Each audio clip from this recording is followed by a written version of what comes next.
Who would have thought that someone would transmigrate and immediately become a super rich person in a novel? They have more money in their bank account than they can spend, live in a mansion, drive luxury cars, and have a top-notch medical team by their side. Logically speaking, this kind of start should have been a sure win. But before he could even enjoy life, a hospital test report plunged him from heaven to hell. If poisoned, one can live for at most 6 months.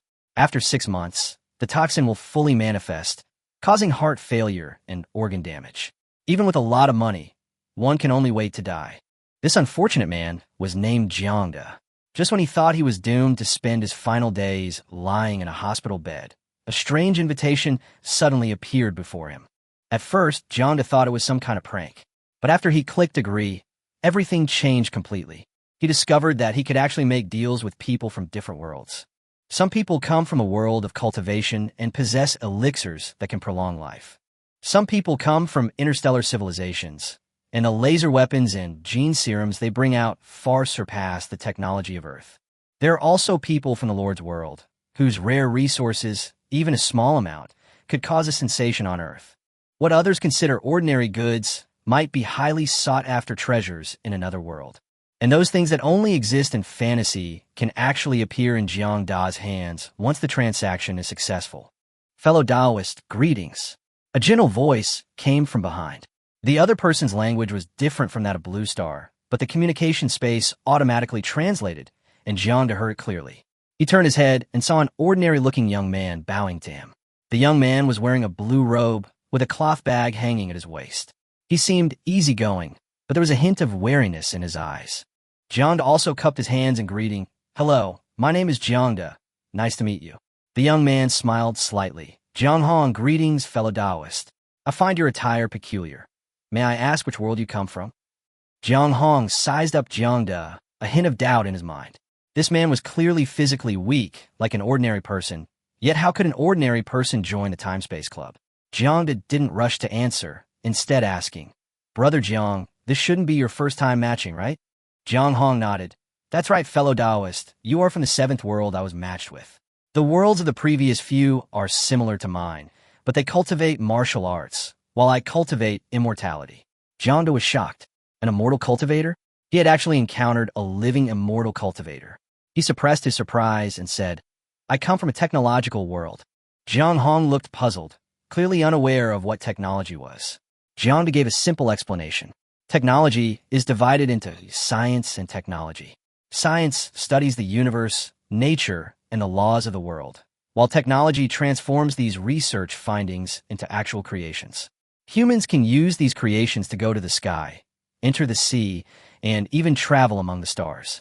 Jiang Hong was astonished. For mortals to fly and even destroy the world without cultivating magical powers, relying solely on external objects, was almost unimaginable in his world. Jiang then inquired about Jiang Hong's world. Jiang Hong gave a brief explanation. It was a world of cultivation, with sex, markets, demonic beasts, elixirs, and various cultivation resources. After listening, Jiang gradually formed a judgment in his mind. He said directly, It's fate that we met. If Brother Jiang needs anything, how about we make a deal first? Jiang Hong also became interested, but couldn't think of what he needed for the moment. After all, he was completely unfamiliar with the world of technology. Jiang then asked him to tell him about his recent situation so he could recommend suitable technological creations. Jiang Hong thought for a moment and said that he was planning to go to the Heavenly Demon Mountain Range to search for treasures, but the target area might be inhabited by golden core demons, so the risk was not small. Jiang pondered for a moment, then quickly said, The biggest fear in exploration is the unknown road ahead. If we can scout ahead, we can avoid many dangers. I recommend drones. They can fly ahead to explore the path. After hearing about the uses of drones, Jiang Hong clearly became interested. Jiang added, More powerful technological weapons might also be helpful, but it will take time to prepare. As for drones, I can purchase them now. Jiang Hong nodded. Then let's trade drones. What does fellow Taoist Jiang need? Jiang didn't beat around the bush. I need detoxification pills. Jiang Hong was taken aback. Fellow Taoist Jiang, you've been poisoned? May I examine you? Thank you for your trouble. Jiang didn't refuse. The communication space was absolutely safe, and he wasn't worried that the other party would tamper with it. Jiang Hong placed his fingers on Jiang Da's wrist, channeling his magic into his body. After a moment, he frowned. The toxins have penetrated deep into the internal organs. Ordinary pills can only suppress them. To completely remove them, a second-tier detoxification pill is needed. Jiang Da's eyes lit up. Brother Jiang, do you have any Tier 2 detoxification pills? Jiang Hong looked apologetic. I only have Tier 1 detoxification pills. Tier 2 pills need to be purchased at the market. Tier 1 pills can't cure the poison completely, but they can temporarily suppress it. You can use these for now, and I'll buy some Tier 2 detoxification pills for you as soon as possible. Jiang Da was overjoyed and quickly thanked him. Indeed, the incurable poison on Blue Star might not be a problem in the cultivation world. Jiang Hong waved his hand. Fellow Taoist, you're too kind. The club brought us together out of mutual assistance. The drone is very useful to me. A few bottles of detoxification pills are nothing. Jiang Da nodded. Then I'll go back and purchase the drones first. Jiang Hong handed him the pills, and Jiang Da didn't stand on ceremony. These were life-saving items. He had to seize them. After returning to the villa, Jiang Da immediately picked up his phone and dialed his secretary. Help me purchase 10 drones, the best ones, preferably military grade, as soon as possible. He hung up the phone, opened the bottle, and found 10 detoxifying pills inside. He swallowed one first. The pill melted instantly in his mouth, and its effects spread rapidly, noticeably easing the tightness in his chest. Seeing that it was indeed effective, he swallowed the rest. As the medicine took effect, his heavy body felt as if a huge boulder had been lifted, and he felt much lighter. It really worked. Jiang Da was overjoyed and planned to go to the hospital for a checkup in a few days. With his life no longer in danger, he was in a great mood and then remembered to see what he would look like in this life. But when he thought about how grown up his daughter was, his heart sank, fearing that he would see a decrepit old man in the mirror. Standing before the mirror, he realized he had been overthinking things. The person in the mirror was clearly a handsome middle-aged man, only appearing somewhat haggard and aged from the torment of the poison. But that wasn't the main point. What truly surprised Jiang Da was that this face was almost identical to his previous lives, only much more mature. Chairman, here's the drone you requested. Secretary Hao Donglai arrived at the villa and opened the large box he had brought with him. Jiang Da glanced at it and, noticing the drone's considerable size, asked, military grade? What's its battery life? Hao Donglai replied, it's the military version with a 24-hour battery life. Jiang Da nodded, his gaze falling on Hao Donglai. This secretary had been with him for many years. She was decisive, serious, and most importantly, she had never been disloyal to him. Jiang Da pondered for a moment and said, Donglai, from now on, you should focus your work on my daughter, Sinan. I've appointed her as the president of Sinan Technology. Help her establish herself first. When the time is right, I'll let her take over the group.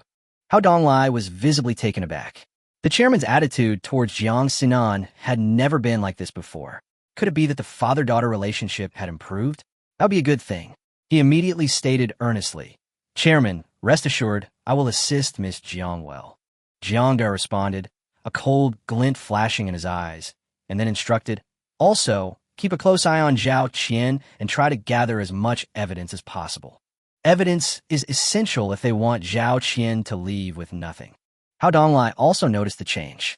Previously, the chairman trusted Zhao Qian the most, but now his attitude was completely different.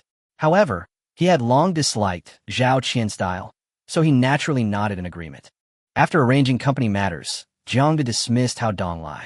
Once the villa door closed, he had a thought, and the 10 drones were stored in the personal space of the Transcendental Club. Each club member had a private space, not large, about 20 square meters, 3 meters high, like a small room. Jiang Da furnished the room with a bed, desk, bookshelf, and wardrobe. The simple arrangement made it feel like his own little haven. He rolled over on the soft bed, relaxing completely. Since his inexplicable arrival on Blue Star, he had been constantly surrounded by troubles, leaving him feeling uneasy. Only here did he truly feel safe. After a short rest, Jiang Da contacted the Transdimensional Club and reached Jiang Hong. The scene flashed before his eyes, and he was back at the stream. Jiang Hong cupped his hands and smiled. Fellow Taoist Jiang, you're incredibly fast. Jiang Da smiled. In this technological society, individual martial prowess may not match that of you cultivators, but in terms of efficiency and productivity, we still have an advantage. Jiang Hong did not refute. He didn't know much about the technological world, but he could tell that it was a completely different system from cultivation. Cultivation emphasized individual strength, while technology focused more on organization and collective building.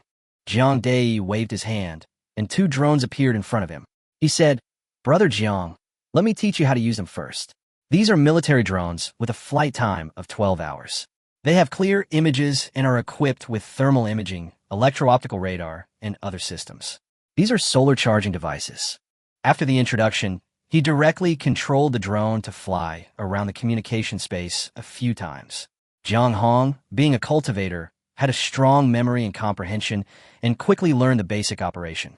Watching the drone hover in the air, Jiang Hong couldn't help but exclaim, "It doesn't have any magical fluctuations, yet it can fly into the sky and transmit images back. Even if a demonic beast is hiding in a cave, it can be detected, and it's even more powerful than some puppets." He fiddled with it for a while, finding the technological creation increasingly amazing. Then he looked up and said, "Fellow Taoist Jiang, this drone is very useful to me. The detoxification pills alone are probably not enough to prove its value. What else do you need? As long as I have it, we can trade." Jiang thought for a moment and then suddenly asked, "Brother Jiang, can I cultivate?" Jiang Hong answered directly, "Cultivation depends on aptitude. If you have good aptitude, your path will be smooth. If you have poor aptitude, you can only be slightly better than mortals." Jiang depressed. "How is aptitude calculated? Is it spiritual root?" Jiang Hong was taken aback. "What is spiritual root?" Jiang didn't explain, only letting him continue. Jiang Hong didn't ask any more questions and continued, "Everyone has aptitude. The difference is only good or bad. People with good aptitude cultivate quickly, while people with poor aptitude may practice their whole lives and still find it difficult to achieve great success." Jiang Da's heart skipped a beat. Who wouldn't want to try cultivating immortality? So he asked, "Brother Jiang, can cultivation techniques be traded?" Jiang Hong pondered for a moment and said, "My cultivation technique comes from my sect, and my cultivation level is low, so I can't just pass it on to outsiders. However, I have a basic qi gathering technique that's suitable for the body tempering and qi refining stages, which I can give to you. In addition, I'll trade you 10 spirit stones. As for the second-tier detoxification pills, I'll go to the market to exchange for them as soon as possible. What do you think?" Jiang nodded. "Okay." After the transaction, Jiang stored the spirit stones in his personal space and returned to his villa in reality with the cultivation technique. He first checked his panel. Name, Jiang. Level, ordinary member, 1 out of 10. Current permissions, random matching number points, 100. The panel had changed, showing a little more experience and 100 more membership points, though their effects weren't immediately apparent. Jiang glanced at the date. Today was May 28th. In a few days, the random matchmaking attempts would refresh, and he couldn't help but feel a little excited about what world he would encounter next. Jiang Hong alone brought him immense gains, at least resolving his life-threatening situation. If only he could be matched with a wasteland world. Those worlds are usually technologically advanced, overflowing with gold, but lacking in food. Peaceful Blue Star, on the other hand, has no shortage of food. Once he could acquire high-tech weapons from the wasteland, he would have more confidence in his deal with Jiang Hong. Some of these highly destructive weapons, even in a cultivation world, might be able to wreak havoc. Jiang shook his head, put aside his distracting thoughts, and began studying the basic qi absorption technique. Fortunately, the Transcendental Club helped translate it into Chinese. Otherwise, he wouldn't have been able to understand it all. The next day, Jiang was sleeping in his private little apartment when he suddenly heard a noise outside. On a whim, he returned to his bedroom in the villa. Just as he got back, the doorbell rang downstairs. Jiang frowned. Few people knew about this villa, not even Zhao Qian, who would come looking for him. He changed his clothes, went downstairs, opened the front door, and his mood immediately became complicated when he saw the figure outside. "Xiaonan, what brings you here? Who told you about this place?" Jiang asked, frowning. The person who arrived was Jiang Sinan. She looked haggard, and her expression was complicated as she looked at her father. Behind her were 2 doctors in white coats, a group of movers, and several large boxes. "I'm here to give you a checkup," Jiang Sinan said, and walked straight into the villa. After learning that Jiang had been poisoned and was near death, Jiang Sinan didn't sleep a wink all night. Over the years, although she resented her father, he was still her biological father. She couldn't just stand by and watch Jiang to die. So she worked through the night to pull strings, contact experts, and procure equipment and medicine. Early the next morning, she rushed to Villa Number 1 in Huangpu. This address, of course, was given to her by Hao Donglai. What complicated her feelings even more was that Jiang had already separated from that wicked woman, Zhao Qian. She couldn't help but wonder if her father had finally seen through Zhao Qian's true colors. A checkup? I'm perfectly healthy. No need. Jiang waved his hand in refusal. But Jiang Sinan wouldn't listen at all. She directly ordered the movers to carry the equipment into the villa and then had the staff installed on site. Her stubbornness left Jiang feeling both helpless and a little heartbroken. After finishing her work, Jiang Sinan looked at Jiang. Jiang immediately understood that she must have found out something. He was just a little puzzled. He had wore a mask the entire time during his checkup at the public hospital yesterday. So how did Jiang Sinan know? Jiang Da's eyes darted around, and he said, "The checkup is fine, but you have to agree to one condition. If there aren't any major problems, you can move in." Jiang Sinan was stunned. She hadn't lived with her father for a long time since moving out in high school. Thinking of all the grievances she had suffered in the past, her eyes immediately welled up with tears. Jiang made this request in an attempt to ease the tension between father and daughter. After all, this daughter was no ordinary person. She would become the ultimate villain in the future. If she hadn't been killed off later in the story, Jiang Sinan would never have died, and Wang Fan would never have one. Okay, Jiang Sinan agreed, her voice choked with emotion, turning away from him. Jiang then smiled. Then let's get the examination done. After the examination, the doctor came out with a report. Jiang Sinan composed herself and immediately went up to him, asking, "Doctor, how is it?" Looking at the report, the doctor said, "Mr. Jiang has indeed been poisoned, but the poisoning is not severe. With medication, he can be cured, but he will need to take medication long-term. The toxins have caused some damage to his internal organs, and he will need to recuperate slowly." Hearing this, Jiang was overjoyed. As expected of a detoxifying pill from the cultivation world, even a first-tier pill had cleared away most of the toxins. If he took a few more, it probably wouldn't be difficult to completely eliminate them. But Jiang Sinan felt something was wrong. Her best friend had clearly said that her father's poison had penetrated deep into his internal organs, and he only had 6 months to live. How come today's examination showed that the poisoning wasn't severe? She picked up the two reports to compare, then looked at Jiang, feeling as if she had been tricked. Jiang took the report from her and explained with a smile, "After the examination yesterday, I met an old traditional Chinese medicine doctor who gave me a few acupuncture needles." Jiang Sinan looked bewildered. Such severe poisoning, and an old Chinese medicine doctor could neutralize most of it with just a few needles? It sounded unbelievable to her. But regardless, it was ultimately good news, and her anxiety finally subsided.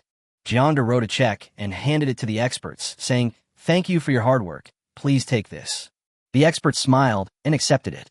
They weren't exactly top-tier experts, but naturally, they were tempted by the amount on the check. After everyone left, Jiang Sinan said, "I've already given the money." Jiang said indifferently, "Calling someone over so early in the morning, giving a red envelope, is nothing." Then, his expression changed, and he looked at Jiang Sinan with a complex expression, like a seasoned actor, and reached out to pat her head. "Sinan, you've suffered so much these past years. Dad was blinded by that wicked woman before, but now I see her true colors. Don't worry, Dad will treat you well from now on." The sudden warmth caught Jiang Sinan off guard. Her usual composure crumbled instantly, and she hastily tossed out, "I have to go to the company," before fleeing the villa as if her life depended on it. Watching his daughter's flustered, retreating figure, Jiang shook his head. Still so young. Meanwhile, in the dining room of Junjing Villa, two women were sitting. One was Zhao Qian, and the other, about 14 or 15 years old, was sweet and lovely Jiang Siki. "Mom, where's Dad?" Jiang Siki asked, frowning.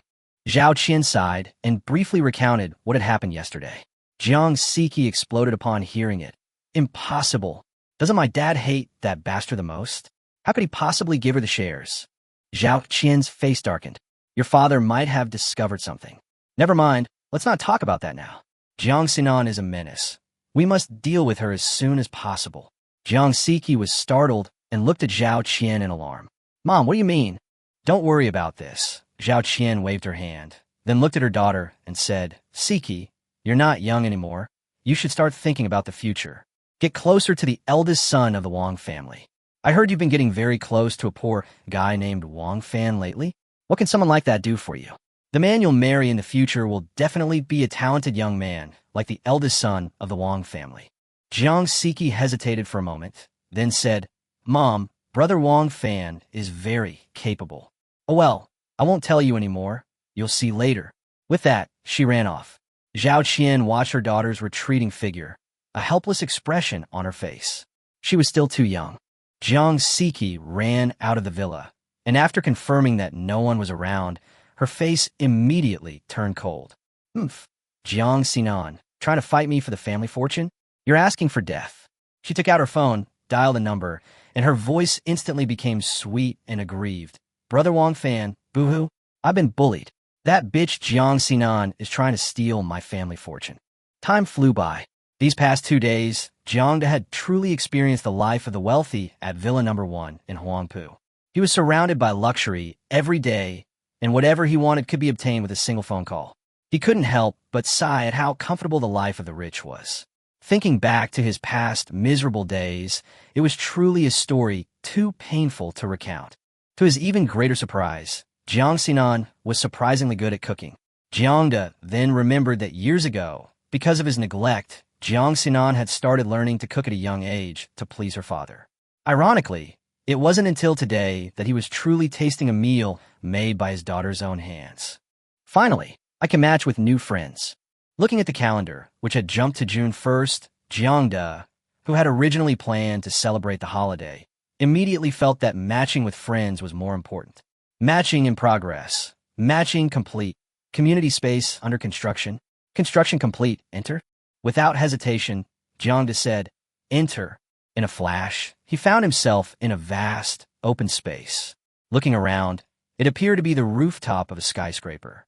High-rise buildings stood in the distance, each one incredibly tall, easily over 1,000 meters.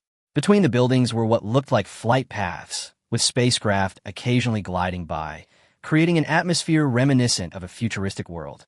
Just then, a cool female voice rang out. You're also from the technological world?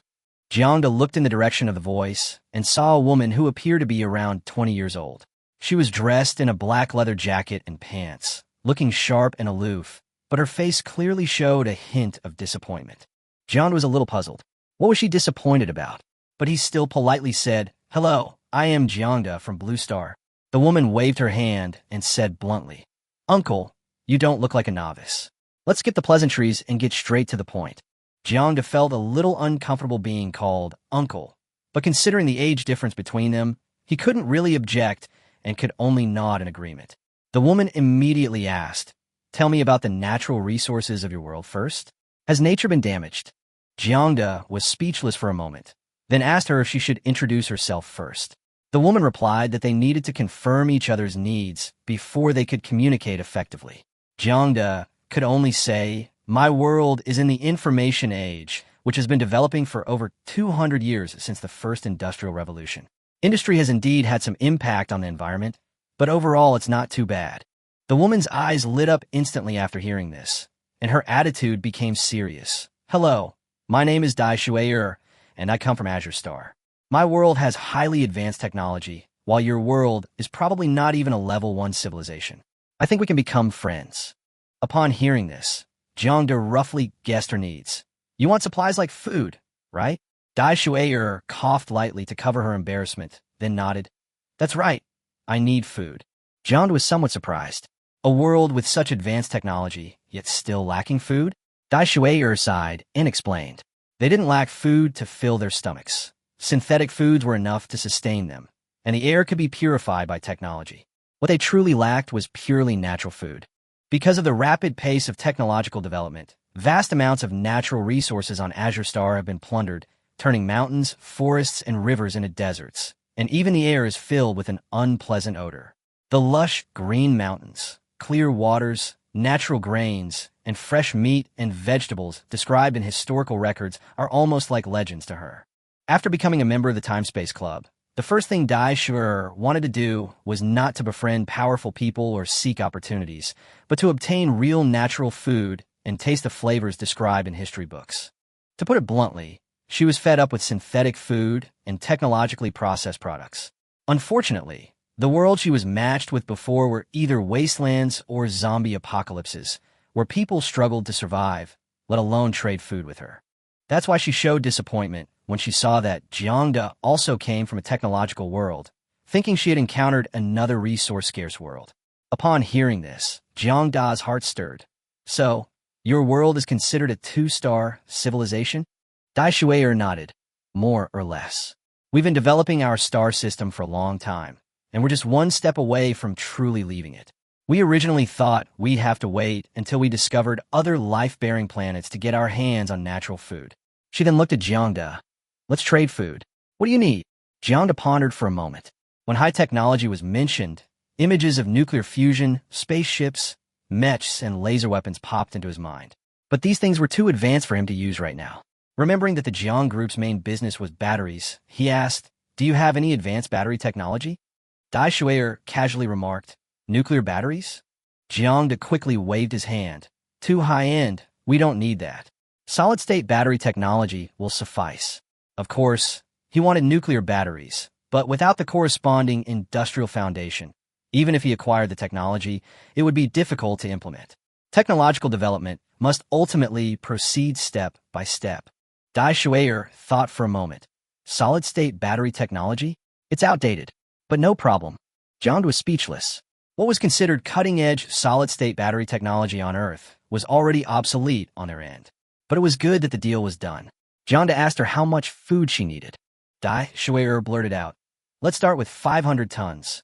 By the way, what kind of grains? Do you have vegetables and fruits? Do you have any natural meat?" The number 500 tons made Jiang gasp. Calculated, a heavy truck can only carry a maximum of 100 tons, so 500 tons would require at least 5 heavy trucks. However, this quantity wasn't difficult for the Jiang group. Jiang said, "We have everything. I'll prepare 300 tons of rice first, and then gather 200 tons of fruits, vegetables, chicken, duck, fish, and meat. How about that?" Dai Shuer was immediately delighted. "That's perfect. Go and prepare quickly. I'll go find the technology you need too." With that, she logged off in a flurry. Jiang shook his head, glanced at the flying vehicles shuttling back and forth between the buildings, and also left the club.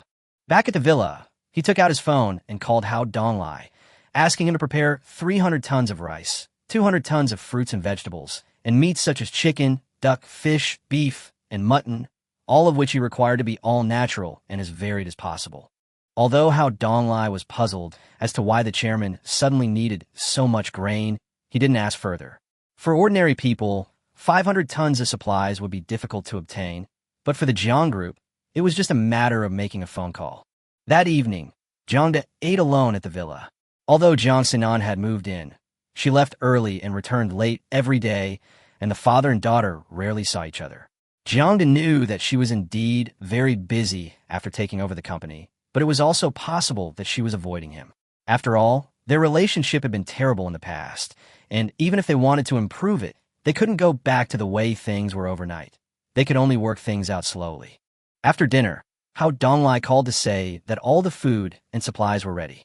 Jiang immediately contacted Dai Shuer to ask if she had time.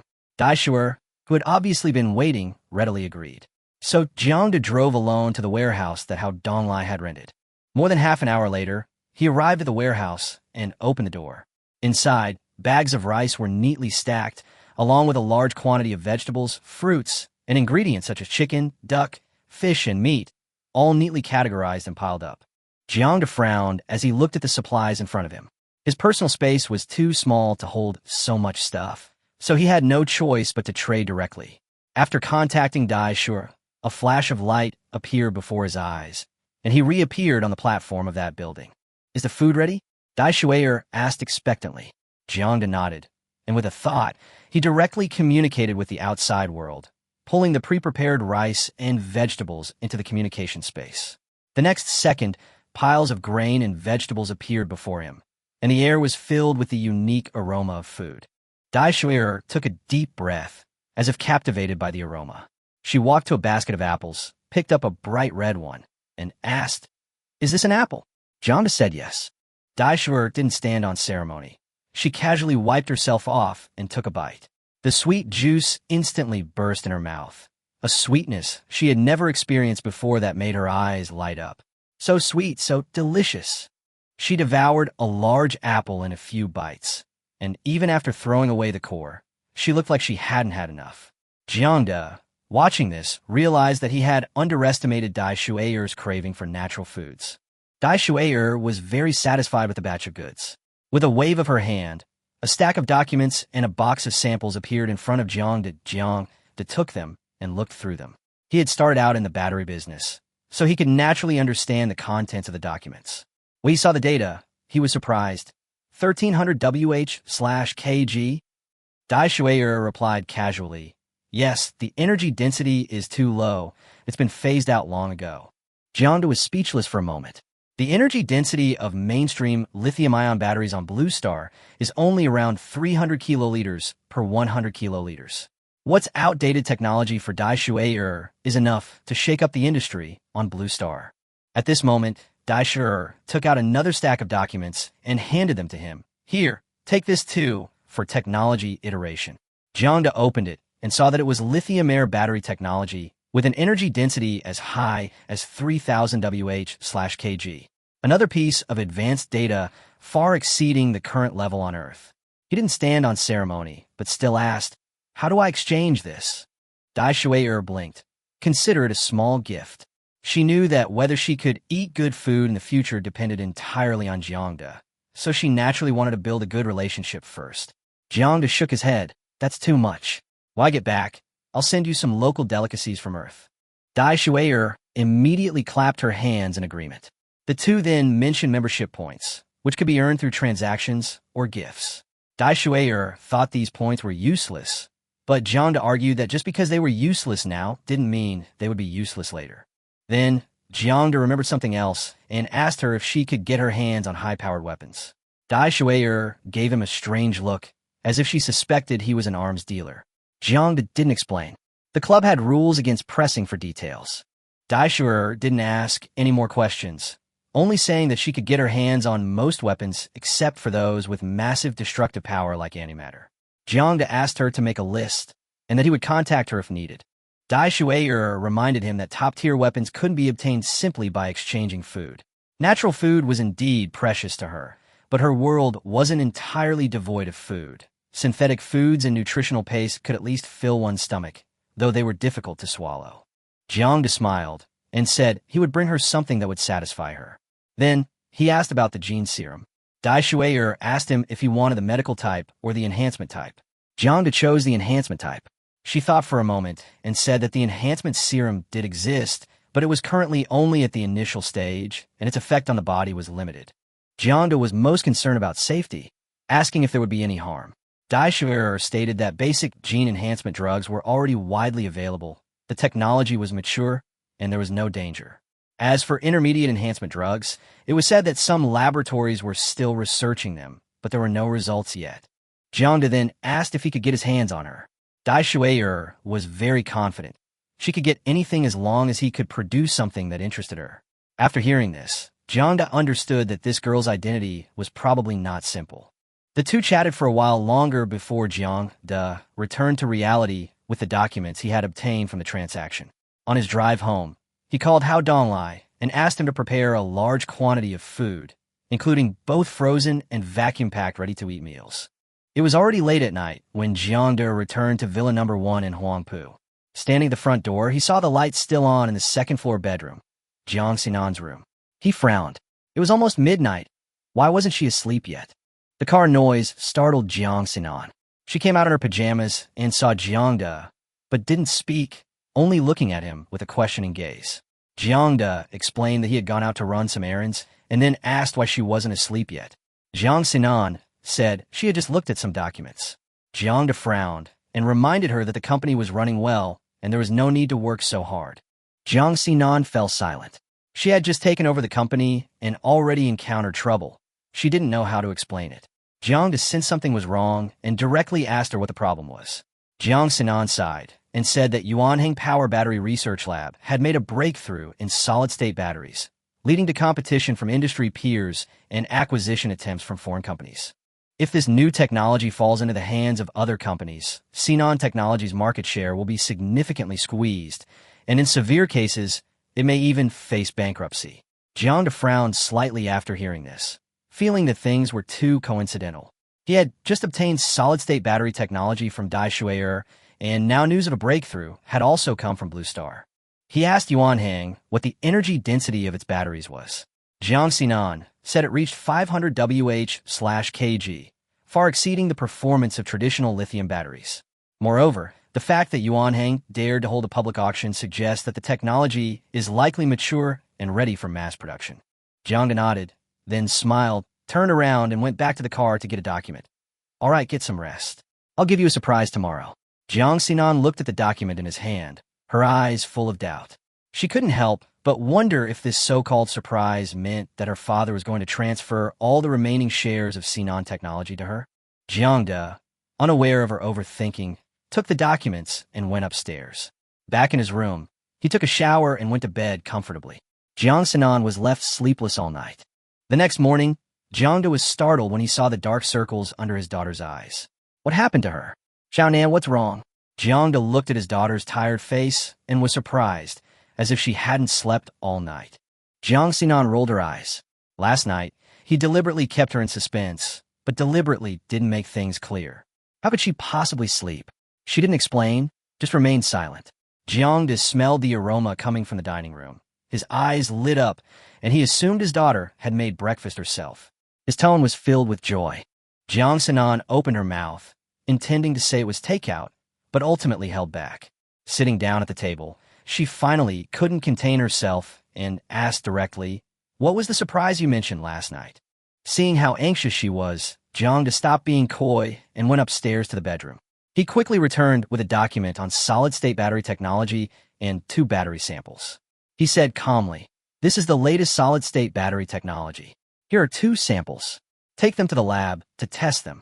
Jiang Sinan took the document, assuming it was some kind of breakthrough from a laboratory.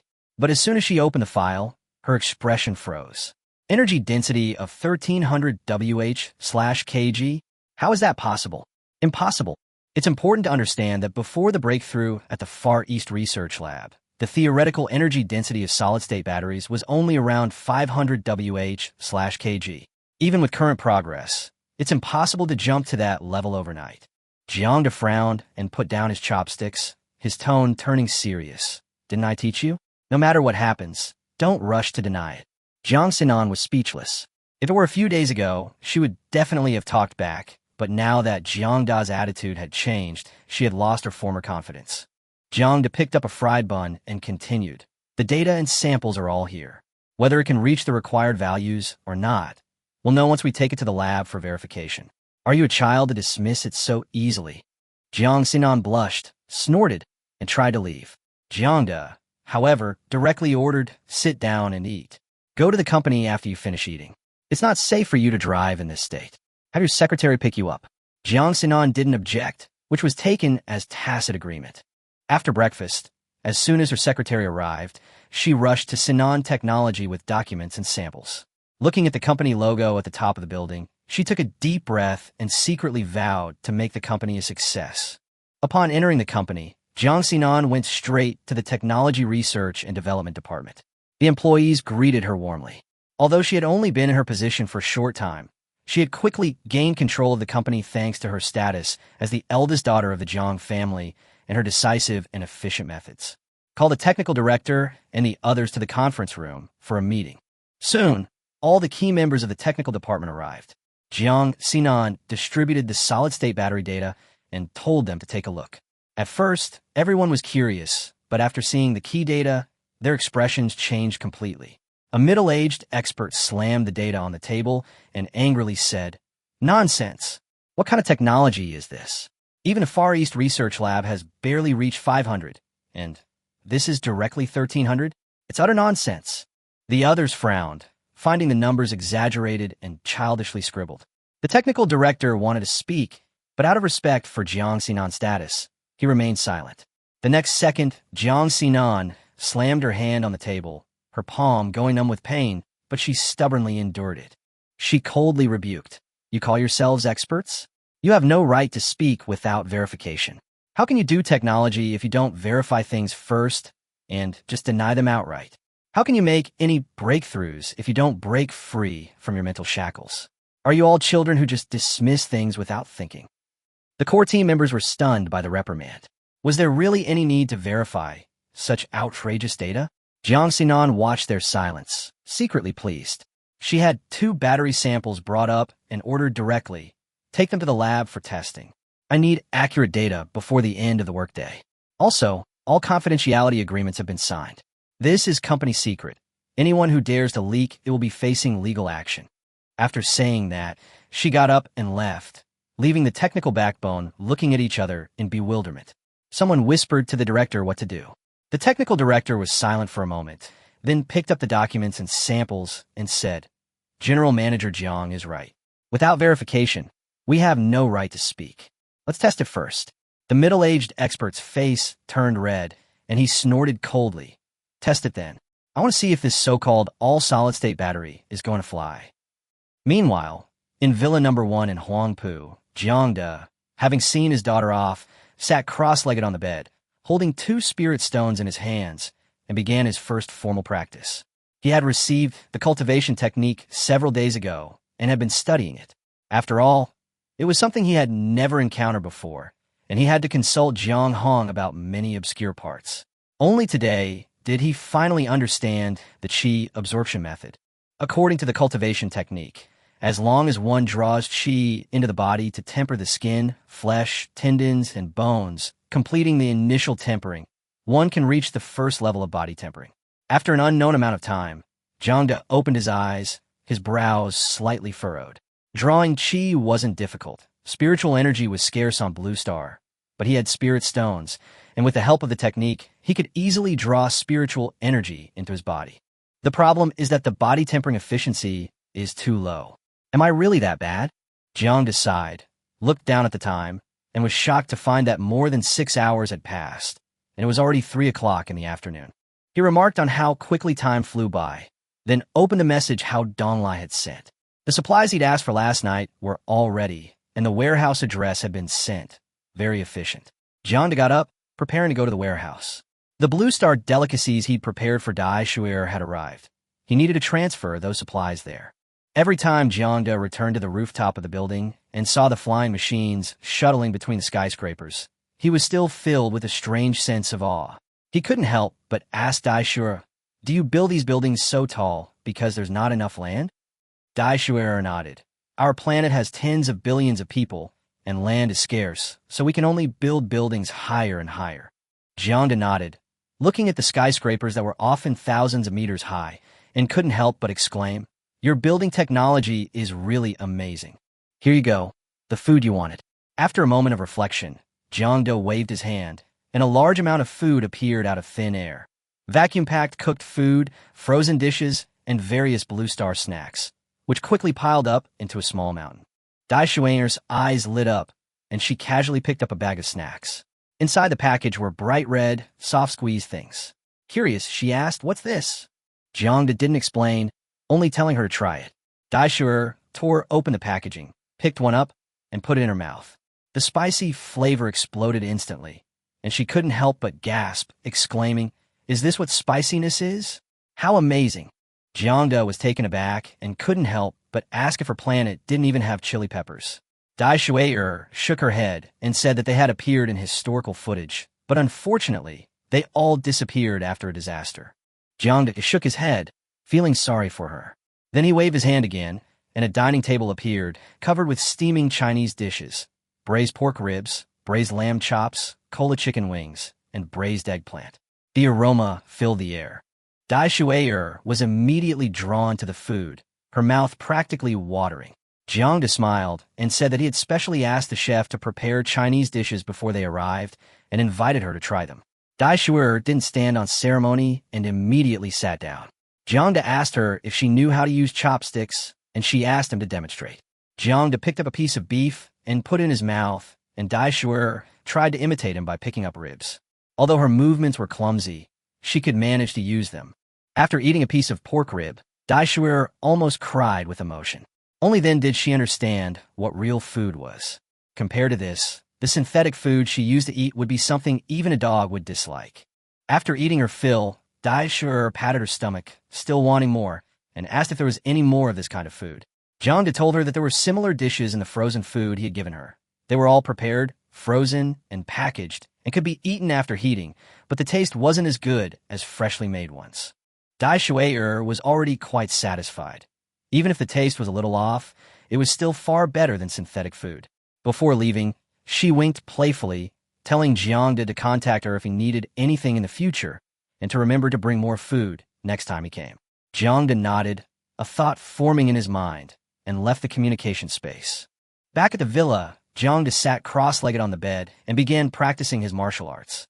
As the technique circulated and spiritual energy flowed into his body, the feeling of comfort almost became an obsession. With the spiritual energy continuously cleansing his body, the remaining toxins in his system gradually decreased. At this rate, even relying solely on cultivation, the toxins could be gradually eliminated. However, just to be on the safe side, the second-tier detoxification pill should still be taken. While Jiang was immersed in cultivation, the technical department of Sinan Technology was in complete chaos. The experimental data was right in front of them, and none of the technicians could believe it. Some suspected the instrument was malfunctioning, but after inspection, it was found to be perfectly fine. This means that the battery technology Jiang Sinan brought was genuine and incredibly advanced. The more people looked, the more shocked they became. The energy density reached 1,300 watt-hours per kilogram. Once mass-produced, it would shake not only the battery industry, but also mobile phones, computers, electric vehicles, and even related industries worldwide. Technical Director Ma Tao was equally unsettled.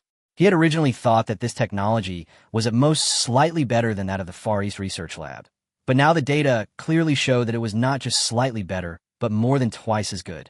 Ma Tao suppressed his excitement and reminded everyone that they had all signed confidentiality agreements and knew the seriousness of the matter, urging them to keep their mouths shut. He then organized the experimental data and immediately went to the president's office. At this moment, Jiang Sinan had no interest in processing documents and paced back and forth in her office. She was both nervous and expectant. Although she had appeared confident when facing the technical experts in the conference room, she was actually quite uncertain. That confidence was merely to maintain order. After all, it was simply unbelievable that her father had suddenly produced such incredible technology. But if it were true, Sinan Technology would truly take off. A knock sounded at the door, and Jiang Sinan immediately stopped, composed herself, sat back in her office chair, and resumed her cool demeanor before letting him in. Ma Tao pushed the door open, his excitement impossible to hide. Seeing his expression, Jiang Sinan felt much more at ease, but still calmly asked, "The data is out?" Seeing her composure, Ma Tao secretly admired her. He then reported the test results, confirming the technical data was entirely accurate, and explained its value in detail. Jiang Sinan finally breathed a sigh of relief, a smile appearing on her face. She then asked the technical department how long it would take to master the technology and move to mass production. Ma Tao pondered for a moment and said that the production line needed adjustment and the materials needed to be readjusted, which would take about half a month. Jiang Sinan calculated the time and nodded to indicate that it was acceptable, while also reminding him to work hard during this period and not to relax the confidentiality of the technology. Ma Tao solemnly agreed. As a longtime employee of the company, he had been working there since Jiang Sinan's mother was alive, and his loyalty was considered reliable. Jiang Sinan told him to get back to work, and Ma Tao quickly left the office. Once the office door closed again, Jiang Sinan finally couldn't hold back anymore.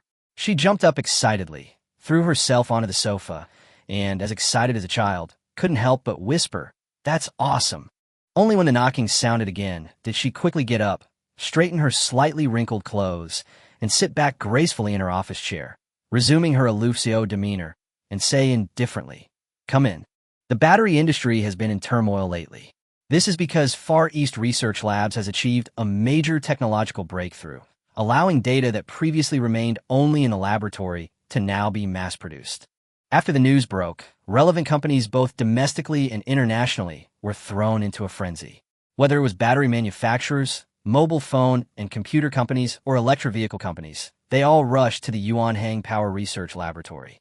A portly middle-aged man looked around at the group of familiar faces in the industry and said with a smile, "TSK Tisk, everyone's here." Someone glanced around and suddenly spoke up. "I've looked around, but no one from Sinan Technology is here. Didn't Lao Jiang come? I heard that Sinan Technology has changed its leader, and Lao Jiang's eldest daughter has taken over the company. She's still young. It's strange that she didn't show up at such an important industry event. Although Sinan Technology doesn't have much of a chance, it's still odd that she didn't come. What's old Jiang thinking? Really letting a young girl take the helm? Sinan Technology has been quite active lately. They might be preparing something big. Even the biggest moves can't be more important than this technological breakthrough." A group of CEOs from related companies whispered among themselves. Sinan Technology was a well-known name in China, and although its momentum had declined in recent years, its foundation remained strong, and no one dared to completely underestimate it. However, Sinan Technology's absence was actually a good thing for many. After all, one less strong competitor meant one more opportunity. However, some astute individuals sensed something was amiss and planned to investigate thoroughly afterward. The quieter Sinan Technology remained, the more it seemed they were hiding something. At this moment, someone suddenly frowned and brought up Yuanhang. "I heard Yuanhang has Japanese capital behind it?" The expressions on everyone's faces changed slightly. Solid-state battery technology is of paramount importance. If it were to fall into the hands of foreign capital, it would undoubtedly be a devastating blow to the domestic battery industry. Someone said in a deep voice, "Foreign capital will certainly not let this technology go. If there is indeed Japanese capital behind Far East shipping, we hope the authorities can intervene in time." Amid the murmurs, a young man in a white lab coat stepped forward and said confidently, "Welcome, everyone. This is the experimental data for the latest solid-state battery. Please take a look at the information." The staff immediately distributed the materials. As everyone read through the documents, they became increasingly excited, yet their worries also deepened. If solid-state batteries with an energy density of 500 Wh/kg fell into the hands of foreign companies, the domestic battery industry might never truly rise again. Day and night alternated, and a week passed in the blink of an eye. During this time, the entire battery industry was in turmoil, with countless related companies rushing to the Shanghai-based Yuanhang Research Lab. Everyone was focused on that groundbreaking solid-state battery technology, fearing that being even a step behind would mean losing the initiative to others. Meanwhile, Sinan Technology, also based in Shanghai and a top-ranked company in the industry, remained completely silent. The entire company seemed detached, showing no interest in this technology that had the potential to reshape the industry. Many competitors secretly tried to find out more, but found nothing. Some were relieved to have one less competitor, while others had a feeling that this calm was the calm before the storm. In Villa No. 1 in Huangpu, Jiang had barely left the house recently, living like a middle-aged recluse. That morning, he was practicing his martial arts in his bedroom when suddenly his expression changed, and he opened his eyes. Finally, there's news about Jiang Hong. Since the last transaction, Jiang Hong had vanished without a trace. Jiang even worried that he might have been murdered and robbed in the cultivation world and lost his life. Now that he had finally received a response, he breathed a sigh of relief and immediately contacted the Transdimensional Club to enter the communication space. It was by that familiar stream again. Jiang Hong greeted him with a bow, his tone still steady. "Fellow Taoist Jiang, long time no see." "Oh, fellow Taoist Jiang has already begun cultivating." Jiang laughed. "Yes, thanks to Brother Jiang's spirit stones. The spiritual energy where we live is too thin. If it weren't for the spirit stones, I'm afraid it would be difficult to even begin the path." Jiang Hong nodded. "It's good that it's useful. Although spirit stones are precious in our world, they're not too difficult to obtain." As he spoke, he handed over a bottle. "This is a second-tier detoxification pill, 10 pills per bottle. However, since fellow Taoist Jiang has already guided his qi into his body, the toxins in his body will be gradually washed away, so perhaps you won't need too many." Jiang accepted the drone without ceremony and asked, "How's the drone working?" Jiang Hong smiled and replied, "Very good. It's a great tool for exploration, allowing us to scout ahead. However, it's not very stealthy. It's easy to be discovered by Foundation establishment cultivators, and once exposed, it can be destroyed with a single spell. I lost one the first time because I wasn't familiar with it, but I was more careful afterward and didn't have any more problems. Jiang nodded. As long as it's useful. Is there anything else you need, Brother Jiang? Jiang Hong shook his head. Does fellow Taoist Jiang have any recommendations? Jiang took out the list that Dai Shuier had prepared and handed it over. I can provide all the technological equipment on this list, and each item has a detailed description. Jiang Hong took the list and was filled with wonder. The various technological creations broadened his horizons, but after a while he shook his head. I don't understand these. Do you have any actual examples? Jiang thought for a moment and said, there are too many things on the list. You could choose two first, and I'll get you some samples. Jiang Hong looked down for a while, then finally selected two items. Jiang glanced at them. One was a super-powered laser beam weapon, and the other was a nuclear-powered battlesuit. Okay, wait a moment. I'll go get the samples. After speaking, Jiang left the chat room and immediately contacted Dai Shuier upon returning to the villa. Dai Shuier seemed quite relaxed and answered quickly. Standing on the building's rooftop, she asked, Uncle, what's up?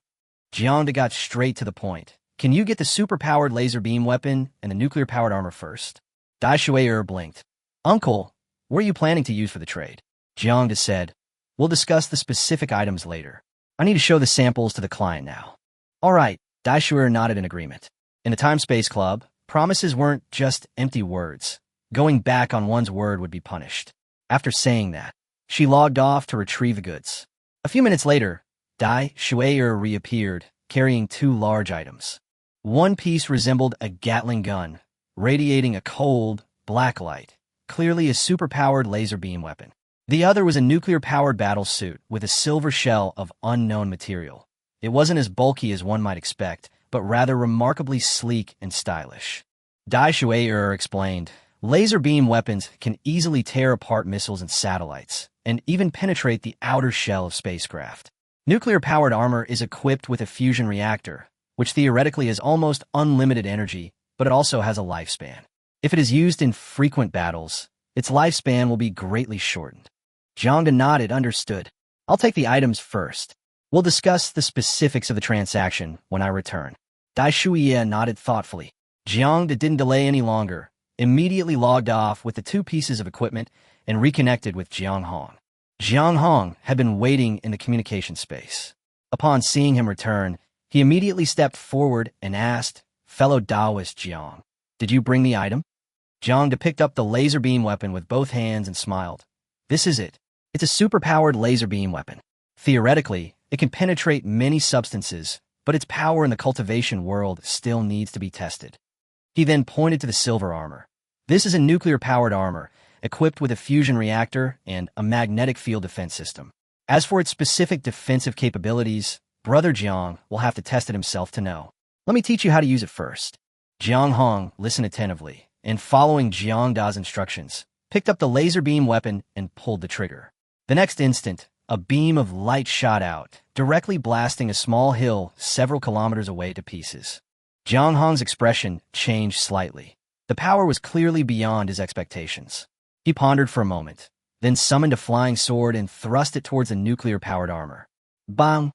The sharp flying sword struck the armor, but didn't even leave a mark. Jiang Hong stared at the armor, his mind racing. He was now at the peak of the 9th level of Qi refining, just one step away from Foundation establishment, yet his full-force attack couldn't break through the armor's defenses. This defensive capability is at least at the Foundation establishment level. With his armor and the laser weapon, his safety, when venturing into the secret realm, will undoubtedly be greatly enhanced.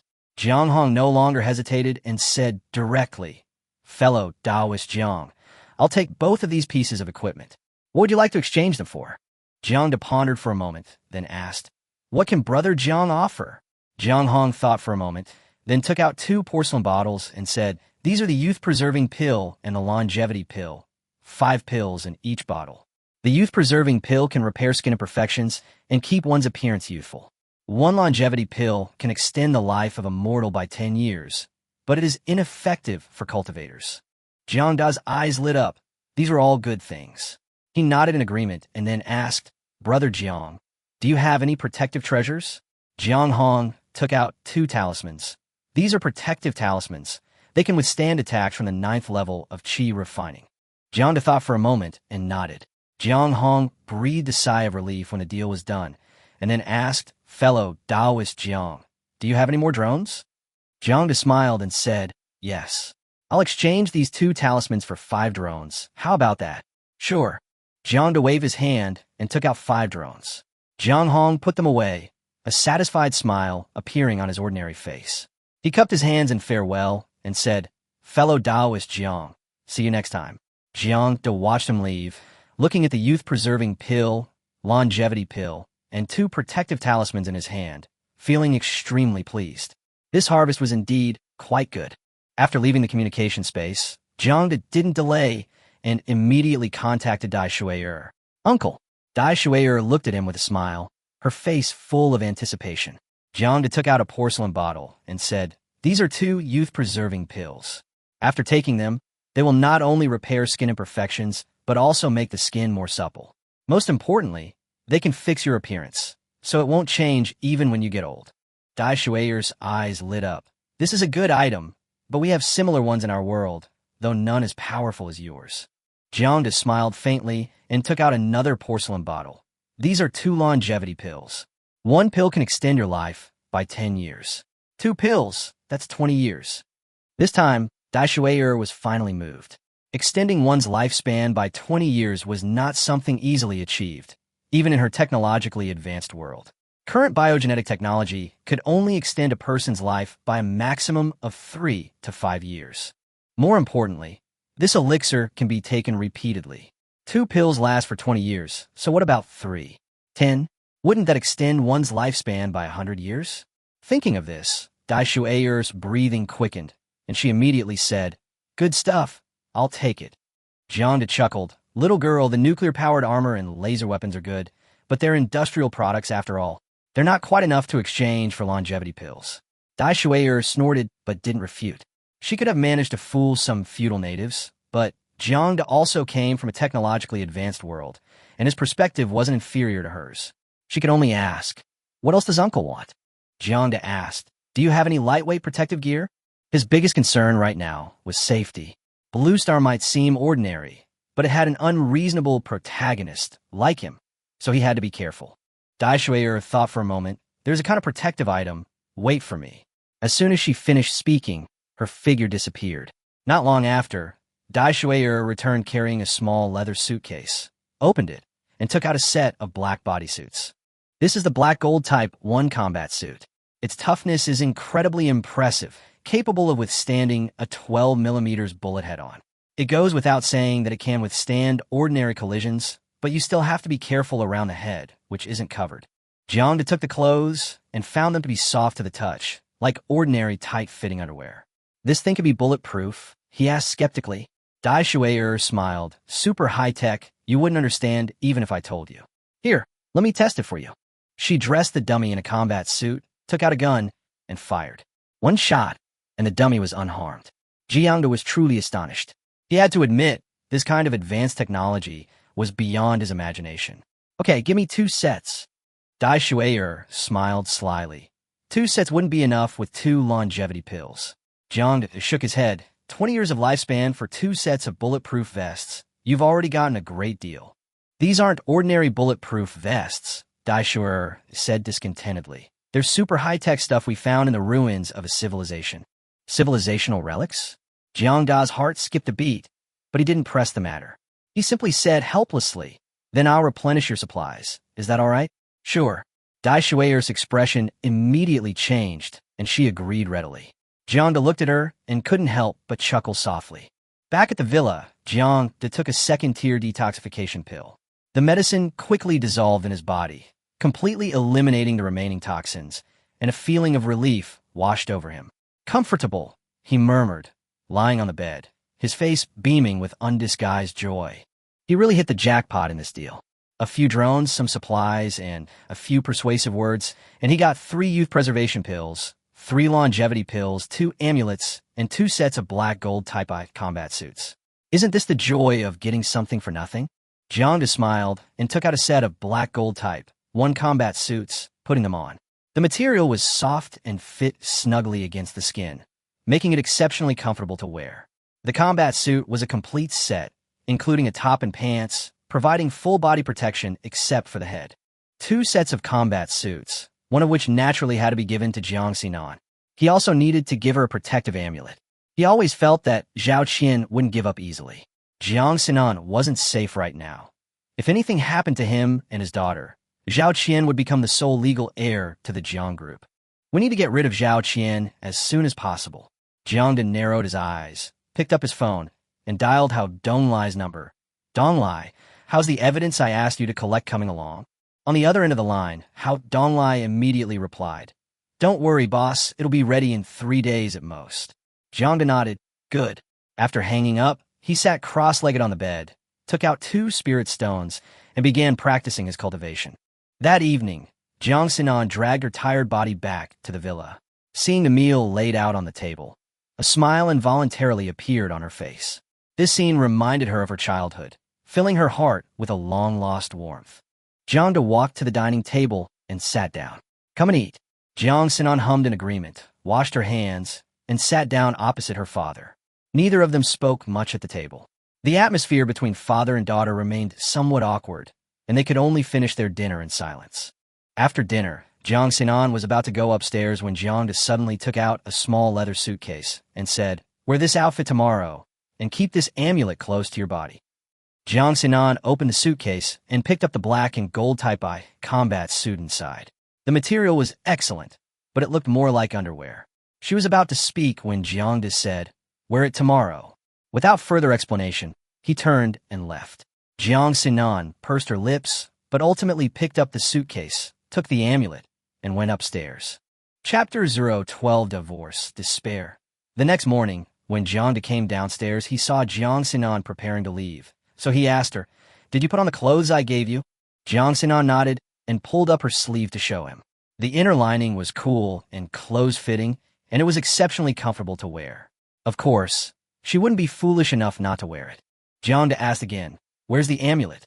Jiang Sinan raised her hand, revealing the amulet hanging around her neck. Jiang was slightly relieved and reminded her, "Be careful when you go out these days, and remember to bring a bodyguard." Jiang Sinan frowned, sensing something was wrong, and asked him if something had happened. Jiang waved his hand, telling her not to worry and to go to work. Jiang Sinan nodded and then left the villa. The next 2 days passed peacefully.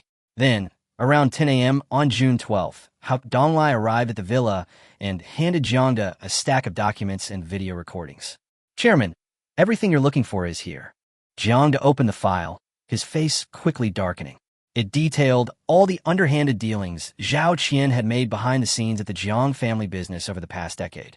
Over those years, Zhao Qian had siphoned off countless profits from the Jiang family, almost all of which had flowed into the Zhao family's hands. Zhao Qian's family was originally just an ordinary working-class family, but over the years, by exploiting Jiang's family, they have managed to become a so-called wealthy family in the small town. If the Zhao family knew how to be grateful, that would be one thing, but this whole family is ungrateful. Jiang closed the documents and said coldly, "Now that the evidence is complete, let's begin. Come with me to Junjing Villa later. Let her sign the divorce papers first." Hao Donglai hesitated for a moment, then asked, "And Miss Jiang Siki?" Jiang waved his hand to interrupt, "Get a paternity test done for me and Jiang Siki." He had long harbored suspicions. How could Jiang Sinan and Jiang Siki, who shared the same blood, have such different personalities? Hao Donglai scratched his head and said, "Chairman, I've investigated Ms. Jiang Siki. She's indeed not your biological daughter." Jiang narrowed his eyes. "I knew it." Seeing that he seemed about to get angry, Hao Donglai quickly explained, "To be precise, Jiang Siki is Zhao Qian's niece." Jiang paused, realizing that things seemed to be different from what he had thought, and let him continue. Hao Donglai said that Zhao Qian was indeed pregnant with Jiang Da's child back then, but she accidentally fell before giving birth, resulting in a miscarriage. At that time, Jiang was on a business trip abroad. Zhao Qian was afraid that he would blame her, and knowing that she might have difficulty getting pregnant again in the future, she took the newborn child of the Zhao family's eldest son in a moment of panic. Jiang shook his head after hearing this. At least he wasn't being cuckolded, which was somewhat acceptable. But he quickly sensed something was wrong. Zhao Qian had suddenly fallen and miscarried when she was about to give birth, and then a newborn was born into the Zhao family shortly afterward. Could there really be such a coincidence? However, he was too lazy to delve into the matter at the moment and said directly, after the divorce, send Zhao Siki back to the Zhao family. As for the Zhao family, it's time to return what they've taken from the Jiang family over the years. After leaving Villa Number 1 in Huangpu, Jiang returned to Junjing Villa. When he opened the door, Zhao Qian was sitting in the living room watching television. Seeing him return, she merely snorted coldly, not even getting up, clearly still angry about what had happened a few days ago. Especially since Jiang gave 30% of Sinan Technologies' shares to Jiang Sinan, Zhao Qian was so angry that she couldn't sleep every time she thought about it. Jiang didn't waste any words with her and directly put the divorce agreement on the coffee table. Sign it. Zhao Qian was stunned. She picked up the document, glanced at it, and froze instantly. The next second, she stood up abruptly and roared like a shrew. "You, surname Jiang, what do you mean? I've borne your children and served you for over 10 years, and this is how you treat me." Jiang ignored her anger and took out another document. When Zhao Qian saw the words paternity test report on it, her face clearly panicked, and her voice softened. "Old Jiang, what do you mean by this?" Jiang looked at her, his tone icy. "Isn't it obvious enough? You've lied to me for so many years, and you still want to lie? Sign it. Let's part amicably. Don't make it too ugly." Zhao Qian immediately shook her head. "I won't sign. Even if Siki isn't your biological child, you've raised her for so many years. You must have some feelings for her, right? Besides, I didn't do it on purpose back then. I didn't do anything to wrong you." Jiang only asked one question. "Has she ever treated me like a father?" Zhao Qian was speechless. She knew Jiang Siki's personality better than anyone. More importantly, Jiang Siki had known for a long time that Jiang was not her biological father, so she had never truly regarded him as her father all these years. Jiang took out another stack of documents and placed them in front of her. "Here are some more. Read them and give me your answer." Zhao Qian picked up the documents blankly, her face growing paler with each reading. All the things she had secretly done over the years had been uncovered. She panicked completely, stammering and unable to speak coherently. Jiang said calmly, "You only have two choices now. First, leave with nothing. Second, go to court. What you've done is enough to put you in jail for 10 or 20 years. The choice is yours." Zhao Qian trembled and looked up at Jiang. This man, with whom she had shared a bed for over a decade, now seemed terrifyingly unfamiliar. Her voice was shrill. "Don't you have any sense of marital affection at all?" Jiang sneered. "Maritao affection." He then produced another document. Zhao Qian felt a chill run down her spine at this gesture. These documents felt like death knells, suffocating her. Trembling, she picked up the last document. After reading its contents, her face turned deathly pale, and she finally understood why Jiang had suddenly become so heartless. She slumped onto the sofa, utterly dejected, and asked in a hoarse voice, "When did you find out?" Jiang didn't answer, but simply pushed the divorce papers on the coffee table forward. Zhao Qian's eyes reddened as she looked at him pleadingly. "Old Jiang, I know I was wrong. Can we not get a divorce?" As she spoke, she knelt down in front of Jiang, hugged his legs, and cried, "I was confused for a moment. I promise to change. I'll do anything for you from now on. Please don't divorce me." She cried miserably, as if she were the one who had been bullied. Jiang felt annoyed. Seeing her wipe her snot and tears all over her trouser leg, he frowned and kicked her away. His strength had increased considerably during his training, and even a casual kick was more than Zhao Qian could withstand. She fell to the ground, her whole body aching, unable to stand, and could only look at him in a sorry state. Jiang stood up, his face expressionless, and said, "I'll give you half a day to consider. If you don't reply by 8 o'clock tomorrow morning, then see you in court." With that, he turned and left the villa. Watching his retreating figure, Zhao Qian gradually stopped crying, her face hardening with each passing moment. "Fine, very well. You surname Jiang. Since you're forcing me like this, don't blame me for disregarding our marital bond." She immediately took out her phone to make a call, but found there was no signal. She then tried the landline, but the call wouldn't go through either. Zhao Qian tried to rush out of the villa, but the front door was locked. No matter how much she shouted, there was no response from outside. At that moment, Zhao Qian finally realized that Jiang had already cut off all her escape routes. She slumped against the door, her face filled with despair, only able to utter a hoarse whisper. So cruel. Chapter 13 Car Accident, Anti-Organized Crime Campaign. After leaving Junjing Villa, Jiang told Hao Donglai to take his men and leave first, while he drove to a warehouse in the suburbs.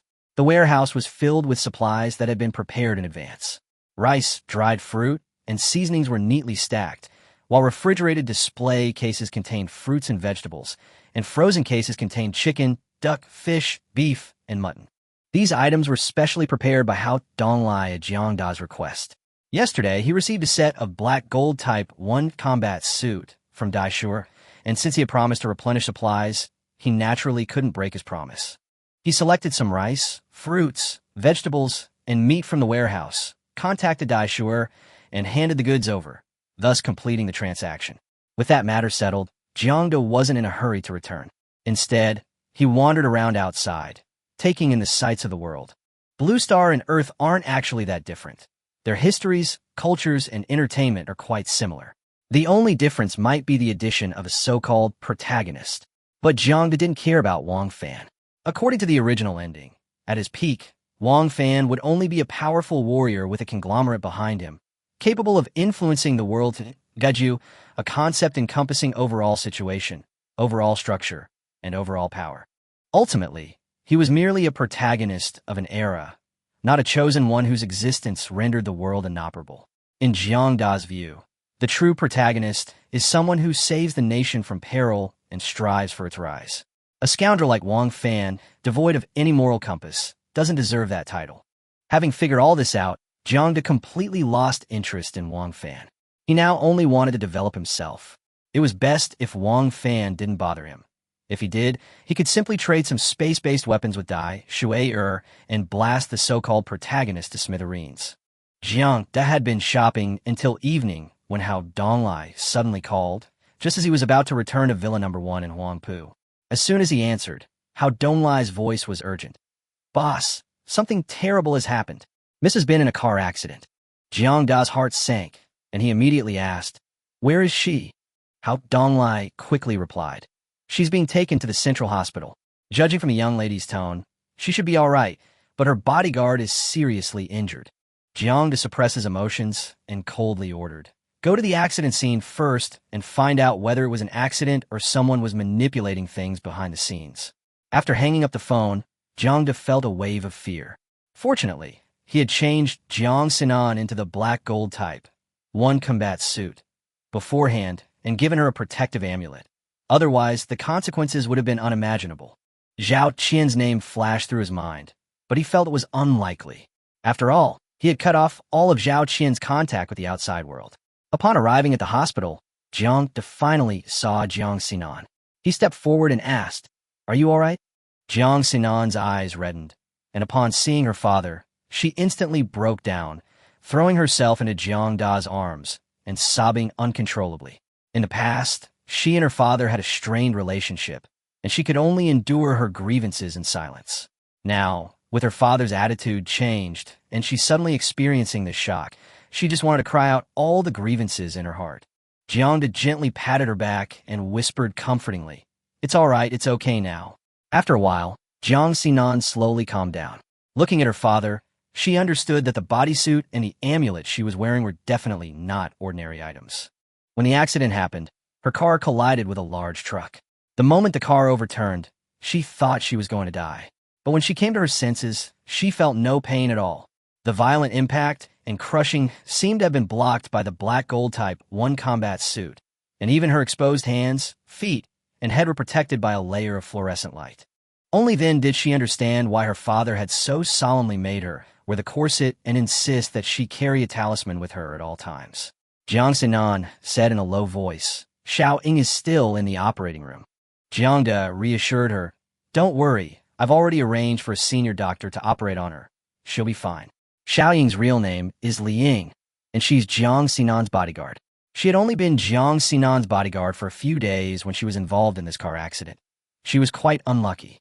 Not long after, the operating room door opened. Jiang Sinan immediately went up to her and asked, "Doctor, How is she? The doctor shook his head wearily and said that the patient had not suffered any vital injuries and her life had been saved. She just needed to rest well. Jiang Sinan finally breathed a sigh of relief. Although Liang was just a bodyguard, the two had gotten along well during this time, and she had already considered her a friend. Jiang said, "Let's go home first. I'll arrange for someone to take care of Liang." Jiang Sinan nodded and followed her father back to Villa Number 1 in Huangpu. Once home, Jiang told Jiang Sinan to go upstairs and rest, while he sat on the living room sofa, made himself a cup of tea, and quietly awaited news. Not long after, Hao Donglai called. Jiang Da's voice was calm. "Have you found out? Was it deliberate or an accident?" Hao Donglai replied in a deep voice. "Boss, we found out. It was the White Dragon Gang." Jiang Da frowned. "The White Dragon Gang?" Hao Donglai explained that the White Dragon Gang was a local underground gang in Shanghai, led by Qin Long, who usually did semi-legal business. This car accident was arranged by Qin Long for a large sum of money. Jiang Da took a deep breath and asked, "Is it Zhao Qian?" Hao Donglai replied, "No, it's someone named Wang Fan." With a snap, the porcelain cup in Jiang Da's hand was crushed. Wang Fan is practically courting death. Jiang Da's face darkened. "Fine, very well. Do you really think the Jiang family is easy to mess with, that anyone dares to provoke them?" After hanging up the phone, he remained silent for a moment, then directly called the Shanghai police station and handed over some evidence. After negotiations, the Shanghai authorities decided to launch a citywide crackdown on organized crime to eliminate emerging criminal gangs and restore order to the city. In fact, the Shanghai authorities had this plan in mind long ago. Organized crime is like weeds. It's cut down once, but it will sprout again after a while, so a concentrated crackdown is carried out every few years. Jiang Da's phone call came at just the right time. The authorities were also willing to give this entrepreneur face. So that very night, Shanghai's military and police acted swiftly. Clearly, they were prepared. At a single command, countless fully armed personnel stormed into KTVs, bars, nightclubs, and other similar establishments. In an instant, the entire underworld of Shanghai was thrown into chaos. Inside a private room at the Night Owl nightclub, Qin Long, the leader of the White Dragon Gang, had his arm around a young man's shoulder with practiced ease. He said to Wang Fan, "Brother Wang Fan, that woman was lucky. But don't worry, if she can escape once, can she escape a second time?" Wang Fan was deeply dissatisfied. All his preparations over the past few days had resulted in this outcome. He looked at Jiang Sinan's photo, a hint of regret flashing in his eyes. Such a beautiful woman. How wonderful it would be to have her in his harem. Chapter 14, Escape. Wang Fan had tried to contact Jiang Sinan several times through Jiang Siki's connection, but each time he was rebuffed and lost face. He realized that Jiang Sinan was a difficult woman to control, and he began to plot his murder. Just a few days ago, Jiang Siki called him crying, and after much thought, he decided to spend a large sum of money to have Qin Long arrange a car accident. Once Jiang Sinan is dead, he can control the Jiang family through Jiang Siki. As for Jiang Da, he doesn't care about him at all, because he has already discovered that Jiang Da has been poisoned by a slow-acting poison and will not live much longer. Jiang Da will pass away in a year or two at most. By then, Jiang Sinan will have died in a car accident, and Jiang Siki will be the only direct heir of the Jiang family. Since Jiang Siki is completely obedient to him, wouldn't the Jiang group fall in his hands? Bang, bang, bang. Wang Fan and Qin Long were discussing how to design the second car accident when a series of crackling noises suddenly came from outside, followed by chaotic shouts. The next second, the door to the private room was kicked open. Before Qin Long could even get angry, several White Dragon Gang henchmen rushed in a panic. "Boss, it's bad. The cops have broken in." "Boss, our entire place has been raided. Shanghai has suddenly launched a citywide crackdown on organized crime, and everything outside is in chaos." Qin Long was completely stunned. He couldn't understand why the authorities would suddenly crack down on organized crime without any prior warning. Wang Fan's expression also changed. Having practiced martial arts since childhood, he had excellent hearing and could already hear the pleas for surrender outside, along with sporadic gunshots. Without time to think further, only one thought remained in his mind. He absolutely could not be arrested. He had already scouted the location and decisively smashed the private room window. Under the stunned gazes of Qin Long and the others, he jumped out without looking back. As for Qin Long, he didn't care anymore. Damn it! Why did the authorities suddenly crack down on organized crime? Wang Fan jumped from the third floor, using the air conditioner unit to absorb most of the impact, and with his skills, he was naturally unharmed. After determining his direction, he quickly disappeared into an alley. He then called one of his female confidants to inquire about the situation. Through her, he learned that he was wanted in Shanghai for hiring a hitman. Wang Fan was furious and frustrated, but he had no choice but to leave Shanghai temporarily. Using his confidant's connections, he fled until daybreak, finally escaping unharmed to the outskirts of Shanghai. He hid in a house that Hong Yin had prepared in advance, locked the door, and collapsed onto the bed. The night's escape had left him exhausted. All he wanted now was a good night's sleep. After an unknown amount of time, a cell phone ring woke Wang Fan. He was about to start cursing when he realized it was Jiang calling. He could only suppress his anger, force himself to stay alert, and ask gently, "Xiaoqi, is something wrong?" He was counting on Jiang to help him take over the Jiang group, so he couldn't afford to turn against her. On the other end of the phone, Jiang cried uncontrollably, "Brother Wang Fan, my dad wants to divorce my mom." Wang Fan frowned, the image of Zhao Qian, still charming and alluring, flashing through his mind. He licked his lips and coaxed her softly, "Don't cry, baby. Haven't your parents always had a good relationship? Why do they suddenly want a divorce?" Jiang sobbed, "My dad found out I'm not his biological daughter." "What? You're not his biological daughter?" Wang Fan sat bolt upright in bed. He finally understood why Jiang had suddenly filed for divorce. Not being his biological daughter, and having been cuckolded for so many years, no man could bear that. If it were him, it probably wouldn't be as simple as just a divorce. But soon, Wang Fan started to have a headache. If Jiang was kicked out of the Jiang family, how could he use her to take back the Jiang corporation? He hurriedly asked, "What about you?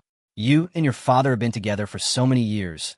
Your father wouldn't really have the heart to kick you out, would he?" Even though Jiang was only an adopted daughter, she still had inheritance rights as long as Jiang was willing. Jiang cried even harder, "My dad only cares about that bitch Jiang Sinan. He doesn't want me anymore and wants me to go back to the Zhao family." Actually, Jiang wasn't that panicked. She felt that Jiang had always doted on her, so even if he found out she wasn't his biological daughter, he wouldn't really kick her out.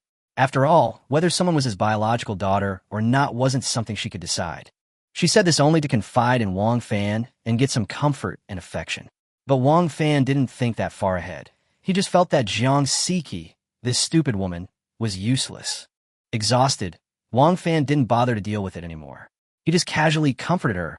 "Don't cry, baby. I'm busy right now. We'll talk when I'm done." After saying that, he turned off his phone and lay down on the bed to continue sleeping. The time is now 7:30 in the morning. Hao Donglai rushed over right after breakfast, his face extremely grim. "Chairman, Wang Fan has disappeared after escaping for Shanghai. We almost caught him several times last night, but we just missed him each time. There must be someone interfering." Jiang sighed. After all, he was the main character. How could he be caught so easily? He didn't want to waste any more energy on this matter. So he said, "Forget it. Go and call the lawyer and bodyguards and come with me to Junjing Villa. The most important thing right now is to get rid of Zhao Qian as soon as possible. Only after dealing with these messes can he focus his attention back on his career." Hao Donglai nodded. "The lawyer has arrived and can leave at any time." Jiang glanced at the second floor of the villa. Jiang Sinan was frightened last night and hasn't gotten out of bed yet. A look of heartache flashed in his eyes, and he said softly, "Let's go." Hunqing numero uno villa. Jiang returned, a sense of loss washing over him. Entering the living room, he saw Zhao Qian sitting on the sofa, her hair disheveled, her former poise and elegance completely gone. She looked up at Jiang, her expression blank. "Are you really that heartless?"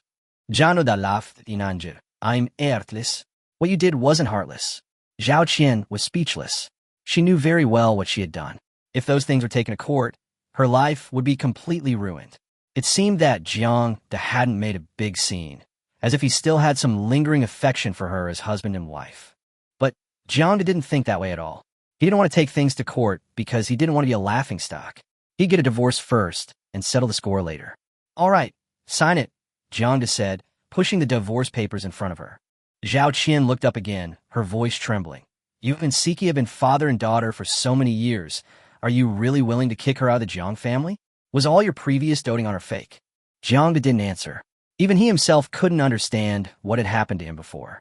He neglected his truly obedient daughter, yet he insisted on spoiling that unfilial daughter. Zhao Qian was utterly desperate. Looking at the aggressive lawyer beside her, she knew that if she didn't sign, she would be in court immediately. At that point, it wouldn't be as simple as leaving with nothing. Her hands trembled as she picked up the pen, about to sign the agreement. No, no. Just then, Jiang Siki ran over crying. Jiang frowned and glanced at her, and how Donglai immediately understood, calling a few people to carry Jiang Siki out of the villa. Jiang Siki was both anxious and angry. She took out her phone to call Wang Fan, only to find that his phone was switched off. She suddenly remembered that Wang Fan had a secret private number, so she quickly dialed it. Jiang ignored her, picked up the signed divorce agreement, nodded in satisfaction, and turned to leave. Let's go. Let's get the paperwork done. A divorce isn't just about signing an agreement. The divorce certificate is essential. This agreement only proves that both parties agree to the divorce. Zhao Qian followed him out, looking utterly dejected.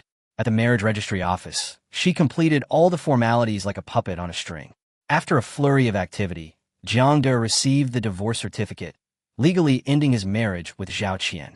Leaving the marriage agency, Jiang De didn't give the woman another glance, got into his car without looking back, and drove away. Zhao Qian walked listlessly down the street.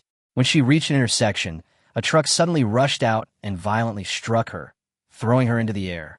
Chapter 15: Sensation and Doubts. After returning to Villa No. 1 in Huangpu, Jiang De quickly received news that Zhao Qian had been in a car accident. He looked at Hao Donglai and asked, "Did you arrange this?" Hao Donglai looked blank and immediately shook his head. "It wasn't me." Jiang De frowned, wondering if it really was an accident. Later, after an official investigation, it turned out to be just a regular car accident, so he didn't investigate further. Meanwhile, in the president's office of Sinan Technology, Jiang Sinan put down her phone and murmured, "She's just in a vegetative state? She's lucky." For the next 2 weeks, everything was calm, until one day, a piece of news suddenly spread online and quickly became a trending topic. The trending headline was eye-catching. Sinan Technology achieves major breakthrough in solid-state battery technology. Electric vehicle range expected to reach 2,500 kilometers. The news immediately caused a stir online, with countless netizens flooding the discussion. Some exclaimed that a range of 2,500 kilometers was simply incredible, while others stared blankly at the figure of 1,300 Wh/kg, asking what it meant. It was quickly explained that the energy density of traditional lithium batteries is mostly around 300 kilowatt-hours, meaning this figure represents several times higher. This has only fueled the controversy. Some think it's an exaggeration and suspect it's fake news. Others compare it to the 500 kilometers per hour figure that Yuanhang Power just broke through and feel that Sinan Technology couldn't possibly be that outrageous. Some people even directly mentioned Far Eastern air transport, which immediately drew a barrage of criticism. After all, Far Eastern air transport had been rumored to be linked to Japanese companies, and its reputation online was already quite poor. Jiang Sinan was informed as soon as the news broke. In the conference room of Sinan Technology, Jiang Sinan's expression was grim. She glanced at everyone and said, "Speak up, everyone." Silence fell over the room. Everyone lowered their heads, their faces equally unpleasant. The company had always maintained strict secrecy regarding its new solid-state battery technology, but the news had still leaked. Ma Tao, the technical director, spoke first, saying that it was just a rumor at the moment, and the online hype would come and go quickly, which might not be a bad thing. It could even be a good way to generate buzz for the upcoming product launch. Jiang Sinan tapped her fingers lightly on the table, her tone indifferent. It's one thing to have a minor impact, but it's another to leak secrets. This must be thoroughly investigated. Ma Tao immediately nodded, indicating that he would definitely find out the truth. Jiang Sinan then inquired about the progress of the factory and the patent. Ma Tao reported that the production line had been adjusted and was ready to go into production at any time, and the patent had also been approved. The authorities attach great importance to this technology and are helping them apply for international patents. After listening, Jiang Sinan pondered for a moment and made a decision. Since that's the case, there's no need to hide it anymore. Let's set a date for the new product launch first. And as for the news online, the official Weibo account will issue an announcement. After saying that, she picked up a pen and wrote a line on a piece of paper. After reviewing it, Ma Tao nodded and said, "Okay, I'll get on it right away." Not long after, while netizens were still arguing heatedly, Sinan Technologies' official Weibo account suddenly released an announcement. The announcement contained only one sentence: "Let the facts speak for themselves." This statement instantly ignited the entire internet. Some people didn't understand what it meant, but netizens quickly helped translate it, saying that Sinan Technology meant to stop making a fuss. The facts will prove everything, and only incompetent people keep talking nonsense. This reply quickly went viral, further angering many netizens who began to retaliate. Some questioned whether Sinan Technology was provoking netizens, while others reminded everyone that it was merely a netizen's interpretation, not the official statement. However, some astutely realized that Sinan Technology's confidence in responding in this way likely stemmed from its own strength. Otherwise, a long-established company with assets exceeding 10 billion yuan wouldn't joke about something like this. There are still many dissenting voices, with many firmly refusing to believe that the energy density reaches 1300 Wh/kg. However, some calmly argue that since the other side has stated they will let the facts speak for themselves, the truth will be revealed at the press conference. Soon after, netizens discovered that Sinan Technology's official website had been updated with news. A new product launch conference would be held on the 30th of this month. Sinan Technology's significant announcement naturally alarmed the entire industry. Many industry insiders shook their heads upon seeing the data, finding it exaggerated and unbelievable. Some speculated about what was going on with Jiang's management. Others suggested that with Jiang's eldest daughter now in charge of Sinan Technology, the younger generation might be struggling to maintain a proper balance.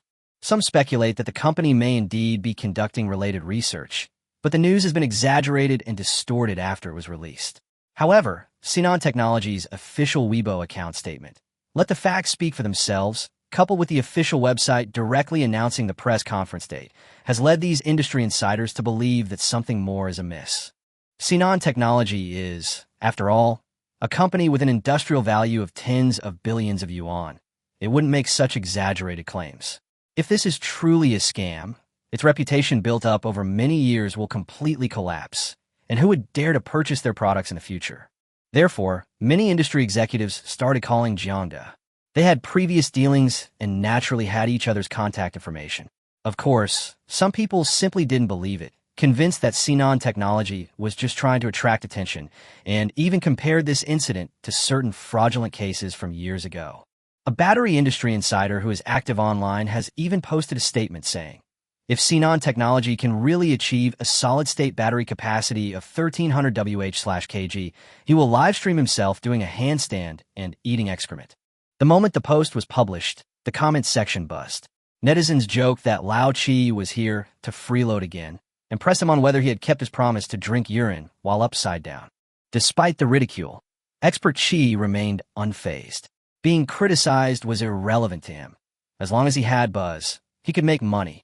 He had long understood that these days, as long as you become famous, whether it's infamous or not, you can monetize it. Compared to toiling away in the lab doing research, being an internet celebrity was clearly more lucrative. Meanwhile, in the research lab of Yuanhang Power Battery, a group of leading figures in the battery industry also saw the news online. The researchers frowned, and the atmosphere was somewhat tense. Someone couldn't help but speak up, suspecting that Sinan Technology was trying to ride on Yuanhang's coattails. An experienced expert tapped on the table, reminding everyone that Sinan Technology was an established company and wouldn't make empty promises without reason. Since they had already set a date for the new product launch, it meant there was at least some truth to it. Immediately, some people objected, arguing that it was simply impossible. They were all industry elites who knew best what 1300 Wh/kg represented. This data was as if they were treating everyone like fools. The other researchers echoed their sentiments. If they were only slightly higher than them, they might have been able to accept it, but this gap was far too large, exceeding their comprehension. At this moment, the lab director slammed his hand on the table and barked, "That's enough." He looked at everyone and said sternly, "When researchers encounter something, their first reaction should be verification, not emotional denial. Since Sinan Technology says it will let the facts speak for themselves, We'll know the truth after the press conference. If it turns out to be false, then it's not too late to condemn it. For now, everyone should focus on doing their work well. After listening, everyone's emotions gradually calmed down. Just as the conference room fell silent again, a silent young man sitting at the end of the conference table suddenly raised his head and looked intently at the director. He asked, "Director He, is it true that our company, Yuan has been acquired by a Japanese company?" Chapter 016, The Voyage with the Peaches Plucked. The office was silent. All eyes were on Director He. Recently, because of that news, the Voyage Research Lab had been subjected to a lot of criticism, and online they had been branded as traitors. Some people criticized them for developing advanced technology, but not for contributing to the country's development. Instead, they accused them of selling it abroad for money. The words were extremely harsh, but they felt more wrong than anyone else. They were just a group of researchers engrossed in their work.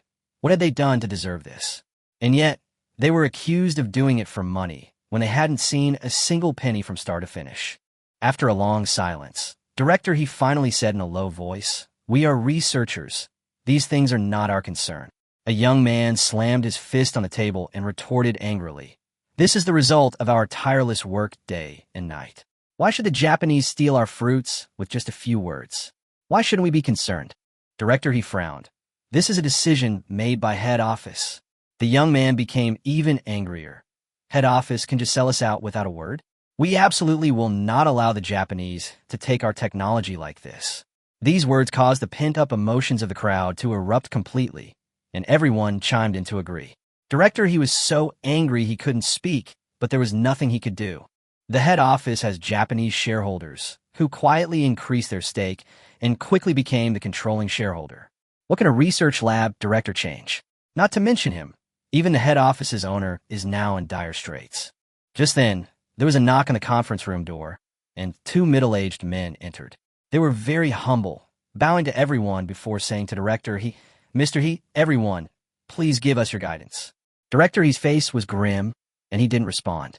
The two Japanese men, however, seemed unconcerned and went straight to the conference table to sit down. Meanwhile, inside Villa Number 1 in Huangpu, Jiang Dagang hung up the phone and rubbed his temples. These calls were all from CEOs of his industry peers. Since they were asking in person, he couldn't ignore them, nor could he give a perfunctory answer. He could only give a uniform reply. Everything would become clear at the new product launch on the 30th. After ending the last call, Jiang just simply turned off his phone. He put down his phone, looked at Hao Donglai, and asked, "Yuanhang was acquired by a Japanese company. What exactly happened?" Hao Donglai quickly reported. Yuanhang's research lab was composed of He Yong, several scholars, and a group of graduate students. It wasn't very well known before and hadn't produced any particularly outstanding results. Its parent company is Siyuan Group. Siyuan initially supported Yuanhang with the idea of casting a wide net, since the annual investment was not much, and if it ever yielded results, it would be a pleasant surprise.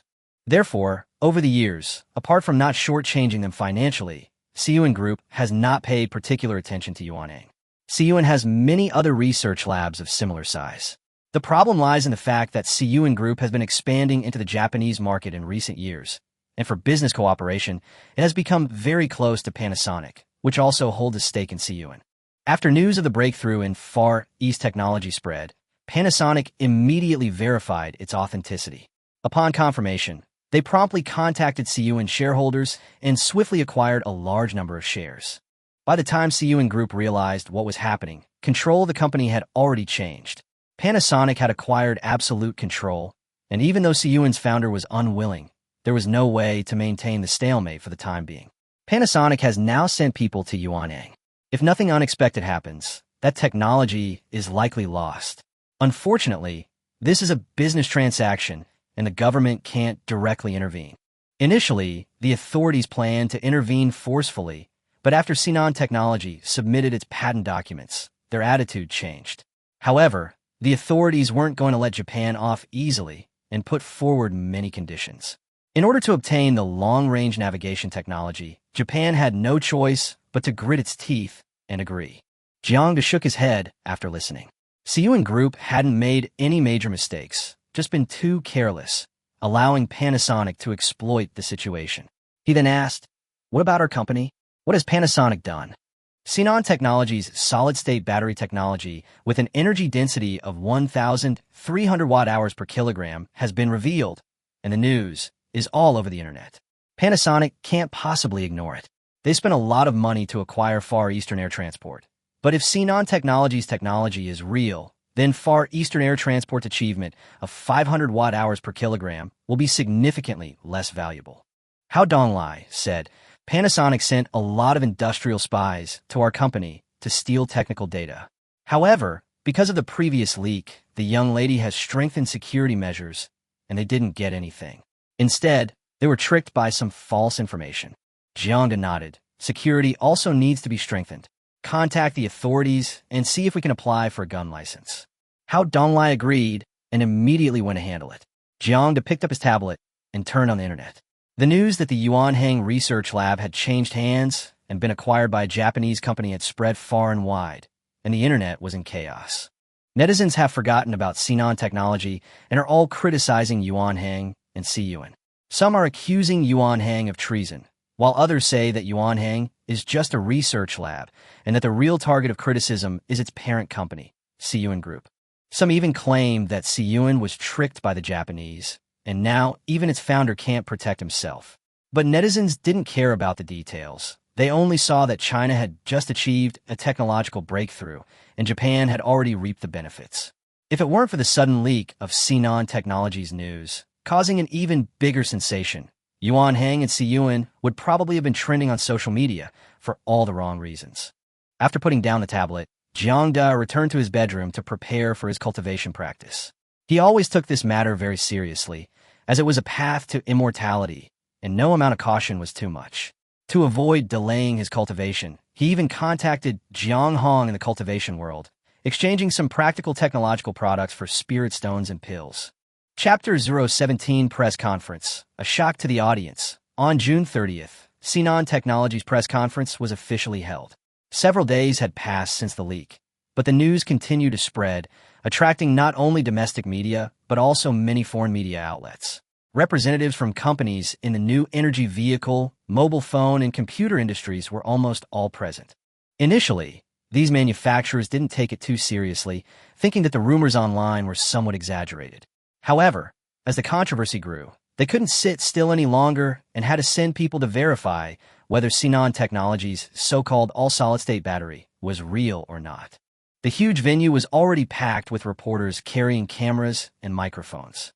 Domestic reporters were excited, while foreign media were more skeptical.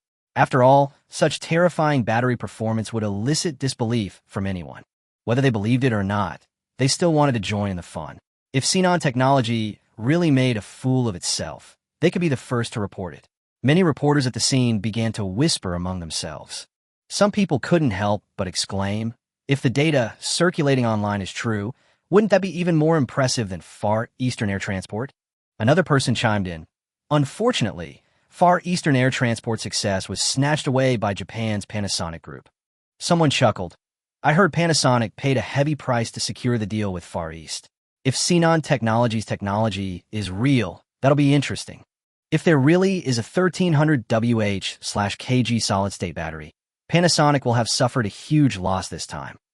Some people disagreed, saying Yuanhang's 500 Wh/kg is not bad either, and it will definitely be cheaper. Soon after, someone countered, if one car uses Sinan Technologies' battery and has a range of 2,500 kilometers, while another uses Yuanhang's and has a range of 1,000 kilometers, which would you choose? That's definitely 2,500 kilometers. If the price difference is too big, I might choose 1,000 kilometers. It's enough for city driving. After much discussion, the group finally focused on Sinan Technologies' pricing. If the price difference wasn't significant, it would undoubtedly be a disaster for Panasonic. Meanwhile, backstage at the press conference, Jiang looked at his eldest daughter, Jiang Sinan, and asked gently, Are you nervous? Jiang Sinan was personally hosting today's press conference. Jiang Sinan took a deep breath, nodded, then shook her head. It's all right. Jiang patted her shoulder.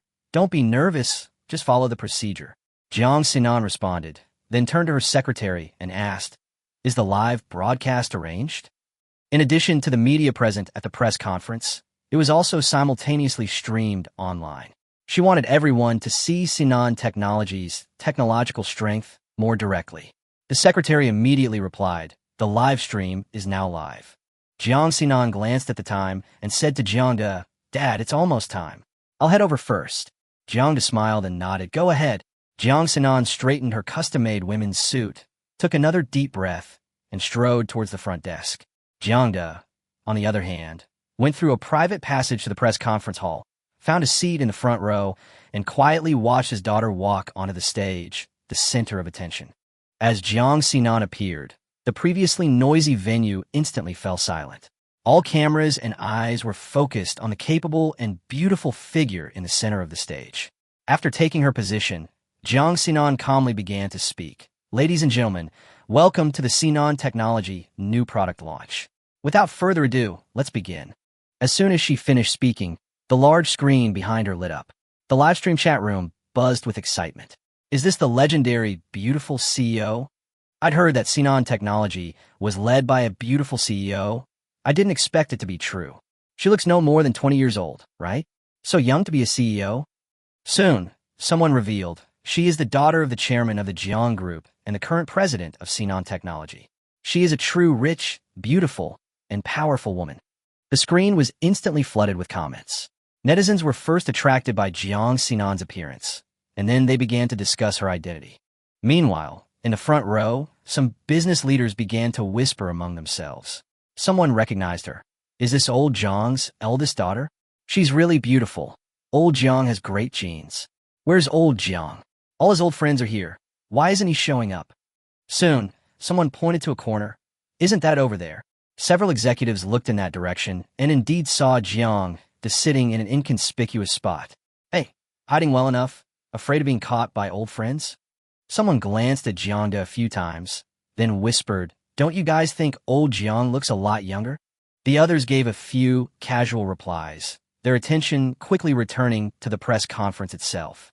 After all, the real focus today was the battery technology that Sinan Technology was about to announce. On stage, seeing the audience quiet down, Jiang Sinan raised her hand, gesturing for everyone to look at the large screen. Soon, lines of battery parameters appeared on the screen. While ordinary people were dazzled by the sheer volume, the professionals in the audience found something increasingly amiss. Many technical representatives from car manufacturers and battery companies stared at the data on the screen, their eyes widening in astonishment. One middle-aged expert even froze on the spot, muttering, "Isn't this a bit too exaggerated?" Jiang Sinan continued, "This battery, named Zhurong No. 1, is an all-solid-state battery developed by our research team after many years of hard work." She briefly described the difficulties the team faced during the research and development process, and then brought the focus back to the big screen. "Next, please take a look at its core structure." The scene shifts, and the Zhurong No. 1 battery is disassembled into multiple parts in a dynamic graphic. The structural layers, material design, and technical approach are all presented to the audience in a clear and intuitive way. As each new technology was unveiled, gasps of astonishment echoed through the venue. "Incredible!" Some experts in related fields were completely stunned. Even the company representatives who had initially come with skepticism now abandoned their dismissive attitudes, their expressions becoming incredibly serious. Not only those on site, but also a large number of industry insiders outside the company were watching the live broadcast.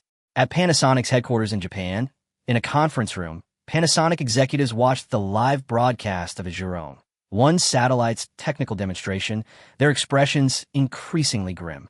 They paid a huge price to acquire the Yuanhang solid-state battery technology. Not only did Panasonic invest heavily, but the Japanese government also made significant sacrifices, only to be ruthlessly exploited by China.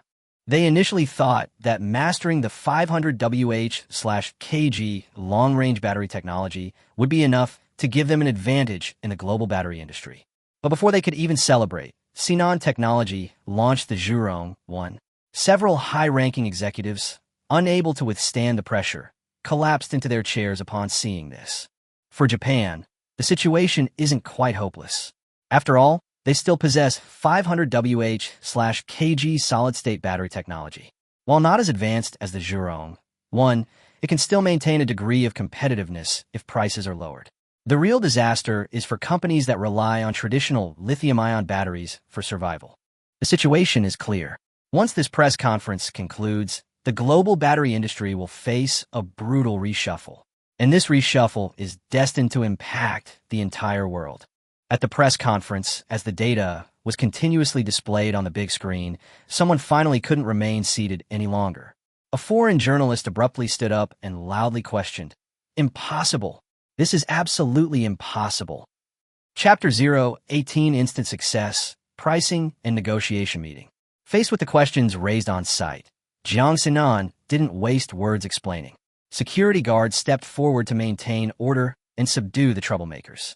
Seeing her assertiveness, some who had originally wanted to stir up trouble dared not make any further moves and could only remain quiet and observe. Jiang raised her hand to signal, and a large screen of the press conference immediately switched to displaying a set of core data. Many people couldn't understand the technical parameters, but as soon as the words 10-minute fast charging and extreme range of 2,500 kilometers appeared, the entire venue fell silent instantly. Immediately afterwards, the lights came on. Before the reporters could even ask any questions, Jiang spoke up. "I know everyone has doubts about Jurong number 1. Please look, this is the patent certificate issued by an official institution." One by one, the evidence was projected onto the large screen. The technical demonstrations might not be understandable to the average internet user, but once these official documents were displayed, the doubts immediately subsided. The live stream chat exploded with comments. Some exclaimed that Sinan technology had really pulled off a major breakthrough this time, while others realized that they hadn't been lagging behind all these years, but had been quietly preparing a big surprise. Some netizens mocked those still questioning the official statements, saying they were pretending not to see them even though official proof had been presented. Others praised Jiang for her decisive action, saying she didn't give those who disrupted the press conference a chance to stir up trouble. As evidence was revealed piece by piece, the authenticity of Jurong 1 was definitively confirmed. Netizens who had been downcast due to the voyage incident became excited again, flocking online to cheer on Sinan technology. At the press conference, Jiang continued. "Now it's time for the Q&A session." Upon hearing this, the reporters in the audience immediately perked up. A barrage of questions followed, some inquiring about the research and development process, others asking whether the company had proactively released the information beforehand, and still others trying to dig out more inside stories from the details. Jiang handled the situation calmly and remained composed even when faced with tricky questions. Her demeanor was poised and confident, already displaying the composure of a group leader. Watching this scene from below the stage, Jiang felt very gratified. Jiang was a genius. She completed her undergraduate and master's degrees before the age of 19 and even studied abroad for 2 years. After returning to China, in an attempt to attract her father's attention, she started her own company and ran it successfully. Unfortunately, Jiang, in the past, never truly cared about that company. At this moment, a company CEO sat down next to Jiang and said with a smile, "Old Jiang, you've raised a wonderful daughter." Jiang smiled and countered by asking if the other man also had a daughter, about the same age as Sinan. When old Lu mentioned his daughter, Lu Han, a hint of helplessness appeared on his face. Clearly, his daughter wasn't exactly easy to manage. After a few casual pleasantries, Lao Lu quickly steered the conversation toward cooperation. The Lu Group was in the new energy vehicle business and naturally coveted the Jurong number 1. In fact, it wasn't just Lao Lu. Almost all the car company executives present felt the same way, wishing they could sign contracts as soon as the press conference ended. Jiang did not agree on the spot, but said, "Tea has been prepared upstairs. We can drink and chat after the press conference." Old Lu knew he couldn't seize the initiative, so he could only nod in agreement helplessly. The press conference ended quickly, but the real shock was just beginning. Data and patent certificates for Jurong 1 spread rapidly across the internet, and Sinan technology became an overnight sensation thanks to this press conference. Domestic and foreign companies were all on edge. Whether they were car manufacturers or electronics companies, they all booked flights to Shanghai immediately, eager to be the first to secure cooperation opportunities. In a conference room at Sinan Technology, Jiang and a group of automotive industry leaders formally discussed cooperation. The first thing they discussed was price. After some negotiations, The final agreement was to increase the price of traditional batteries by 60%.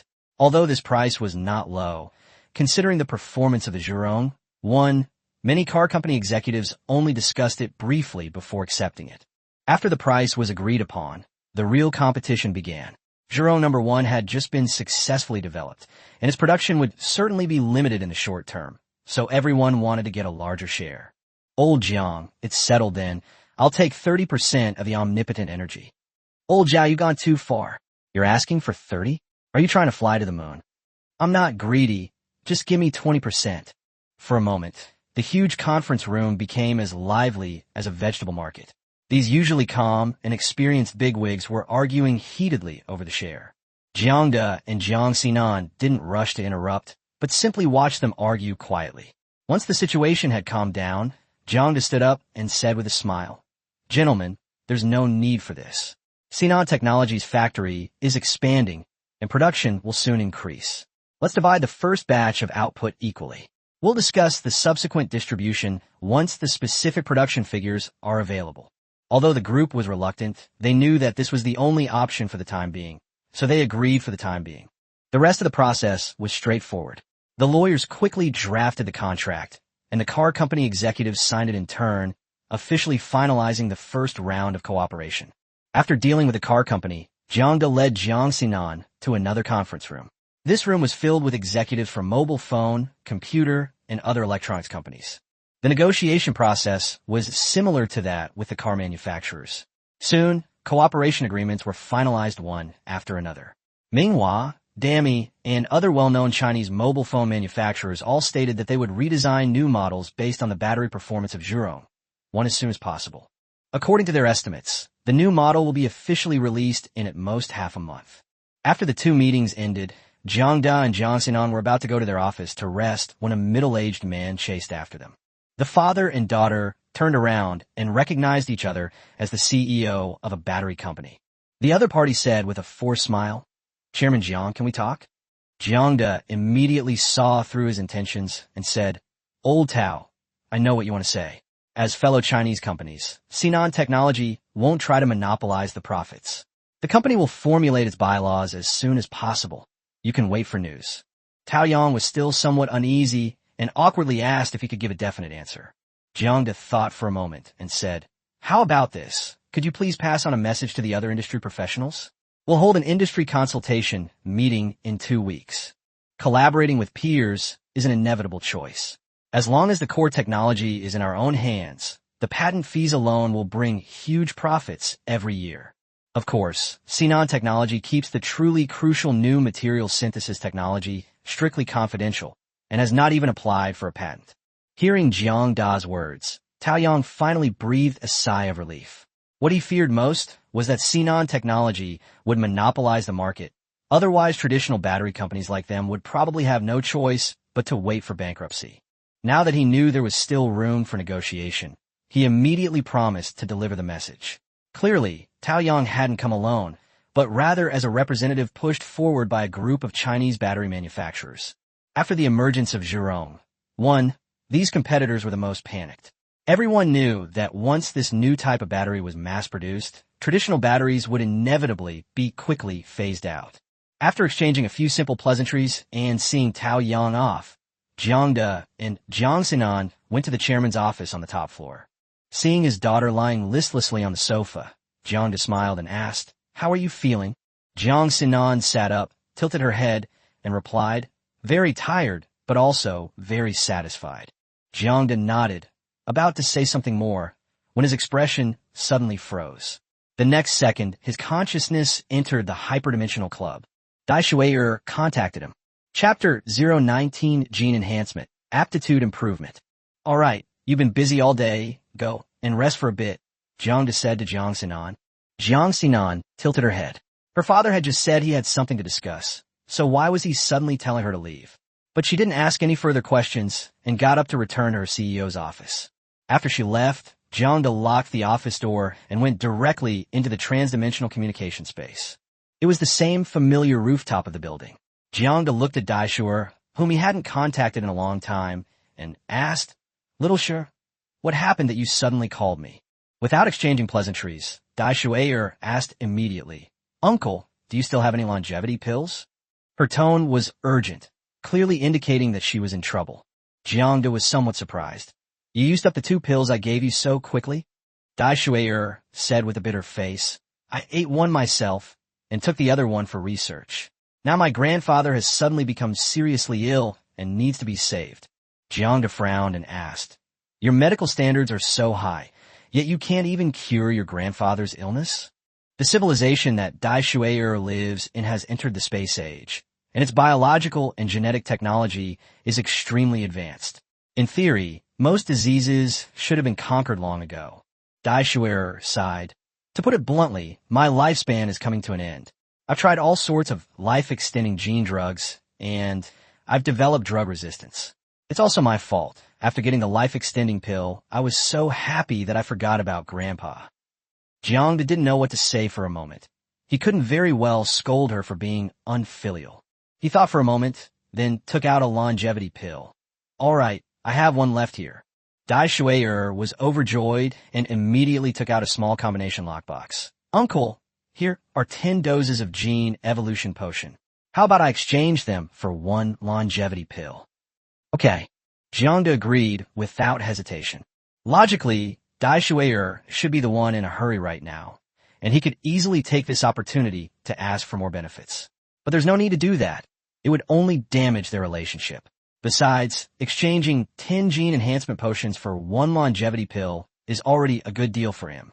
Upon hearing his agreement, Dai Shuai clapped her hands excitedly and quickly handed over the combination lock. After the transaction was completed, she didn't dare to delay for a moment and immediately left the communication space. Jiang looked at the spot where she disappeared and shook his head. That girl is really thick-skinned. Why didn't she think of anything earlier?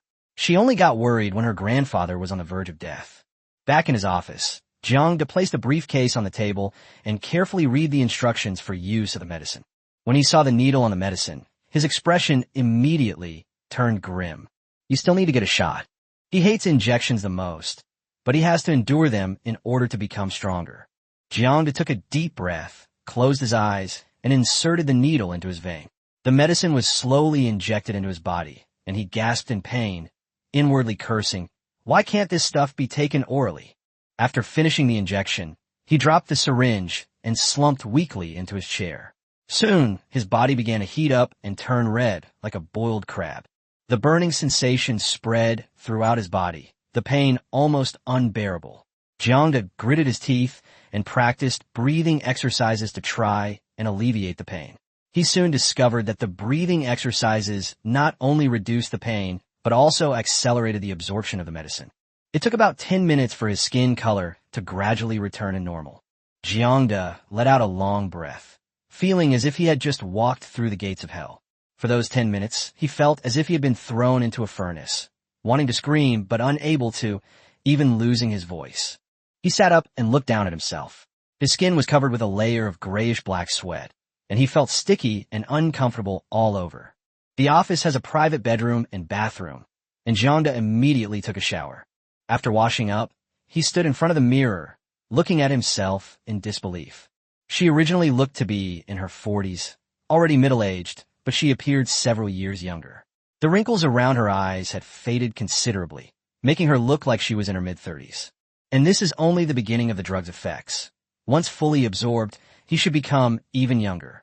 Jiang has always been most satisfied with his age, which is around 30. Mature, steady, and strong, yet still ambitious. But if he really had to choose, he would prefer to return to his 25-year-old self, because his mental age is pretty much stuck there. He shook his head, clearing his mind of these distracting thoughts. Thinking of the changes he experienced while circulating his breathing techniques after the injection, Jiang's eyes lit up.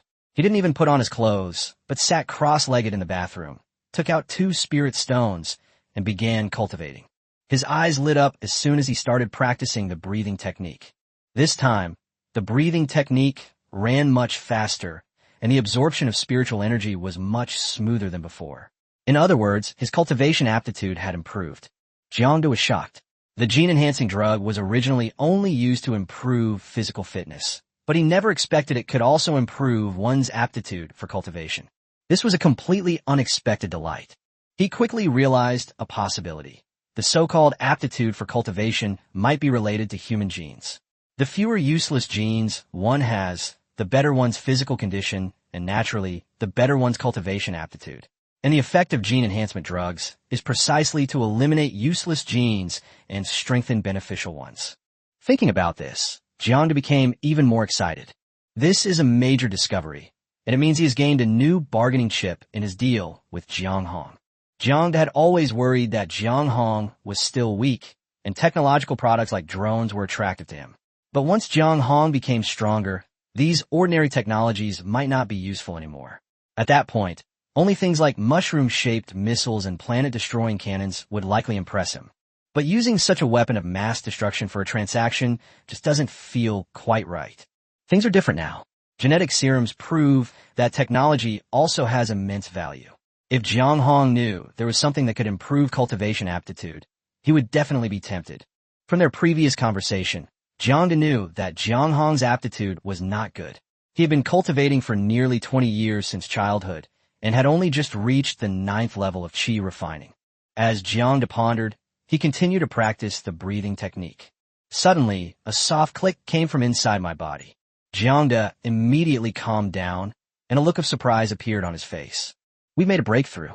He finally entered the body-tempering realm. All those days of cultivation had only made his body stronger. Only now could he truly be considered a cultivator, even if it was just the lowest level of body tempering. After adjusting to the power gained from the breakthrough, Jiang changed his clothes. Just then, there was a knock on the door. Jiang Sinan pushed open the door and was about to speak when she froze upon seeing Jiang. She blinked, somewhat incredulous. Is this my own father? Why do I look younger all of a sudden? What's wrong? Jiang asked with a smile. Jiang Sinan shook her head, suppressing her doubts, and said, Someone is manipulating public opinion online, which has had a negative impact on the company. Chapter 20. Public Opinion Reversal. Public opinion? Tell me more. Jiang narrowed his eyes, having roughly made a judgment in his mind. Most likely, someone had seen Sinan Technologies' rising momentum and finally couldn't sit still any longer. Jiang Sinan handed over the tablet and said that some people online were stirring up trouble, accusing Sinan Technology of monopolizing the industry, disregarding the lives of its peers, and jeopardizing the livelihoods of countless workers, and even labeling it as a heartless capitalist. Jiang took the photo and saw it was a Weibo post from a prominent influencer. The post claimed that once the Zhuro No. 1 battery was deployed, other battery companies will be driven to the brink of collapse, with Sinan Technology snatching all their orders and the entire industry being devoured by one company. At first glance, this statement seems to make some sense, but upon closer inspection, it's all fallacies. Unfortunately, the comment section has already been stirred up, and rational comments barely surface before being drowned out by a barrage of insults. Some people are saying that monopolies are terrible, and that ordinary people will ultimately suffer. Others are calling for relevant departments to intervene. Still others are saying that Sinan Technology should share its technology with its peers so that everyone can make money together. Some argue that the technology was developed at someone else's expense, so why should it be shared? But this voice was quickly suppressed, and more people began to condemn Jiang's company as heartless, as if Sinan Technology had become the industry's villain. Jiang frowned more and more as he read the comments. People online are sometimes pitiful, sometimes hateful, and indeed, quite pathetic. When good things happen, they can praise someone to the skies, but with the slightest guidance, they can instantly turn into knives. Since the advent of the internet, countless people have been driven to despair by hurtful words spoken without knowing the truth. Many people are so eager to wield a knife without even knowing the facts. However, Jiang quickly put away the tablet and said calmly, "Don't worry about it. We're not the ones who should be anxious." He had already announced that an industry consultation meeting would be held on July 15th. Now that someone has suddenly caused this trouble, domestic battery companies are probably even more anxious than Sinan Technology and have even started to criticize the person behind it. Because they were afraid. Afraid that Jiang would be angered by public opinion and simply cancel the consultation meeting. As Jiang had predicted, things turned out just as he had expected. After seeing the online sentiment, the faces of the group of battery company executives, led by Tao Yang, grew increasingly grim. Which bastard did this? Idiot. You're such an idiot. Isn't this going to get us killed? These bosses, who usually value their appearance, abandoned all pretense of decorum at this moment and kept cursing at the screen. Taoyang looked around at everyone and said in a deep voice, "Gentlemen, it's our turn to make a move." The others nodded immediately. The most important thing right now was the industry consultation meeting on July 15th. In any case, they couldn't let this media frenzy ruin everything. Soon, major battery companies issued announcements one after another. Chifei Battery strongly condemned the irresponsible remarks online, stating that Sinan Technology is a responsible company. Hantian Group also stepped forward, stating that the technological breakthrough of Zhurong one represents the progress of Chinese technology and advising those with ulterior motives to stop.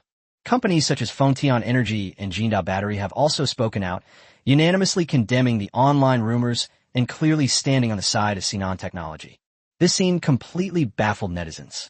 The people behind the scenes were dumbfounded and then flew into a rage, hurling insults.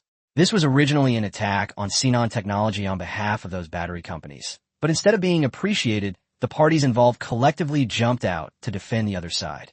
Ordinary netizens also began to realize that something was wrong. Some people are wondering why, when Zhurong number 1 is clearly going to take away the market share from these companies, they don't join in criticizing it, but instead speak up for Sinan Technology. Soon, some speculated that the only possibility was that these companies had already obtained the technology license for Zhurong number 1. Otherwise, a group of capitalists would never protect others for no reason. Public opinion began to shift, and those who had previously criticized Sinan Technology for monopolizing profits gradually fell silent. As several celebrity scandals trended on social media, netizens' attention quickly shifted, and the controversy surrounding Sinan Technology rapidly cooled down. In the office, Jiang watched the changes in the trending topics and couldn't help but click his tongue. Celebrity gossip is indeed effective. Just release a few sensational pieces of news, and netizens are immediately swept away. The masses are like blades of grass, bending whichever way the wind blows. Very few people truly stick to their own judgment. This time was no different. When Zhurong one was unveiled at the press conference, the entire internet was full of praise. But with just a little provocation, the criticism immediately turned against it. Jiang shook his head, feeling only pity and sorrow. He turned to look at Jiang Sinan and said, "You must be exhausted today. Go home and rest early." Jiang Sinan shook her head, not tired. Jiang raised his hand and ruffled her hair, his tone softening. "Work is never ending. Let's go home after get off work. You didn't eat much for lunch, so have a good meal tonight." That evening, the father and daughter had a big meal together. After the meal, their relationship had noticeably improved. Around 9 o'clock, Jiang returned to his room. Tomorrow was July 1st, the day the Time-Space Club refreshed its matchmaking attempts. He felt a little excited, wondering what kind of world he would be matched with this time. A future world? An ancient world? A bizarre world? Or a post-apocalyptic world? Anything is possible. It's impossible to predict. This sense of anticipation made him feel like he was looking forward to the new year when he was a child. He tossed and turned, unable to sleep, only thinking about how dawn would break soon. The next morning, Jiang got up early, only to find that Jiang Sinan was already in the kitchen preparing breakfast. Jiang Sinan blinked, somewhat surprised. Her father wasn't usually this diligent. Why was he up so early today? After washing up, Jiang sat on the sofa and casually picked up the newspaper that had just been delivered.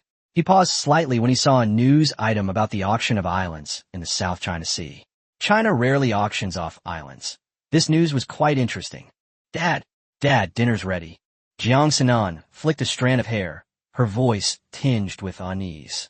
She hadn't called him that in many years since their relationship soured. Now that Jiang's attitude had changed, she wanted to take the initiative to ease the tension. Jiang responded and got up to go to the dining table. After breakfast, Jiang Sinan went to the company. Jiang, on the other hand, couldn't wait to enter the Time-Space Club and immediately said, "Matchup. Matching in progress. Matching complete. Building a communication space. Construction complete. Do you want to enter?" Jiang didn't hesitate. "Go in." Suddenly, he found himself on an island filled with birdsong and fragrant flowers.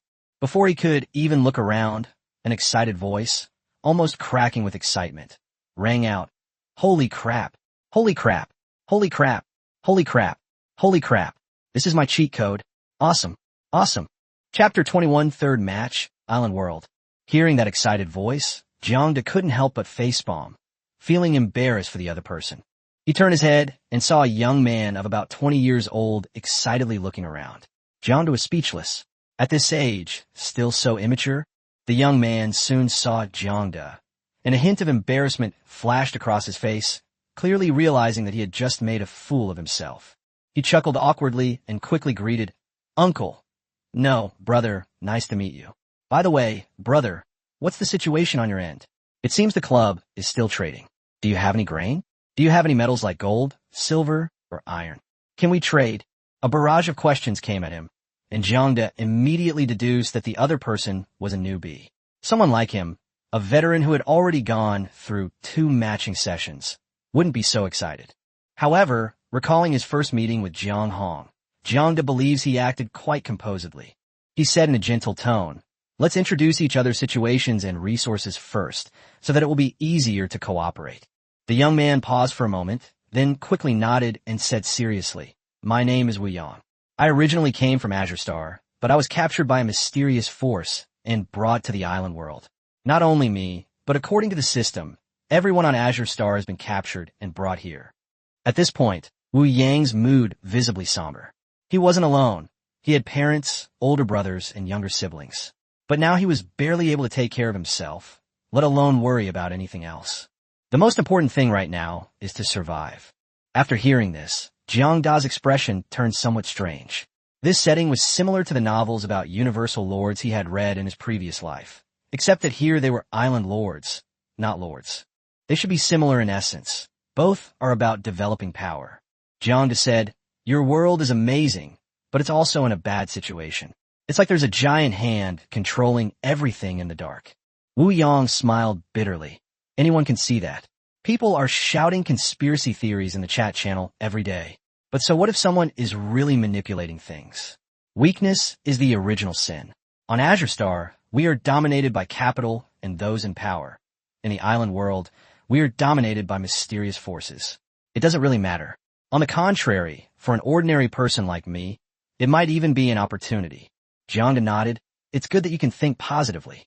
My name is Jiang, and I live in a technologically advanced world that's developing quite well." Yang's eyes lit up immediately. "The world of technology? That's similar to my hometown, which means you don't lack resources there." Jiang frankly stated, "I have as many basic resources as I need. In addition, I can also obtain some advanced technologies, such as laser beam weapons, nuclear-powered armor, and mushroom bombs. Besides technological equipment, there are also cultivation techniques, elixirs, talismans, and other mystical items." Yang wasn't stupid. Hearing this, he understood that Jiang was definitely not a newcomer. He had at least gone through several matchmaking sessions and had access to resources from more than one world. These things are enviable just thinking about them, especially the high-tech weapons. But looking at his current situation, Yang felt somewhat frustrated. "But I'm penniless right now. I have nothing to offer." Jiang had anticipated this. Yang had just arrived in the island world and hadn't even started developing it yet, so it was normal for him to be poor. He said, "It's all right. What do you need most right now? I can help you out first. You could trade with me later when you get something better." Jiang speculated that since the island world where Yang was located was similar to a game world, there would definitely be many special items in the future, and there might even be rule-based treasures. Yang breathed a sigh of relief, and after careful consideration, said, "What I need most right now is food and metal." "Metal?" Jiang asked curiously. Food was easy to understand, but what was the use of metal? Yang didn't hide anything. "After the island lord arrives, everyone will receive a unit summoning altar. My unit is called the mechanical type, and it requires a lot of metal to summon." Jiang suddenly realized. "Which specific metal do you want?" "The altar is still at the black iron level, and it only needs iron," Yang said. Jiang nodded. "Iron is easy to obtain. How much do you need?" Yang replied, "Currently, we can summon 10 mechanical soldiers per day, and each one requires 100 units of iron. I asked around, and 1 unit is roughly 1 kilogram." Jiang pondered for a moment. "The iron itself is fine. The key is whether the iron on my side will still be recognized under the rules of the island world." Yang also calmed down. The island world possesses extraordinary power, and its rules may not be the same as those of the ordinary world. Jiang Da's concerns were indeed reasonable. He thought for a moment and said, "Then let's give it a try." Jiang Da agreed, then asked, "Do you have a warehouse over there? I can give you a ton of grain first." Wu Yang was astonished, becoming even more certain that this man's identity was extraordinary. He quickly replied, "Yes, each island owner has their own warehouse, which can hold a ton of grain." Thus, witnessed by the Time-Space Club, the two parties reached a transaction agreement. After leaving the communication space, Jiang Da immediately called Hao Donglai and asked him to prepare a batch of iron ingots. He decided to ask for 1 ton first. According to the units of the island world, that's 1,000 units, just enough for Wu Yang to recruit 10 soldiers. If the iron on Earth is truly usable, then it's not too late to prepare large quantities later. In fact, it wasn't just Wu Yang who was worried that the blue star metal would be ineffective in the island world. Jiang Da was also wondering whether those magical items from the island world would still be useful after being brought to Blue Star. After making the call, Jiang Da left the villa and went to the warehouse that had been prepared in advance. He selected a batch of ingredients, including rice, millet, vegetables, fruits, beef and mutton, chicken, duck, fish and eggs, milk, and mineral water. The quantity was not excessive, but the variety was complete, enough for Wu Yang to sustain himself for a period of time. After everything was ready, Jiang Da contacted Wu Yang again. Wu Yang was very surprised. He didn't expect that Jiang Da had already prepared the supplies in just 2 hours. Upon returning to the communication space, Jiang Da looked at the small island at his feet and suddenly remembered a news report he had seen that morning. An island in the South China Sea was being auctioned off. A thought suddenly occurred to him. Could he buy an island to play on? At that moment, Wu Yang's voice came, "Big brother." Jiang Da snapped out of his daze, waved his hand, and a pile of grain appeared in front of him. "This is a ton of food." Then, with a wave of his hand, a ton of iron ingots appeared out of thin air. "Here is a ton of iron ingots. Take it back and try it out." Wu Yang clapped his hands excitedly. Putting aside whether the iron ingots were usable, this ton of food alone was enough to keep him alive for a while. Even if the iron ingots are not recognized by the altar, he can still exchange them for resources with other people in the island world using food. Jiang Da smiled and said, "Take it and try it." After saying that, he left the chat room. Wu Yang didn't dare to delay. He logged off immediately, took out 100 kilograms of iron ingots, put them into the altar, and began recruiting his own mechanical soldiers. Chapter 22. Dad, I believe in you. In the unknown universe, there exists a vast and boundless world. On a small island, no more than 100 square meters in size, stands a solitary wooden cabin, next to which is a circular altar. Wu Yang walked to the altar and threw in iron ingots one by one. The altar immediately lit up, engulfing all the iron ingots. Soon, a figure with a black metallic sheen slowly emerged from the light. The creature had a human body and a fish tail, its entire body covered in scales, and it held a steel fork in its hand. It looked like a fishman that had been mechanically modified, and it had a rather imposing presence.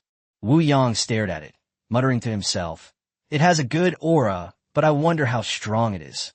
He opened the unit panel, and his eyes lit up. This mechanical fishman was simply a weapon of war at sea. It was like a small speedboat in the ocean, with excellent speed and attack power. More importantly, this is only the iron level. If it advances to the bronze, silver, or even gold level in the future, its power will only be more exaggerated. Wu Yang immediately became excited. What pleased him even more than the troop attributes was that the metal provided by Jiang Da was actually usable. As long as there was enough metal, he could continuously recruit mechanical troops. The technological world has no shortage of metals. As long as you have the money, you can get as much iron as you want. Even more advanced materials like copper, silver, and gold are not unavailable. Without further hesitation, Wu Yang threw the remaining 900 kilograms of iron into the altar.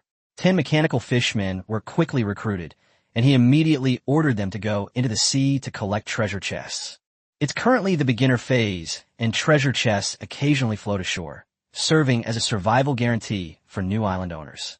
However, the sea is equally dangerous. Some people in the chat channel, relying on their swimming skills, have gone into the sea to retrieve treasure chests, only to never return.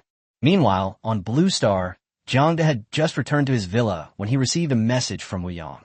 Wu Yang told him that the iron ingots were indeed useful and hoped he would prepare more. Jiang readily agreed and then handed the matter over to Hao Donglai. The usual procedure was to find a warehouse to store the iron ingots, and Hao Donglai would collect them when he had time. After making these arrangements, Jiang muttered to himself, "I hope it will bring me a surprise." He opened his personal information panel in the Time-Space Club. At this time, he was still a regular member, but his experience points had reached 3, and his membership points had increased to 800. Looking at the 800 membership points, Jiang was curious but didn't know their specific uses.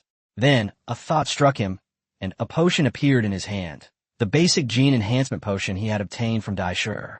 He planned to give one of them to Jiang Xinan. After all, she was his daughter. That evening, when Jiang Xinan got home from get off work, Jiang handed her the medicine and said, "This is a vial to boost your immunity. Inject it." Jiang Xinan blinked, looking at her father with a puzzled expression, clearly not believing his claim. Jiang didn't explain much, only saying that it was the result of research in a laboratory he had secretly invested in. Jiang Xinan was still skeptical, but she knew that her father wouldn't harm her now. But thinking about her father's attitude towards her a month ago, she felt conflicted. Looking at the medicine in her hand, she hesitated for a moment, but finally gritted her teeth and inserted the needle into her vein, injecting the medicine into her body. Perhaps it was the warm memories from her childhood, or perhaps it was the changes in her father over the past month, but she still chose to believe him. Even if there were consequences, she would accept them. After Jiang saw that she had finished the injection, he immediately reminded her, "Lie down on the sofa. There will be some pain. Bear with it." Jiang Xinan was about to ask why the immune-boosting medicine would cause pain, but the next second, a burning sensation instantly spread throughout her body, leaving her speechless. The pain lasted for more than 10 minutes before gradually subsiding. After everything was over, Jiang Xinan collapsed weakly onto the sofa, looking blankly at her father. Jiang waved his hand. "Go take a shower and change your clothes." Jiang Xinan couldn't move at first, and Jiang didn't rush her. Instead, he turned around and went to the kitchen to prepare dinner. Watching her father busy in the kitchen, she rested for a while before forcing herself to get up and go to the bathroom. While showering, she looked at herself in the mirror and was completely stunned. The face in the mirror had fair skin, and the dark circles under her eyes from her busy schedule had completely disappeared. Her overall condition was unbelievably good. She finally understood why her father had suddenly looked so young. It seemed the reason was this medicine. A word quickly popped into Jiang Xinan's mind: gene therapy. She took a deep breath and didn't press further about the origin of the medicine. It was her father's secret, and all she had to do was keep it a secret for him. After drying herself off, Jiang Xinan changed into a light green nightgown and went to the dining room. Jiang had already prepared the meal and looked up to ask her, "How are you feeling?" Jiang Xinan replied, "It feels great." Jiang nodded and asked again, "Nothing you want to ask?" Jiang Xinan shook her head and said earnestly, "Dad, I believe you." Jiang didn't know what to say for a moment, and finally just said, "Come and eat." The following week, Xinan technology progressed smoothly. The government provided substantial policy support, and its production base entered into an expansion plan. That day, Jiang went for a stroll. Since handing over the company to Jiang Xinan, he, as the chairman of the Jiang Group, has become more and more like a hands-off manager. Having a capable daughter, he naturally didn't want to worry or exert himself every day. Now he spends his days eating and drinking, going out for walks in his spare time, and practicing martial arts at home when he has nothing to do. He lives a very comfortable life. Several friends had invited him to go fishing, but Jiang, who was only 25 at heart, had no interest in such activities and declined them all. He also found himself in an awkward position. He couldn't get along with people his own age, nor with younger people, so he simply decided to be alone to be more comfortable. As Jiang approached a restaurant preparing to go in and have some fun, he suddenly stopped, his consciousness entering the Time-Space Club. A thought flashed through his mind. Has Wu Yang gotten his hands on something good? Jiang glanced at the restaurant with some anticipation, but ultimately shook his head regretfully and took a car back to Villa number 1 Huangpu. After returning to his bedroom and closing the doors and windows, he had an idea and entered the club's communication space. Standing on the edge of the island, Jiang smiled and looked at Wu Yang. "Brother Wu Yang, are you running out of iron?" Wu Yang, full of vigor, waved his hand and said, "Brother Jiang, I have enough iron. My island is about to be upgraded to level 2, and the altar will also be upgraded to a bronze altar. After that, the use of iron will not be as great. Jiang pondered for a moment. Does that mean you need copper? I can have someone buy some. Wu Yang chuckled. Then I'll have to trouble you, brother Jiang. Also, I brought you something nice this time. Jiang immediately became interested. Oh? Let me see it. Wu Yang waved his hand and took out something. Chapter 23, Silver Sword. Large Transaction. What kind of sword is this? Jiang looked at the 5 long swords in front of him. The blades were covered in silver light. Although the blades did not look particularly sharp, they inexplicably exuded a sharp aura that made them seem extraordinary at a glance. Wu Yang smiled smugly and introduced the sword as the Silver Light Sword, a silver-grade weapon with 2 skills, sword light and armor piercing. Jiang stared at the 5 identical long swords, quickly discerning the difference, and asked if they were standard-issue weapons.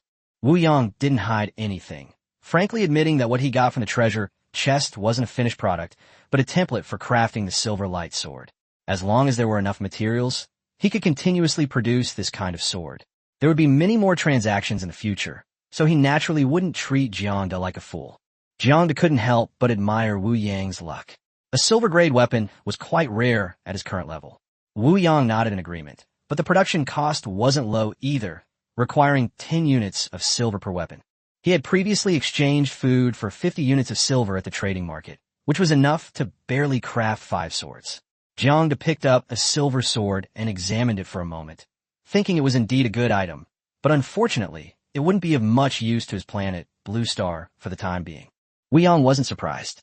Jiang's world was a relatively peaceful, technologically advanced one, and such weapons were indeed rarely used in normal times. He scratched his head and mentioned that he had also sprouted a peach tree that morning, but it would be a long time before it blossomed and bore fruit. Finally, Wu Yang asked somewhat embarrassedly if the 5 silver swords could be used to pay off his debt. The debt, of course, was the food and iron that Jiang had provided him over the past few days. Jiang didn't hesitate and readily agreed. Wu Yang breathed a sigh of relief, as if a huge weight had been lifted from his shoulders.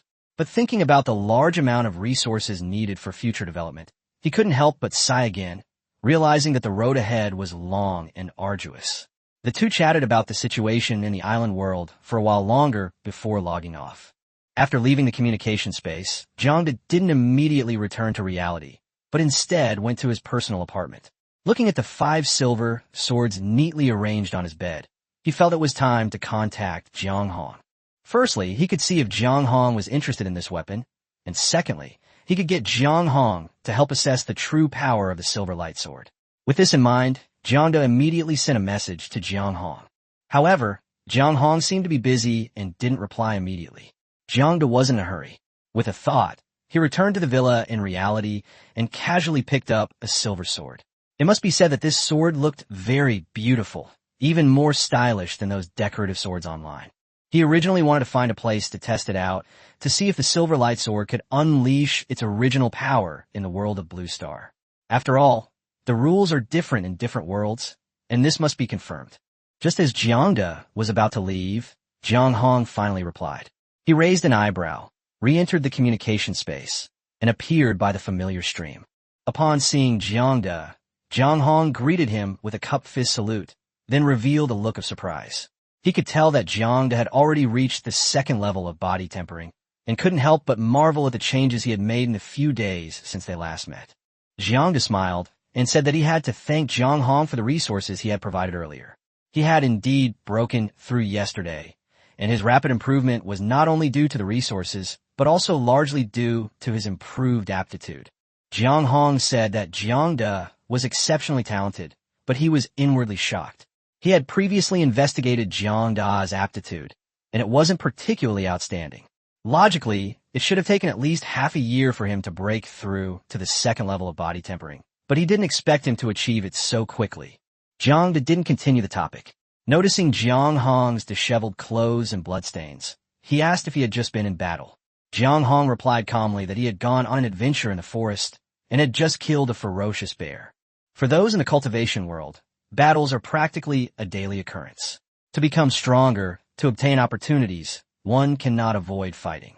Upon hearing this, Jiang could only sigh, realizing that the peaceful environment of Earth was far more suitable for ordinary people.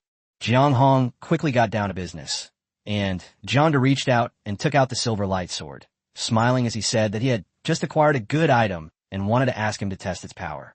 Jiang eyes lit up as soon as he saw the silver light sword, and he immediately declared that the sword was extraordinary. Jiang handed him the sword and explained that the silver light sword possessed two skills, sword energy and armor-piercing ability, asking him to help determine its approximate level in the cultivation world. Jiang took the silver sword, casually swung it a few times, and then unleashed a sword aura for testing. As soon as the sword aura appeared, his eyes brightened noticeably. After taking a deep breath, he said that the power of this sword aura was equivalent to the strongest attack of a Foundation establishment stage expert. After hearing this, Jiang understood and reminded him that the armor-piercing effect was also quite strong. Jiang nodded in confirmation after trying it. The mana shield of the Foundation establishment cultivator was generally no match for an armor-piercing attack. Jiang secretly speculated that the silver grade most likely corresponded to the Foundation establishment stage. If so, black iron probably corresponded to body tempering, bronze to chi refining, and gold possibly to the golden core stage. Of course, this was just a reference. Further verification was needed. Jiang quickly made a decision, stating that he wanted the silver light sword. With this weapon, even against a Foundation establishment cultivator, as long as the plan was proper, killing an enemy of a higher level was not impossible. Jiang nodded in agreement, but reminded him that the silver light sword was special and had a limited durability. Jiang held the sword and sensed it for a moment, quickly understanding. This sword could probably unleash sword energy 1,000 times, or penetrate armor 1,000 times, before it would be unusable after that. Jiang tried channeling his magic power into the sword, then shook his head regretfully. While magical treasures in the cultivation world also wear and tear, their lifespan could be extended by nurturing them with magic power over a long period. However, the silver light sword showed no reaction to his magic power, clearly indicating it couldn't be nurtured.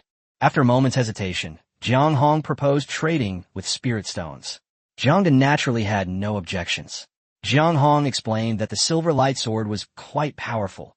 A single sword aura was equivalent to a full force strike from a late-stage Foundation establishment cultivator, making it a second-tier magic weapon with a market price of approximately 1,000 to 10,000 spirit stones. Finally, Jiang offered a price of 6,000 spirit stones. If this sword weren't unable to be nurtured with magic power and had a limited lifespan, the price could have been even higher. Jiang was secretly astonished. He hadn't expected this thing to be so valuable. However, considering its power, he understood. Chapter 24, The Preciousness of Gene Enhancement Drugs. Okay. Jiang nodded in agreement. 6,000 spirit stones would be enough to significantly boost his strength. Seeing that he agreed, Jiang didn't waste any words. He patted his storage bag, and a pile of spirit stones immediately appeared before him. Jiang was secretly amazed. It hadn't been long, and Jiang had become so wealthy. He still remembered when they first met, Jiang didn't have much money on him, and he was stingy with even a few dozen spirit stones. Now he could casually take out several thousand spirit stones without batting an eye. But upon closer reflection, it makes sense. Jiang provided him with a lot of high-tech equipment, including laser beam weapons and nuclear-powered armor, truly lethal weapons. Whether fighting enemies or exploring, Jiang had a significant advantage, so it's not surprising that he could make a fortune. After putting away the spirit stones, Jiang asked, "Brother Jiang, do you have any extra storage bags on you?" Storage bags have high practical and research value, and Jiang plans to accumulate more to gradually enhance his knowledge base. Jiang readily handed over a storage bag. This is for fellow Taoist Jiang. He had killed and robbed quite a few people during this time, and had many unused storage bags on him, so he didn't mind giving one away. Jiang didn't stand on ceremony, and after accepting it, he casually asked, "Brother Jiang, is there any way to improve your cultivation aptitude?" Jiang nodded after hearing this, then sighed. It can improve one's aptitude, but such treasures are too precious. The mere appearance of one would cause a bloodbath. If it were to be auctioned, it would fetch an astronomical price. Not long ago, a nascent soul expert offered 1,000,000 spirit stones as a reward for a treasure that could improve one's aptitude. Jiang immediately made a judgment. The value of the gene enhancement drug was probably far more exaggerated than he had previously imagined. If the cultivation world knew that this potion could improve aptitude, it would surely spark countless battles for it. However, in Dai Shueyer's world, gene-enhancing potions don't seem to be rare. The fact that she could casually produce 10 vials speaks volumes. That's how technology works. Once the technology is mature, production volume isn't the biggest problem. Jiang couldn't help but think that if he had the chance, he could talk to Dai Shueyer and exchange the synthesis technology of the gene-enhancing agent. Afterwards, Jiang consulted Jiang Hong on some questions regarding cultivation techniques. Jiang Hong was very open-minded and answered almost every question, which helped Jiang to gain a deeper understanding of cultivation. 2 hours later, the two ended their conversation, said goodbye, and logged off. Back at the villa, Jiang suddenly slapped his forehead. He then realized he had forgotten to ask Jiang Hong if he had any spirit gathering arrays available for trade. The spiritual energy on Blue Star was too thin. With a spirit gathering array, cultivation speed should be significantly faster. But there's no rush. We can bring it up again next time we meet. This time, Jiang didn't offer any gene enhancement potions in his deal with Jiang Hong. The reason was simple. Jiang Hong's strength was still too weak to handle a treasure of that level. As Jiang Hong just mentioned, treasures that can improve one's aptitude cost millions of spirit stones. Jiang Hong is only at the qi refining stage and simply cannot afford such a price. For Jiang Duruo to offer it to him now, it's neither appropriate to sell it cheaply nor to offer him credit. In the evening, Jiang Sinan returned home after get off work. Since the car accident, Jiang Sinan no longer avoids Jiang like before. Unless the company is particularly busy, she goes home for dinner on time. Jiang noticed at a glance that his daughter's expression was off and asked, "What happened?"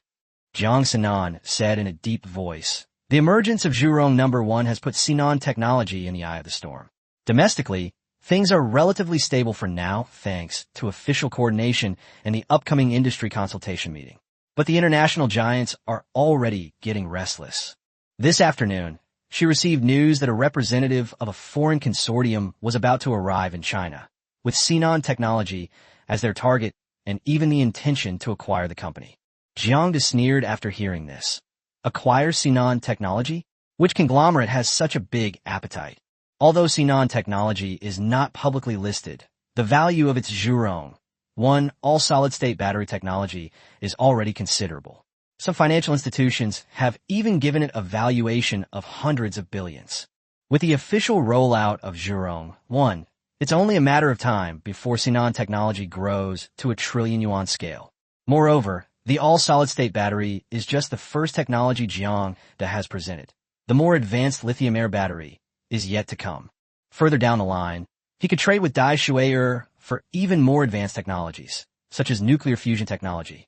Foreign conglomerates wanting to get involved at this point are simply dreaming. Moreover, even if Jiang were willing to sell, the Chinese government would never allow Zhurong No. 1 to fall into the hands of foreign conglomerates.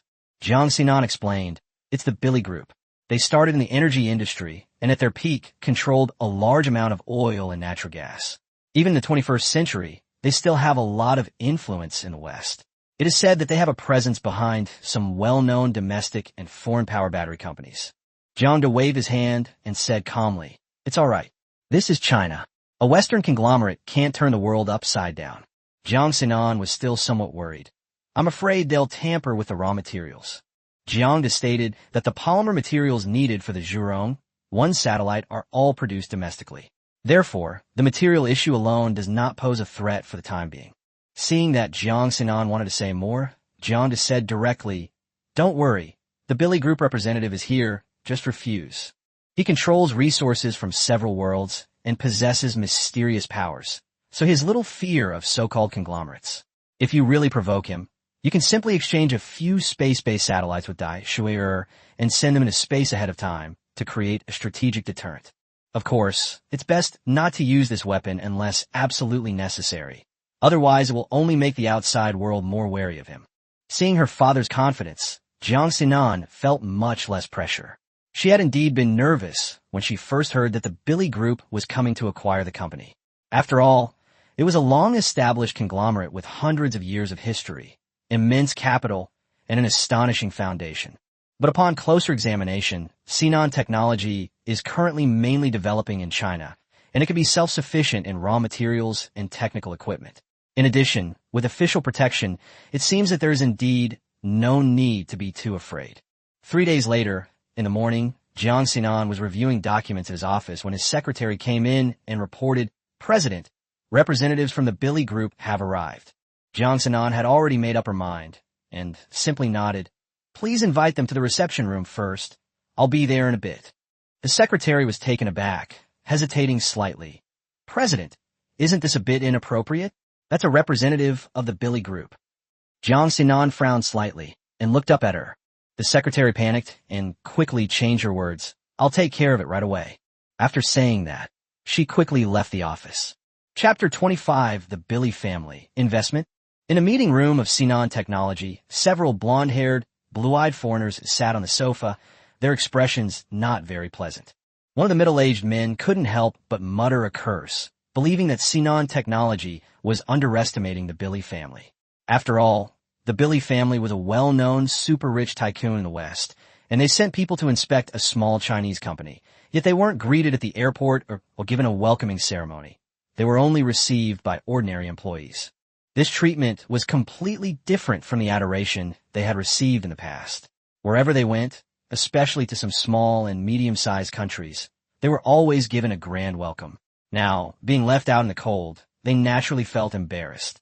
Another foreigner said in a deep voice, "China has always valued etiquette. Sinan Technology's actions are probably not negligence, but rather a statement of their attitude." The young foreigner snorted coldly, his expression arrogant, and said that no one could refuse the Billy family. The middle-aged man at the head of the group shook his head. His name was Vic Billy, a member of a collateral branch of the Billy family, but he controlled one of the family's pillar groups, the Sebalai Group, and held a high position. Vic knew very well that this was China, not a place where the Billy family could exert pressure at will. As long as Sinan Technology wanted to enter the Western market, they still had a chance to reach an agreement on this trip. His personal visit to China this time is enough to demonstrate the Billy family's high regard for the Zhurong No. 1 battery. It's a battery that has the potential to change the industry landscape, with performance so strong that it practically sweeps traditional lithium batteries into the dustbin of history. If Sinan Technology wanted to, it could easily seize the global battery market with this technology. The Billy family would naturally be envious of such enormous profits. More importantly, the Zhurong one also threatens their plans in related fields. Bixiga Inwarli. Roasan Technology was a Western company, and they had many ways to manipulate it. But this company was located in China and had already attracted official attention. Using extraordinary measures was almost unrealistic. Just then, footsteps sounded outside the door. Everyone looked up and saw a young woman in business attire with a cold expression walking into the reception room, surrounded by several elite men and women.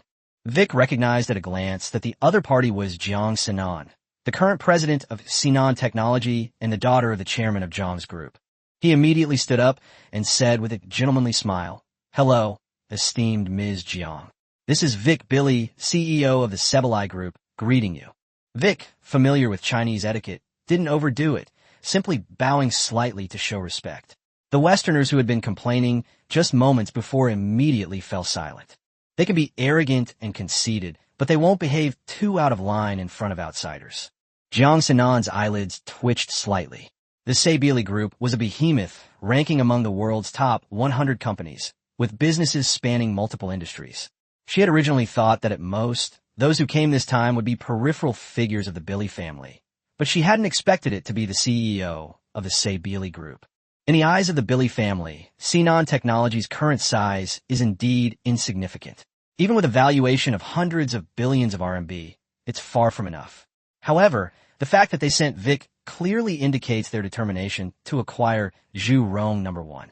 Jiang Sinan nodded slightly, exchanged a brief greeting, and introduced her colleagues. After they were seated, she didn't beat around the bush and went straight to the point. "Mr. Vic, I studied in Europe and America, and know that you people are quite direct. So without further ado, may I ask what brings you here today?" Vic and his companion exchanged a glance, both somewhat surprised. Aren't Easterners traditionally reserved? Shouldn't they exchange pleasantries and build rapport before getting down to business? But Jiang Xinan clearly didn't intend to waste time. Perhaps it was because she was too young, not even 20 years old, that she acted more directly.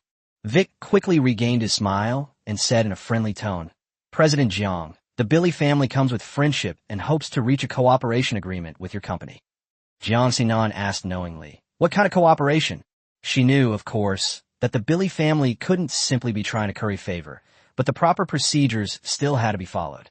Vic said, "Zhuro number 1 is an extremely excellent technology. It would be a waste to limit it to the Chinese market and unfair to people around the world.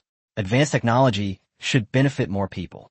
Fortunately, the Billy family has a certain influence in the Western world and can help Sinan technology complete its market layout in Europe and America." Jiang Sinan's expression remained unchanged. She only asked, "What are the conditions?" Vic thought to himself that this was a tough one, but he still said, "Investment. The Billy family only needs to hold a small percentage of your company's shares." Jiang Sinan shook her head directly. "I'm sorry, Sinan Technology has no plans to introduce foreign capital at the moment." Vic frowned, his displeasure rising. The Billy family was never one to be refused so easily. If this weren't China, he wouldn't have been so polite. However, he could only suppress his emotions for the moment and continued, "Miss Jiang, there's no need to refuse so quickly. Why don't you listen to our terms first?" Jiang Sinan glanced at him. "Please speak." With a smile, Vic offered his bargaining chip. "The Billy family will invest $10 billion and help your company open up the entire European and American markets. We only want 20% of Sinan Technology shares." Jiang Sinan remained unmoved. $10 billion sounds daunting, but it's nothing compared to the shares the Billy family wants. Based on this offer, Sinan Technology is valued at only $500 billion, which is approximately 350 billion renminbi. This is simply a joke. Given Sinan Technology's current growth rate, reaching a trillion yuan scale is only a matter of time.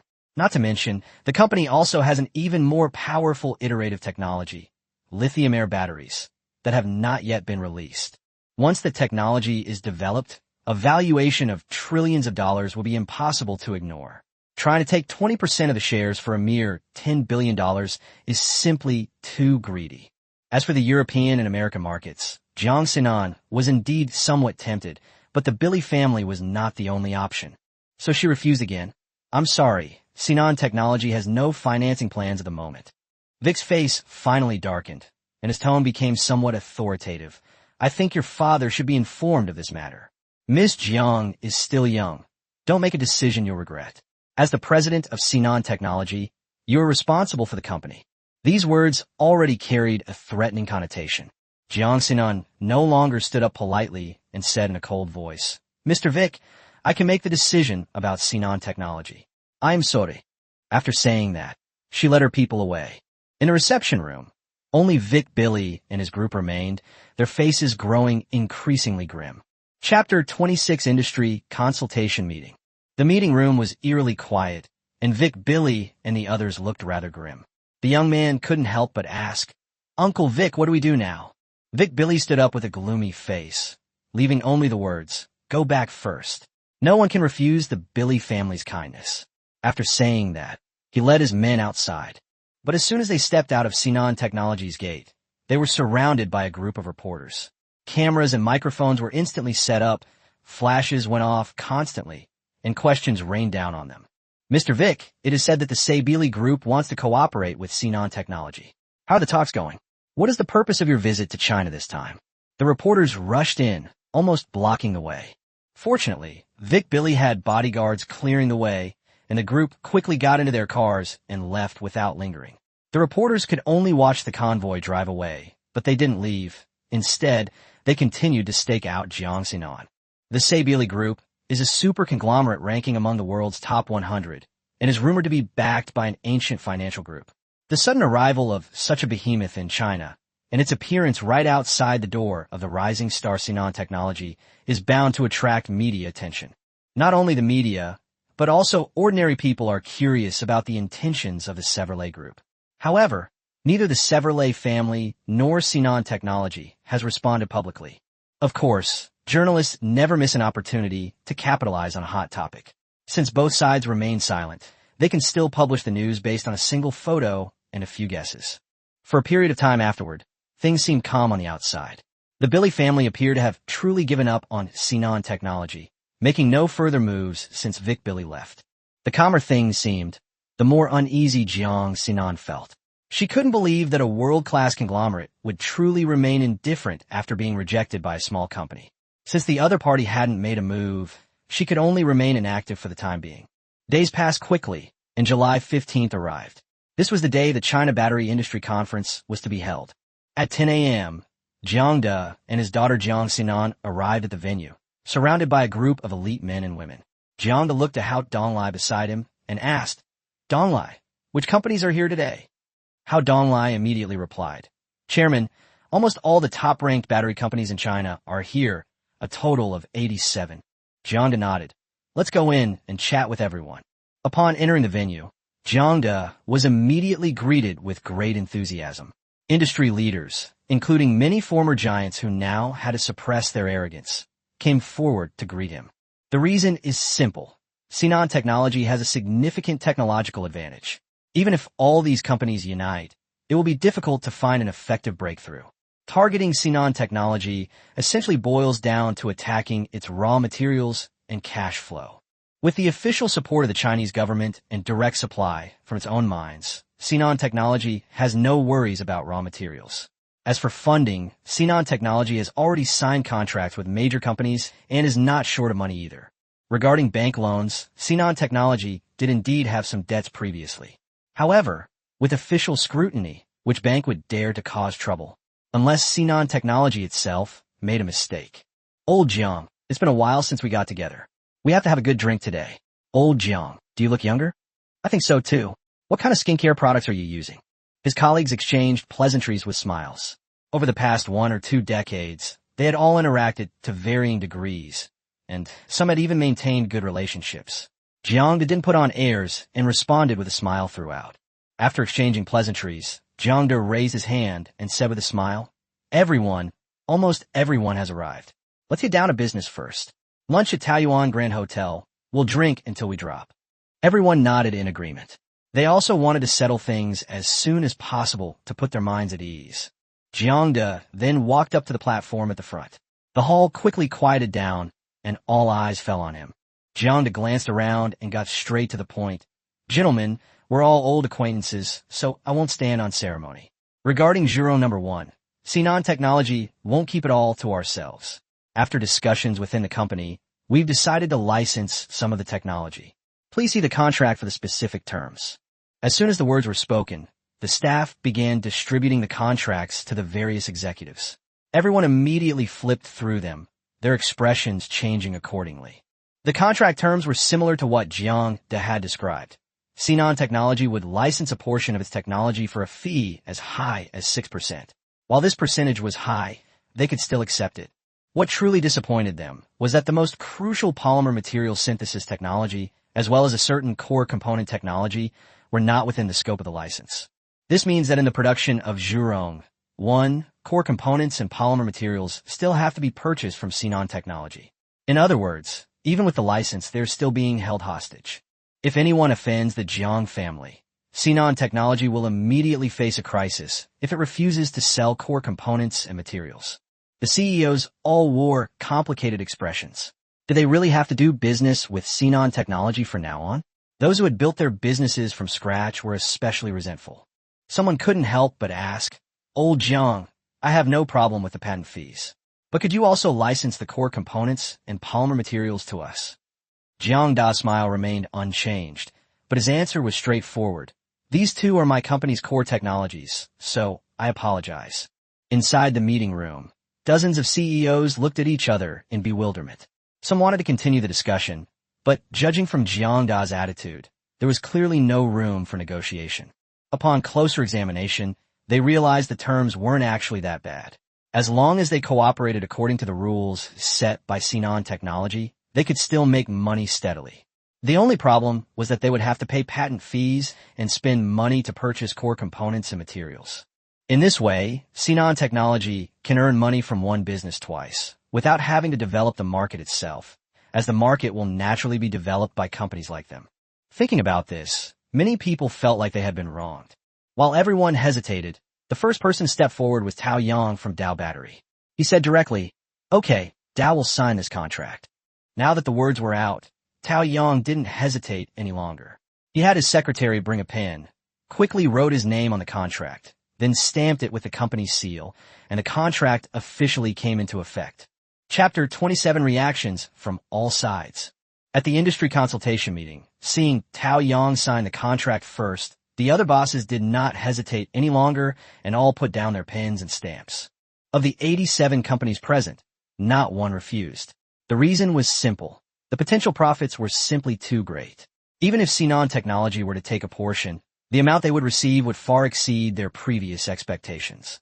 At this point, one of the CEOs couldn't help but ask, "Mr. Jiang, the contract only mentions the Chinese, Japanese, Korean, and Southeast Asian markets. What about the European and American markets? What are your company's plans?" The others immediately looked over. After all, compared to East Asia, the European and American markets were equally huge, and no one wanted to miss out. Jiang just simply smiled and said, "My company has other plans for Europe and America." Hearing this, many people felt somewhat unwilling, but they could only give up. A few others, however, had their eyes gleaming, clearly still considering other options. After all the contracts were signed, Jiang just smiled and invited everyone to the Taoyuan Grand Restaurant.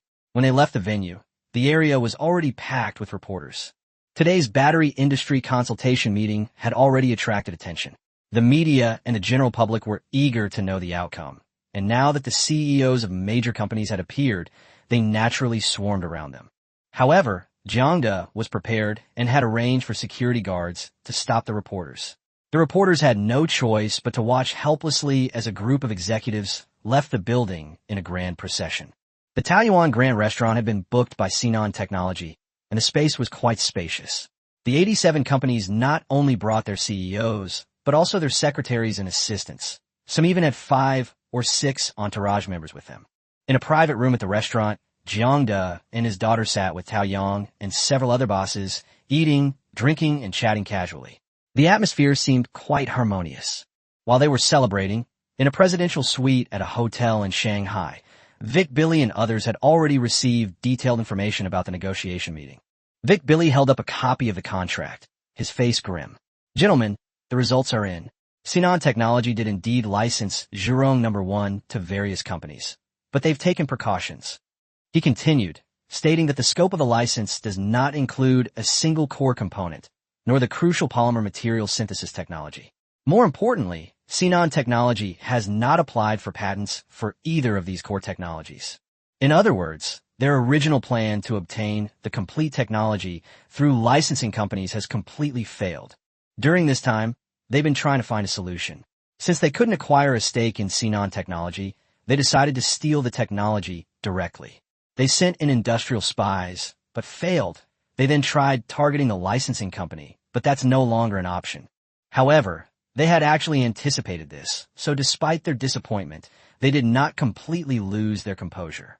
Someone said in a deep voice, "Vic, it's foreseeable that after today, Zhurong No. 1 will rapidly expand into the East Asian market. Before long, it will rush to the West. We can't delay any longer." Vic Billy nodded. "I know we can't delay. What's your plan?" Someone suggested, "Once we get our hands on the physical object, how do we crack it technically?" Vic frowned and shook his head. Technical cracking wasn't something that could be done quickly. By the time they cracked it, the market would have already been seized by Sinan Technology and Chinese companies. Another person spoke up. "Then let the government put pressure on China. With multiple countries joining forces, even China can't completely ignore it. Also, continue to send in commercial spies. If all else fails, hire the Old Ghost Organization." Upon hearing the words, Old Ghost Organization, Vic Billy's pupils contracted slightly. This organization is extremely notorious in the European and American underworld. It is mysterious, enigmatic, and powerful. It is said to have been founded before World War I, initially secretly supported by a royal family, and responsible for intelligence gathering, assassinations, and other operations. After the fall of the royal family, the Old Ghost Organization survived independently and gradually developed into a powerful underground force. With the advent of the 21st century, the world order shifted towards technology and the economy, and the organization changed course accordingly. To avoid arousing excessive suspicion from various countries, the old ghost organization reduced its infiltration of middle and high-level personnel and instead focused on technological data, production materials, and the trade secrets of large corporations. It has infiltrated almost all of the world's well-known multinational corporations. Even a long-established conglomerate like the Billy family has not been spared. A few years ago, several conglomerates joined forces to crack down on the old ghost organization, but they still failed. This organization had been developing for over a century and had too many deep roots. It had survived even global crackdowns, let alone attacks by several conglomerates. Vic Billy was silent for a moment, then finally nodded. Okay. The Billy family also participated in the crackdown on the old ghost organization back then. But between major powers, only interests matter. As long as the benefits are sufficient, past grudges can be temporarily set aside. Thinking about it carefully, if they wanted to take the technology from Sinan Technology, then an underground force like Lao Gui's organization was indeed the most suitable. Even the powerful Billy family has to abide by the established rules. Moreover, this is China, where many methods are less effective. If Sinan Technology were outside of China, they would likely have been easily manipulated by them long ago. Following the battery industry consultation meeting, related news quickly appeared on major platforms.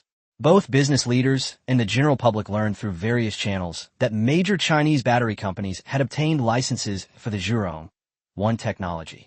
Although the specific details are still unclear to outsiders, everyone understands that China's battery industry is about to experience a boom. This created a strong sense of crisis for overseas battery companies. If they continue to sit idly by, they risk being completely squeezed out of the market. Immediately, relevant foreign companies contacted each other, preparing to arrange a group trip to China. By July 22nd, Sinan Technology's collaborations with various companies were being finalized. The company dispatched technical experts to each battery manufacturer to provide guidance and assist in adjusting factory production lines. As time went on, the major companies gradually got back on track.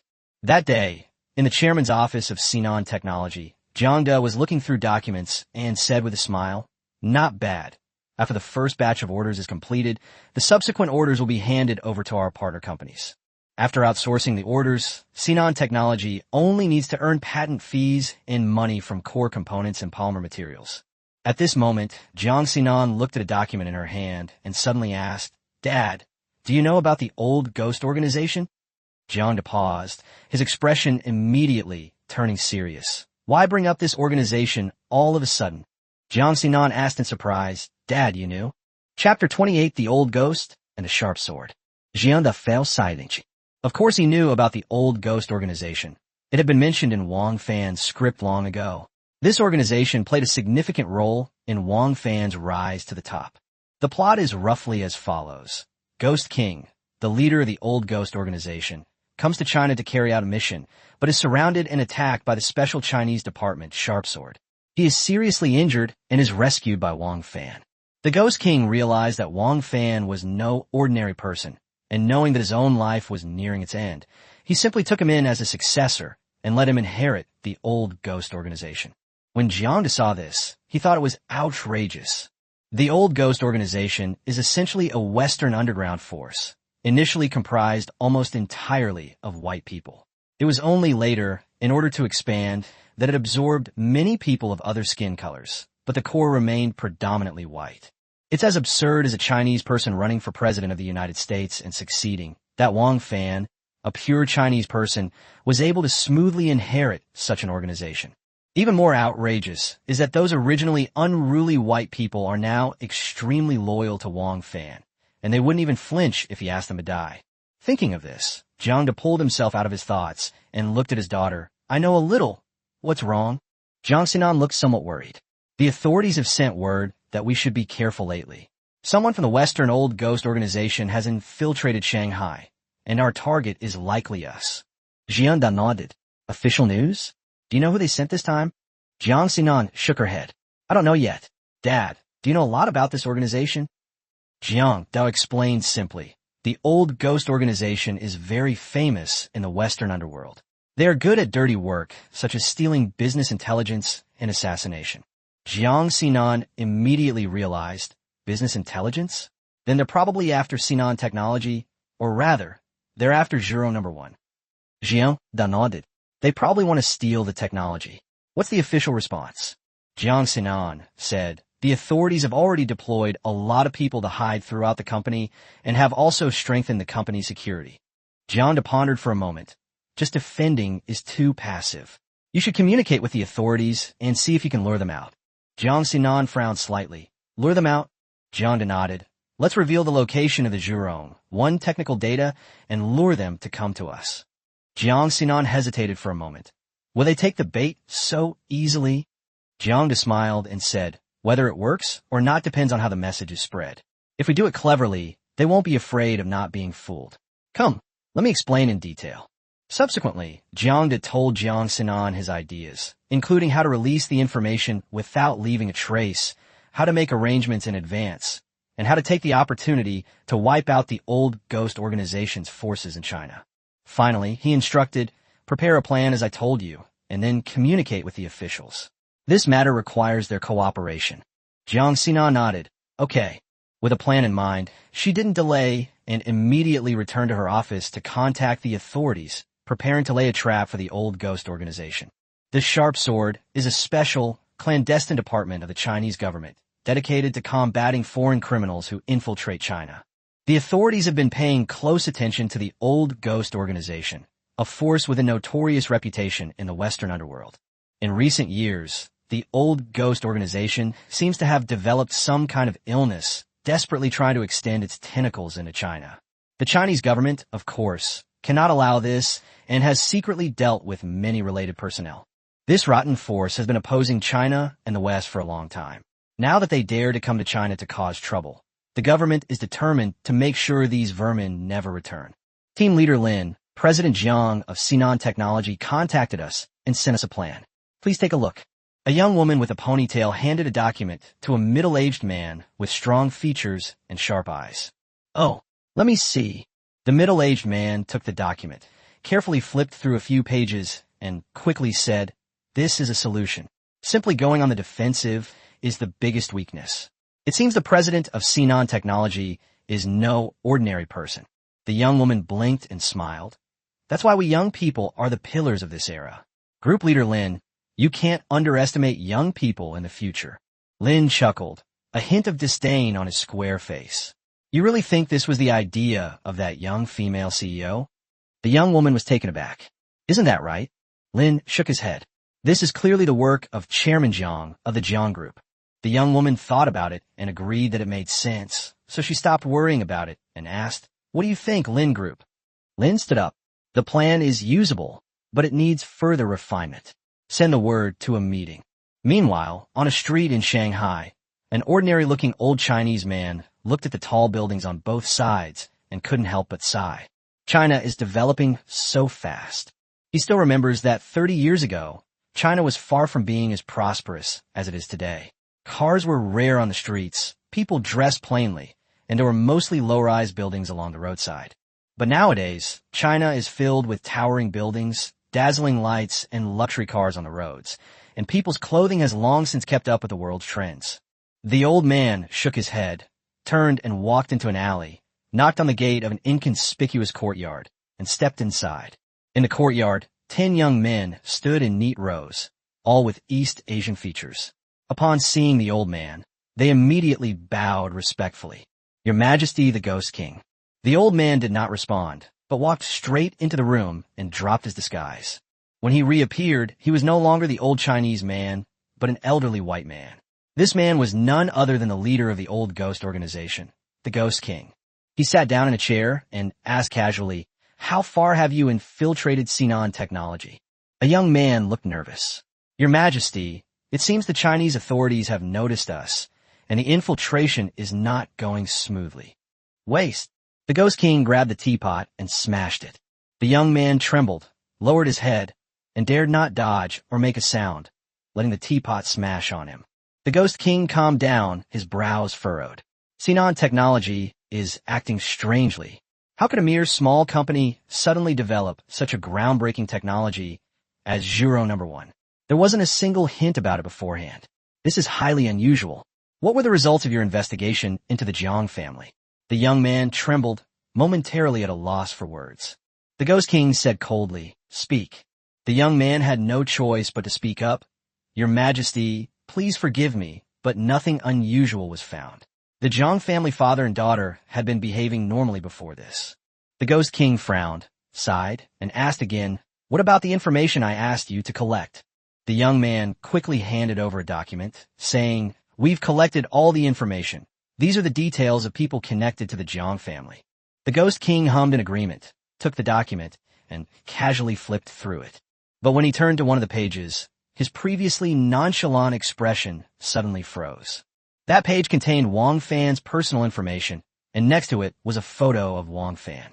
For some reason, the Ghost King stared at the photo and found it increasingly pleasing to the eye, as if he were seeing his own grandson. Damn it, how could my grandson be Chinese? Chapter 29, Do Your World Have Clones? In the courtyard, the old man pointed at Wang Fan's photo and asked the young man in a cold voice, "How much do you know about this person?" The young man glanced at the photo and quickly shook his head. "Your Majesty, this person has little to do with the Jiang family." The old man frowned, and his tone instantly turned serious. "What I'm asking is, how much do you know about this person?" The young man's heart tightened, and he secretly groaned. The Ghost King truly lived up to his reputation. His temper was unpredictable, and he was practically a capricious old monster. He quickly recalled the information, but after thinking for a long time, he realized that he hadn't taken Wang Fan seriously at all. This name was just something he added casually when investigating the interpersonal relationships of the Jiang father and daughter. When the old man saw that he couldn't answer, he got angry and kicked the young man, sending him flying a long way. "Useless trash, get out. Go investigate immediately. I need to know everything about this Wang Fan." The young man endured the pain without uttering a single complaint, got up, and ran out of the courtyard. On the other hand, after handing over the matter to Jiang Sinan, Jiang De, seeing that there was nothing urgent at the company for the time being, simply left work early and returned to Huangpa No. 1 Villa. Back home, he remembered the plan to lure the old ghost and decided to contact Jiang Hong to see if there were any suitable methods that could be used. After his consciousness entered the Time-Space Club, Jiang De quickly contacted Jiang Hong. The next second, his vision blurred, and he found himself back in the communication space by the stream. Upon seeing him, Jiang Hong cupped his hands and said, "Fellow Taoist Jiang." Just as Jiang De was about to respond, he suddenly noticed that Jiang Hong's aura was noticeably different. His expression shifted slightly, and he smiled and cupped his hands in greeting. "Congratulations, Brother Jiang. It seems you've broken through." A smile appeared on Jiang Hongping's ordinary face. "Thanks to fellow Taoist Jiang's drone, I was able to find a foundation establishment spiritual herb, and I have now successfully established my foundation." Jiang De immediately offered his congratulations. He knew that in the cultivation system, foundation establishment was a crucial step, and breaking through to this realm was naturally of great significance. Jiang Hong was in a good mood and took the initiative to ask, "Fellow Taoist Jiang, what brings you to me this time?" Jiang De nodded and stated his purpose directly. "I want to ask if you have anything about puppets, preferably humanoid puppets that look almost like real people." Jiang Hong pondered for a moment, then shook his head. "I've only ever seen puppetry in ancient books. Puppets are generally used for combat, and they come in all sorts of strange shapes. Even if they have humanoid forms, they are mostly made of metal and are very different from real people." At this point, he added, "I have heard of a kind of corpse puppet technique that can turn corpses into puppets that barely resemble humans, but they're mostly quite frightening in appearance." Jiang De was somewhat disappointed and asked again, "Is there a way to control people?" Jiang Hong nodded this time. "There are quite a few such methods. Some soul cultivation techniques can control people. I've heard there's also a mind control technique that can plant a mark in a person's mind, not only controlling life and death, but also slowly changing their mentality, making them loyal from the bottom of their heart." Jiang Da's eyes lit up, but Jiang Hong quickly added, "It's just that I don't have this kind of method on hand for the time being." Jiang Da could only nod. "Okay." Jiang Hong thought for a moment and said, "If fellow Taoist Jiang needs it, I can keep an eye out for you later." Jiang Da replied with a smile, "If I can really get my hands on this method, I will definitely not let Brother Jiang down." Jiang Hong nodded, not doubting these words. Although he couldn't see through the world Jiang Da lived in, he clearly had access to many good things, and the silver light sword was the best proof of that. Jiang Hong had personally tested the power of that sword. The silver light sword had also played a significant role in his rapid foundation establishment. After saying goodbye to Jiang Hong, Jiang contacted Dai Shui'er again. She replied just as quickly, and once again his vision blurred, and he found himself on that familiar platform. Dai Shui'er was still dressed in a black leather jacket and pants. When she saw Jiang, she smiled coolly and said, "Uncle, long time no see. Have you got anything good lately?" Jiang laughed and said, "There really is, but I doubt you'll need it." As he spoke, he reached out and took out a silver sword. After thinking for a moment, he also took out a storage bag he had exchanged with Jiang Hong. Since he didn't need the storage bag for the time being, he could use it for trading. Dai Shui'er glanced at the longsword first, then at the bag, her tone somewhat disappointed. "A longsword? It's really useless. And what's in this bag?" Compared to the longevity pill and youth-preserving pill from last time, these two items do seem rather ordinary.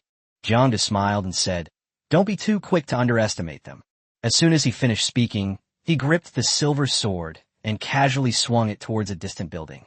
In an instant, a sharp sword light ripped through the sky and slashed fiercely. With a deafening roar, the towering building, over 1,000 meters tall, was cleaved in two by the sword light. Dai Shui'er was stunned on the spot, her gaze falling on the seemingly ordinary silver longsword, her eyes instantly lighting up. Jiang explained, "This is one of the silver light sword skills, sword light. In addition, it also has a very strong armor-piercing ability." Dai Shui'er couldn't help but exclaim in amazement, "What a wonderful thing. What's the principle behind it?" Jiang waved his hand. "Don't ask me about the principle." He couldn't explain this kind of thing either. The parts he couldn't understand could only be categorized as metaphysics for the time being. Dai Shui'er rolled her eyes, but was already tempted. "I want this silver sword. By the way, what's that bag?"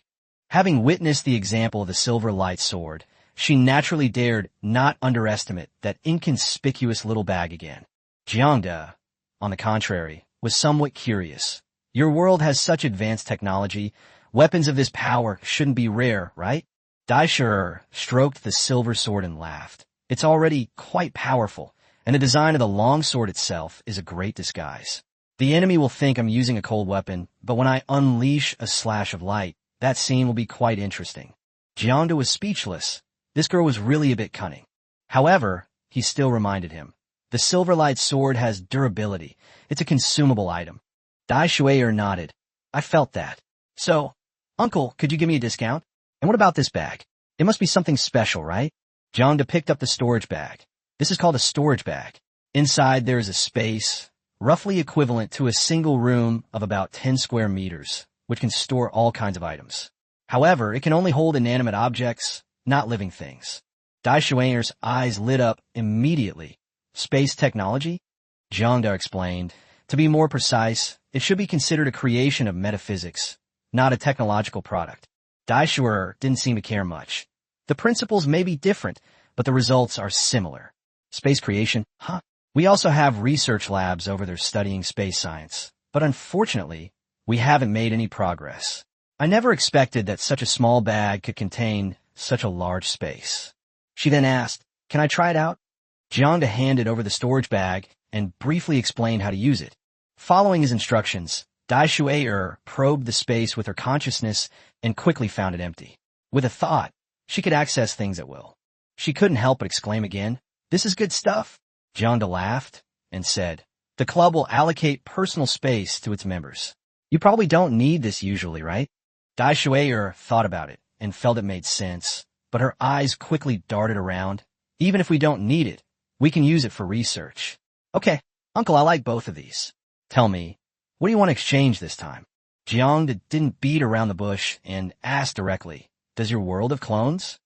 Dai Shui'er was taken aback, and her gaze toward Jiang suddenly became strange. Chapter 30, The Android. Seeing Dai Shui'er's increasingly strange expression, Jiang Da's face darkened. This girl definitely wasn't thinking anything serious. He glared at her and asked what she was thinking. Dai Shui'er chuckled and said it was nothing. She was just curious about what he wanted to do with clones. Jiang shook his head helplessly. When they first met, this girl was quite aloof, but after they got to know each other, her true nature couldn't be hidden anymore. He explained that he lacked reliable people to do his work. People like them have too many secrets, and he never trusted outsiders to handle their tasks. Dai Shuiye understood immediately. As a member of the Time-Space Club, who doesn't have things they can't let the outside world know? Take herself, for example. She got so much all-natural food from Jiang. If it weren't for her powerful family backing her, she probably would have been in trouble long ago. She told Jiang that Azure Star had developed cloning technology many years ago, but the technology is currently in a semi-closed state. Jiang was puzzled and asked why it was banned. Dai Shuiye said the reasons were complicated, probably related to human ethics.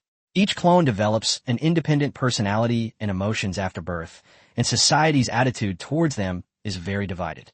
The federal government restricted the technology to avoid social unrest. While it's called a ban, it's really just a prohibition on large-scale civilian use. At the national level, in the presence of some large families and corporations, small numbers of clones are still secretly created to work for them. The special feature of clones is that genetic information can be implanted during the manufacturing process, allowing them to learn knowledge quickly during the birth stage and immediately put them into work after birth. Jiang curled his lip after hearing this. This is hardly a semi-restricted technology. It's clearly a technology exclusively for the privileged class. But upon closer reflection, he could understand. Creating a small number of clones to serve only a select few might not cause major problems. However, if it became widespread among the general population and their numbers grew exponentially, they could catch up with the original human population within a few years, inevitably leading to various conflicts. Jiang asked Dai Shuiye if she could obtain clones. Dai Shuiye said that her family did have the technology, but it required the head of the family's consent to use it.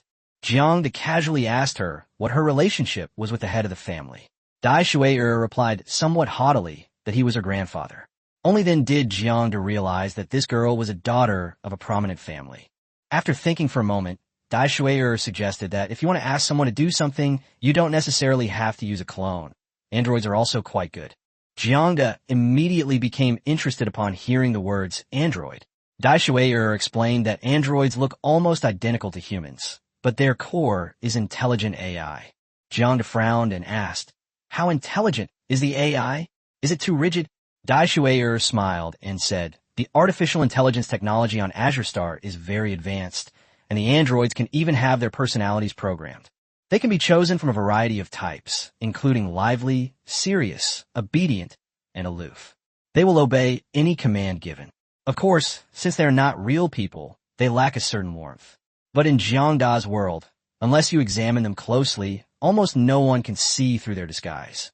Jiang understood, but he was still a little unwilling to give up and asked again if it was really impossible to get clones.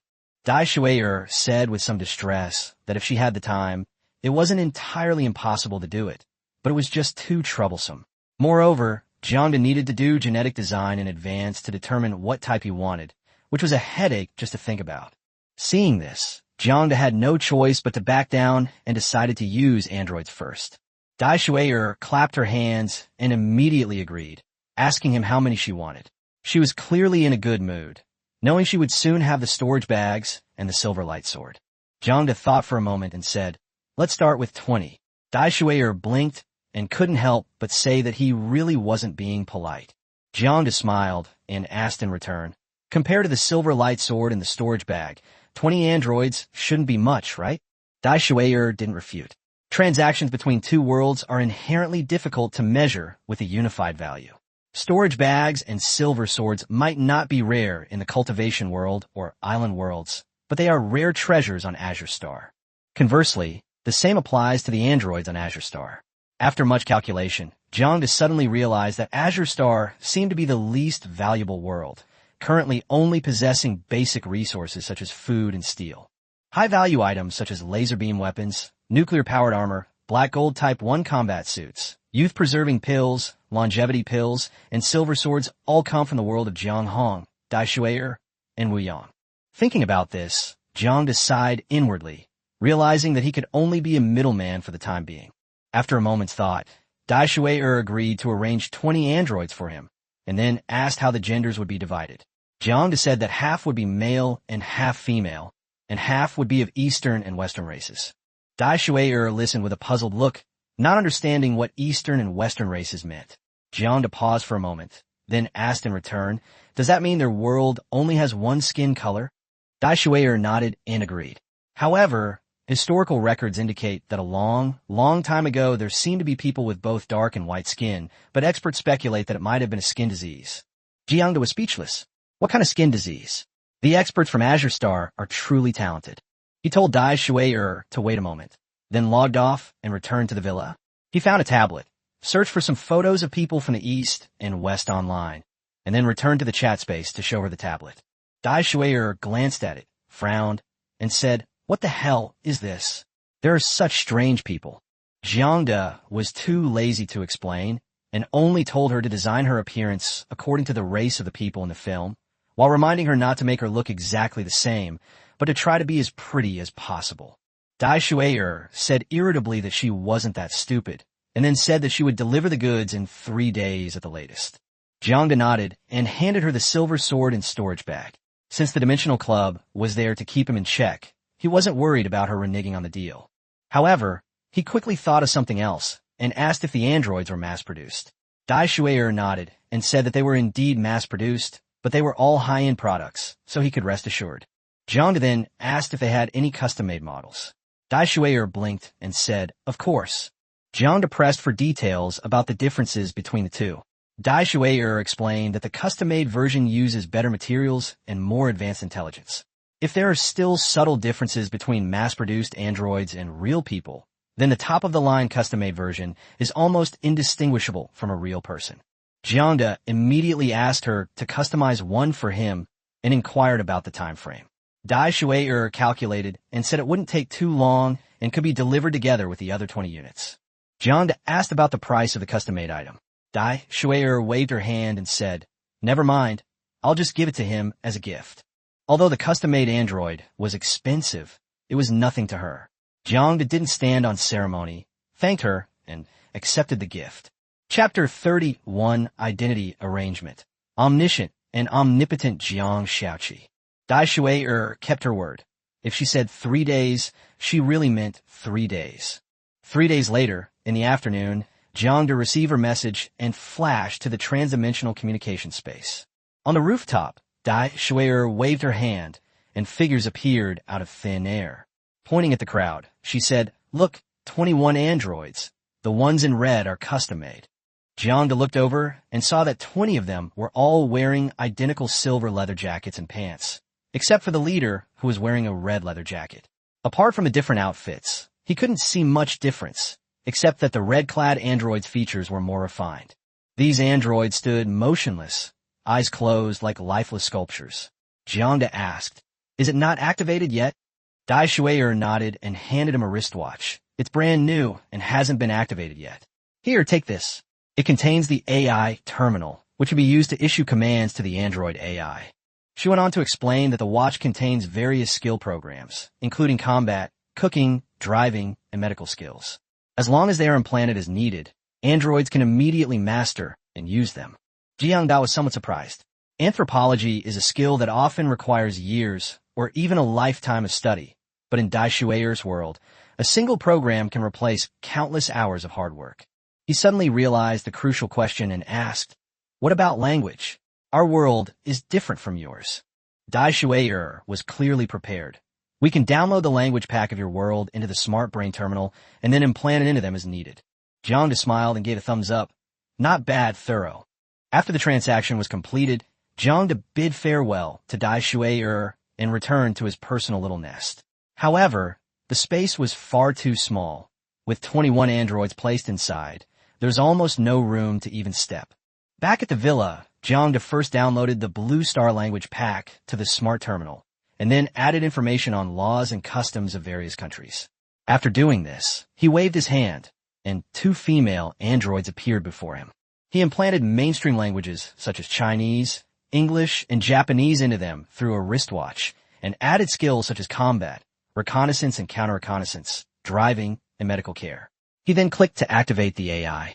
The next second, the 2 androids, which had been lifeless, opened their eyes, and their gazes instantly became lively. Jiang looked them over for a moment and then named them. The shorter, cuter one was named Jiang Hong, and the other one with an oval face and a cool demeanor, was named Jiang. The two spoke at the same time, their voices clear and standard. Boss, Jiang, and Jiang reporting for duty. Jiang carefully observed their movements and expressions, finding them almost indistinguishable from real people. To be on the safe side, he had Hao Dong bring in equipment for scanning, but with the current technological level of Blue Star, no abnormalities could be detected. Now he was completely relieved. Afterwards, Jiang had them change out of their conspicuous silver leather jackets and into normal casual women's clothing, and then gave them their instructions. I will introduce you to my daughter tonight. From now on, you'll be Jiang Sinan's personal bodyguards, understand? Jiang Hong and Jiang Chung nodded in agreement. Jiang then told them to go outside the villa to familiarize themselves with the surroundings. Then, he waved his hand and released a blonde, blue-eyed Western youth. In the same way, Jiang implanted a series of top-notch skills into him, including various languages, combat, investigation, medicine, and psychology. A few minutes later, an all-round talent was created. Jiang thought for a moment, realizing that foreign names were difficult to choose, and finally smiled with narrowed eyes. Your name will be Hodge Black. Hodge responded respectfully. Jiang handed him a suit and instructed, in the next few days, go out and familiarize yourself with the environment. I will arrange an identity for you as soon as possible, and I will assign you a task in a few days. Hodge changed his clothes and quickly left the villa. After arranging the 3 names, Jiang took out a piece of white paper and wrote down 20 names, including Hodge Black, Jiang Hong, and Jiang Chung. He then added information such as place of origin and education to each name. After filling out the information for 20 androids, Jiang waved his hand again, and a pretty female android dressed in fiery red appeared in front of him. This is a custom-made model. After activating her AI, Jiang began frantically implanting skills. Business acumen, driving proficiency, combat proficiency, counter-surveillance proficiency, computer proficiency. He did it all. In addition, he downloaded information on cooking, cleaning, massage, medicine, caregiving, interpersonal relationships, and even the structure of the planet Earth. He even downloaded complete recipes for Chinese and Western cuisine, traditional Chinese medicine materials, history, music, and other knowledge. After finishing all that, Jiang stretched and looked at the red-clad android in front of him, saying, from now on, you'll be called Xiaoqi, the all-powerful Jiang Xiaoqi, my personal secretary. Jiang Xiaoqi bowed and replied, yes. Her voice was clear and melodious, with a touch of aloofness and sophistication. Jiang nodded in satisfaction. As he came into contact with more and more of the world, he would also accumulate more and more secrets, and he would need an absolutely trustworthy person by his side to handle matters. Although Hao Donglai is a good person and can be trusted, he ultimately has too many weaknesses and is not suitable to know all the secrets. Jiang immediately called Hao Donglai, sent him a photo of Jiang Xiaoqi, and instructed, this is a relative of mine from my hometown, named Jiang Xiaoqi. She used to live in a remote mountain village and is still unregistered. I've sent you her information. Please arrange an identity for her as soon as possible. Although Hao Donglai was surprised that the chairman had acquired such a relative, he dared not ask further. He did whatever the boss told him to do. After hanging up the phone, Jiang looked at Jiang Xiaoqi. His eyes darted around, and he immediately sprawled on the sofa. He casually said, come on, give me a massage. He didn't mean anything by it. He just wanted to test whether this massage mastery could really make someone feel incredibly good. Chapter 32. I can do anything except have children. Yes. Jiang Xiaoqi blinked. Jiang found it increasingly fascinating. The custom-made android in front of him was almost indistinguishable from a real person in appearance. He reached out and tried to pinch it a few times. The texture was smooth and delicate, just like human skin. He then used a small knife to gently cut a gash on Jiang Xiaoqi's finger, and bright red blood immediately flowed out. Jiang couldn't help but exclaim, as expected of a custom-made product, it's really thoughtfully designed. The 20 mass-produced products, including Jiang Hong and Jiang Chung, didn't have this bleeding function. Jiang asked her curiously, do you have human internal organs and blood vessels inside you? Jiang Xiaoqi nodded, yes. As if remembering something, she suddenly laughed and said, my body is no different from that of a human female. Except for not being able to give birth, I can do everything else. Jiang was speechless for a moment. He was just asking a normal question. He didn't have any strange ideas. No matter what, he wouldn't go so far as to harm androids. He then asked, "Do you know who created you?" Jiang Shaoqi replied, "I know, it's my mother, Professor Yuan." Jiang was somewhat surprised. "You still have this memory? Yuan is a woman." Jiang Shaoqi nodded again. Next, Jiang asked a series of questions, all of which Jiang Shaoqi answered fluently, much to his satisfaction. After the massage, Jiang stretched his shoulders and back, feeling incredibly relaxed. The muscle fatigue from his usual training was also greatly relieved. He said with satisfaction, "The technique is excellent, truly excellent." But just knowing how to massage wasn't enough. Jiang wanted to test her skills as well, so he called out, "Come on, let's spar a few moves." Jiang Shaoqi nodded and immediately assumed a fighting stance. Jiang smiled and charged forward. He didn't hold back with this punch. It contained the full power of the second level of body tempering. However, Jiang Shaoqi did not take the hit head-on. Instead, she nimbly dodged and deflected the force. Then, she gently patted him with both hands, and in the blink of an eye, she pinned Jiang to the sofa. Jiang was completely convinced. This is the power of someone who is proficient in combat. Jiang Shaoqi blinked and said, "Boss, you are very strong, but your skills are still a bit lacking." She possessed a complete understanding of human relationships and social dynamics. So naturally, she wouldn't directly say that Jiang had no fighting skills and relied solely on brute force. Jiang had nothing to refute. He had been busy absorbing qi and tempering his body these days, and his strength had increased rapidly, but he had almost no practical combat skills. He then asked, "Can your body withstand my power?"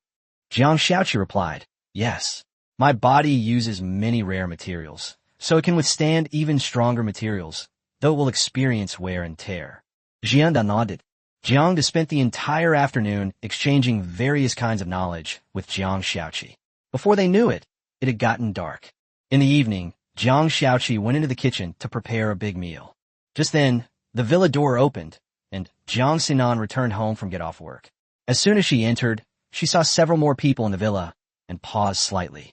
Especially when she saw Jiang Shaoqi busy in the kitchen wearing an apron, her heart sank. She thought of the past. The first time I met Zhao Qian, it was a similar scene. At that time, Zhao Qian was also wearing an apron, busy in the kitchen, and very gentle with me. At that time, Jiang Sinan even thought she would have another good mother. But the result was not good.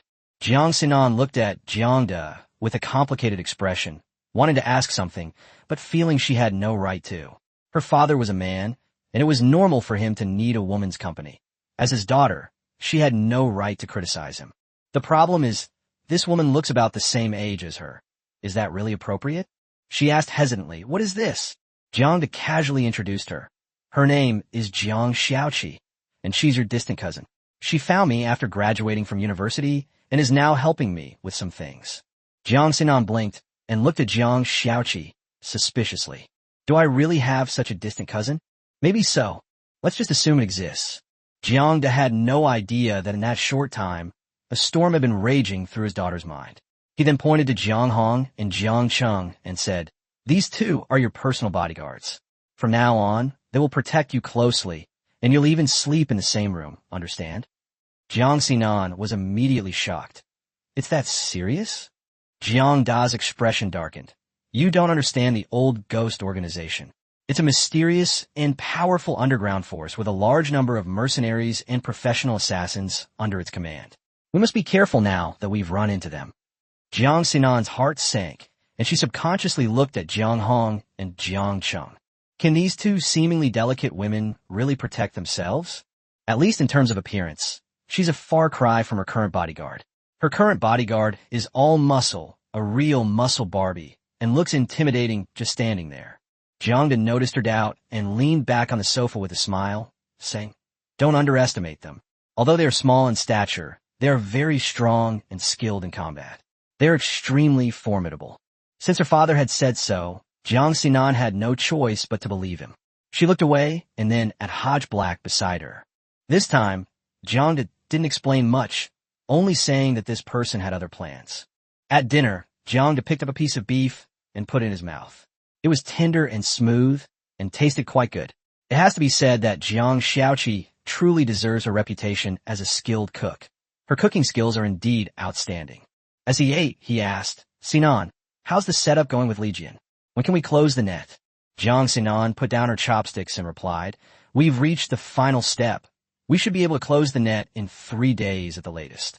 However, Jiang frowned, but what?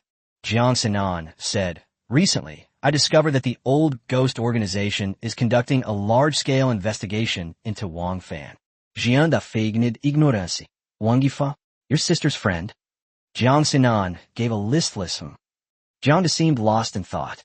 The old ghost organization's investigation of Wang Fan was most likely the Ghost King's idea. The Ghost King and Wang Fan clashed so quickly, they were destined to be master and disciple. He asked, Do you know where Wang Fan is right now? Jiang Sinan said, In a city in the north. Jiang Da immediately made a plan. It seemed he had to do something, at least to keep Wang Fan in the north and not let that kid ruin his big plans. However, shouldn't we find an opportunity to get rid of Wang Fan, this unstable factor, as soon as possible? He was too busy before to attend to everything. Now that things are gradually getting back on track, and he has many more capable people under his command, he can nip this potential problem in the bud. Jiang Da quickly made up his mind. With the rise of Sinan technology, the company's network of contacts also expanded rapidly. How Donglai was able to get things done much more smoothly than before.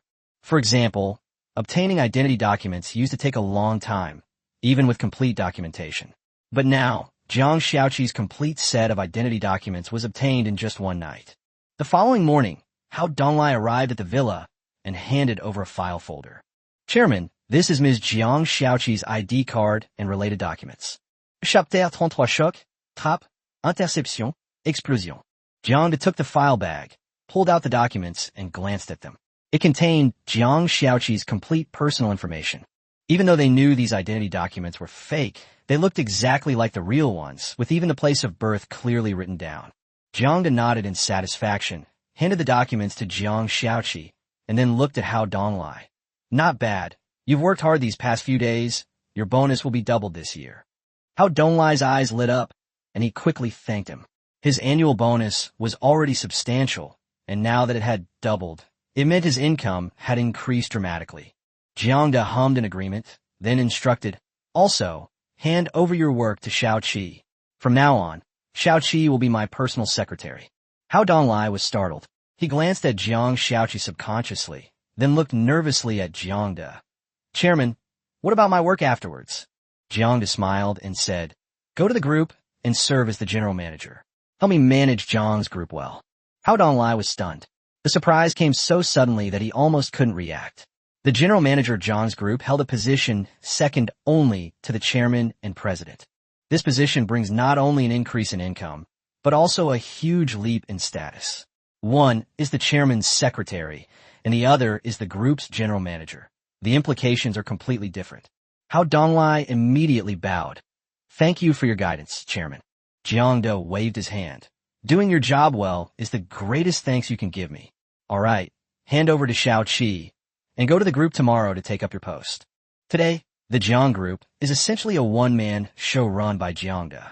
Especially after Zhao Qian's faction was purged, he has absolute power within the group, and appointing a general manager is as simple as giving a word. After Hao Donglai agreed, he began handing over the work to Jiang Xiaoqi. The main content included Jiang's network of contacts and some important tasks that had not yet been completed. 2 hours later, the handover was completed, and Hao Donglai left the villa. Jiang then looked at Jiang Xiaoqi and said in a serious tone, Xiaoqi, your next task is to arrange a reasonable, legal, and flawless identity for Hodge Black. Understand? Hodge Black is a key element in his next move, and he cannot afford any mishaps. Jiang Xiaoqi nodded. Understood. Jiang nodded and then briefly explained the tasks that Hodge Black would be carrying out so that she could design her identity based on them.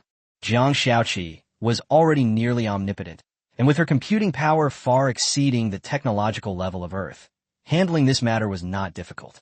To ensure everything went smoothly, Jiang also entrusted her with the deployment of the remaining 17 androids. 2 days passed in the blink of an eye, and it was July 29th. Qingdao, a port city with a rich history in northern China. Inside a 5-star hotel, Wang Fan paced anxiously back and forth, his face grim and uncertain. After fleeing Shanghai, he originally planned to go abroad directly. However, he He later discovered that the Shanghai authorities had withdrawn their warrant for his arrest, so he changed his mind and stayed in Qingdao for the time being. During this time, he indulged in pleasure while observing the situation in Shanghai, preparing to find an opportunity to return. The emergence of Zhurong No. 1 and the rise of Sinan technology drove him to the brink of madness with jealousy. Sinan technology should have belonged to him, and Zhurong No. 1 should have been his cash cow. But now, all of this has fallen into the hands of Jiang and his daughter. Wang Fan gritted his teeth. Damn Jiang damn Jiang Sinan. If it weren't for this father and daughter, he would have taken over the Jiang group long ago, instead of being hiding in such a sorry state on Qingdao Island. No, I have to go back to Shanghai immediately. Wang Fan made his decision and pulled out his suitcase to start packing. He originally wanted to wait a few more days. After all, there were still quite a few beautiful women in Shanghai, most of whom were heiresses from wealthy families with extraordinary backgrounds. If he makes good use of them, he might be able to turn the tide. Even if he can't get his hands on Sinan technology, he should at least get his hands on Zhurong No. 1. That's a real money-making machine. But early this morning, he suddenly felt a strange sense of unease, as if some danger was approaching. This intense anxiety made him unable to sit still any longer. Could it be that something happened to Sahan and the others? Wang Fan frowned and muttered to himself, but quickly dismissed the guess. He knew in his heart that those women were not important to him. They were merely tools for venting his lust and climbing the social ladder. After packing his luggage, Wang Fan changed into a white tracksuit and took a taxi straight to the airport. Meanwhile, in an old residential area in Shanghai, in a 2-bedroom apartment, the leader of the old ghost organization, Ghost King, frowned as he looked at the documents in his hand and asked, "Is the information true? Is the technical data for Zhurong No. 1 really here?" The subordinate immediately replied, "Your Majesty, rest assured, this information was obtained by me using all the connections in the organization and at great expense. There is absolutely no problem with it. According to the information, that is a technology industrial park under the Jiang Group, where most of Jiang's research laboratories and production bases are located. It is reasonable for technical data to be stored there. According to investigations, the core technical data of Zhurong 1 is kept in a high-security safe in a research lab." The Ghost King nodded after listening.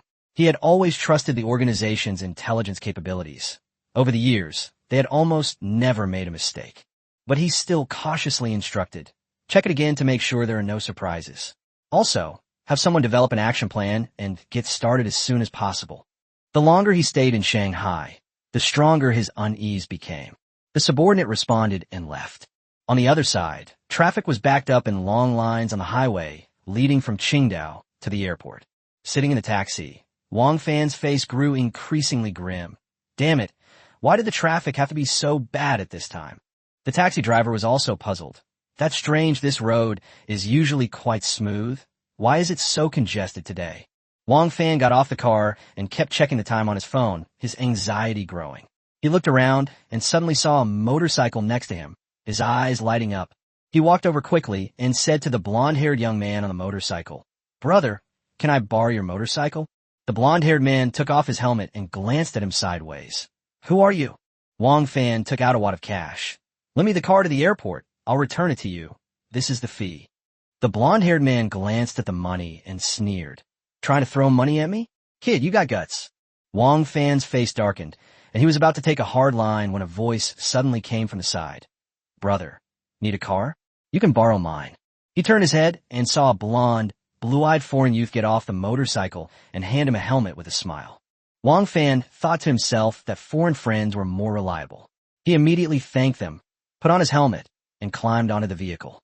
With a twist of the throttle, the motorcycle roared off, weaving through the congested traffic and drawing a chorus of angry curses. The foreign youth watched Wang Fan's departing figure, a strange smile slowly creeping onto his lips. He then got into a taxi and took out a book to read. The book is titled, "The Dragon King Makes a Scene in the Flower City." Within the Fengyuan Industrial Park in Shanghai, the surface appears calm, but a trap has already been set in secret. This is a science and technology industrial park invested and built by the Jiang Group. Most of its production bases and research laboratories are located here. Security is tight, and it is extremely difficult for outsiders to enter. In order to lure the old ghost organization over, Jiang and the Sharp Sword organization went to great lengths, using various methods such as seduction and double-crossing. Spreading false information alone took a lot of effort. Only if it was sufficiently convincing would the old ghost organization believe that the technical data for Zhurong No. 1 was truly hidden here. Now, the carefully laid plan is finally paying off. The old ghost organization has fallen into their trap.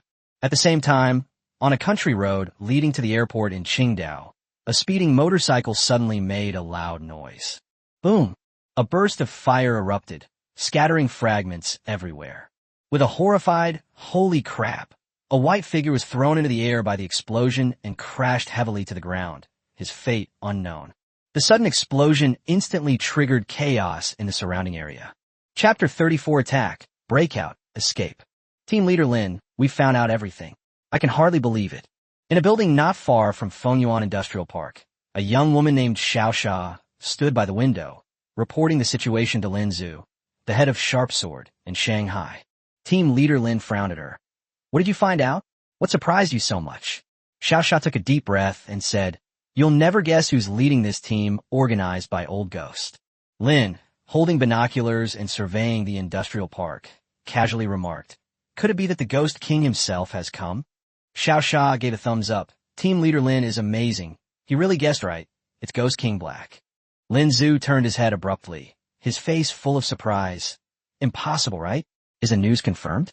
Is a Zhurong battery really worth sending him to China to risk his life?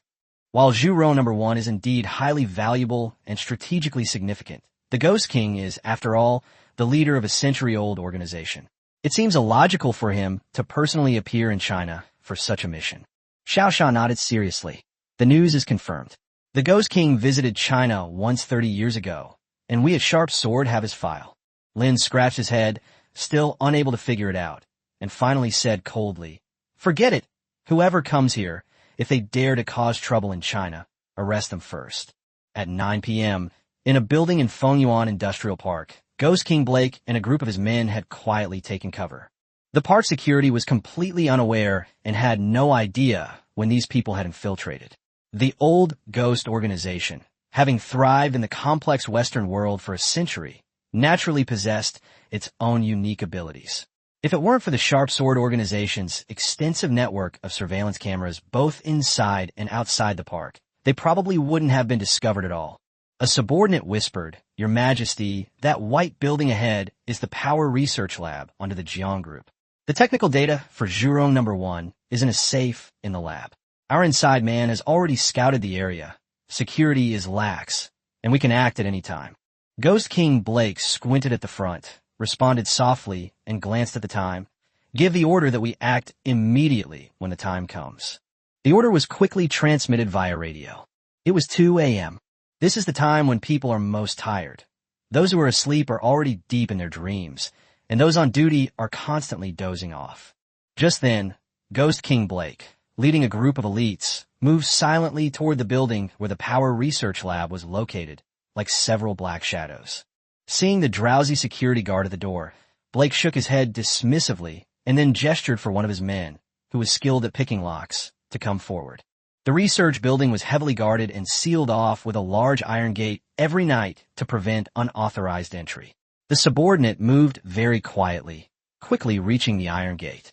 Looking down, he saw it was a combination lock requiring iris, fingerprint, and facial verification. He sneered. This kind of lock was troublesome, but it was nothing to him. He took out his device and reached for the combination lock. But the moment his hand touched the lock, a powerful electric current surged into his body. The next second, his whole body trembled violently, and he couldn't even make a sound. It felt as if he were being torn apart by the electric current. Ghost King Blake's expression changed, and he immediately realized something was wrong. There's a trap.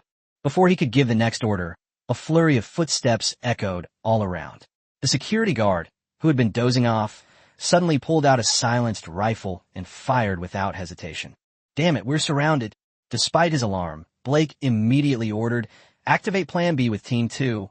We're retreating. The sudden ambush made him realize that this was a setup from the very beginning, a meticulously planned trap. Even the intelligence network that old ghost organization had cultivated for a century had been completely fooled. The messenger immediately relayed the order. Immediately afterwards, explosions occurred simultaneously in multiple locations within the industrial park, the deafening roars tearing through the night and waking countless people. Even residents living nearby heard the commotion. Amid the explosions, hundreds of members of the old ghost organization rushed to various locations according to the prearranged plan, attempting to create chaos and buy time for the Ghost King to break through. In an instant, the entire park descended into complete chaos. The sounds of explosions, alarms, and shouts mingled together, echoing through the night sky. Inside a building in the distance, Lin Zhu watched the explosion in the park and cursed under his breath. Damn it. Although the explosion caused chaos, the police remained focused. The prearranged encirclement began to tighten, and personnel from all sides carried out orders methodically. This time, they have only one mission: to capture the Ghost King at all costs. As for the losses incurred during the process, the official party and Sinan Technology had already reached an agreement that the losses would be borne jointly by both parties. On the other side, Ghost King Black hadn't been this disheveled in many years. He couldn't even remember the last time he had fled for his life like this. Since becoming the Ghost King, he had gotten used to controlling everything from behind the scenes and never imagined that one day he would be chased like a stray dog in China. After escaping Fengyuan Industrial Park, he was shocked to find that all his men who had escaped with him had disappeared. When he came, he brought over 100 elites and transferred almost all the people he had placed in China over the years. But now he has no one left. He became truly alone. Blake clutched his chest, blood continuously seeping from between his fingers. He was shot. During his breakout from the park, even with loyal subordinates clearing a path for him, he was still hit by a bullet. Fortunately, the bullet didn't hit his heart or head. Otherwise, he would never have been able to escape here. To avoid fainting from excessive blood loss, he pressed his hand firmly against the wound. The intense pain stimulated his nerves, which ironically made his mind even clearer. Blake felt a sense of unreality at the state of affairs. He began to think back to why he had come to China in person in the first place. Knowing that China would crack down on people like him severely, and knowing that he was already on China's blacklist, why would he still take this risk? The offers from the Billy family and several conglomerates were indeed tempting, but he could have easily sent his men to carry out the mission. There was no need for him to personally intervene. Looking back over the past few decades, since assuming the position of Ghost King, he has never personally led a mission. The reason is simple. He is afraid of death. But this time, he seemed to have suddenly lost his mind and actually stepped into China himself. Could it be that someone has cast a spell on me? The moment the thought popped into Blake's head, he was jolted. Although it sounds absurd, there are many legends about sorcery in the East, so it's not entirely impossible. The sharp pain from his wound brought him back to his senses. Now was not the time to let his mind wander. Escaping was the most important thing. It was already past 3 a.m., and he had to find a safe hiding place before dawn and contact his organization as soon as possible. Otherwise, he might very well be buried in China. Soon, Blake rushed into a grove of trees. But the next moment, he stopped in his tracks. There was a tent in the woods, a campfire that was about to go out, and a pickup truck parked next to it. He was startled. How could there be anyone in this desolate wilderness? Chapter 35 Encounter Bewitching. Looking at the tents, cars, and campfire not far ahead, Ghost King Blake thought for a moment and immediately judged that this must be tourists camping in the suburbs. He clutched his wound, whispered God bless, and then silently crept over. Lifting a corner of the tent, he saw a young Western man sleeping inside by the moonlight and was somewhat surprised. In recent years, many Westerners have come to China to develop their careers, and I've heard they're doing quite well. Blake soon spotted a camera and tripod next to the tent, concluding that this person was most likely a foreigner who had come to China to make money as well. As for the other person's nationality, he couldn't tell at the moment. There are too many Western countries. You can't tell just by looking at their appearance. Ghost King Blake crawled into the tent, found a comfortable position to lie down, then drew his dagger, gently patted the young man's face and whispered, "Young man, wake up." The young man jolted awake, muttered a curse, and shrank into the corner of the tent, staring at Blake with suspicion. In the darkness, he stealthily reached for a button on his clothes, pressing it down hard as if he had punctured something. Soon, a faint fragrance filled the tent. The heavily injured Ghost King Black was completely unaware but his gaze towards the young man inexplicably became more affectionate. He softened his voice and asked, "Kid, what's your name?" The young man hesitated for a moment before answering in a low voice, I am Hodge Black." As dawn broke, Jiang arrived at Fengyuan Industrial Park. Looking at the area reduced to ruins, he asked Jiang Sinan in a low voice, "What are the losses?" Jiang Sinan shook her head, her tone tinged with relief. "The loss of some insignificant buildings is still within an acceptable range. Fortunately, they made preparations in advance. Otherwise, the losses in the park last night would not have been so simple." Jiang nodded and said, "That's all right. But the explosion last night was quite loud, and the surrounding residents must have been alerted. Contact the authorities and suppress the news. Don't let the video get online. Sinan technology has already attracted a lot of attention lately, and if someone were to post the explosion footage online, it could easily lead to various public opinions and troubles." Jiang Sinan replied, "Don't worry, Dad." Jiang hummed in agreement, turned and walked towards the office building, adding, "I'm going to rest for a bit. Deal with the rubble as soon as possible." Jiang Sinan watched her father's retreating figure and rubbed her temples. She noticed that her father was becoming increasingly lazy, or rather, increasingly like a lazy bum. Jiang used to be very diligent, and he would do many tasks himself. But now he avoids things whenever possible and rests whenever he can. But thinking about it, it's good. My father has worked hard for half his life, and it's not a bad thing that he can enjoy his retirement now. On the other side, in downtown Shanghai, a pickup truck drove into a villa area and finally stopped in front of a small villa. Hodge helped Ghost King Black out of the car and said, "Sir, this is my home." After the two entered the villa, Ghost King Blake looked around and nodded slightly. Not bad. Hodge put his luggage away and lit incense, letting a faint fragrance gradually fill the room. Blake sniffed it and felt that the scent was somewhat familiar. He seemed to have smelled it in the tent before. He casually remarked, "This incense tastes quite good." Perhaps it was the fragrance, but he even felt that the pain in his wound had lessened considerably. Hodge brought out the first aid kit and said, "Sir, let me treat your wounds." Ghost King Blake glanced at him. "You know medicine?" Hodge nodded and said, "I studied medicine and have also been exposed to traditional Chinese medicine since I came to China.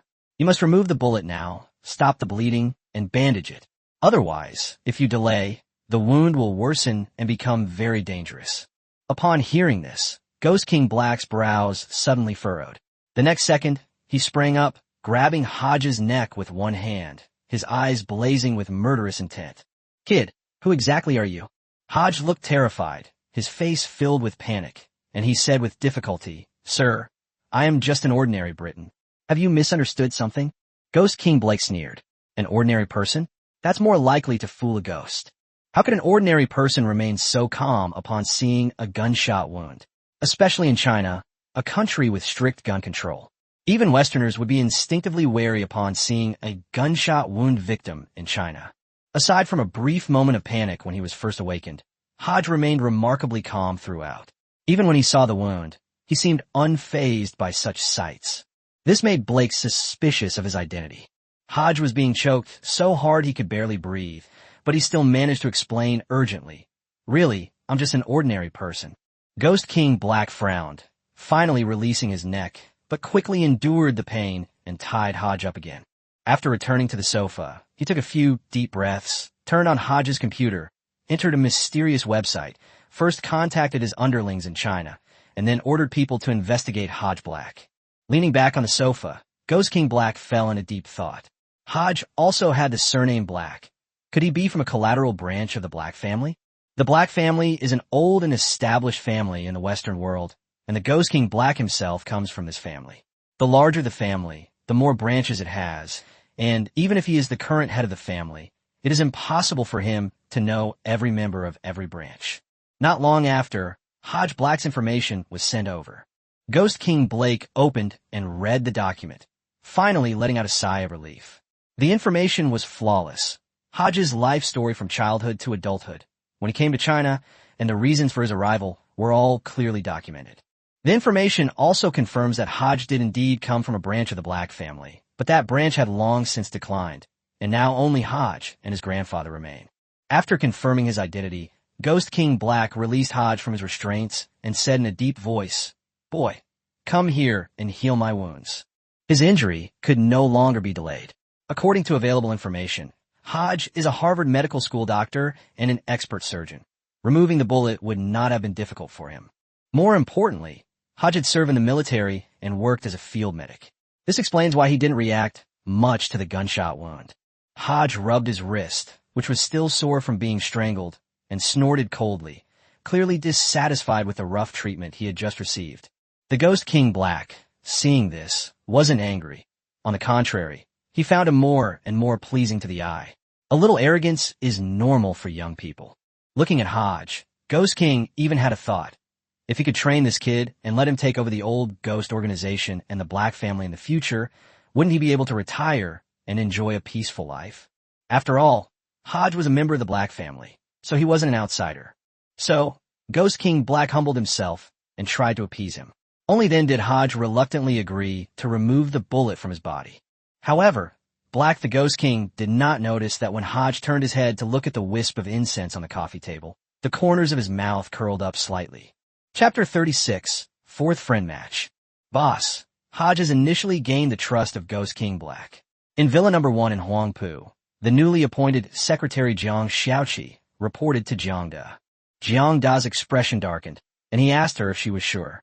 Hodge Black was the android he had sent, whose purpose was to replace Wang Fan and become the successor of Ghost King Black. To increase the chances of success, Jiang Da arranged for Hodge to be identified as a member of a collateral branch of the Black family. After all, Hodge wasn't a chosen one. If he wanted to reach Wang Fan's original position, he could only pave the way through various means. Jiang Xiaoqi nodded, saying that the bewitching incense had taken effect. Upon hearing this, Jiang Da couldn't help but clap his hands. This was precisely the second layer of insurance he had prepared. The so-called bewitching incense is a fragrance that can bewitch the mind. It can make people unconsciously develop a liking for the user, and over time, it can even lead to dependence, eventually making them obedient. In Jiang Hong's world, this stuff isn't rare. You can buy it in the ghost markets of ordinary cities. Originally, it was just something ordinary people concocted using common herbs, and it only worked on ordinary people. Later, some cultivators used elixirs to refine it, creating a version that could affect cultivators, even those at the golden core stage. Because of this, the cultivation world has seen many tragic incidents caused by the bewitching incense. Some used it to deceive sect saintesses, and some cultivators were bewitched and lost both their money and their lives. Various scandals emerged one after another. In the end, all the major sects listed the bewitching incense as a taboo, and anyone who dared to use it to harm others would be attacked by the masses. Therefore, Jiang Hong could only obtain a mortal version of the bewitching incense. But on Blue Star, that was sufficient. Blue Star was just an ordinary physical world, without cultivators and most of martial arts practitioners. Jiang had previously suspected that ancient martial artists or hidden immortal cultivation sects might exist on Blue Star, but after extensive investigation, he found nothing. Ultimately, he was the only extraordinary being on Blue Star now. July ended quickly. With the troubles of the old ghost organization resolved, Sinan technology gradually got back on track. These days, Jiang had been secretly observing Hodge's progress through the smart terminal.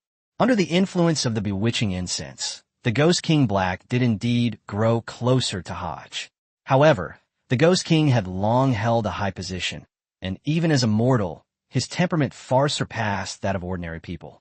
Even under the influence of the bewitching incense, he did not completely trust Hodge. Although he now intends to mentor Hodge, he still maintains a cautious approach. This made Jiang somewhat emotional. In the original story, after Wang Fan met Ghost King Black, he easily gained the other's trust with almost no adjustment period. But even if it were Hodge, with his Western appearance, his status as a member of a branch of the Black family, and the aid of the bewitching incense, the combination of these multiple factors still couldn't make the Ghost King completely lower his guard. Fortunately, the situation is ultimately moving in a positive direction. As long as Hodge's identity remains unexposed, inheriting the old ghost organization is only a matter of time.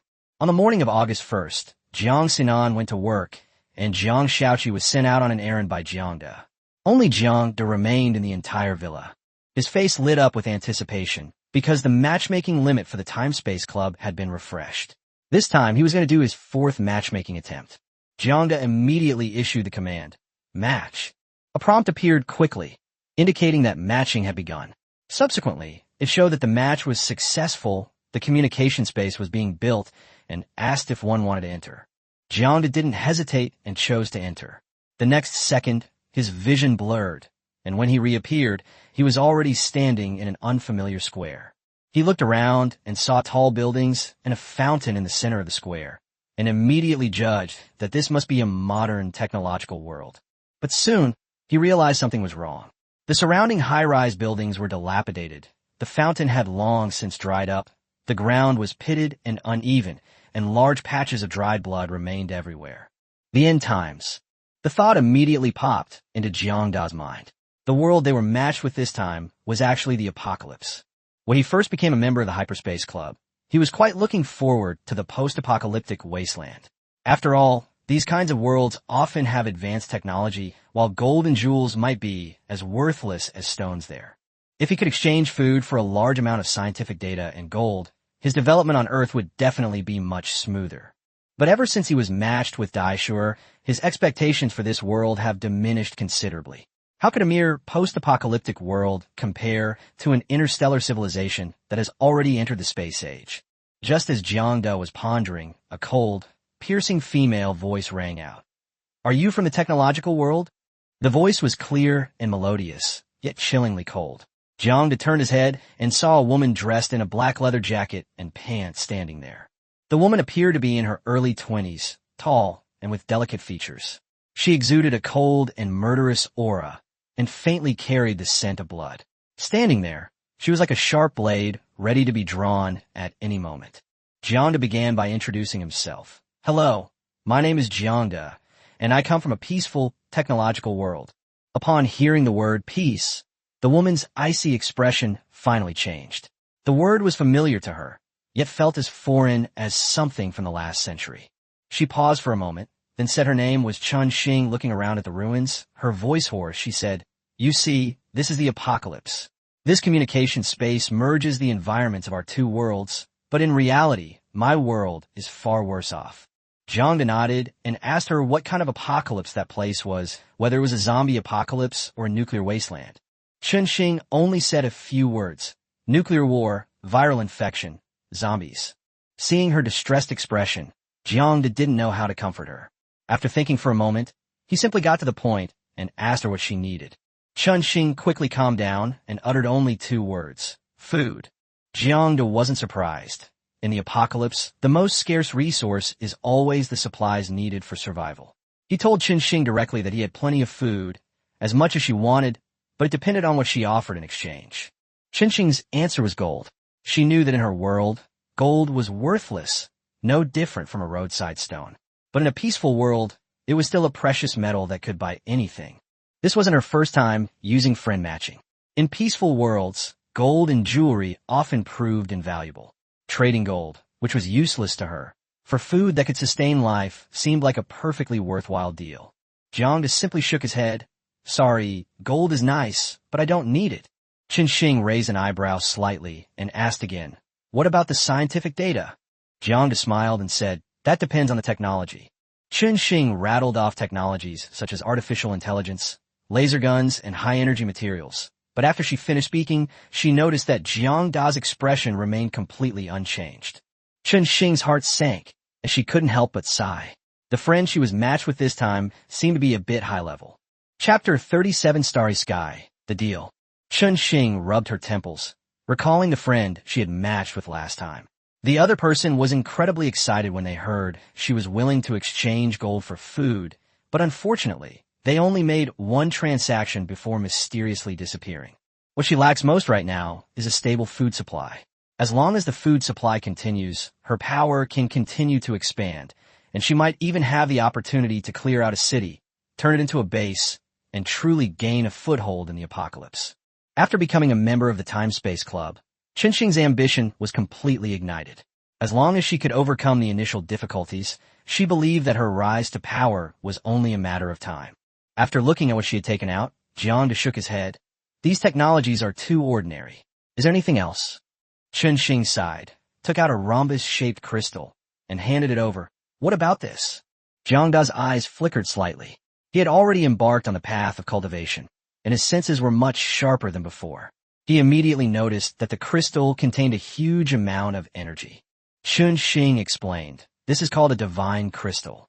It is extracted from the brains of zombies and contains special energy that can strengthen the body and may also awaken superpowers in people." She originally didn't want to trade divine crystals. After all, these things are extremely precious. Not every zombie has them in its head, and only high-level zombies can condense them. But Jiang was clearly a client of a much higher level. Ordinary supplies simply wouldn't sway him. Xing had no choice but to try using divine crystals. Jiang took the divine crystal and carefully examined it, discovering that it was somewhat similar to a spirit stone. He then took out a spirit stone and held it in his palm. After a simple comparison, he determined that the two were not fundamentally different in terms of energy, both belonging to the category of spiritual energy. The difference is that the energy in the divine crystal can not only temper the physical body, but also strengthen mental power. Xing stared wide-eyed at the spirit stone in his hand. This is a divine crystal? But then she felt something was off. How could a divine crystal be so perfectly square? Shouldn't divine crystals be rhomboid in shape? Jiang said calmly, "These are called spirit stones. I don't know if your world has a cultivation culture, but if it does, you should understand." Xing was taken aback. Spirit stones? Spirit stones from cultivation novels? Does that mean cultivation is real, not just fiction? She stopped mid-sentence. With a zombie apocalypse and a time-traveling club already existing, the emergence of a cultivation world didn't seem so strange. She couldn't help but ask, "Is your place an urban cultivation world?" Jiang guessed that Xing was probably a novel enthusiast in the past. As for her current aloof and elegant demeanor, it was likely something she had earned through fighting her way through the apocalypse. However, he did not answer, but simply put away the spirit stones and said, "Divine crystals can be used for trading." Xing frowned. "I don't have many divine crystals either." "You really don't need gold? Although you don't lack it, it's always good to have more gold in your world, right? Establishing banks and forming conglomerates both require gold reserves.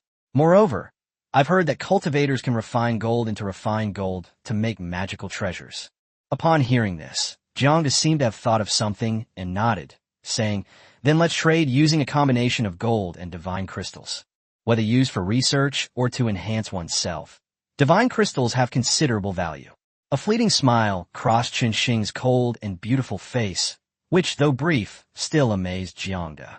He quickly regained his composure and asked, "How much food do you need?" Xing calculated for a moment. "I need 500 tons first. I'll exchange 10 divine crystals for 100 tons of gold. How about that?" According to her plan, if the supply is limited, these 500 tons of grain should be enough to support the base for a year. Jiang shook his head. "I need 100 divine crystals." Xing immediately refused. "That's too many, 20 at most." After some haggling, the two finally agreed on a price. 50 divine crystals plus 100 tons of gold in exchange for 500 tons of food. 500 tons of grain might be a lot of trouble for ordinary people, as such a large transaction would inevitably attract official attention. But for Jiang, it was nothing. His warehouses were already stockpiled with a massive amount of supplies, including not only rice, but also various nuts and snacks, chicken, duck, beef, and mutton, as well as many technological products. Jiang asked, "What exactly do you want?" "Fruits and vegetables, chicken, duck, fish, and meat, please." Xing nodded. "We need some of everything. 100 tons of meat, 10 tons of fruits and vegetables, and the rest of rice." Jiang said, "Sure. Do you have refrigeration facilities? Does the meat need to be air-dried?" Xing then realized that rice could be stored for a long time, but meat, fruits, and vegetables could not. She thought about the situation at the base and said, "Meat should be made into jerky, and fruits and vegetables should be fresh. If we could get a fruit, that would be even better." She remembered that there were several ice-type ability users in the base, enough to build a large ice house to temporarily store fresh supplies. Jiang nodded. "The canned food is fine." After the deal was agreed upon, the two said their goodbyes and left the communication space to go back and make their preparations. Jiang didn't really have much to prepare. After leaving, he drove directly to a large warehouse not far from Huangpu No. 1 Villa. 500 tons of food were quickly prepared. He then contacted Xing and re-entered the communication space. Xing's eyes lit up as he looked at the mountain of food and supplies piled up in front of him. She whispered, "Thanks." After saying that, she took out 50 divine crystals and 100 tons of gold. This is the payment for the goods. Jiang didn't bother to list the items. He simply stored them in his personal space. With the Time-Space Club as witness, no one dared to violate the agreement. Breach of the agreement would result in a warning, and repeated violations could even lead to the revocation of membership. Jiang smiled and said, "Pleasant transaction. Feel free to contact me anytime if you need anything in the future." Chunxing pondered for a moment, then suddenly asked, "Can you mass-produce weapons where you are?" The world she inhabits has been reduced to a post-apocalyptic state. Although it has preserved a great deal of technological data, it lacks the conditions for production. Most of the weapons currently used by the base are remnants from before the apocalypse. Jiang asked, "What weapon?" Chunxing asked expectantly, "Can laser guns be mass-produced?" Jiang thought for a moment and said, "You can give me the technical drawings first, and I'll have someone study them when I get back." Chunxing knew that this was tantamount to giving away technical information for free, but she had no other choice but to rely on Jiang. Jiang put away the USB drive containing the laser gun technology and asked again, "Do you have any samples?" Chunxing took out a rather crude-looking gun. Jiang scratched his head. This thing didn't have the high-tech feel he had imagined at all, and it didn't look like a laser gun at all. Chunxing explained somewhat awkwardly. This was produced after the apocalypse. Due to limited conditions, it looks simple, but its power is not bad. It can be used as a sample. Jiang nodded. He knew Chunxing must have even better ones, but these were enough as samples. He then took out a list and handed it over. "Does Miss Chunxing need any other weapons? I can sell anything on this list." Chunxing took the list, and his eyes quickly showed shock. Nuclear-powered armor, laser beam weapons. The technology behind these weapons was clearly superior to that of her world. She hadn't expected Jiang's technology to be so advanced. Judging by the weaponry alone, they were at least from a star-level civilization that had ventured beyond their home planet. This made Chunxing pay more and more attention to Jiang. Suddenly, she pointed to the list and asked, "This silver sword, is it a cold weapon?" Among a bunch of high-tech weapons, the sudden appearance of a cold weapon is really too conspicuous. Jiang waved his hand, and a long sword gleaming with silver light appeared in his palm. "This is the silver light sword." Chunxing glanced at it a few times, finding it beautiful and shiny, but she couldn't see anything special about it. She was very curious as to why this sword was on this list. Jiang noticed her doubts, but didn't explain. He simply raised his silver sword, activated his sword light skill, and swung it towards a building. Chapter 38 Reunion with Wu Yang. Little brother has made it big. Jiang knew very well that no amount of explanation could compare to letting Chunxing see it for himself. He raised his hand and swung his silver sword, activating his sword light skill. The next second, a sharp white sword light silently flashed out, grazing the corner of the dilapidated building. A few seconds later, there was a loud boom. A corner of the building's top, like a piece of tofu that had been cut open, slid off the main structure and crashed heavily to the ground with a loud bang. Chunxing was stunned on the spot. Is this still considered a cold weapon? This power is probably even more exaggerated than a laser cannon. She couldn't help but think that if every one of her men had a silver lightsaber, wouldn't the base's combat strength increase dozens of times? Jiang smiled and explained. The silver light sword has two skills. One is the sword light we just saw, which is suitable for range attacks. The other is called armor break, which is specifically for breaking through defenses in close combat. Chunxing remained outwardly indifferent, but his heart was already in turmoil. This sword is a deadly weapon on the battlefield, whether used for range attacks or close combat. Its blade can kill enemies from a distance, and its armor-piercing ability is effective against heavily armored targets. For her doomsday base, this kind of equipment is an absolute necessity. She immediately asked, "How many of these swords are there?" Jiang said casually, "I can provide as much as you need. Silver light swords have crafting templates and don't have a high technical barrier to entry. As long as you have enough silver, you can keep producing them." Chunxing's voice trembled slightly. "Give me 1,000 rounds first." The cold, hardened temperament she had cultivated over the years was now almost impossible to suppress. Jiang nodded. "Okay, but let me remind you first, the silver light sword has a drawback." Chunxing frowned. "What shortcomings?" Jiang said, durability is limited.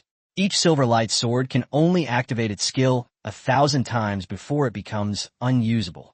Chen Xing remained silent for a moment after listening. 1,000 uses would indeed significantly reduce its value. But considering the sword's power, she felt it was perfectly acceptable. Firearms need ammunition, and the silver light sword has a durability limit, which is perfectly normal. So she confirmed again, "Give me 1,000 first." Jiang asked with a smile, "So, Miss Qinxing, what kind of transaction do you plan to use?" Qinxing fell into thought. The most valuable thing she had was the divine crystal, but she didn't have many, and she needed to save them for cultivation, so she couldn't trade them all. Finally, she said, "At most, I can only offer 200 divine crystals. How many silver swords can I exchange for that?" Jiang knew that it was time to set a price. Once the price is set, it's not easy to change it later. He pondered for a moment and said, "This price is difficult to set. You should know about spirit stones, right? In the cultivation world, a silver sword can be exchanged for at least 6,000 spirit stones." Chen Xing shook his head. The value of divine crystals is far higher than that of spirit stones, so they can't be lumped together. She already knew that the energy in divine crystals was stronger than that in spirit stones, both in quality and quantity. Spirit stones mainly strengthened the physical body, but divine crystals could not only enhance mental power, but also had a certain probability of awakening supernatural abilities. Jiang did not refute. Treasures that can enhance one's spirit are equally precious in Jiang cultivation world. Finally, he offered a price. How about 10 divine crystals for a silver sword? This price was set by Jiang after referencing the value of divine soul treasures in the cultivation world. After a quick calculation, Chen Xing nodded. "Okay, let's make the deal." After she finished speaking, she waved her hand, and 200 glowing divine crystals appeared in front of her. Jiang nodded and said, "I don't have much stock left right now, so I need to go back and get some more." Chen Xing readily agreed. "Okay, you can take the divine crystal first." Jiang naturally didn't stand on ceremony and accepted the payment in advance. After leaving the communication space, Jiang contacted Wu Yang immediately. After a month of development, Wu Yang's island has completely changed. The original island has expanded at least tenfold, with residents and soldiers patrolling. Surrounding the island, squads of mechanical fishmen can be seen patrolling the waters. Standing on his own territory, Wu Yang felt a surge of pride. This empire was built up by bit. Just then, he received a message from Jiang and realized that today was the day for friend matching. He muttered something to himself, then returned to the Lord's mansion, contacted the Time-Space Club, and entered the communication space. Upon seeing Jiang Wu Yang immediately came up to him and gave him a bear hug. "Brother Jiang, it's been a long time." Jiang laughed and said, "Actually, it hasn't been that long."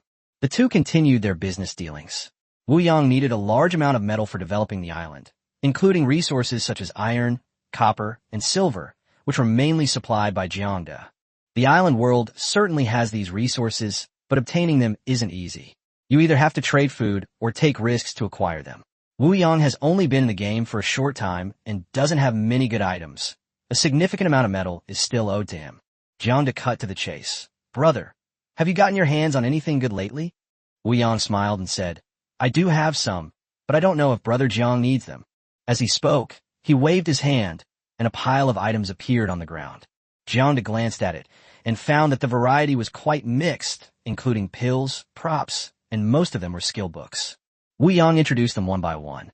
The strength pill, taking one can increase your strength attribute by 5 points, which is roughly equivalent to 5 kilograms of strength.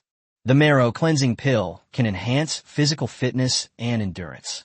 Silver level iron fist skill book. After use, you can master a set of fist techniques and strengthen your fists. Platinum level musical skill book. After using it, you will have a natural sensitivity to music and be able to quickly master any instrument. Beginner's Guide to Swimming in Water. After using it, you can swim freely in the sea. There are also driving skill books, which can make driving yachts, submarines, and airplanes easy. I've been taking my yacht out to sea a lot lately. Wu Yang spoke excitedly, and Jiang was dazzled by what he saw. Most of these items were quite valuable, especially the platinum level music skill book, which attracted his attention the most. The reason is simple. It's platinum grade. Jiang had previously done a level comparison, and a platinum level was roughly equivalent to the 4th tier in Jiang world. In other words, if this type of musical skill were placed in the cultivation world, it would basically be a spell that only the nascent soul stage could access. In the island world, Wu Yang, the island lord who had only recently started developing his island, was able to obtain it, and ordinary people could also learn it directly. The differences between different worlds were particularly evident at this moment. Jiang nodded in approval. They're all good stuff. Wu Yang's smile was genuine. In order to maintain his relationship with Jiang, he brought out almost everything he could. Jiang withdrew his gaze and looked at him, saying, "Brother Wu, there's another matter I've asked you about. I have a client who needs a large quantity of silver light swords." Wu Yang's eyes lit up. "Are they from another world?" Jiang nodded. "A post-apocalyptic world." Wu Yang immediately understood. Only in a post-apocalyptic world would there be a need for large-scale deployment of silver lightsabers. He thought for a moment, then suddenly said, "Brother Jiang, why don't I just trade you the silver light sword crafting template?" Jiang was taken aback. "Huh?" Wu Yang chuckled, but didn't explain immediately. Jiang's mind raced, and he immediately guessed that this kid had probably obtained a better weapon template. Sure enough, the next moment Wu Yang waved his hand, and a golden axe appeared in front of him. He said proudly, "Brother Jiang, look, a gold-level weapon. With a single axe strike, it can easily break through gold-level defenses." Jiang's eyes narrowed slightly. A template for crafting gold weapons? He couldn't help but take a breath. In a cultivation system, a gold-level weapon is equivalent to a 3rd-tier magic weapon used by those in the Golden Core stage. Chapter 39 Great Gain. Skill Book. Sharp. Jiang gave a thumbs up, somewhat surprised. In just about a month, Wu Yang had even acquired a gold-grade weapon. Jiang was naturally willing to obtain the silver light sword crafting template directly. He didn't stand on ceremony, only saying that he needed to confirm first whether it would work on Blue Star. After all, the rules of the two worlds were different, and he couldn't guarantee that the template from the island world would still function properly in reality. Wu Yang nodded and handed him the silver light sword crafting template. When unfurled, the template was only the size of 2 shoeboxes. Wu Yang briefly explained how to use it, and Jiang left the communication space and returned to the real-world warehouse. In a corner of the warehouse, there were boxes of silver piled up, all of which he had prepared for Wu Yang. Jiang unfolded the template, and the black template instantly transformed into a device 3 meters long and wide and nearly 1 meter high, with 2 openings, one for feeding materials and the other for spitting out finished products. He took out 10 kilograms of silver and put it in, holding his breath for a few seconds. Soon, a long sword, gleaming silver, slid out from the exit. Okay. A look of surprise appeared in Jiang's eyes. The template really could be used on Earth. Thinking about it, it made sense. Earth's metals could be used in the island world, so there was no reason why things from the island world would be ineffective on Earth. With the template for crafting the silver light sword, he suddenly had a truly impressive new bargaining chip. Previously, whether it was longevity pills or high-tech weapons, he was mostly just a middleman. The core resources he could trade were still basic commodities. But the silver light sword is different. It would be considered a rare treasure in any world. Even the cultivation world, where Jiang resides, might not underestimate this steadily produced weapon resource. Jiang returned to the communication space in the island world and said to Wu Yang, "Not bad. It works." Wu Yang visibly relaxed after hearing this. He had been worried that the template wouldn't work on Earth, but now he was relieved. He then offered to use the silver light sword template to settle his previous debts. Jiang shook his head. The value is not commensurate. Those metal materials are not even worth as much as this template. Wu Yang smiled. In his view, this deal was well worth it. If Jiang hadn't continuously provided metals and food, he wouldn't have been able to develop so quickly. While other island lords were still worrying about food, he had already unlocked a gold-level weapon template, consistently held the top ranking, and received the highest reward every week. These advantages were all brought about by Jiang. Wu Yang knew this in his heart, and was willing to repay this favor.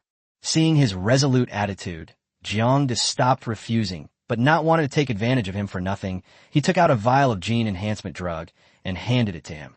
Wu Yang curiously accepted the potion.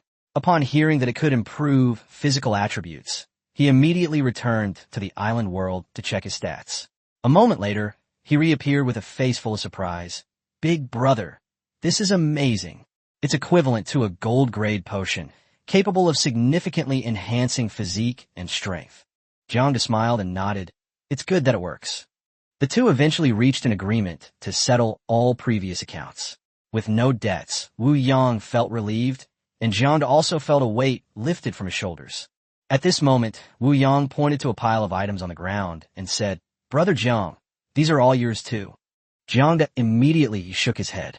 Wu Yang, however, stated that the gene enhancement potion was more valuable to him than the silver light sword template, and he couldn't afford to take advantage of it any further. Besides, he didn't need most of the skill books and items on the ground, and some skills had similar substitutes, so it would be better to give them to Jiang. Having said that, Jiang didn't stand on ceremony any longer. He was indeed tempted by these things. However, the platinum-level music skill book was too precious, and he still wanted to pay the difference. Wu Yang waved his hand, saying that this thing was useless to him. This wasn't the first time he had obtained a music skill book, and he also had heroes who were proficient in music by his side, so he didn't value it. Jiang thought for a moment, then took out some cultivation items, including spirit stones, talismans, pills, formations, and storage bags. He had acquired these from Jiang Hong during this period, intending to accumulate resources. Upon hearing that it was a treasure for cultivating immortality, Wu Yang immediately became interested. He also came from modern civilization and had been exposed to the culture of cultivating immortality. In his youth, he had also fantasized about traveling the world with a sword, wandering the North Sea in the morning and Kangwu in the evening. Jiang told him that these things came from a cultivation world. Wu Yang couldn't help but marvel at Jiang Da's good fortune in being matched with a cultivation world. To confirm its effectiveness, Wu Yang picked up a talisman and a set of formations and returned to the island world to test them.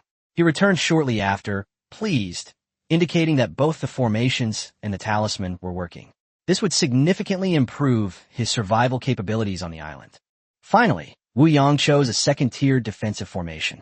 This formation could withstand attacks from Foundation Establishment Stage cultivators, which was equivalent to silver-level attacks. For him at this stage, it was more than enough. After the transaction was completed, Jiang returned to his personal space and began to take stock of his gains. The biggest gain, of course, is the platinum-level music skill book. Besides that, there are also power pills, marrow cleansing pills, iron fist skill book like a fish and water skill book, driving skill book, and a silver light sword crafting template. In addition, there were divine crystals. He traded grain and 20 silver swords for 250 divine crystals from Qinsheng. As for the 100 tons of gold, it would also be useful later. After all, Wu Yang had obtained the gold-grade weapon crafting template, and he would definitely need a large amount of gold in the future. After taking stock of his gains, Jiang picked up the music skill book and used it directly according to Wu Yang's instructions. The skill book instantly transformed into starlight and merged into his body. The next moment, it was as if he had gone through decades of study, focusing all his time on music. When he came to his senses, there was even a fleeting look of vicissitude in his eyes. Jiang gently flicked his fingers and immediately felt a muscle memory, so familiar it was almost instinctive. Now, he could easily pick up any musical instrument, whether it was a guqin, a violin, or a suona, and even play a piece called 100 Birds Paying Homage to the Phoenix. Subsequently, he used the Fish and Water skill book, the Iron Fist skill book, and the Driving skill book. After integrating multiple skills into his body, he felt much more relaxed. The most significant change is to the Iron Fist skill book. It not only strengthens the fists, but also provides a slight boost to other parts of the body, especially the waist. After all, punching power comes from the whole body, so it's impossible to only enhance the fists. Jiang was very satisfied with the increase in strength, but the only thing that didn't satisfy him was his hands. His once fair and slender hands were now dark blue, as if they had been tempered 1,000 times. After familiarizing himself with the changes in his body, Jiang left the warehouse and drove back to Villa No. 1 in Huangpu. Chapter 40. Unassuming, yet crucial basic supplies. Back at Villa No. 1 Huangpu, Jiang found that Jiang Xiaoqi had already returned. She was sitting on the sofa, leisurely sipping her coffee. Jiang glanced to her, somewhat speechless. What was a robot doing drinking coffee? Was she really trying to imitate a normal person? Back so early? Finished your business. Jiang sat down on the sofa and casually picked up a newspaper to read. Jiang Shaoqi got up and brewed him a pot of tea, then sat down properly and said, "The warehouse you arranged for the acquisition has been secretly completed, and the relevant supplies will be delivered one after another. In order to avoid causing market fluctuations, these supplies are purchased from all over the world, so it will take a little longer." Jiang nodded. As time went on, he was matched with more and more worlds, and many seemingly insignificant basic resources became indispensable. Of the worlds he's been in contact with so far, Zhanghong's world is a cultivation world, where the demand for ordinary resources is not high. At most, people just trade some local specialties from Earth to try them out. However, the interstellar world where Dai Shue'er resides, Wu Yang's island world, and Qinxing's apocalyptic world consume far more basic resources, especially for Wu Yang and Qinxing. The purchase of metals such as iron, copper, and silver has been almost nonstop for the past month, with a large batch being supplied to Wu Yang every week. Thinking of metals, Jiang thought of gold. Wu Yang already had the template for crafting gold-grade weapons, and he would definitely need a lot of gold in the future. This was precisely why he agreed to trade gold with Qinxing. Otherwise, gold wouldn't be of much use to him. Besides gold, platinum and diamonds also need to be stockpiled. For Wu Yang, these are important resources for developing the island. The key is that these gold, silver, and diamonds are almost worthless in the post-apocalyptic world of Qinxing, which is equivalent to getting them for free. Next time we trade with Qinxing, we can ask her to prepare more. Just don't make it too obvious, lest that woman sees the value and tries to raise the price. Just then, Jiang saw a news article in the newspaper and exclaimed softly, "Has the auction for those islands in the South China Sea not ended yet?" He remembered seeing the news a month ago, and at that time, he was matched with Wu Yang. He even had the idea of buying an island and becoming an island owner for fun. But then one thing after another happened. First, there was the press conference for Zhuro No. 1, then the Billy family came to his door, and then the Old Ghost organization. He was so busy that he almost forgot about the island auction. Jiang looked at the map and frowned. It's a bit far from the mainland. "Shaoqi, check the auction status of this island." Jiang Shaoqi was somewhat surprised. "Boss, you want to buy the island?" Jiang Damo stroked his chin. "I have that plan." Jiang Shaoqi nodded. "Okay, I'll go investigate right away." Jiang didn't say much, but continued reading the newspaper, already considering whether the island was worth taking. In the evening, Jiang Sinan returned to the villa after get off work. Just as she was about to go to the kitchen to help, Jiang stood up and said, "Xiaonan, don't rush. Come to the study with me." Jiang Sinan obediently responded and followed her father upstairs. Upon arriving at the study, Jiang took out 2 white jade porcelain bottles from his spatial storage and a document, placing them on the desk. Jiang Sinan looked at the things on the table, somewhat curious. "What's this?" Jiang pointed to the 2 porcelain bottles. "These contain 2 kinds of medicines that can improve human physical fitness. Take them and have someone study them, analyze their ingredients, and see if you can replicate them." "Drugs." Jiang Sinan frowned. "But Sinan Technology doesn't have a pharmaceutical research lab." Jiang looked at her, his tone becoming more serious. "Sinan Technology doesn't have it, but the Jiang Group does. You're going to take over the entire Jiang Group in the future, so don't put all your energy into Sinan Technology." Jiang Sinan lowered her head after being scolded and responded sullenly. She then realized that Sinan Technology had developed so rapidly that she had almost forgotten it was just a company under the Jiang family. Although it was now a pillar enterprise of the Jiang family, the Jiang Group itself was also quite large, with businesses spanning real estate, pharmaceuticals, food, cosmetics, and many other sectors. "I understand," she said softly. Jiang leaned back in his chair and continued. "Good to know. Sinan Technology is on the right track. Prepare to return to the group. I will appoint you as the president of Jiang's group. Since our daughter is capable, she shouldn't be left idle. She should be put to use." Jiang Sinan was not discouraged after hearing this. On the contrary, she was eager to try. She had wanted to help her father since she was a child, and now that she was being given an important position, she was naturally happy. Jiang picked up one of the porcelain bottles and poured out a pill that emitted a strange fragrance. This is called the strength pill, which can enhance physical strength. The other is called the marrow cleansing pill, which can improve physical fitness. You should organize a team as soon as possible to analyze the ingredients of these 2 drugs. A power pill, a marrow cleansing pill. Jiang Sinan's eyes widened. Isn't this something from martial arts novels? She instinctively suspected that her father had been scammed by some charlatan. How could such a medicine possibly exist in reality? Jiang frowned. Whether it's real or fake, we'll know once it's been tested. Jiang Xinan's heart skipped a beat, and she immediately recalled the incident with Zhurong number 1. The things her father brought out could never be judged by ordinary standards.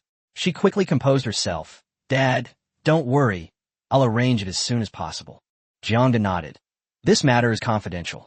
The selection of researchers must be done carefully, and the confidentiality must be well maintained. He paused for a moment, pondering whether he should trade with Dai Shuai for a few research-oriented androids. Research-oriented AI might not be as adept at innovation as real humans, but performing methodical research work was safer and more stable. Then he added, I'll arrange the research for you in a few days. Your task is to set up the research lab as soon as possible. You'll oversee this personally, and don't let too many people know about it. Hearing her father's serious tone, Jiang Xinan realized that the matter was far more important than she had thought. Looking at the 2 porcelain bottles on the table, she couldn't help but wonder, could these medicines really be that miraculous? She suppressed her questions and looked at the document next to her. Dad, where is this document?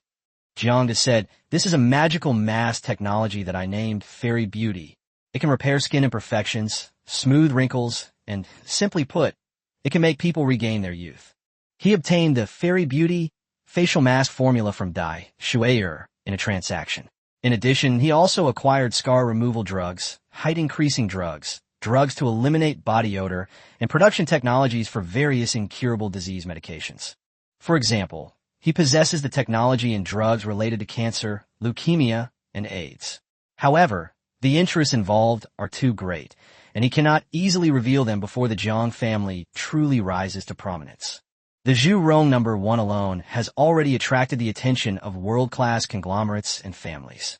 If all these technologies were released at once, the resulting shock would be far beyond what the Jiang family could currently withstand.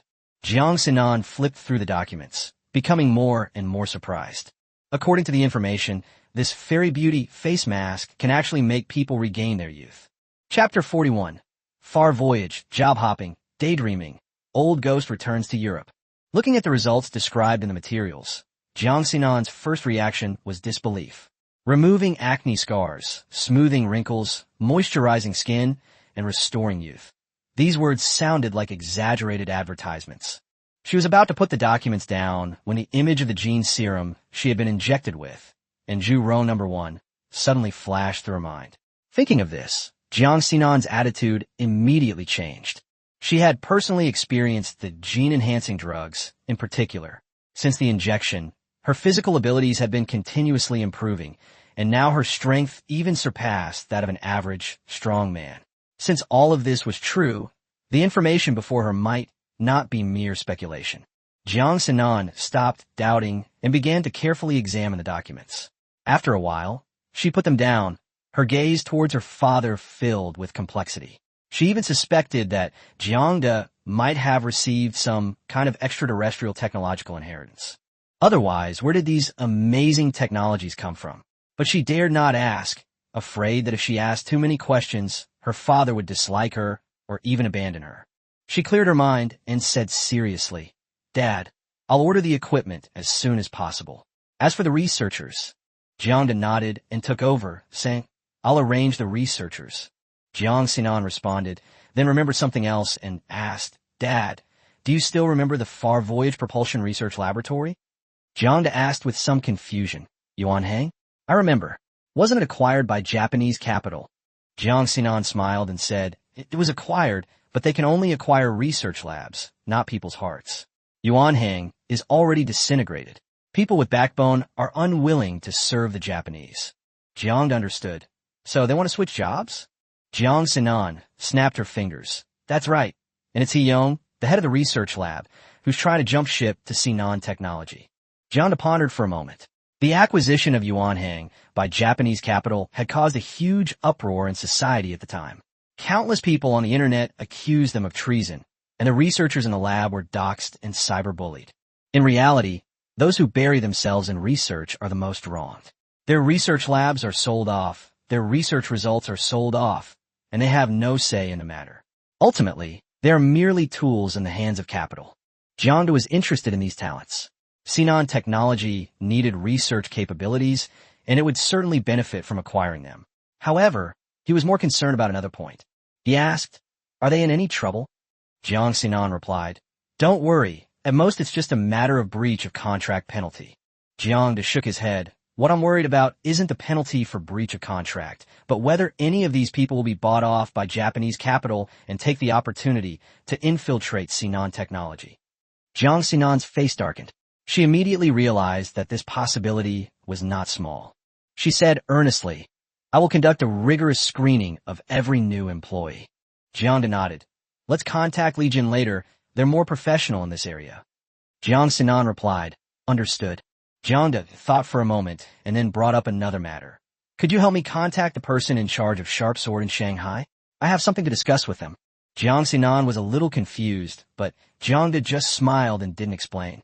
He stood up and said, "Let's go. Dinner should be ready. Let's go down and eat." Jiang Sinan stood up as well, but looked as if she wanted to say something but hesitated.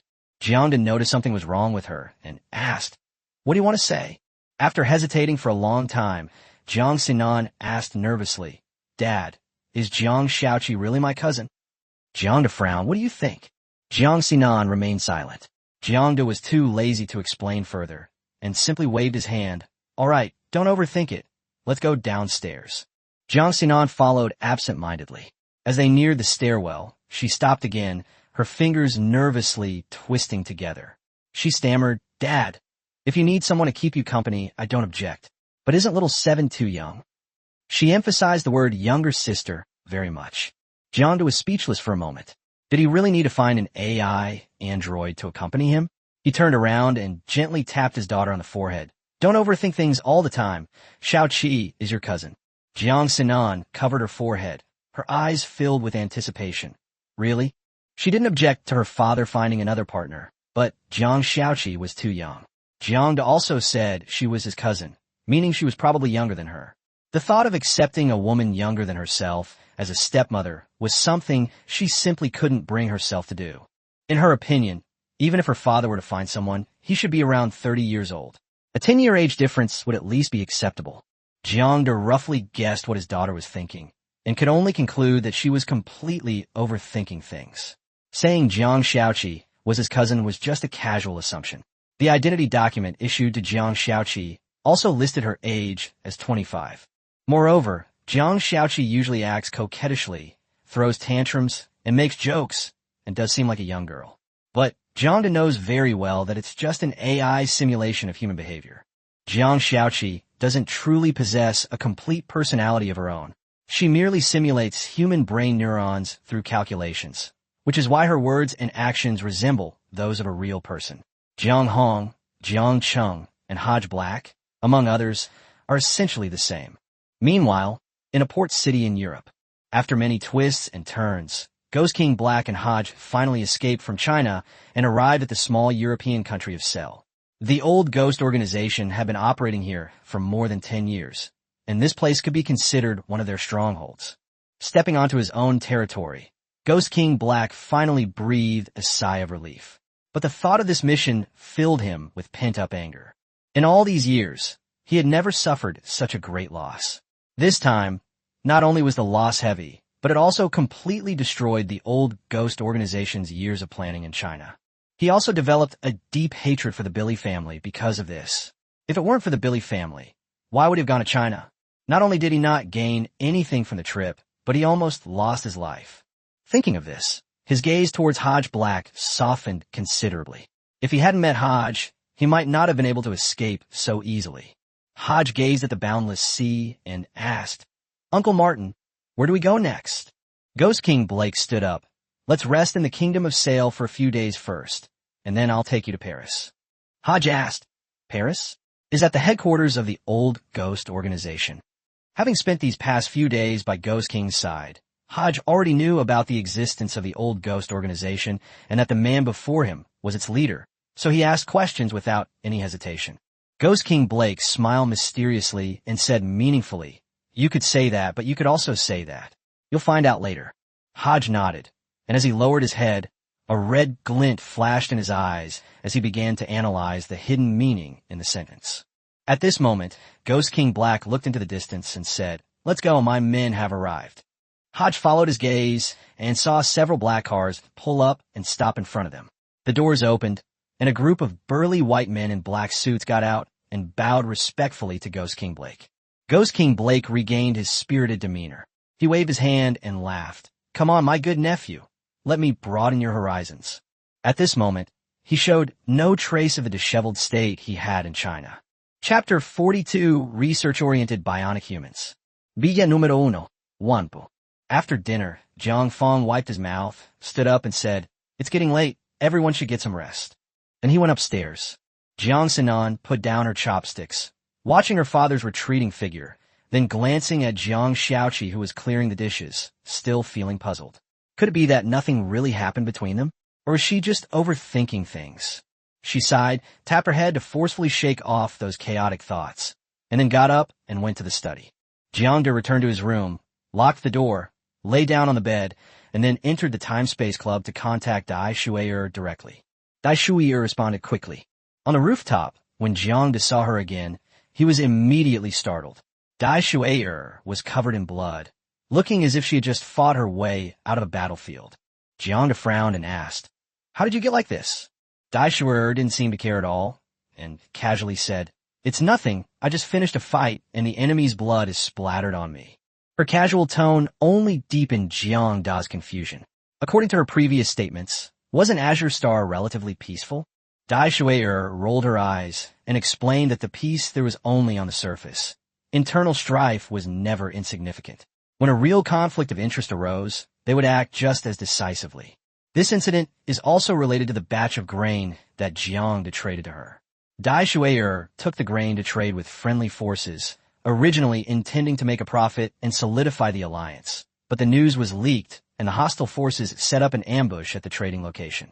The two sides clashed immediately upon meeting. Jiang was speechless after hearing this. In a world like Earth, where resources are abundant, he found it hard to imagine that a batch of food could actually trigger a battle. He asked how the battle was going. Dai Shui'er lazily waved her hand and brought out 2 sofa chairs. After sitting down, she said, "Of course I won. Otherwise, why would I be sitting here chatting with you?" Jiang Dae sat down opposite her, took out a tea table, and brewed a pot of Longjing tea. The refreshing aroma of the tea wafted out, instantly brightening Dai Shui'er's eyes. She picked up her teacup, smelled it, and squinted her eyes comfortably before asking, "Uncle, is there something you need from me this time?" Jiang cut to the chase. "Do you have any research-oriented androids over there?" Dai Shui'er answered decisively, "Yes. However, these research-oriented androids can only complete designated research according to procedures and have little innovative ability. To put it bluntly, they are similar to assembly line workers." Jiang didn't care. For him, this was enough. He wanted research-grade androids, not for cutting-edge inventions, but to analyze drug components. For example, the detoxifying pills he traded with Jiang Hong and the powerful pills and marrow-cleansing pills from Wuyang. It doesn't matter if these androids lack innovation capabilities. As long as they can analyze components according to the program, they can be of great use. Dai Shui'er asked him how much he wanted. Jiang thought for a moment and said, "Let's start with 100 units, and there may be more later."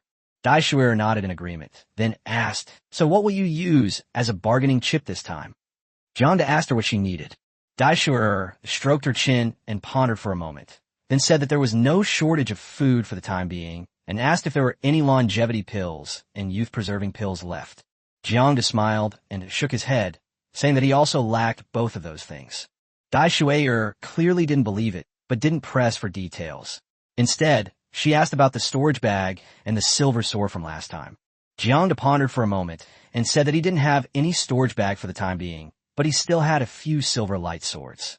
Dai Shui'er immediately decided to trade the silver sword. The silver light sword played a crucial role in this battle. Those hard, sharp exoskeleton armors crumbled like tofu before the silver light sword, even more easily than laser weapons. Jiang asked her how many she wanted. Dai Shui'er's eyes darted around, and she tentatively asked, "How about a 1-to-1 ratio?" Jiang shook his head directly. "Too many, at most 50. Unexpectedly, Dai Shui'er immediately agreed, as if afraid he would change his mind. Jiang smiled, knowing in his heart that Dai Shui'er must have gotten a great deal. But in Jiang Da's eyes, he hadn't lost out either. Making one silver light sword only requires 10 kilograms of silver. Based on current prices on Earth, the cost of one is only around 60,000. 50 swords would cost 3 million. For Jiang Da, exchanging 3 million for 100 research-grade androids was an incredibly good deal. Both felt they had gotten the better deal, which is precisely the difference between the two worlds. In Dai Shueyer's eyes, the silver light sword was incredibly magical, but to Jiang Da, it was just 10 kilograms of silver. While the research-grade android was incredibly valuable to Jiang Da, it might just be an ordinary assembly line product to Dai Shueyer. After the deal was finalized, Jiang Da casually asked her if she needed any more food recently. Dai Shueyer waved her hand, saying that the staple food was enough for now. If possible, she would like some fruits, vegetables, and fresh meat. Then, she suddenly remembered something and asked Jiang Da if he had any meat that could be eaten raw. Jiang Da thought for a moment and said she was probably referring to sashimi. It's usually seafood sashimi, like salmon or tuna. Meat sashimi is also available, but it's mostly high-end beef, which he himself hasn't eaten much of. Dai Shueyer immediately became interested and wanted to try it. The natural environment of the world she lived in was severely damaged, and the marine environment had long since changed. Most marine life had mutated and was no longer edible.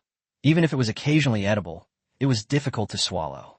Jiang Da remembered that there were fresh ingredients delivered that morning in the refrigerator at home, so he asked her to wait a moment. After his consciousness left the refrigerator, he took out a box of tuna, as well as salmon, sweet shrimp, and other seafood, and prepared to let Dai Shueyer try them. Back on a rooftop, Dai Shueyer looked at the fish meat with curiosity. These are fish that can be eaten raw? Jiang Da took out the sashimi dipping sauce and wasabi, cut the tuna and salmon, and arranged them on a plate. Then he picked up a piece of salmon, dipped in the sauce, and put it in his mouth. It tasted pretty good. Dai Shueyer followed his example and picked up a piece as well. Jiang Da reminded her, try to eat less wasabi. It's easy to get a headache the first time you eat it. Dai Shueyer obediently nodded and dipped the fish in the sauce instead of wasabi. The moment the fish entered her mouth, an unprecedentedly delicious taste rushed into her mind. Her eyes lit up, and she couldn't help but exclaim, so fresh. Then she picked up another piece, this time boldly dipping it in wasabi. The next second, a spicy and stimulating sensation shot up to her head, and Dai Shueyer immediately covered her head, even swearing, "Holy crap, this is so addictive." Chapter 43, Contacting Li Jian to Seek Cooperation. Jiang Da said with a smile, "Wasabi is intoxicating and addictive." Dai Shueyer covered her head. The intense stimulation that had just hit her head was still lingering, but instead of complaining, she was excited. It was really intoxicating, but it was so satisfying. "Uncle, make more wasabi next time."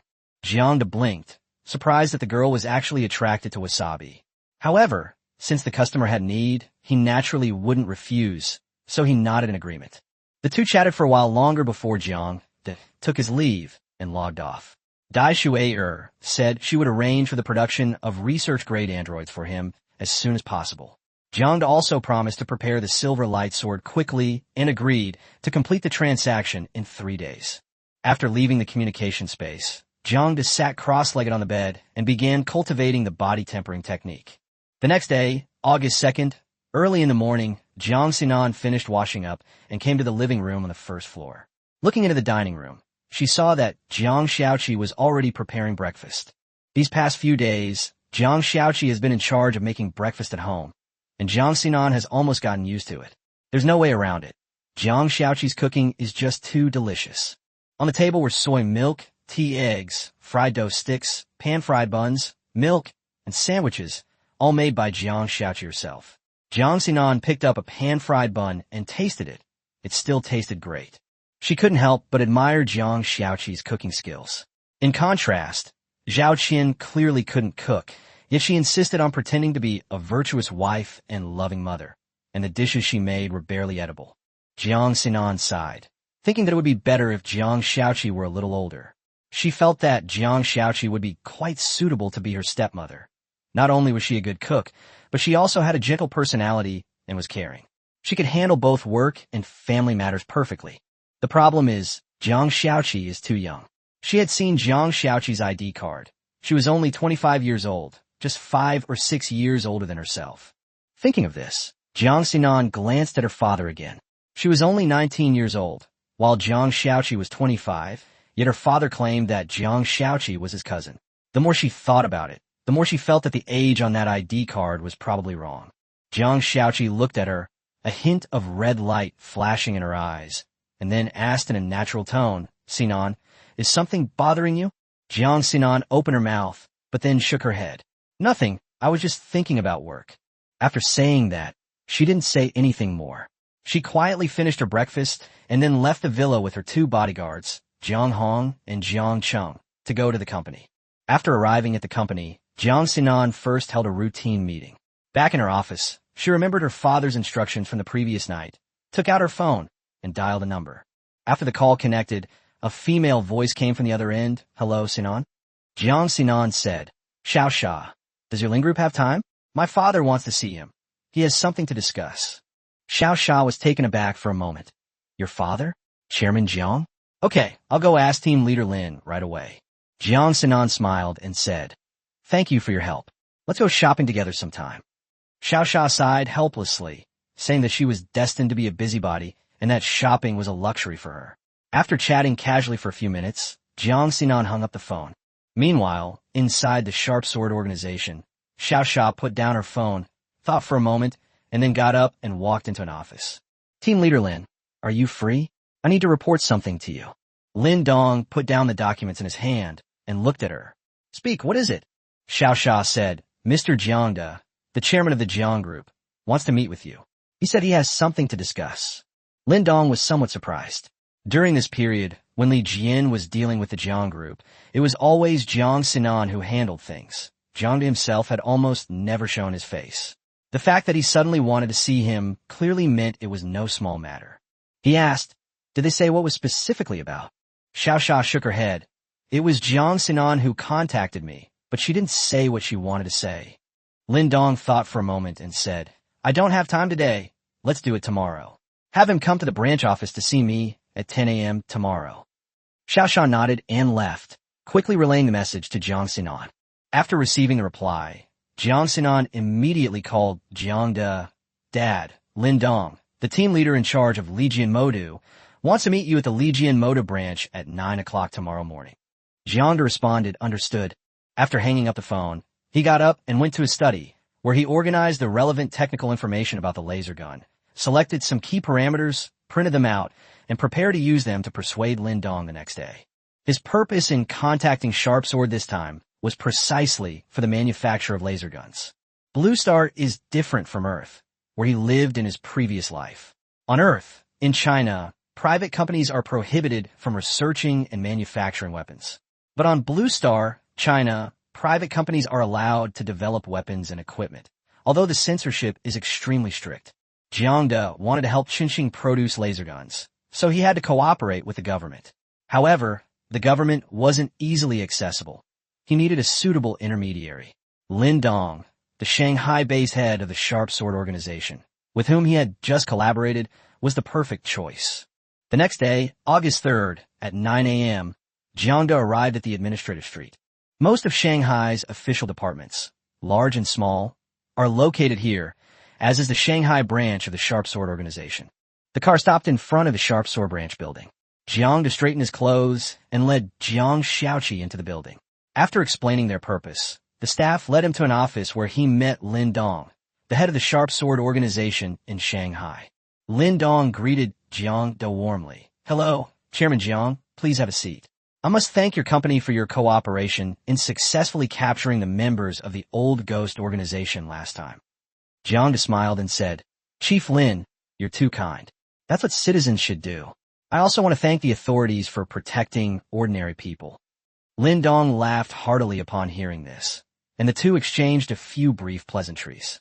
Soon, Xiao Xia came in carrying 2 cups of tea, put them down, and stood quietly to the side.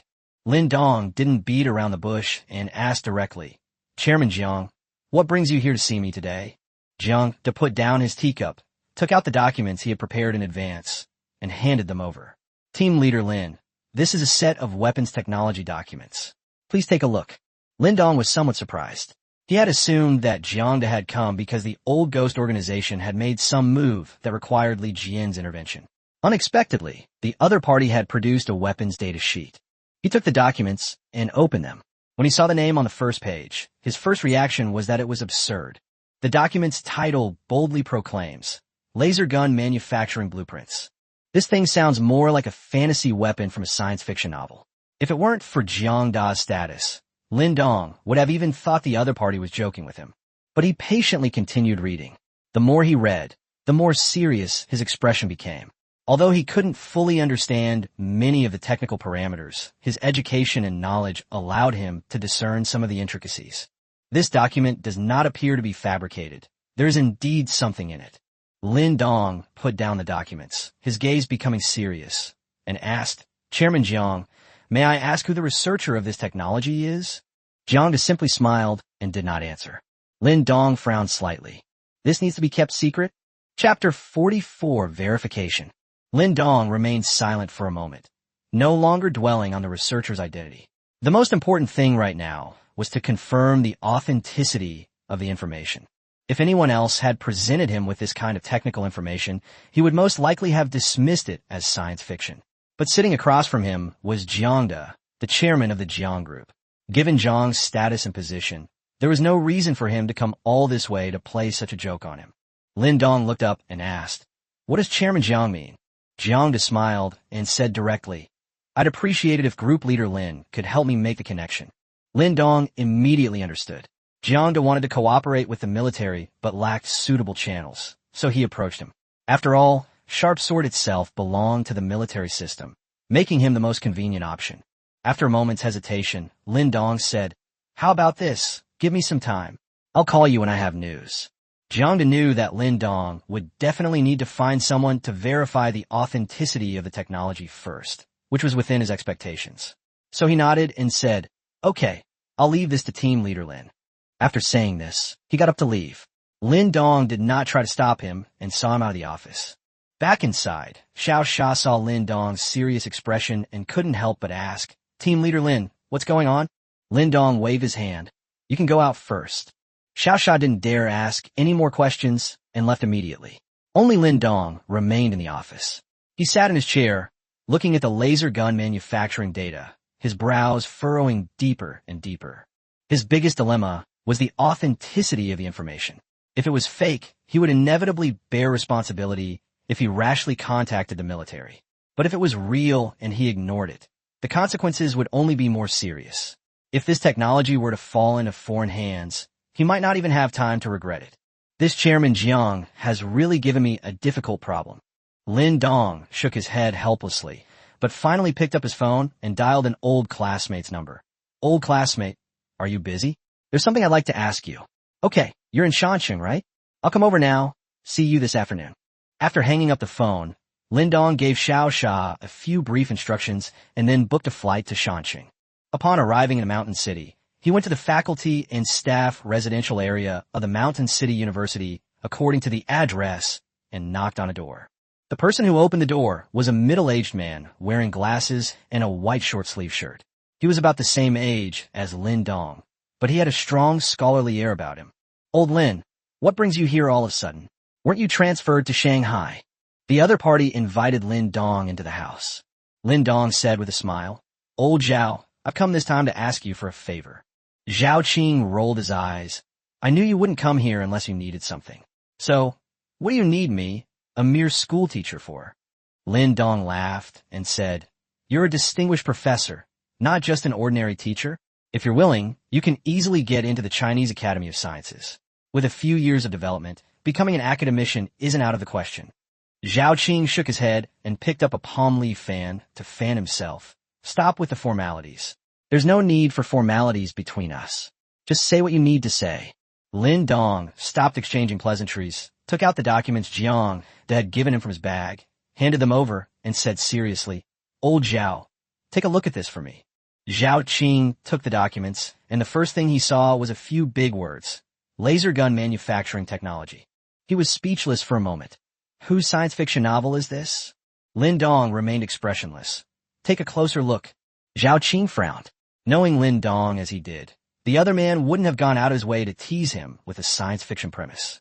Could there really be something special about this thing? With that thought in mind, he stopped joking and began to look through the document carefully. Upon seeing this, Zhao Qing's expression quickly changed. Lin Dong was only a dabbler, but he was different. He was a renowned scholar in the country, and he could spot the problems with the parameters, structure, and logic in the data at a glance. It was precisely because he understood it that he became increasingly serious as he looked at it. Zhao Qing took off his glasses, wiped the lenses, and put them back on. His face darkened completely. Seeing this, Lin Dong felt a sense of relief.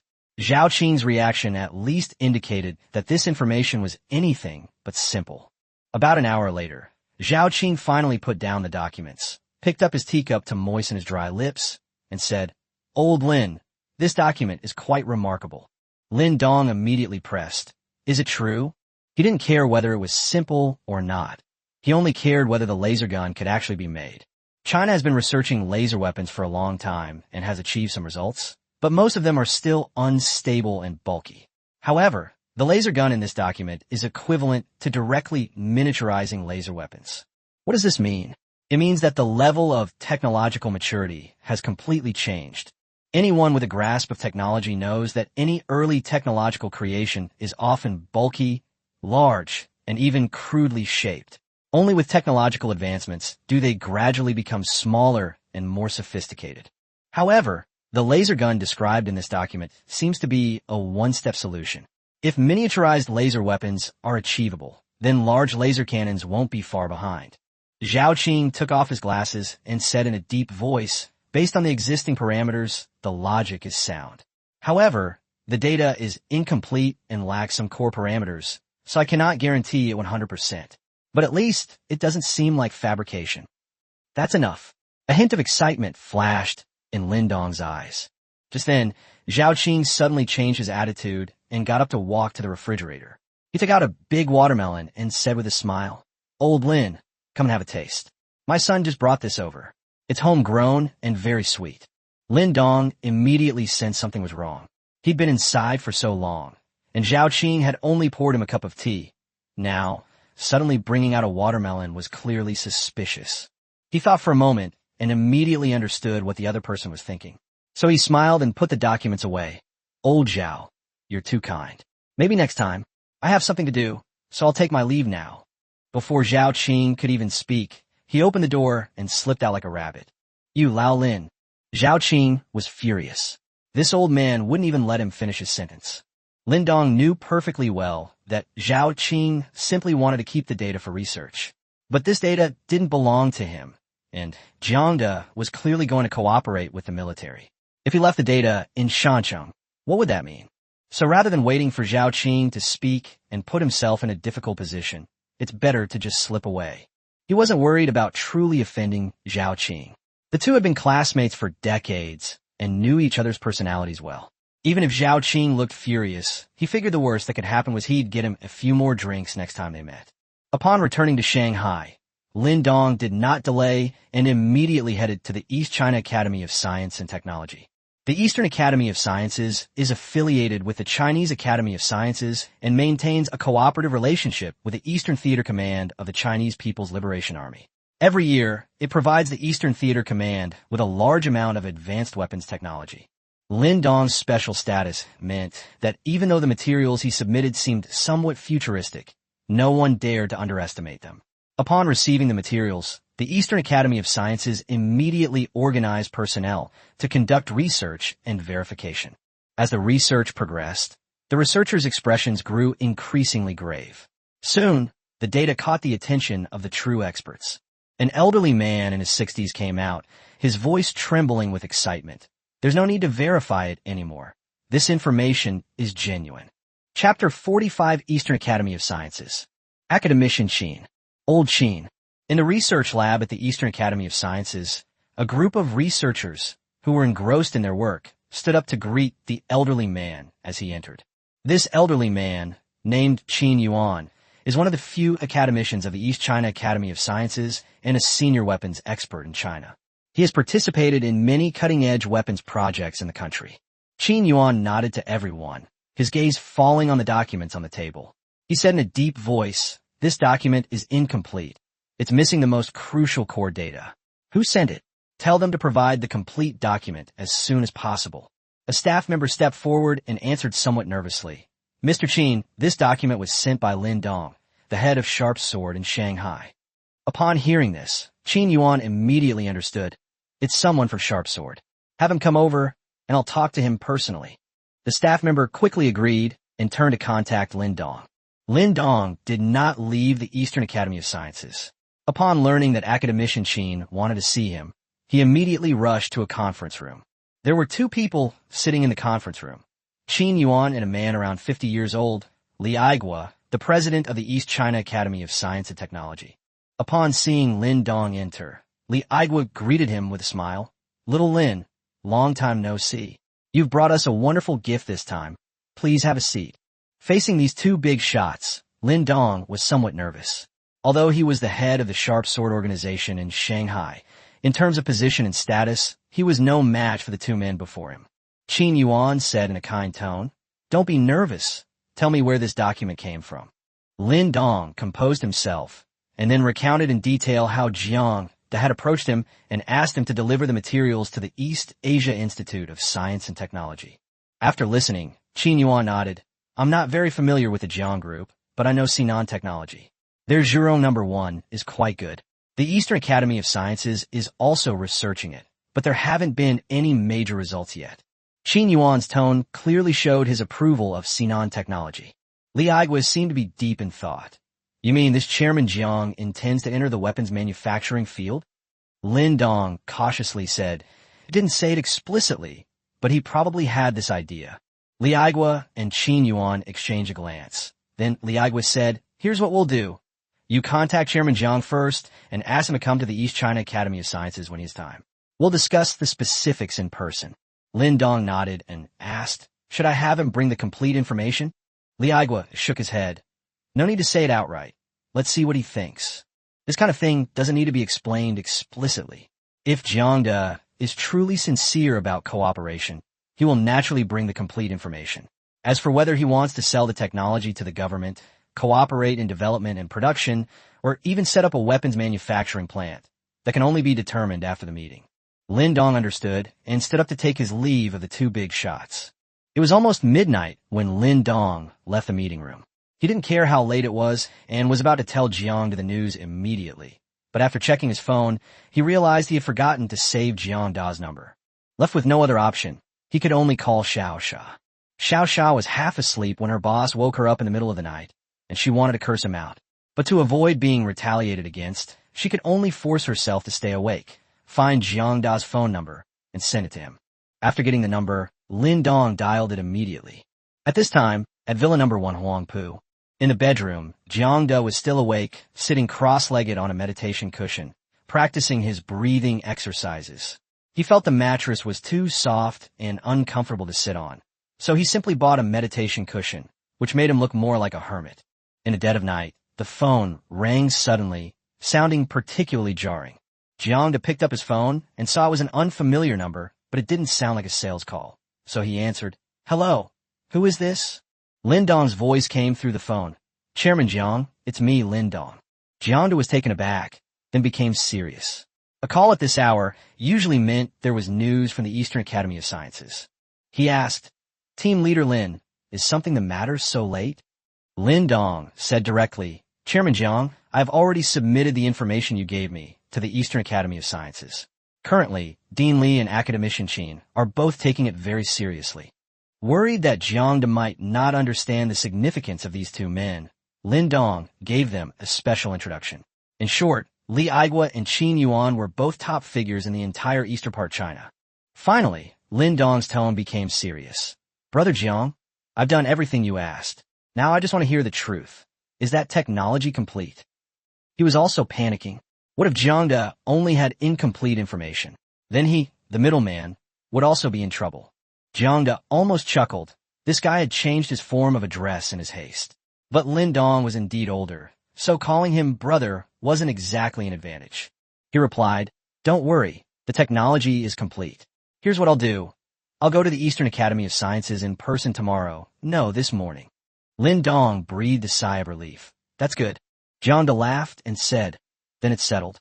Brother Lin, let's have a drink together sometime." Lin Dong was in a good mood and immediately agreed. He could tell that Jiang Da's future development would likely reach a new level, and befriending him now would definitely not hurt.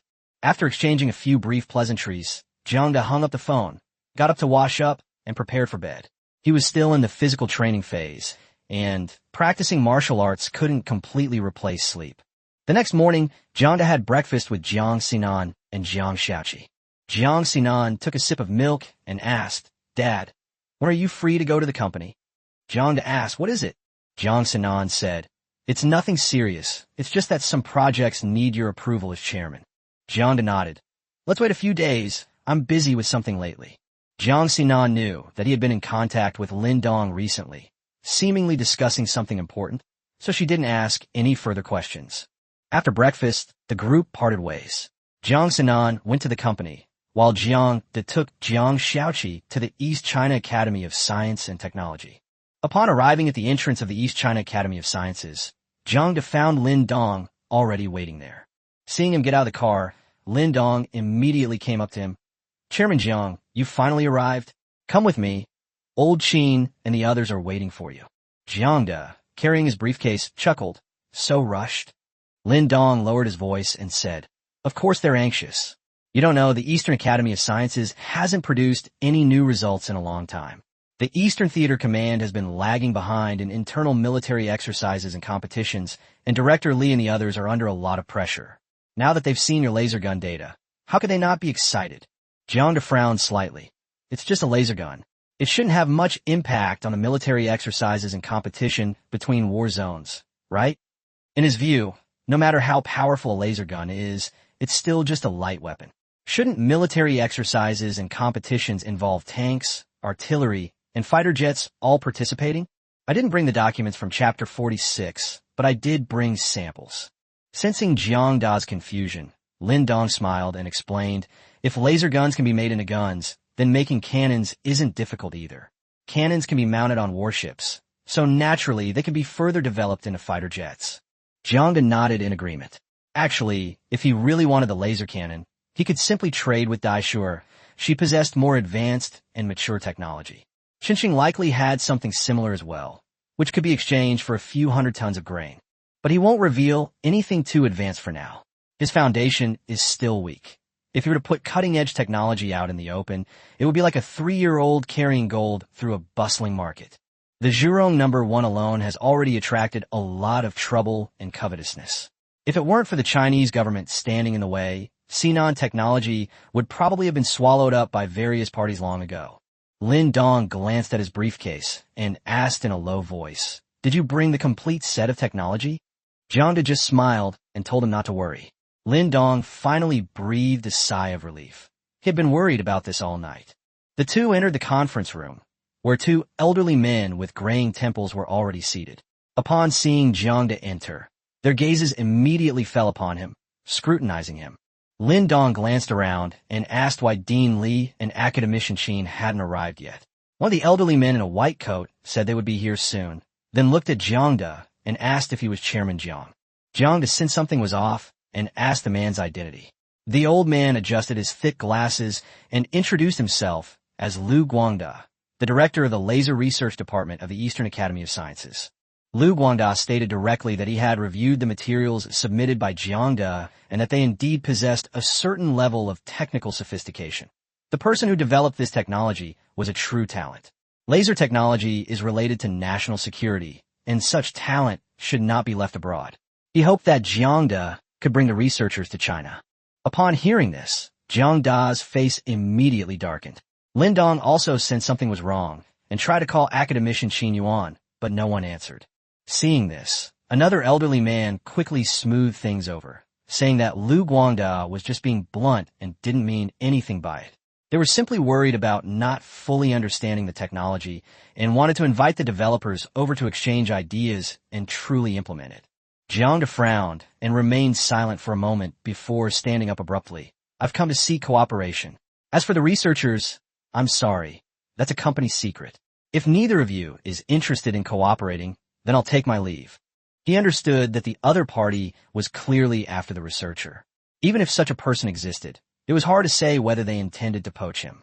Seeing that he was about to leave, Lu Guangda's face darkened. Just then, the conference room door was pushed open, and Qin Yuan and Li Aiguo walked in with a group of people. Qin Yuan noticed the tense atmosphere as soon as she entered and frowned, asking what was wrong. Lin Dong quickly stepped forward and whispered what had just happened. After clarifying the situation, Qin Yuan glared at Lu Guangda, then apologized to Jiang, saying that Lu was only doing it for research purposes and had no intention of poaching anyone. Since everyone was already there, they suggested reviewing the technical documents first before discussing cooperation methods. Jiang calmly replied, "I didn't bring the documents." Upon hearing this, Lu Guangda's expression darkened further, and he directly questioned whether he was mocking the Eastern Academy of Sciences. The experts who had come with Li Aiguo and Qin Yuan were also somewhat dissatisfied. They had come specifically for the technical documents, only to find that the other party hadn't brought them. Looking at everyone's reactions, Jiang became even more certain that as a businessman, he would find it difficult to have a conversation with these self-important scholars. Li Aiguo's expression was also somewhat unnatural, and he could only force a smile as he asked, "So, Chairman Jiang, how do you plan to discuss cooperation this time?" Jiang then smiled and said, "I didn't bring the documents, but I brought the samples." He certainly wasn't foolish enough to hand over the entire technology outright. He'd only provided some information earlier to get Lin Dong to help him make connections and prove he actually possessed the technology. Now that he was at the Eastern Academy of Sciences, all he needed to do was produce samples and let them verify the technology's authenticity. Samples? Everyone was stunned.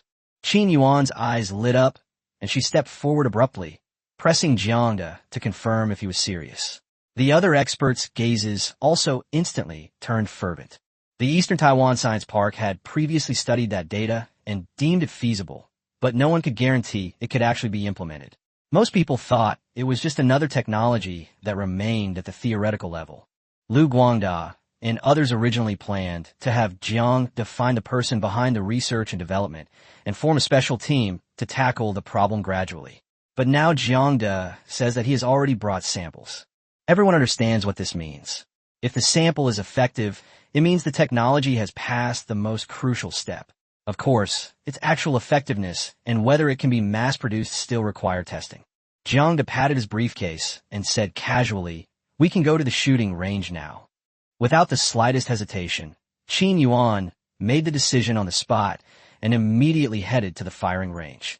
Soon, the group arrived at the number 3 test range of the Eastern Academy of Sciences. Li Aiguo explained that this range is specifically used for testing light weapons. The power of the laser weapon is currently unknown, so it will be tested according to standard procedures first, and the range will be rearranged based on the results. Jiang nodded to indicate that there was no problem, then opened his briefcase and took out the laser gun. The gun was about 35 centimeters long, entirely black, and its appearance was far from refined, even somewhat ugly. All eyes were on the gun, and many couldn't help but shake their heads inwardly. It was far from the sci-fi weapon they had imagined. Jiang remained unfazed by the strange gazes around him. In his view, these people were simply too superficial. The most important thing about a weapon was its power. Whether it looked fancy or not was completely irrelevant. Chapter 47 Test. A dazzling laser weapon. No one continued to dwell on the appearance. When it comes to weapons, what truly matters is never how good they look, but how powerful they are. Although the members of the Eastern Academy of Sciences still had doubts about the performance of this laser gun, now that they were at the firing range, they would know whether it was real or fake once they tried it. There was no point in arguing about it now. Jiang handed the laser gun to the tester and reminded him, "This gun has 2 modes, burst fire and continuous fire. For the first test, I suggest you start with burst fire." The tester took the laser gun and quickly checked the equipment. After confirming everything was in order, he stood at the firing position and reported loudly, "Report ready." Qin Yuan looked at Jiang and asked, "Is it ready?" Jiang nodded, "Okay." Qin Yuan then signaled to begin. The moment the staff pressed the firing switch, a beam of light about 10 centimeters long suddenly appeared in front of the muzzle. Sizzle, crackle. Before the people at the Eastern Academy of Sciences could react, the laser beam had already struck the target. The next second, the target, made of a special material, was completely destroyed. The scene fell silent instantly. The experts stared wide-eyed, mouths agape, their faces filled with disbelief. They were no strangers to advanced equipment, but the destructive power unleashed by this laser gun sample far exceeded their expectations. That was a special target material specifically designed for testing, but under the impact of the beam, it couldn't even last a moment and was burned through and destroyed. Qin Yuan took off her glasses, rubbed her eyes, and squinted at the dilapidated target position in front of her, as if she hadn't yet recovered from what she had just witnessed. Finally, someone couldn't help but ask, "Is this really a laser gun? It's so powerful." The sound was like a switch being flipped, and the shooting range immediately erupted in chaos. This temperature is terrifying. If special materials can be burned to this temperature, how much energy output must there be? If this hits someone immediately interrupted. "Young man, your idea is dangerous." The experts could no longer remain calm and began to discuss excitedly. As technologists, they understood better than ordinary people the high level of technology behind this weapon. Especially Lu Guangda, a veteran expert in the field of lasers, was so excited that his face turned red and his neck bulged. He looked as if he had become 10 years younger, and even his breathing became a little rapid.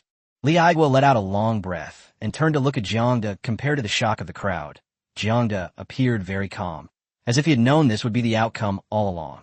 "That makes sense, since this thing has already been made. Jiang must have done some testing." While everyone was still in shock, Jiang suddenly spoke up. "This is not even the maximum power of the laser gun." Lu Guangda suddenly looked at him, his voice rising several decibels. "This isn't even a maximum power?" In his view, that attack just now was already the pinnacle of laser weaponry. Such power was something he had never dared to dream of before. Compared to this gun, the laser devices they'd researched in the past were practically toys. Forget weapons, they'd probably struggle to even swat a fly. Qin Yuan, Li Aigua, and others also looked at Jiang at the same time. Jiang explained, "The power source for this laser gun is the Zhurong No. 1 battery produced by our company. Although its energy density far exceeds that of batteries on the market, it is still not enough to fully unleash the laser gun's performance." Lu Guangda slapped his forehead and immediately realized, "That's right, the energy problem." Laser guns essentially consume electricity, and their power is directly related to their output power. They were so focused on the weapon itself that they almost overlooked the crucial factor, the energy supply. Even so, it is still quite remarkable that Zhurong one can support the laser gun to fire such a beam. Li Aigua couldn't help but give a thumbs up. Zhurong No. 1 truly lives up to its name. He only knew that this battery was powerful before, but he didn't realize its true value until he saw it powering a laser weapon. Jiang da simples millet. In fact, this laser gun was originally equipped with a more advanced battery, with a technological level far superior to solid-state batteries. However, since he intended to cooperate with the official authorities, he couldn't directly use the original energy source, so he switched to Zhurong No. 1. At this point, Lu Guangda couldn't help but ask, "Chairman Jiang, can the performance of Zhurong one be improved in the future?" Jiang glanced at him. When they first met, the old man had a hard time finding fault with him, but now his eyes were full of warmth, as if the previous unpleasantness had never happened. Jiang said, "This is the current performance of Zhurong No. 1, but there should be new technological breakthroughs in 1 or 2 years at most. Actually, to measure the true power of a laser gun, it doesn't need to be so complicated. Just connect the cable directly." After saying that, he walked to the shooting platform, picked up the laser gun, removed the battery, and said to the technician, "You can connect the cable to test it." The technician did not act immediately, but looked at Qin Yuan and Li Aigua. Li Aigua looked around the firing range and said, "Chairman Jiang, let's change firing ranges." Jiang nodded. This firing range was indeed too small. It couldn't unleash the true power of the laser gun. Soon, the group arrived at firing range number 5. The staff quickly began setting up the area. To test the laser gun's maximum power, they placed thick steel plates on the firing range. The nearest steel plate was 500 meters away from the firing platform. After that, a thicker steel plate was placed every 300 meters. Once all preparations were complete, the tester checked the equipment again to confirm there were no problems, and then loudly reporting to the dean, "Preparations are complete, and we can test at any time." Li Aigua raised his hand and said, "Wait a minute." Jiang was somewhat surprised and turned to look at him. Li Aigua smiled and said, "There are more people coming. We'll start when they arrive." Jiang's eyes flickered slightly. Li Aigua and Qin Yuan were already the highest-ranking officials at the Eastern Academy of Sciences, and the people they would specifically wait for were mostly from the Eastern Theater Command. The laser gun is related to China's national defense. After the first round of testing, Li Aigua has likely already informed the war zone. Sure enough, not long after, a jeep with white license plates drove into the firing range. After the car came to a stop, two people got out. As soon as one of them appeared, Jiang Da's pupils contracted slightly, because the person's epaulets clearly had 2 stars and no bars. What does that mean? General. And he was a lieutenant general. Li Aigua immediately went to greet him. Old Chu is here. General Chu greeted him with a smile. Old Li, what's the matter that's so urgent that you had to call me over? It's clear that the two are quite close. But Li Aigua's expression was very serious. He looked at General Chu and said, word by word, Old Chu, we are testing a new type of weapon. This weapon may change the future of warfare. General Chu's smile froze instantly. He was stunned. When did Li Aigua become so arrogant? Chapter 48 Negotiation 403 Machinery Plant. Weapons that can change the course of war? General Chu was stunned, his first reaction being disbelief. What weapon could boast so much? It sounded more exaggerated than a mushroom. Unless it was a revolutionary heavy-duty technological weapon, how could it possibly influence a war? But this firing range didn't seem like a place for testing heavy weapons. General Chu frowned and asked Li Aigua, when did you learn to brag? What exactly is this? Li Aigua uttered only 4 words, laser weapon. General Chu was stunned. He had heard of the concept of laser weapons many years ago and had seen their immense power in science fiction movies. But after so many attempts to develop them in reality, he had long since dismissed them as mere fantasy. Li Aigua knew that explaining now was useless, so he simply didn't say anything more and took him directly to the firing range, ordering the technicians to begin testing. General Chu, however, called for a halt first, pointing to a row of steel plates a few hundred meters away and asking if these plates were to be used for testing. After receiving confirmation, he personally went over to inspect them. The steel plate was very thick, not like a prop meant to fool people. General Chu was now somewhat surprised and doubtful. Could this laser gun really be capable? After confirming there were no problems, he returned. Li Aigua signaled to the technicians to continue, and the technicians immediately pressed the firing button. With a whoosh, a laser beam burst forth from the muzzle of the gun. At first, General Chu didn't think much of it, but when he saw the results on the shooting range, he froze. He grabbed the binoculars and stared intently into the distance. Those dozen or so steel plate walls were all pierced by a straight line. The experts at the scene were also amazed, peering through their binoculars. Some said the power was greater than before, while others said this was just a burst of fire, and if it were fired continuously, the effect would be even more terrifying. Some people also mentioned that high voltage was not connected this time. If it had been connected, the power could probably have been increased even further. The researchers became increasingly excited as they spoke, but Jiang sensed something was amiss and had to interrupt. He reminded everyone that the current voltage was already at its limit. Any higher, and it would damage the internal components of the laser. The crowd calmed down and nodded in agreement. After all, this was a gun, not a cannon, and it simply couldn't withstand that kind of extremely high voltage. From that moment on, no one dared to underestimate Jiang anymore. Even if they didn't believe that Jiang himself had developed the technology was now in his hands.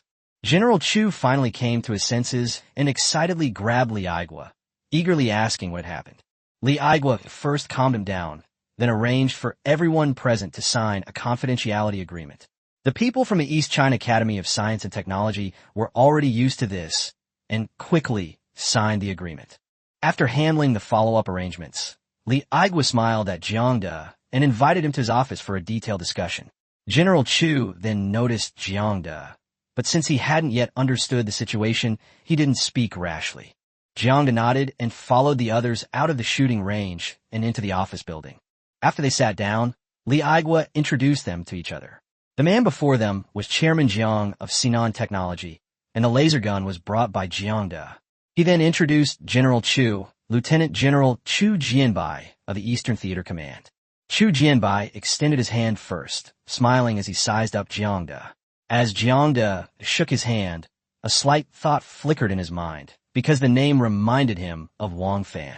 In Wang Fan's storyline, Chu Jianbai also appears, and like Jiang Sinan, he is categorized as a villain. Of course, from another perspective, Wang Fan is more like the biggest troublemaker. In the original storyline, Wang Fan saved Ghost King Black, and after inheriting the old Ghost organization, his strength skyrocketed. Back in China, he used foreign influence to show off, pick up girls, and cause trouble. In his pursuit of a beautiful female CEO, he incurred the wrath of a wealthy, second-generation heir. Breaking the rules, Wang Fan dispatched an assassin squad to wipe out the entire family, killing over a dozen members and shocking the entire nation. An official investigation revealed his deep connections with overseas underground organizations, prompting the deployment of the military to arrest him. It was at this point that Chu Jianbai intervened, personally directing the operation and causing Wang Fan considerable trouble. However, thanks to the protagonist's halo, Wang Fan managed to escape from the heavily guarded encirclement and capture in China. Chu Jianbai, on the other hand, met a tragic end.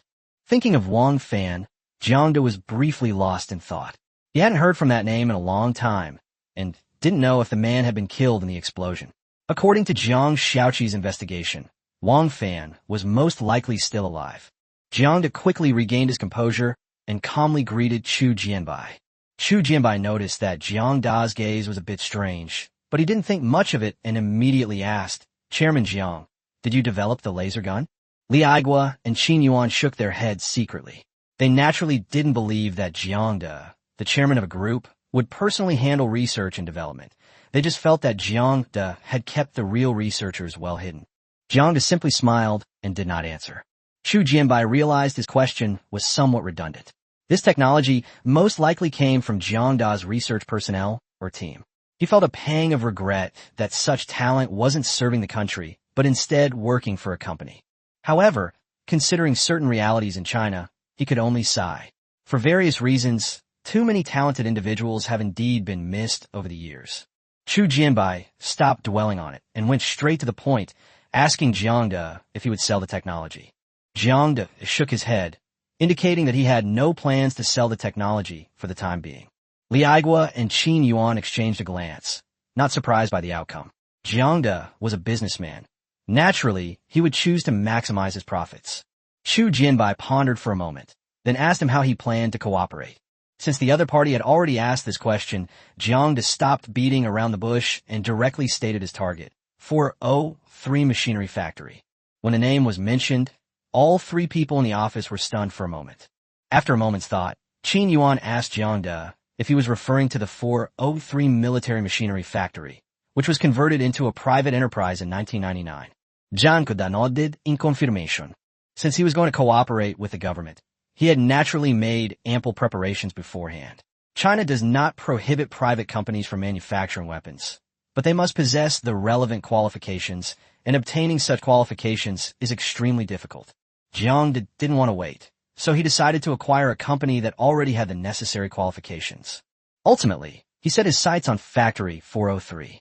Chapter 49 Zijin Bay, Acquisition Negotiations. With Qin Yuan's reminder, Li Aigua and Chu Jianbai quickly thought of Factory 403. It was a weapons and equipment manufacturing plant that integrated scientific research and production and had made many contributions to the military industry. Unfortunately, after it was privatized, the factory was poorly managed, a large number of research personnel left, and it did not produce any decent new results for several years. Its cooperation with the military also gradually ended. In an effort to survive, Factory 403 even produced tractors for a period of time. However, due to a lack of distribution channels, inconvenient transportation, and poor management skills, the losses were too severe and production eventually had to cease. Chu Jianbai tapped his fingers lightly on the table, pondering for a moment. Jiang Da waited quietly. He knew very well that in China, if one wanted to openly manufacture weapons, the official stance could not be ignored. In the end, Chu Jianbai made a decision. Okay, but you need to talk to the owner of 403 Machinery Factory first. I'll write a letter of recommendation for General Manager Jiang. Factory 403 is no ordinary enterprise. It holds a weapons production license. For such an enterprise to be transferred, the official stance is crucial. Otherwise, it would have already been targeted for acquisition by investors. Everyone knows the profits in the arms trade. Many of the world's powerful nations have risen to prominence through arms sales. But in China, without official permission, no one dares to cross this line. Jiang smiled and nodded. No problem, thank you. Chu Jianbai quickly wrote a letter of recommendation, stamped it with the seals of the East China Academy of Sciences and the Eastern Theater Command, and handed it to Jiang De. We'll continue our talks after you take over the 403 machinery factory. Jiang De accepted the letter of recommendation and rose to take his leave. Before leaving, Qin Yuan suddenly spoke up. Chairman Jiang, could we leave the laser gun sample behind? Jiang De knew they wanted to take it for research and didn't mind, so he nodded in agreement. Qin Yuan thanked him, and after exchanging a few pleasantries, Jiang De left the Eastern Academy of Sciences with Jiang Shaoqi. After seeing Jiang De off, Li Aigwa sighed. What a pity. If only we could find the researchers. Such talent should serve the country. Chu Jianbai shook his head and said, Don't dig into the Jiang family's secrets for now. Let's cooperate first. Once the cooperation deepens, some things will naturally come to light. Qin Yuan also remarked with emotion. It seems that the Jiang family has invested a lot in scientific research over the years. First, there was Zhuro No. 1, and now they've come up with a laser gun. They're truly remarkable. Chu Jianbai and Li Aigwa both nodded. If all Chinese entrepreneurs were willing to invest in scientific research like this, what hope would there be for the country's technological progress? Unfortunately, most businessmen only know how to speculate and pursue profits. After leaving the East China Academy of Sciences, Jiang De took Jiang Shaoqi to Yinshan District. Yinshan District is located in the southern part of Shanghai, in a remote location, and its prosperity is far less than that of Pudong and Huangpu. Zijin Bay is located in the coastal area of Yinshan District, covering an area of approximately 5 square kilometers. On the map, it looks like a small, protruding peninsula separated by Zijin Mountain and surrounded by the sea on 3 sides. Factory 403 is located in Zijin Bay. After driving through a narrow mountain road, the scenery suddenly opened up before us. Standing halfway up the mountain and looking down, one can see houses, farmland, and the coastline all in one view. Jiang De couldn't help but sigh.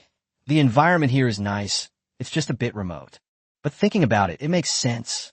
After all, Factory 403 was a weapons manufacturing plant, so it was reasonable for it to be built in such a remote place.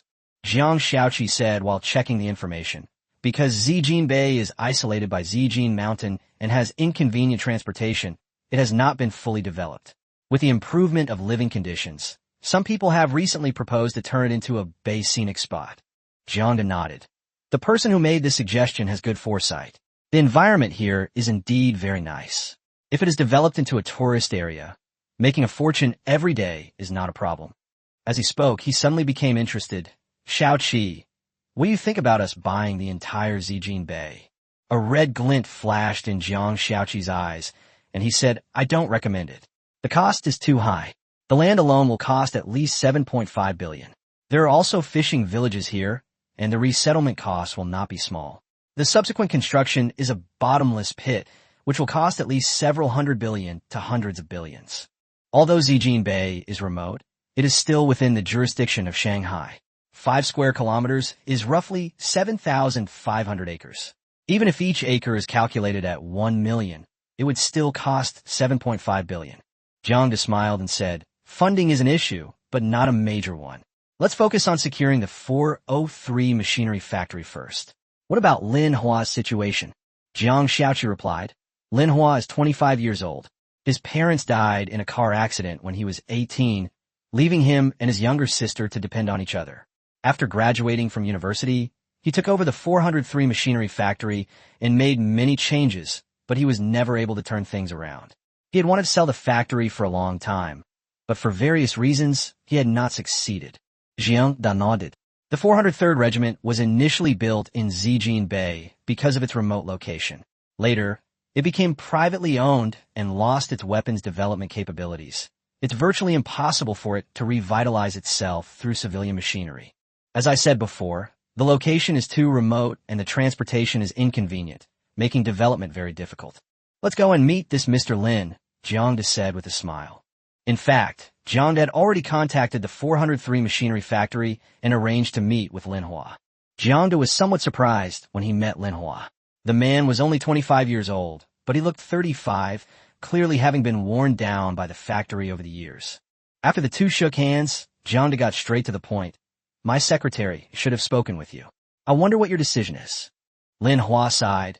It can be transferred, but only the land and factory buildings can be transferred. I can't help with the relevant qualifications. Jiang asked, because of official restrictions? Lin Hua nodded. Although China allows private companies to participate in weapons manufacturing, it must be under official supervision.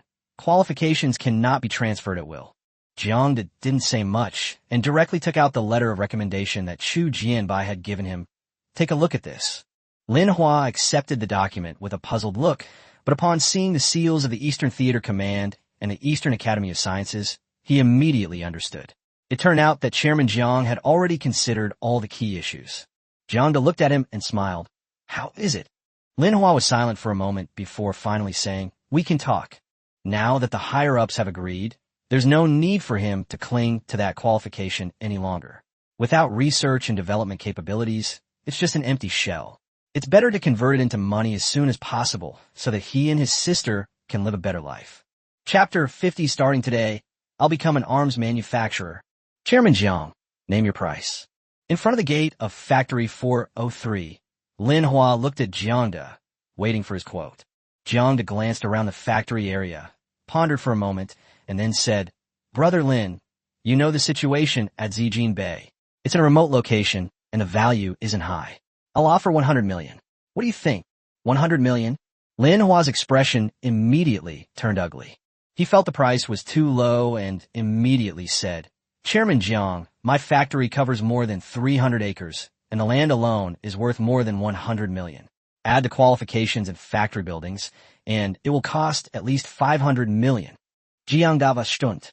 He thought to himself that this young man really dared to speak so boldly, asking for 500 million without hesitation. He was even more ruthless than him. He smiled, his tone remaining calm. 300 acres is indeed a lot, but this location is, to put it mildly, a remote and impoverished area. 100 million is already quite a sum. As for the qualifications, their value is hard to determine. As for the factory buildings, I'll most likely demolish and rebuild them after I buy them. Lin Hua frowned. Although Jiang was telling the truth, it still felt uncomfortable to hear. He gritted his teeth and took another step back. For 100 million, that's my bottom line. This price was calculated by him at 1 million per mu, with the land itself costing 300 million and the licenses and factory buildings packaged together costing another 100 million. The current land price in Yinshan district is about 1.2 million per mu. Although Zijinwen is under the jurisdiction of Yinshan district, it is a remote location, so calculating it at the market price is not realistic. Previously, some real estate developers had shown interest in this area, but their offers never exceeded 500,000 yuan per mu, and some even offered as low as 300,000 yuan. Lin Hua knew in his heart that the land in Zijin Bay simply couldn't fetch a high price. Jiang shook his head immediately. This price is unacceptable. After some further negotiation, the two finally settled on a price of 250 million. Jiang was fairly satisfied with the result. At least it didn't exceed his psychological bottom line. After the acquisition was agreed upon, the next step was to sign the contract and complete the formalities. Factory 403 is not an ordinary factory. It involves weapons manufacturing qualifications and must go through official reporting, a process that should be very complicated. However, the East China Academy of Sciences and the Eastern Theater Command had already contacted the relevant departments, so the matter proceeded smoothly and all the procedures were completed in just half a day. This speed secretly surprised Lin Hua. He originally thought it would take at least a week, but it was all done in half a day. It seems that this Chairman Jiang is definitely not an ordinary businessman. By evening, all the procedures were completed. Jiang obtained a weapons manufacturing license, and from today onwards, he officially became an arms manufacturer. Next, he needs to renovate the factory area and produce a batch of laser guns as soon as possible. Qinqing urgently needs these things. Although she has already obtained a batch of silver light swords from Jiang, greatly increasing the base's combat power. The silver light swords are more like a trump card. The real conventional weapons suitable for large-scale use are still the laser guns. One shot, it went straight through the zombie's head, simple and decisive. Jiang Xiaoqi reminded him, Boss, under normal circumstances, building a new factory takes at least a year. Moreover, The equipment at 403 Machinery Factory is too outdated and cannot meet the requirements for laser gun production, so the production line also needs to be purchased again. Jiang thought for a moment and realized that he would have to contact Dai Shuai again. The world she lives in is technologically advanced, capable of building skyscrapers that are thousands of meters tall, so the construction technology must be quite sophisticated. Let's go home first. Jiang got into the car. He was indeed quite tired after a long day. One night passed. The next day, the morning of August 5th, Jiang was having breakfast with his daughter Jiang Sinan when he suddenly paused, put down his chopsticks, and said, "I'm done eating." After saying that, he got up and went upstairs. Jiang Sinan was a little puzzled. Her father had just sat down. How could he have finished eating already? She couldn't help but worry. Had the toxins in her father's body relapsed? With that thought in mind, she decided to arrange for a doctor to come and examine him as soon as possible. After returning to his room, Jiang immediately contacted the Time-Space Club and entered the communication space. On the rooftop, Dai Shuai was already waiting there. "Uncle, the 100 research-grade androids you ordered have arrived." With a cheerful wave of her hand, 100 figures in white coats appeared instantly. Jiang looked over and saw that these androids looked similar to the previous ones. Dai Shuai explained, "The AI brain chip of the research-oriented android is implanted with a large number of scientific research programs. As long as an instruction is given, they can complete 95% of the scientific research tasks." According to her, these androids can analyze existing technological products. For example, with laser guns, they can quickly analyze the manufacturing principles and completely replicate the technology. However, if they want to modify and innovate based on laser guns, they need more advanced technical data to support their work. But for Jiang, that was enough. He purchased research-grade androids primarily to crack and replicate the technology. Innovation is not in a hurry at the moment. Good. Jiang nodded in satisfaction. Seeing this, Dai Shuai smiled even more sweetly. "Since you like it, Uncle, then treat me to another seafood meal as a token of your appreciation." Jiang blinked. It seemed this girl had really taken a liking to seafood. "No problem." He agreed and accepted the 100 research-grade androids, then glanced at the club's control panel. Before he knew it, he had accumulated 9,700 membership points. Every time Jiang contacts Dai, Shuai and Jiang Hong, whether it's trading or chatting, he gets a certain number of membership points as long as there's interaction. Although he doesn't know what these points are for yet, Jiang intuitively feels that accumulating more can't hurt. He turned his attention back to Dai Shuai. "Girl, I want to build a factory in a short time. Is there any way to do that?" Dai Shuai stroked her chin and asked, "How long is short time? How big is the factory?" "About a month." Jiang briefly explained the situation of the 403 Machinery Factory. Dai Shuai quickly offered her advice. "I recommend the A999 all-terrain engineering vehicle. Once the construction area is selected, it can survey the terrain and design the optimal construction plan based on the structural design. You only need to provide the materials, and if there are enough materials, building a new factory within a month is no problem. For the scale you mentioned, 3 engineering vehicles will be enough." Jiang's eyes lit up. "Great. How do we make the deal?" Dai Shuai smiled slyly. "No need for a trade. It's yours." Jiang sighed helplessly, for what is given away for free is often the most expensive. "Speak, what do you want?" Dai Shuai giggled and said, "Could you get a few more of those longevity pills?" Jiang thought for a moment and said, "I don't have any longevity pills for the time being, but I can give you 1 youth preservation pill as part of this deal." Dai Shuai pouted. "Uncle, isn't it better to give gifts to each other? Trading makes us feel distant." Jiang laughed and said, "Either way is fine, but I found that you get more membership points from trading." Dai Shuai sighed, "But I still haven't found any use for the membership points. I've accumulated thousands of points." Jiang said seriously, "It's probably because our membership level is too low. We might be able to use it once we're promoted to silver member. We're not too far from upgrading. At most, we'll have to wait another 6 months. Upgrading requires completing 10 matches, and he has already completed 4. He'll be promoted in a while." Dai Shuai thought about it and felt that it made sense, so she nodded. The two then completed the transaction. Jiang traded a youth-preserving pill for 3 A999 all-terrain engineering vehicles. He initially obtained 5 youth preservation pills and 5 longevity pills from Jiang Hong. Later, he traded some of the pills with Dai Shuai for armor, laser beam weapons, and combat suits. She then traded one longevity pill for a gene serum. Now that he has used up another youth preservation pill, he only has 2 longevity pills and 2 youth preservation pills left. Chapter 51, the pricelessness and cheapness of a longevity pill, and the arrangements for the research-oriented bionic human. Jiang has not yet taken the youth-preserving pill. The face-changing pill has beauty and skin-enhancing effects.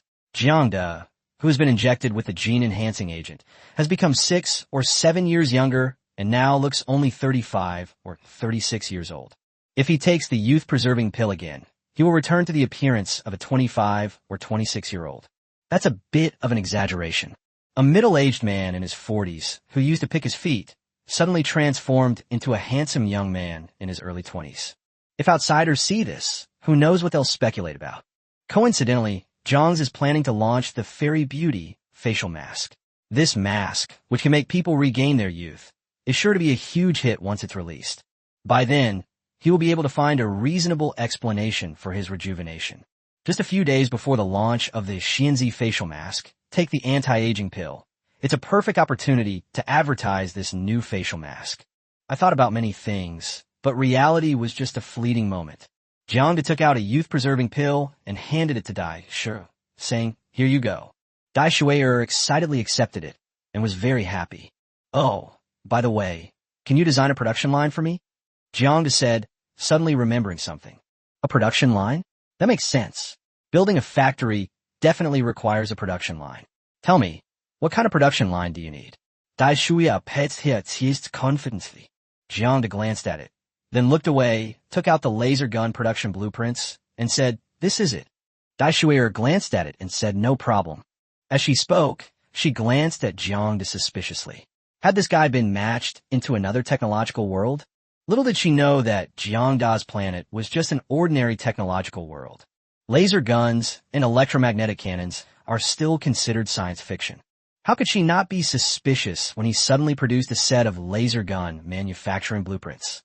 Jiang noticed her suspicion, smiled, and didn't explain further.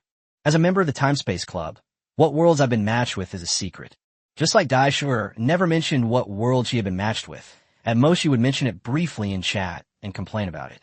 Jiang never asked him directly. Dai Shui understood this and didn't ask any further questions. She glanced at the manufacturing blueprints and said, "No problem. I can have someone design an intelligent production line for you. Set the program, provide the materials, and it will complete the production automatically." "Thanks," Jiang said with a smile. "Also, I plan to modify the laser gun into a laser cannon. I'll trouble you to take care of the production line." "No problem." Dai Shui waved her little hand and agreed. Jiang laughed, then, as if remembering something, asked, "By the way, do you have any combat-type androids over there?" "Yes." Dai Shui nodded. Combat-type androids, made of special materials, are extremely durable. Top-notch fighting skills are implanted in their AI programs, making them incredibly powerful. Jiang nodded in satisfaction. "Not bad. Give me 100 units first and install the security program." I'll trade all of these for one longevity pill." "Okay." Upon hearing about the longevity pill, Dai Shui agreed without hesitation. Jiang smiled. The longevity pill was precious, but exchanging it for several advanced production lines and 100 combat-type androids was well worth it for him. In fact, the longevity pill is not precious. The longevity pill, which is only effective for mortals, can be bought at any market near Jiang place. The price is also very cheap. For ordinary people, a single longevity pill is worth a fortune. But for cultivators, it's practically worthless. According to Jiang, longevity pills are generally used by novice alchemists to practice. Most of the longevity pills refined were bought by cultivators and given as rewards to mortals related to them. Jiang plans to entrust Jiang to purchase a batch of longevity pills. This thing is worthless to cultivators, but it's priceless on Earth. If word got out, those wealthy people who are on the verge of death will buy a single pill at any cost, just to stay alive. One longevity pill can extend life by 10 years. It can be taken repeatedly, but the effect will decrease after taking 5 pills. The effects of the medicine will completely disappear after taking 10 pills. 10 longevity pills can probably extend a person's life by 70 years, which is equivalent to an average person's lifetime. It's like living an extra lifetime. If this gets out, who wouldn't go crazy? After agreeing on the deal and setting a time for it, Jiang treated Dai Shui'er to a sashimi feast and opened a bottle of high-end red wine. However, this girl doesn't really like red wine. Instead, she absolutely loved carbonated drinks like cola. After a satisfying meal, Dai Shui'er patted her belly and said, "That felt so good, uncle. It's getting late. See you next time?" Jiang nodded, looking at the rows of research-oriented androids not far away, somewhat troubled. So many androids, it's a bit overwhelming to manage them all at once. Seemingly sensing Jiang Da's predicament, Dai Shui'er smiled and said, "Uncle, the communication space can be temporarily used, but it can only be used for 1 month." "Really?" Jiang Daxin exclaimed happily. "That's a pleasant surprise. Let's save it for now." After setting up the temporary storage mode for the goods, Jiang Da and Dai Shui'er said goodbye and left the communication space. Back at the villa, Jiang Da checked the time. It was almost noon. After having a seafood feast with Dai Shui'er, Jiang Da felt he could skip lunch. Jiang Da summoned Jiang Xiaoqi and instructed him. "Xiaoqi, contact building material suppliers, order materials, and transport them to Zijin Bay. Tear down the existing factory buildings of Factory 403 and get rid of all the old machines in the factory. They're useless. The construction area should be fenced off to prevent outsiders from entering." Jiang Da issued 3 orders in a row. Jiang Xiaoqi wrote down the 3 orders and nodded, saying, "Okay, I'll take care of it right away." Jiang Da waved his hand, signaling Jiang Xiaoqi to leave. Fortunately, there weren't many workers left at the 403 machinery factory, so he could assign them as he pleased. If the factory had a large number of workers, that would have been a real problem. After locking the door, Jiang Da washed up, sat cross-legged on the futon, and began practicing his martial arts. His physique improved more and more as he practiced. He discovered that he was quite talented. Jiang Hong was also surprised by the speed of his improvement. In the evening, Jiang Sinan went home after get off work. Upon entering the villa, Jiang Sinan was startled. Weren't there a lot of people in the living room? Looking around, there was a group of people in white coats. "Sinan is back. Come, sit down." Jiang Dave to Jiang Sinan. "Dad." Jiang Sinan walked over, blinked, and looked around in confusion, as if asking, "Where did all these white coats come from?" Jiang Da smiled, gestured for Jiang Sinan to sit down, and pointed to the person sitting opposite him, introducing, "Sinan, this is Dr. Zhou Qing, who has returned from overseas. The research project assigned to you will be led by Dr. Zhou Qing." Jiang Sinan sized up Zhou Qing, who appeared to be around 50 years old and had the air of a refined scholar. "Hello, Ms. Jiang." Zhou Qing smiled and shook hands with Jiang Sinan. Jiang Sinan nodded and shook hands with Zhou Qing. Jiang Da said, "Xiaonan, I'm entrusting Zhou Qing and his 29 partners to you. The research on the mighty pill and the marrow cleansing pill needs to begin as soon as possible. If you need more manpower, let me know immediately." Jiang Sinan nodded. "Dad, don't worry." Jiang Da nodded, feeling that there weren't enough research-grade androids. With 30 people transferred to Jiang Sinan, he only has 70 left. Once the 403 machinery factory is rebuilt, he will need more research-oriented bionic humans to move in. Chapter 52: The Power of the A999 Engineering Vehicle. The Western Capital Delegation, arriving with aggressive force. Dai Shui'er's efficiency was good. News came in just one day. On the rooftop, in the afternoon of August 7th. "Uncle, here's the A999 all-terrain engineering vehicle you wanted," Dai Shui'er said with a grin, pointing to the 3 enormous vehicles in front of her. Jiang Da looked over and couldn't help but narrow his eyes. The 3 enormous vehicles, all glossy black, 50 meters long, 30 meters wide, and 10 meters high, dazzled him. "Is this a car?" Jiang Da was dumbfounded. Dai Shui'er, with her hands behind her back, stepped forward and explained, "The A999 all-terrain engineering vehicle is nuclear-powered and controlled by an AI central processing system, enabling it to commence operations." After listening to Dai Shui'er's explanation, Jiang Da reluctantly accepted the fact that these 3 behemoths were cars, pursed his lips, and asked, "How much longer will the production line take?" "Once you've built the factory, the production line will be ready." Dai Shui'er waved her hand, and more figures appeared on the rooftop. "These are the combat-type androids you requested. The materials used are extremely durable. They can withstand a fall from the 18th floor without any damage. The AI program has been implanted with the strongest fighting skills, possessing reconnaissance and counter-reconnaissance capabilities and unparalleled security capabilities. Jiang was relieved, thanked him, and left the communication space. Back at the villa, Jiang washed his face and asked Jiang Shaoqi, are everything arranged at Zijin Bay? Jiang Shaoqi said, a fence has been erected around the construction site, and the construction team under the Jiang group has moved in and is demolishing the old factory buildings. Jiang nodded. We need to do it as soon as possible. Okay, I'll arrange it right away, Jiang Shaoqi replied and went to make the call. Time flies, and it's already August 25th. That morning, Jiang arrived at the original site of the Zijinwen 403 machinery factory. The dilapidated factory buildings have been razed, and the vacated land is piled with a large amount of building materials, such as cement, sand, and steel bars, forming small mounds. It means that the Jiang group has enough power. Otherwise, it wouldn't have been so easy to transport so many materials here.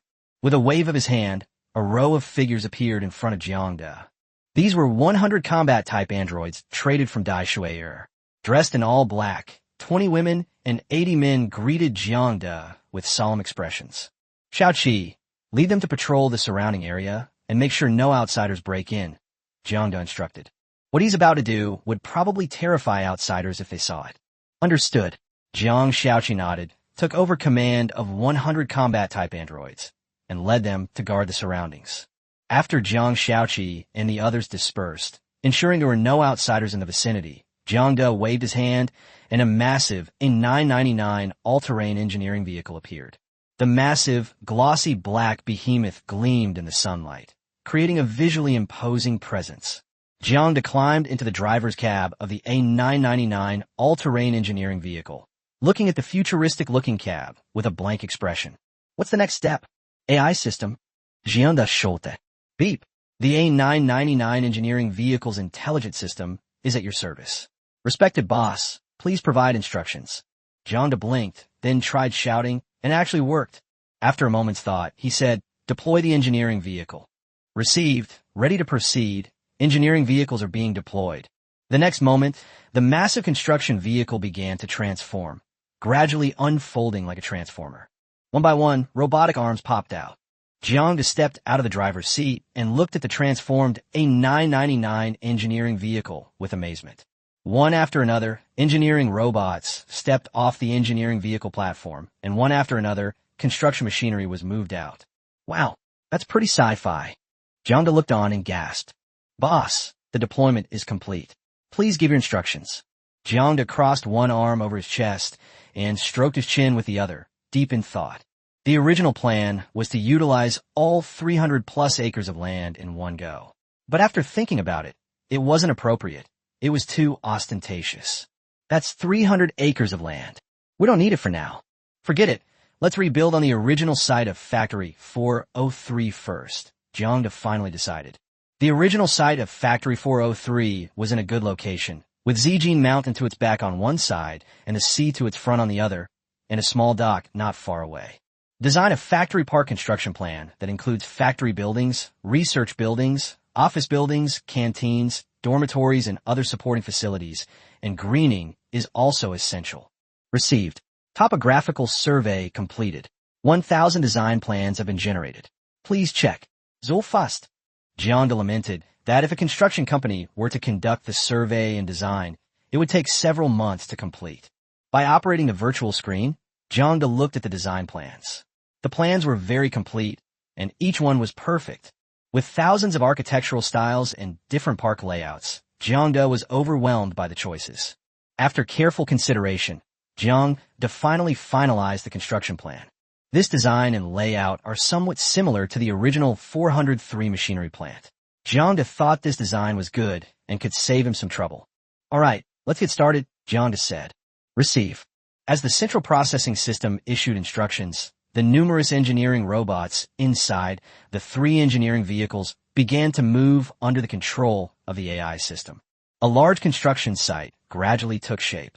Controlled by an AI system, the engineering robots have a clear division of labor, with some laying foundations and others handling building materials. We don't have enough building materials. Have someone bring over another batch, Jiang instructed Shaoqi.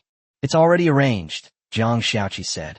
The mountain roads are difficult to travel, and transportation is challenging, so I've arranged for sea freight. Sea transport? Is the dock big enough? Jiang expressed his doubts, as the small dock in Zijin Bay had been abandoned for too long. Don't worry, it will work, Jiang Xiaoqi said. As long as it works, that's fine. Jiang nodded. He trusted Jiang Xiaoqi to get things done, because she plans everything out. Be careful not to expose the construction site, Jiang said with some concern. His construction site was too futuristic. If people saw it and it was posted online, it would definitely cause a sensation. At that time, he will face a series of troubles. After arranging everything, Jiang left Zijin Bay. On the way back to Villa No. 1 Huangpu, I received a call from Dean Liaigua. Dean Li, I'm currently renovating the 403 machinery factory. There's no other way. The old factory buildings are too dilapidated, and the machines in the factory are too outdated. Do you need to purchase new machines to help? No need. I've already placed the order. Okay, thank you. After exchanging pleasantries, Jiang hung up the phone with Liaigua. It's only been a few days, but Liaigua is already getting impatient. He wants to at least wait until he rebuilds the factory. However, we really need to hurry. Not only is the East China Academy of Sciences anxious, but Qinqing is also a bit anxious. Boss, we've received news from the group that a delegation of 23 power battery companies, 12 automobile manufacturers, and 30 investment companies from Europe and America will be visiting Sinan Technology in China on the morning of September 1st. Should we organize a welcoming ceremony? Jiang Xiaoqi reported from inside the car. Quite a show of force. Jiang clicked his tongue in amazement. So many representatives from Western companies came to China in a group. Their aggressive demeanor was quite intimidating. Chapter 53, A Sense of Deja Vu of the Eight-Nation Alliance. Jiang Xiaoqi's Ruthlessness. Let's receive them with normal courtesy, Jiang said after a moment's thought. According to his thinking, welcome my ass. This so-called delegation clearly had ill intentions, yet he still had the nerve to fawn over them. Since the release of Zhurong No. 1, these foreign capital firms have been making numerous underhanded moves, doing countless dirty tricks against Sinan Technology, both openly and covertly. Commercial espionage, kidnapping, and threats are common occurrences. If he hadn't arranged for 10 android bodyguards for Jiang Sinan in advance, his daughter would probably have met with an accident long ago. This was still an operation conducted in secret. On the surface, there are also many obstacles to Sinan Technology's expansion into overseas markets. How could Jiang possibly have any goodwill towards these Western capitalists? But etiquette cannot be abandoned. This is different from the last visit by the Billy Consortium. Last time, the Billy Consortium only gave a brief, arrogant notice, as if to say that it was an honor for them to visit. Sinan Technology naturally wouldn't be so eager to receive them. But this time, a delegation of 65 companies came to visit, and all the formalities were observed. If you were to treat them coldly again, it wouldn't sound good, and it would make him seem petty. There's no other way but to make do. Just send a vice president with a few senior executives to the airport to pick them up. As long as the etiquette is observed properly, that's fine. Xiaoqi, keep a close eye on the delegation during their visit to China. These people probably won't behave themselves. They'll likely pull some tricks. Jiang saw through these capitalists. They were all driven by profit. They would stop at nothing to achieve their goals. Clear. A red light flashed in Jiang Xiaoqi's eyes, and the immense computing power within his body began to operate. He connected to the network, connected to the Skynet, and began to closely monitor the Western delegation. Jiang Xiaoqi possesses top-tier hacking skills, but she doesn't need a computer to operate it, because she herself is a supercomputer with terrifying computing power. She can infiltrate global mobile networks at any time to monitor the world, if she so chooses. Wherever there is a cell phone, it is within her surveillance range. However, doing that would consume too much computing power and make her seem very rigid. What a sight it would be if a joint delegation of 65 multinational corporations came to China. These groups are not unknown entities. Any one of them is an international brand. For example, Bally Auto is an internationally renowned car company. Stella Motors. Xuanxi Power Group was once the world's #1 power battery company. Red Leaf Capital, which invests worldwide, and others. Now, they've come to China as a group to visit a small company. This is quite a commotion, if not earth-shattering. At least the whole world is paying attention. After the news reached China, it sparked a heated discussion online. On Weibo, well-informed self-media bloggers immediately posted the news. One well-known blogger posted a video saying, "Fellow family members, something big has happened. 65 international capital giants have come to China as a group. Doesn't this feel like the 8-Nation Alliance?"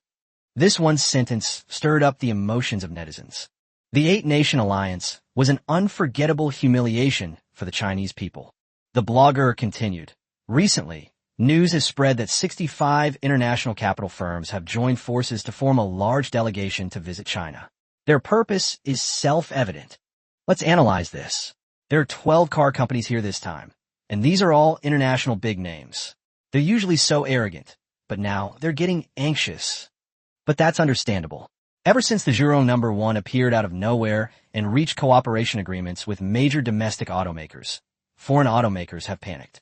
Especially Stella Ha." This blogger's expressive face and varied intonation in the video attracted many netizens. This made many netizens who were not well-informed aware that a huge delegation composed of dozens of international capital companies was about to arrive in Shanghai, China. In the comments section, "Holy crap, what's going on? Xuanqi Power, Bally Auto, Stellar, wow, these are all internationally renowned brands." There's also Red Leaf Capital, which invests all over the world. It's said that many of China's leading enterprises have Red Leaf Capital as a shareholder. I understand now. These 65 companies represent the power battery industry, the automobile manufacturing industry, and the financial investment industry, respectively. It's obvious that they're all after Sinan technology. Indeed, it seems that these ambitious Western capitalists can't hold back any longer and want to use their power to pressure the Sinan group. There's no way around it. Zhurong #1 is just too profitable. The power battery companies are really anxious. A total of 23 of them came. And then there were those investment companies. A total of 30 of them came. It's terrifying. These capitalists are all greedy vipers. It would be strange if Sinan technology, which makes so much money, wasn't targeted. Hey, I heard that Xiaomi and Xiaomi are going to release a new phone. It uses the Zhurong #1 battery, so the battery life is amazing, and you don't need to charge it for a month. Really? I was just about to get a new phone. Many domestic car companies are also about to release new models, all of which are battery-powered vehicles. No wonder those Westerners are anxious. So many Chinese companies are about to launch new products, and the impact on the market is obvious. Once the Chinese market is saturated, they will inevitably rush to overseas markets. At that time, it will be a fatal blow to these international brands. Yes, so these guys, taking advantage of the market situation not being too bad, came to China as a group, creating a momentum to put pressure on Sinan technology. Hopefully, Sinan technology can withstand this wave of development. Villa número 1, Wanpo. Jiang, who had just returned from Zijin Bay, also noticed the news online. TSK, these self-media workers are really well informed. Jiang clicked his tongue as he looked at Weibo. Jiang Xiaoqi poured Jiang a cup of tea and said, "Boss, shall we do something for you? What are you doing?" Jiang leaned back on the sofa, sipping his tea. A red glint flashed in Jiang Xiaoqi's eyes as she said, "I can control the plane and cause an accident, such as the plane going out of control." Jiang was startled. This girl was ruthless enough. That's hundreds of people. They were all representatives from large international corporations.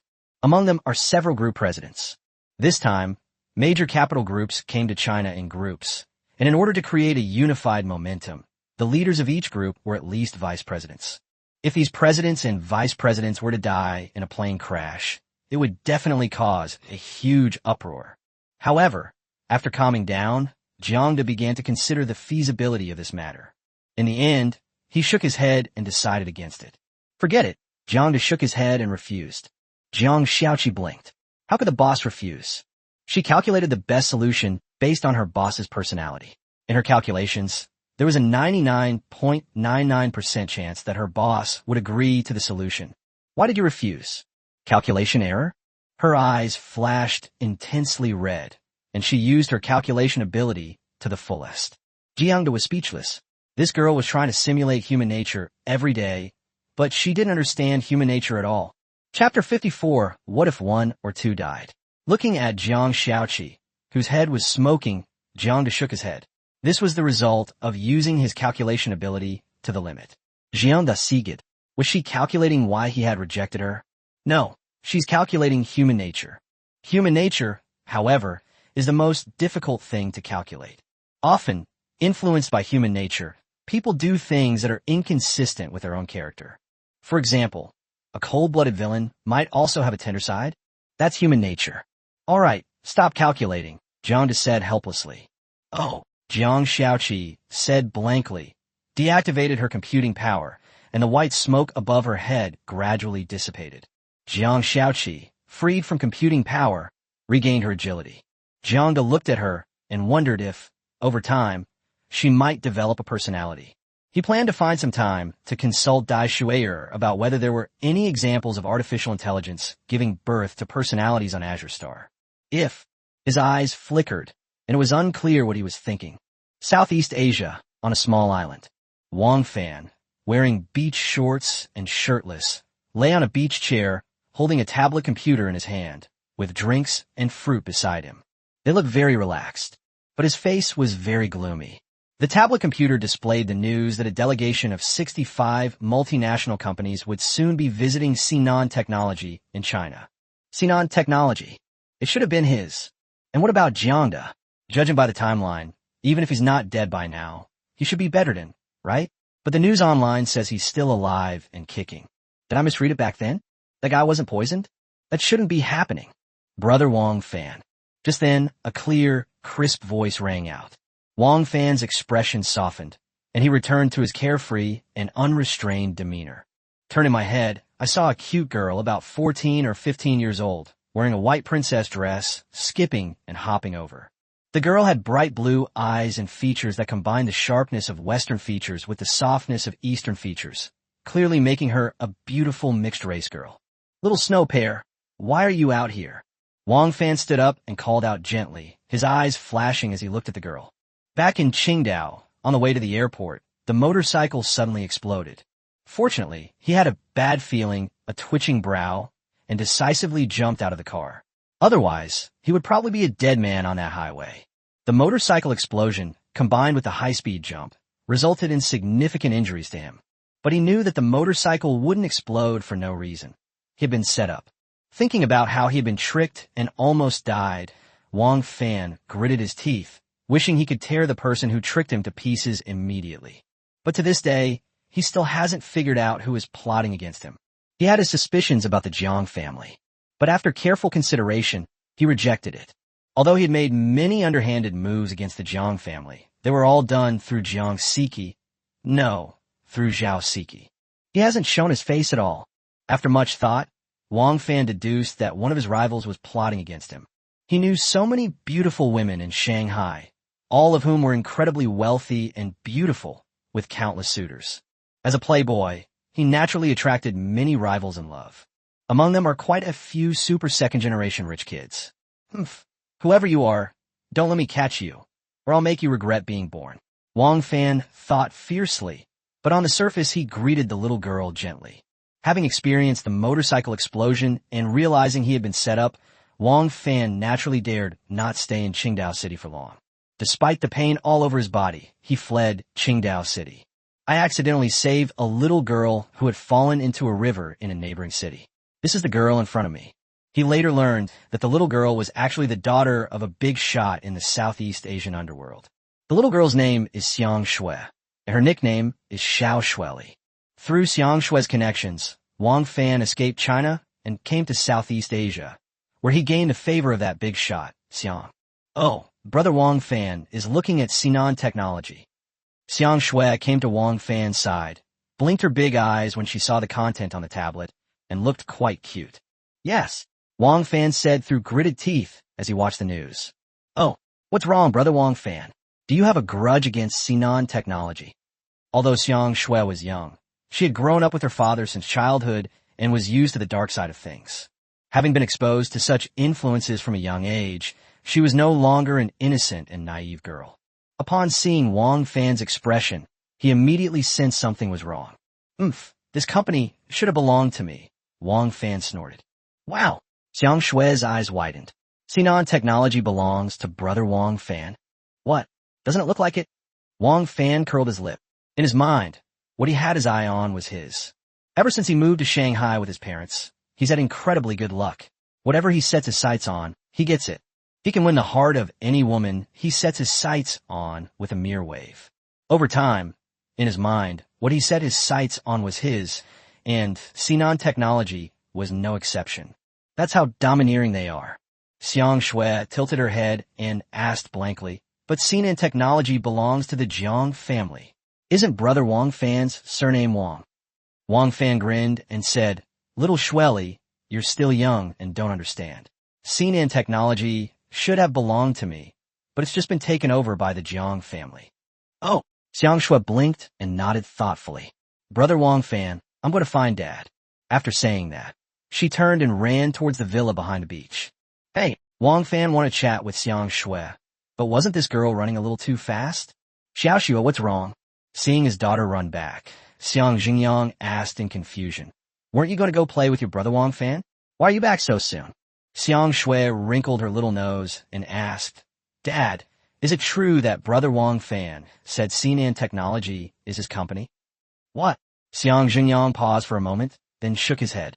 Sinan Technology was founded by Jiang, the chairman of the Jiang Group, and it's even named after his eldest daughter. How could it possibly belong to that kid Wang Fan? Could it be that his family has some connection with the Jiang family? Xiang Jingyang's eyes gleamed, full of calculation. He immediately shook his head. Impossible. I checked Wang Fan's information. His parents are farmers. They only lived in Shanghai a few years ago to work and support Wang Fan's schooling. Oh, Xiang Shui tilted her head, her eyes darting around. Xiang Zhenyang frowned. Why did Wang Fan tell you that Sinan Technology belongs to him?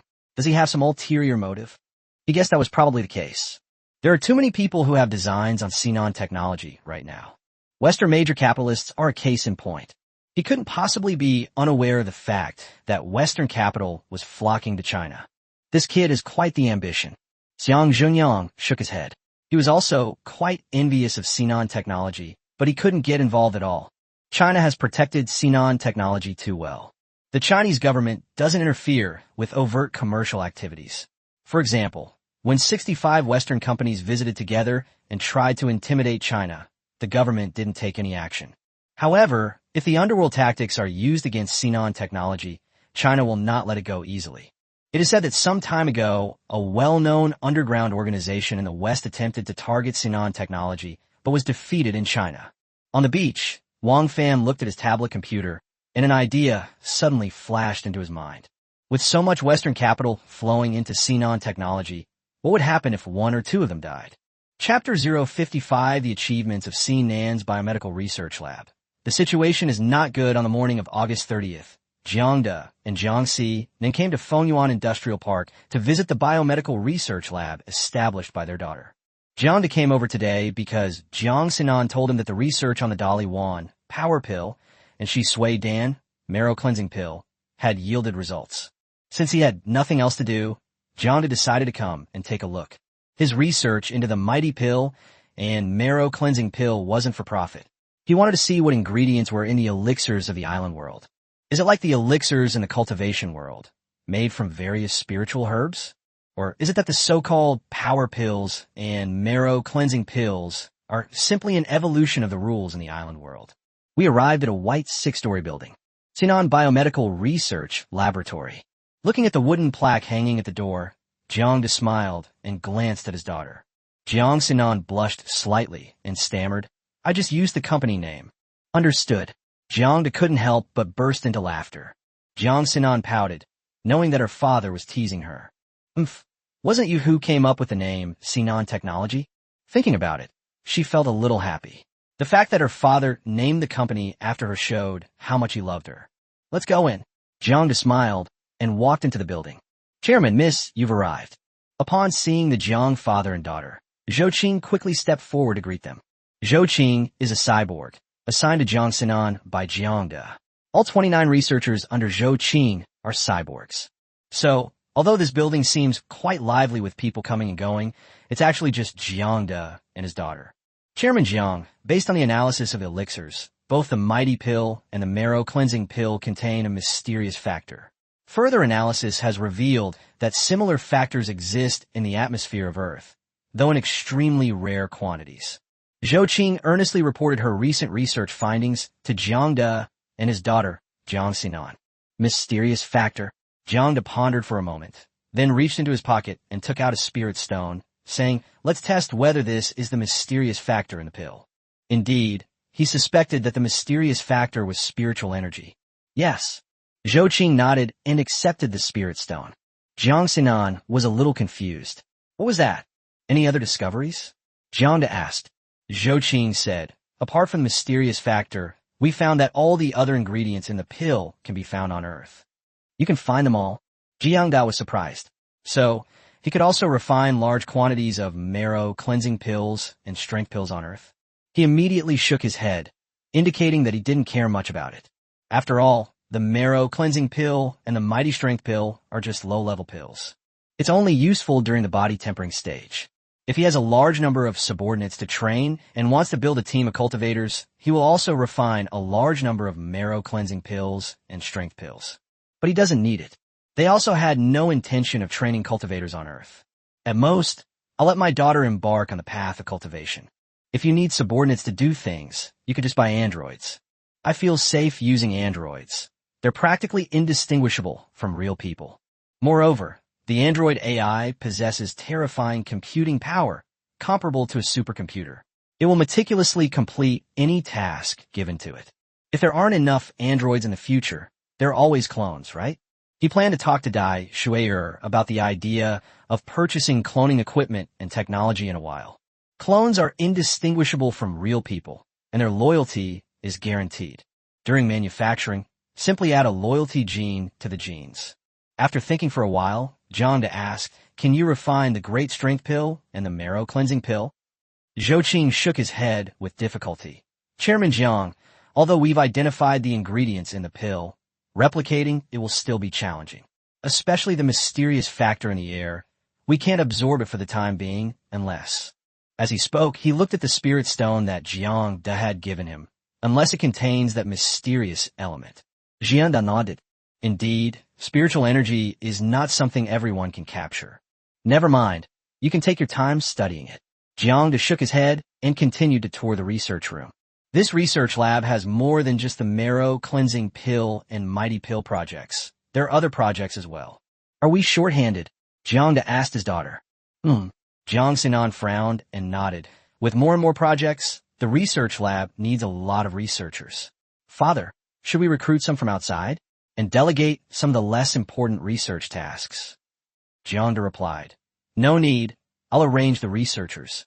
Jiang Xinan blinked her beautiful eyes, wondering where her father had found so many outstanding researchers. She didn't ask any further questions and nodded, saying, "Okay." Jiang hummed in agreement, then pondered for a moment before saying, "I plan to shift the focus of our operations to Zijin Bay, especially research facilities and the like. What do you think?" "Zijin Bay?" Jiang Xinan was taken aback. "Is it the 403 machinery factory that you acquired, Dad?" "Yes." Jiang nodded. Zijin Bay is located in a remote and secluded area, which is very suitable for some scientific research projects. Jiang Xinan pondered for a moment, then nodded and said, "Okay." Jiang nodded. "Let's move over there once the research building is completed." "Okay." Jiang Xinan replied without hesitation.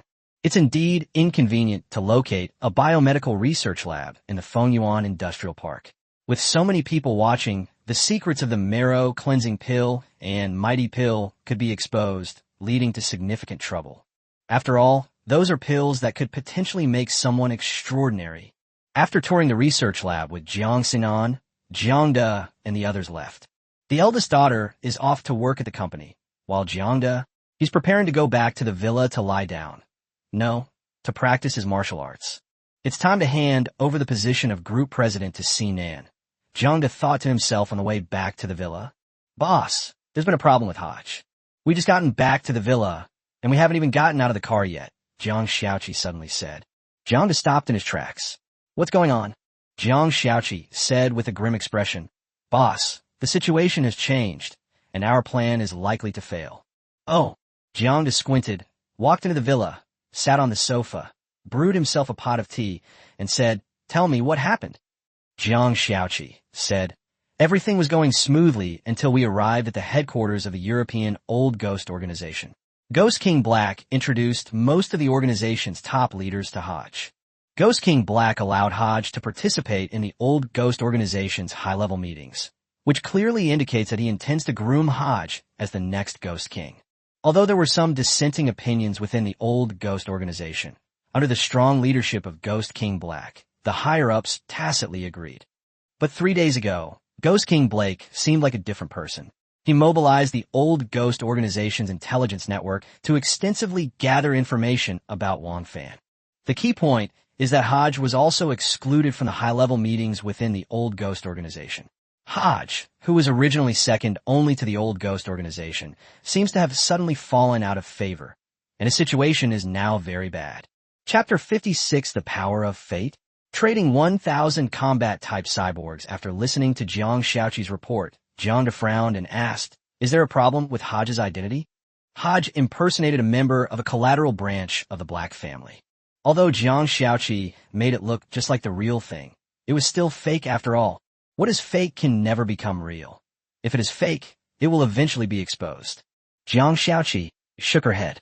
No, as far as I know, just today, Ghost King Black talked to Hodge, expressing both openly and subtly his hope that Hodge could return to the Black family as the patriarch and that he should stop getting involved in the old Ghost organization's affairs.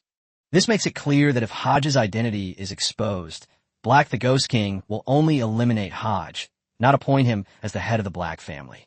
After a moment of silence, Jiang couldn't help but sigh, the power of fate. He deeply suspected that there might be an unseen thread of fate forcibly altering Wang Fan's destiny. The old Ghost organization is the key to Wang Fan's rise.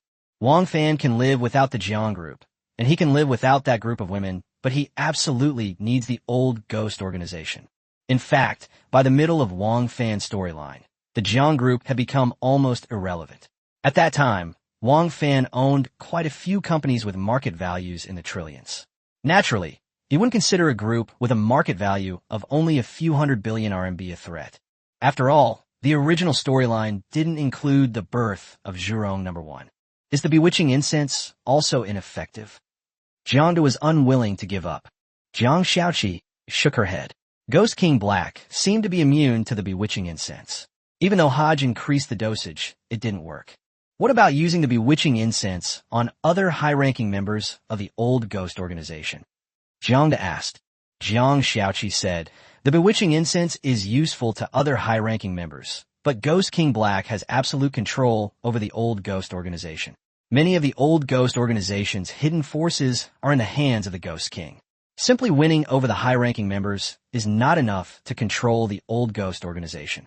Even if Ghost King Black is forcibly sidelined, it will lead to the disintegration of the old Ghost organization. Jiang was speechless, then his eyes hardened. Then let's get rid of the Ghost King. A red glint flashed in Jiang Shaoqi's eyes as she calculated the feasibility. After a moment, she said, "Okay, let Hodge agree to the Ghost King's request to take over as head of the Black family. The Ghost King will definitely attend the ceremony on the day Hodge ascends to the throne. At that time, the Ghost King's guards will be relatively weak. Then let's do it this way. Have Hodge try to win over the higher-ups of the old Ghost organization as much as possible during this time. Once Ghost King Blake is eliminated, let him immediately succeed to the Ghost King position. Ideally, we should be able to extract information about the old Ghost organization's hidden forces before Ghost King dies." Jiang looked out the window at the sky. He wanted to see whether the destined storyline was more impressive or his methods were superior. "By the way, have you found Wang Fan's location?" Jiang asked. "I was just about to report to you that Wang Fan is currently in Southeast Asia, with the patriarch of the Blood Wolf Xiang clan," Jiang Shaoqi said. "The Blood Wolf Xiang clan?" Jiang scratched his head. He had never heard of this organization. This organization isn't in Wang Fan's storyline. It seems that he forcibly changed the storyline, causing a butterfly effect. Investigate the Xiang family and block all information about Wang Fan from the old Ghost organization. Also, send a team to Southeast Asia. Send 50 people there. Let them be buried in Southeast Asia, Jiang said. Understood. Jiang Shaoqi nodded, then said, but after transferring 50 people, we won't have enough manpower in Shanghai. Leave the manpower issue to me. Jiang is determined. This time, he's going to make a big deal with Dai Shuai. After sending Jiang Xiaoqi away, Jiang immediately contacted Dai Shui'er. Uncle. On the rooftop, Dai Shui'er, dressed in a leather jacket and pants, waved to him. Girl, it's been a long time, Jiang said with a smile. Dai Shui'er pouted. Didn't we just see each other a few days ago? Fine. Jiang was speechless. This girl wasn't giving him any face. The last time they met was just over 10 days ago, wasn't it? It's true that it's been a long time since we last met. Uncle, tell me, what's the matter this time?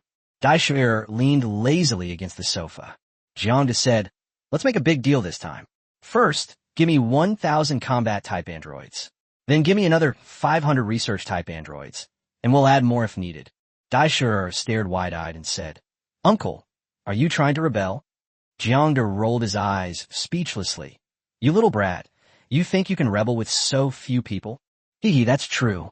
Dai Shui'er chuckled, then became serious, sat up straight, and asked, Uncle, are you in trouble? Jiang sighed, yes, it's a bit troublesome. Dai Shui'er rested her chin on her hand and asked, Uncle, do you need any weapon support? Not for now, Jiang shook his head. But please prepare a few space-based satellites for me first. Prepare 10 for now. Dai Shui'er blinked her bright eyes and looked at Jiang strangely. TSK, no need for weapons. Just come up with 10 space-based satellites right away. Is this an attempt to dominate the world with tungsten rods? Jiang sighed and said helplessly, You know, human nature is greedy. As I grow stronger, I have more and more enemies around me. Let's put a few space-based satellites in the sky as a precaution. If things really come to a head one day, at least we'll have the confidence to overturn the table, right? That's true. Dai Shui'er pets here somewhat flexiist. Don't worry, I'll get you a space-based satellite. Jiang glanced at her and wondered if her wealth stemmed from her frequent boasting. Uncle, what will we be using for this transaction? Dai Shui'er asked expectantly, unaware of Jiang Da's gaze. What do you want? Jiang asked. Longevity pills, Dai Shui'er blurted out.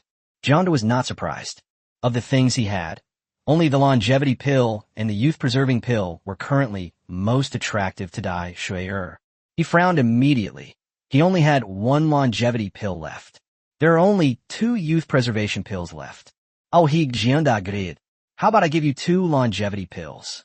Dai Shui'er's eyes darted around. Add 2 more youth-preserving pills. Deal. Jiang agreed. Dai Shui'er. Why do I feel like I've lost out? She pouted and said, All right, I'll go prepare. Wait a minute, Jiang said. Prepare another 100 custom-made androids for me.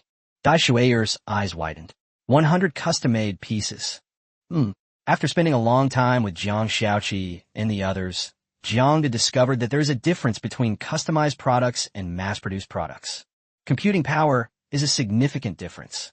The computing power of the production line products is at most comparable to a supercomputer on Earth. The customized version's computing power far surpasses that of the Blue Star supercomputer.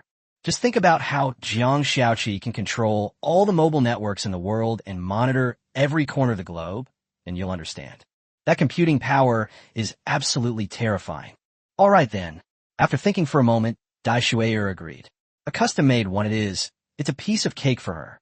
All I need is to get the longevity pill and the youth-preserving pill. Chapter 57 Jiang Da's rapid advancement made Jiang Hong jealous of Dai Shui'er's strong desire for the longevity pill, and there was a reason for it. A while ago, her grandfather was nearing the end of his life, and the family was preparing for his funeral. But then, a longevity pill was given, and her grandfather's life was extended by 10 years. She obtained a total of 4 longevity pills from Jiang Da. She ate one herself, took one for research, and gave the remaining 2 to her grandfather. Her grandfather has now lived 20 years longer, a fact that can be detected by instruments. It's not a direct test of lifespan, but rather a judgment made based on bodily functions. The Dai family was facing a crisis because their grandfather was about to pass away. This sudden 20-year extension of life caught the enemy completely off guard, and all the crises vanished. Therefore, she was extremely eager for the longevity pill, the more the better. If her grandfather could live another 30 or 50 years, the Dai family might rise to even greater heights on Azure Star. Uncle, won't you treat me to a meal? With the deal settled, Dai Shui'er relaxed. Okay, what do you want to eat? It was almost noon, so I ate lunch with her. Dai Shui tilted her head and said, I want to eat seafood. Jiang was speechless. Had this girl become obsessed with seafood? Didn't I send you a lot of seafood? Jiang asked, puzzled. Dai Shui shrugged. I want to eat fresh ones. Those frozen ones. Whoever wants them can eat them. Jiang sighed. Is he starting to nitpick? I remember when we first met, this girl was so excited to see rice. It's only been a short time, and she won't eat it anymore because it's not fresh. All right then. Jiang, looking like he couldn't do anything about it, asked, how do you want it cooked? Sashimi? Steamed, boiled, or salt-baked? Spicy. Let's mix and match, Dai Shui said, swallowing hard. Make it more varied. Jiang sighed and said, okay, I'll go back and have someone make it for you right away. Uncle, hurry up. Dai Shui was so hungry that she started urging Jiang. Helpless, Jiang left the communication space. Back at the villa, Jiang called Jiang Xiaoqi over and asked, is there any seafood left at home? Jiang Xiaoqi said, yes. Jiang went to the kitchen and saw that the selection wasn't quite complete. Go and buy some more. All kinds of shrimp, all kinds of crabs, and abalone, etc. Okay. Jiang Xiaoqi nodded and started making calls to have the goods delivered to her door. Before long, boxes of seafood were delivered. It's all yours now. Jiang patted his bottom and went upstairs, handing over all the boxes of seafood to Jiang Xiaoqi. With Jiang Xiaoqi's culinary skills, the food she makes will definitely satisfy Dai Shui. Chef Xiaoqi worked for 2 hours and finally prepared a sumptuous seafood feast. All right, go ahead. Jiang waved his hand. Jiang Xiaoqi blinked unhappily, as if to say, scumbag, you use me and then throw me away. Jiang glanced at her. Do you have this feeling? What little emotions does this robot have? Jiang Xiaoqi tilted her head and said cutely, don't humans really like women like this? Jiang glanced at him, wondering where he learned all this. I didn't have time to chat with her, so I brought a table full of seafood to the chat space. On the rooftop, Dai Shui had already set out the bowls and chopsticks, and was just waiting for the food. They're quite proactive, Jiang remarked, then waved his hand, placing plates of seafood delicacies on the table. Wow, it smells so good. Dai Shui sniffed, her mouth watering, and couldn't resist picking up a crab leg and putting it in her mouth. So fresh. Dai Shui squinted her eyes in enjoyment. Is it really that delicious? Jiang asked with a smile. Dai Shui said with a look of enjoyment. This kind of feeling is simply a luxury on Azure Star. Jiang couldn't imagine just how bad the food on Azure Star must be. After finishing a seafood feast, Dai Shui patted her belly and said with a satisfied look, Uncle, thank you. Jiang smiled and said, you can contact me anytime you want to eat it. Dai Shui lay half reclined on the sofa, squinting her eyes as she enjoyed the time after dinner. After a while, she sat up, stretched, and said, Uncle, is that all for today? The android you requested will be handed over the day after tomorrow. Jiang calculated the date, and the day after tomorrow is September 1st. Good, Jiang nodded, but in his heart he was thinking, there's so much to do on September 1st. September 1st is the day when the club's matchmaking attempts are refreshed. It was the day that a delegation of 65 companies came to China. Now there's one more thing.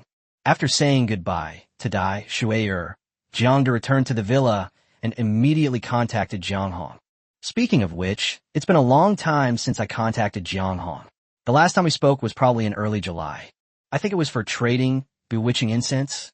I don't remember exactly. Jiang Hong replied shortly afterward.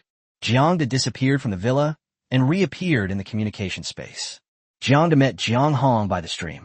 Jiang Hong appears ordinary on the surface, with average looks and slightly dark skin, making him difficult to notice in a crowd. However, Jiang Hong's aura was many times stronger than when they first met. Fellow Taoist Jiang. Upon seeing Jiang Hong cupped his hands in greeting. Just as he was about to speak, Jiang Hong narrowed his eyes and looked at Jiang in surprise. Fellow Taoist Jiang has broken through to the 6th level of body tempering. Haha, I'm lucky. Jiang chuckled, wondering to himself whether he should find time to trade with Jiang Hong for a method to conceal his aura. He was seen through the moment they met. However, it doesn't seem to matter that Jiang Hong saw through it. Shaking off those thoughts, Jiang said, Brother Jiang, it's been a long time. How have you been? Jiang Hong suppressed his shock and nodded calmly. I've been doing well lately. I must thank fellow Taoist Jiang for trading me the silver light sword, the nuclear-powered armor, and the drones, which have helped me through many dangerous situations. He spoke calmly, but he was genuinely shocked. How long has Jiang Datsai been cultivating? It's less than 3 months at most. Is this the 6th level of body tempering? Does that mean I get promoted 2 levels every month? This speed. Jiang Hong said, I'm jealous. Of course, saying he was jealous is a bit of an exaggeration. He wouldn't be so narrow-minded as to be jealous of a genius, but his envy was genuine. Jiang Da, unaware of Jiang Hong's shock, smiled and said, It's good that I can help Brother Jiang. Jiang Hong let out a breath and said, Fellow Taoist Jiang, I was just about to ask you for help, but you contacted me first.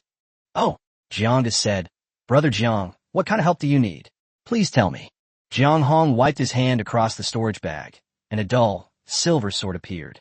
Fellow Taoist Jiang, the silver light sword has run out of durability. Could we trade for a few more?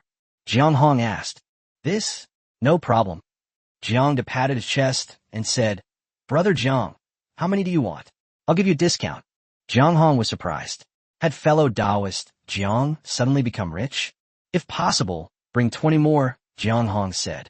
Jiang Da was surprised. So much? After a moment's thought, he asked, Brother Jiang, are you planning to venture into dangerous territory? Chapter 58 1,000 Longevity Pills. Jiang Hong was surprised, not expecting Jiang Da to be so perceptive. He nodded slightly and did not hide anything. Fellow Taoist Jiang guessed correctly. I am planning to explore a secret realm soon. Jiang Da smiled. It's not hard to guess. Jiang Hong needed 20 silver swords at once. If he didn't activate his skills continuously, he could unleash 20,000 attacks comparable to a full force strike in the late Foundation establishment stage. Even a golden core cultivator would be in trouble if they encountered this power. This is clearly preparation for an adventure. Okay. Jiang Da agreed immediately, and with a wave of his hand, 20 silver swords appeared by the stream. A smile appeared on Jiang Hong's ordinary face. With a wave of his hand, the 20 silver swords were put into his storage bag. What do you need, fellow Taoist Jiang? Jiang Hong asked. Longevity pills and youth-preserving pills, Jiang Da said readily, stating his requirements directly. Jiang Hong was surprised. Longevity pills are only effective for mortals and are worthless. Jiang Da laughed. Brother Jiang, my world is just a mortal world. Jiang understood. In the cultivation world, longevity pills for mortals were very cheap. But in the mortal world, they were priceless treasures, worth far more than 1,000 pieces of gold. Okay, but I need to go to the market to buy them. Longevity pills are easy to obtain, but youth preservation pills will be scarce. Jiang Hong said, somewhat troubled. Longevity pills are useless to cultivators and are very cheap. But the youth-preserving pill is useful for cultivators. Although it's sold in the market, the price is no problem. Jiang Da smiled, then, as if he had thought of something, asked, Brother Jiang, I have a question. Longevity pills only work on mortals. If a mortal takes a longevity pill before starting cultivation, will it still have the effect of extending their lifespan? Jiang Hong smiled and said, Fellow Taoist Jiang, we have also had people on our side who have thought of this idea. Some have even tried it, but it didn't work. Once the first wisp of spiritual energy is absorbed into the body, the lifespan increase from the longevity pill will disappear. Jiang Da was speechless. He was indeed very meticulous. If it's useless for cultivators, then it's useless. They don't even allow you to glitch a bug. However, he also realized that the reason why the longevity pill was useless to cultivators was because of the spiritual energy in the cultivators' bodies. Is there a conflict between spiritual energy and the medicinal power of the longevity pill? Was the medicinal power of the longevity pill suppressed by spiritual energy, leading to its failure to extend lifespan? Jiang Da thought about it a lot and felt it was necessary to have someone study it. If we could solve the problem that longevity pills are ineffective for cultivators, wow, the value would be terrifying just thinking about it. Brother Jiang, could you possibly obtain a formula for the longevity pill? Jiang Da asked. Okay. Jiang Hong nodded without hesitation, clearly indicating that the pill formula was nothing rare. Then I'll leave it to Brother Jiang, Jiang Da said with a smile. Jiang Hong smiled and said, Fellow Taoist Jiang, you are too kind. I just need to go to the market to buy some items. I estimate that I will be able to deliver the longevity pill, the youth preservation pill, and the longevity pill formula to fellow Taoist Jiang in about 3 hours. Jiang Da calculated the time. 3 Shirchun, 6 hours, it would be almost evening. Okay, Jiang nodded in agreement. Right on time. In the evening, Jiang Hong sent the message. Fellow Taoist Jiang, this contains 1,000 longevity pills, 10 youth preservation pills, and the longevity pill formula. Jiang Hong handed over a storage bag. So many. Jiang was surprised, then shook his head. So many. 20 silver light swords are not enough. Jiang Hong smiled honestly. For me, 20 silver swords are very valuable. 1,000 longevity pills only cost me 1,000 spirit stones. On the contrary, 10 youth-preserving pills cost me 30,000 spirit stones. Jiang Hong felt a pang of heartache at the thought of the youth-preserving pill. 3,000 spirit stones per pill. Too expensive. However, compared to 20 silver swords, it's nothing. Based on the previous transaction price, 1 silver sword costs 6,000 spirit stones. 20 swords would cost 120,000 spirit stones. He got a great deal by exchanging 20 silver swords for only 31,000 spirit stones. However, he also knew that the longevity pill had a great use in Jiang Da's world. Otherwise, people wouldn't have been foolish enough to trade with him. It's a case of each party having their own needs. Sensing Jiang Hong's sincerity, Jiang Da thought for a moment, and then took out 2 more silver swords. Brother Jiang, these 2 swords are for you. Jiang Da laughed and said, take it. The Time-Space Club is a social platform. As a friend, isn't it perfectly normal to give away 2 swords? Okowo.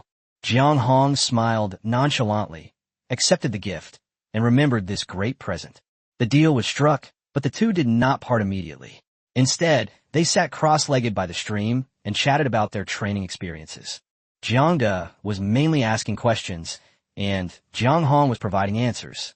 Although Jiang Da's advancement was rapid, he had also accumulated many problems in his daily practice. Now that he had met Jiang Hong, his foundation establishment teacher, to answer his questions, he naturally wouldn't let the opportunity pass. After the conversation, Jiang Da felt a sense of sudden enlightenment. Thank you very much, Brother Jiang. Jiang Da sincerely bowed and thanked him. Jiang Hong smiled and said, Fellow Taoist Jiang, there's no need to be so polite. It's getting late. Fellow Taoist Jiang, shall we call it a day? Okay. Jiang Da nodded. Fellow Taoist Jiang, see you next time. Jiang Hong cupped his hands and left the communication space. After seeing Jiang Hong leave, Jiang Da logged off and returned to the villa. What a bumper harvest! Back at the villa, Jiang Da couldn't hide his smile. 1,000 longevity pills will last a long time. It's a pity there weren't enough youth-preserving pills. Jiang Da sighed. The price difference between the longevity pill and the youth-preserving pill is quite large. It seems that the pricing of the youth-preserving pill will need to change in future transactions. Why hasn't Nin come back yet? I checked the time. It was almost 7 p.m. Jiang Sinan would usually be back by this time. Xiaoqi, let's start cooking. Jiang Da thought for a moment and decided to prepare dinner first. Okay. Jiang Xiaoqi tied on her apron and went into the kitchen. Jiang Da nodded in satisfaction. Xiaoqi is really good. It's a pity she's an android. With a sigh, Jiang Da lay back down on the sofa. He picked up his tablet and randomly opened a news platform to browse. TSK, these Westerners really go all out. Looking at the screen full of news about the joint visit of 65 Western multinational corporations, Jiang Da shook his head, knowing that those guys were trying to create public opinion and put pressure on him. Unfortunately, those guys are going to miscalculate. He felt no pressure at all and even wanted to laugh. There's no way around it. They're just too confident. We need to launch the space-based satellite as soon as possible, but we need to prepare a launch site in advance. Jiang decided, rocket launches are a bit troublesome. Looking at the world, apart from a few major countries, only some international business giants have the capability to launch rockets. Jiang Damo stroked his chin and thought, in Dai Shueyer's world, the technology for launching rockets must be more advanced, right? Is there a technology that can launch rockets into space without a launch site? If so, that would be great. Chapter 59 Western Capitals Methods. Jiang Sinan's best friend. Dad, I'm back. Jiang Sinan returned at 7:30 p.m. She looked exhausted. When she returned, she casually threw down her bag, kicked off her high heels, and slumped into the sofa as if she had no bones. What's wrong? Why do you look so tired? Jiang Da poured her a cup of iced tea. Jiang Sinan picked up her teacup and took a big gulp, complaining, sigh, what else can I do? It's all because of those foreign guys who are causing trouble. They can come, but they made such a fuss before they even arrived, making everyone in the company uneasy. She also harbored deep hatred for those Westerners. The methods were disgusting.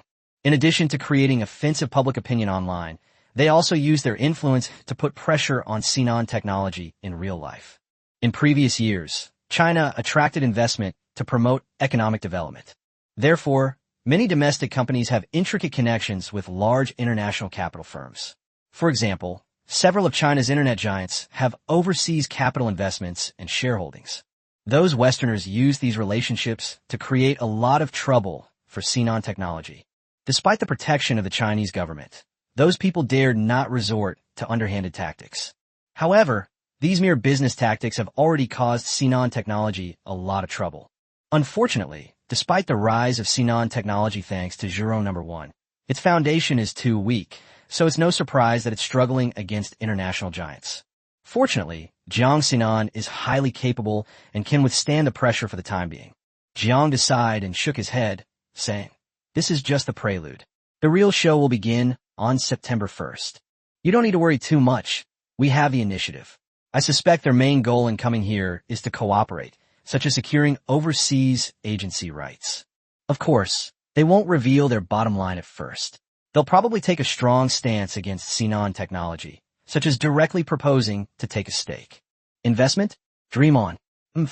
Even if we agreed, China wouldn't." Jiang Sinan snorted. China will absolutely not allow foreign capital to get involved with a company like Sinan Technology, which possesses groundbreaking technology. For Huaxia, the purer the equity structure of Sinan Technology, the better. Once foreign capital invests in the company, there's a risk of technology leakage. Jiang nodded and said, "That's why I said their biggest goal is to secure the agency rights, obtain technology patent licenses, and share in this huge pie. The pressure they're putting on us now is just an attempt to gain the upper hand at the negotiating table and get a bigger slice of the pie." Jiang Sinan nodded. As a business genius, he naturally understood this. She came back and complained to her father, but it was just a way for her to show her girlish temper. "Boss, miss, dinner's ready." Jiang Xiaoqi's voice came from over. Hearing that dinner was ready, Jiang Sinan eagerly stood up. She was really looking forward to Jiang Xiaoqi's cooking. These days, she's also noticed something. Jiang Xiaoqi's relationship with her father seems quite innocent.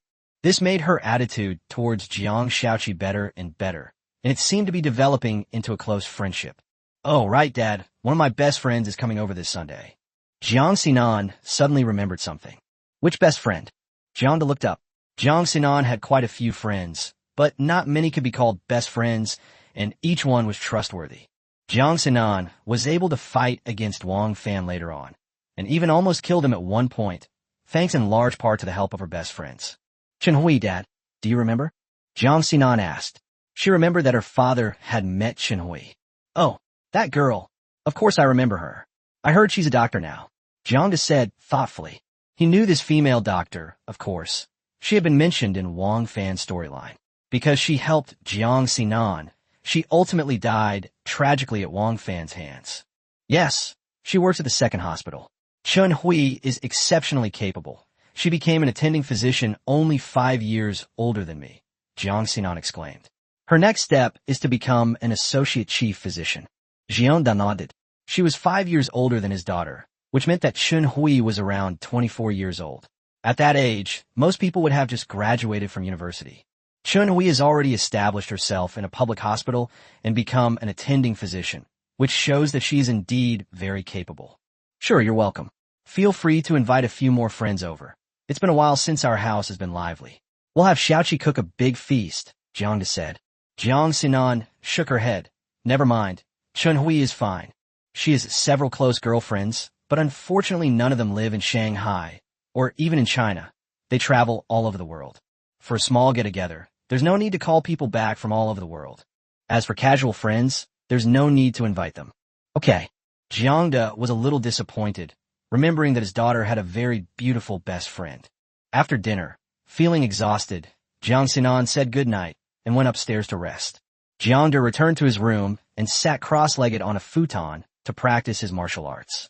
He practiced his skills every day, not to become stronger, but to achieve immortality. The following day, August 31st, The day was uneventful. Of course, this applies to Jiang. For outsiders, this day was quite eventful. As a delegation of 65 Western companies was about to arrive in Shanghai, online discussions intensified. That morning, Jiang was sitting in the living room drinking tea and surfing the internet when a commotion suddenly broke out outside. "What's going on outside?" Jiang asked, looking up. A red light flashed in Jiang Xiaoqi's eyes as she received the message from outside. She said, "Boss, Miss Jiang Siki is here and is insisting on seeing you." "Why is she here?" Jiang frowned. He had almost forgotten about the daughter he had raised. "Her name is Zhao Siki," Jiang corrected. "Understood." Jiang Xiaoqi nodded. Jiang stood up and walked to the villa entrance, where he saw 2 bodyguards blocking a girl. It was Zhao Siki who was demanding to see her father and threatening the android bodyguards, telling her father to fire them. Jiang wanted to laugh. Where did she get her confidence from? Seeing Jiang emerge from the villa, Zhao Siki perked up and shouted, "Daddy, it's me, Chi-Chi. Don't you want me anymore?" "Wah!" Jiang frowned. "Didn't I tell you to go back to the Zhao family?"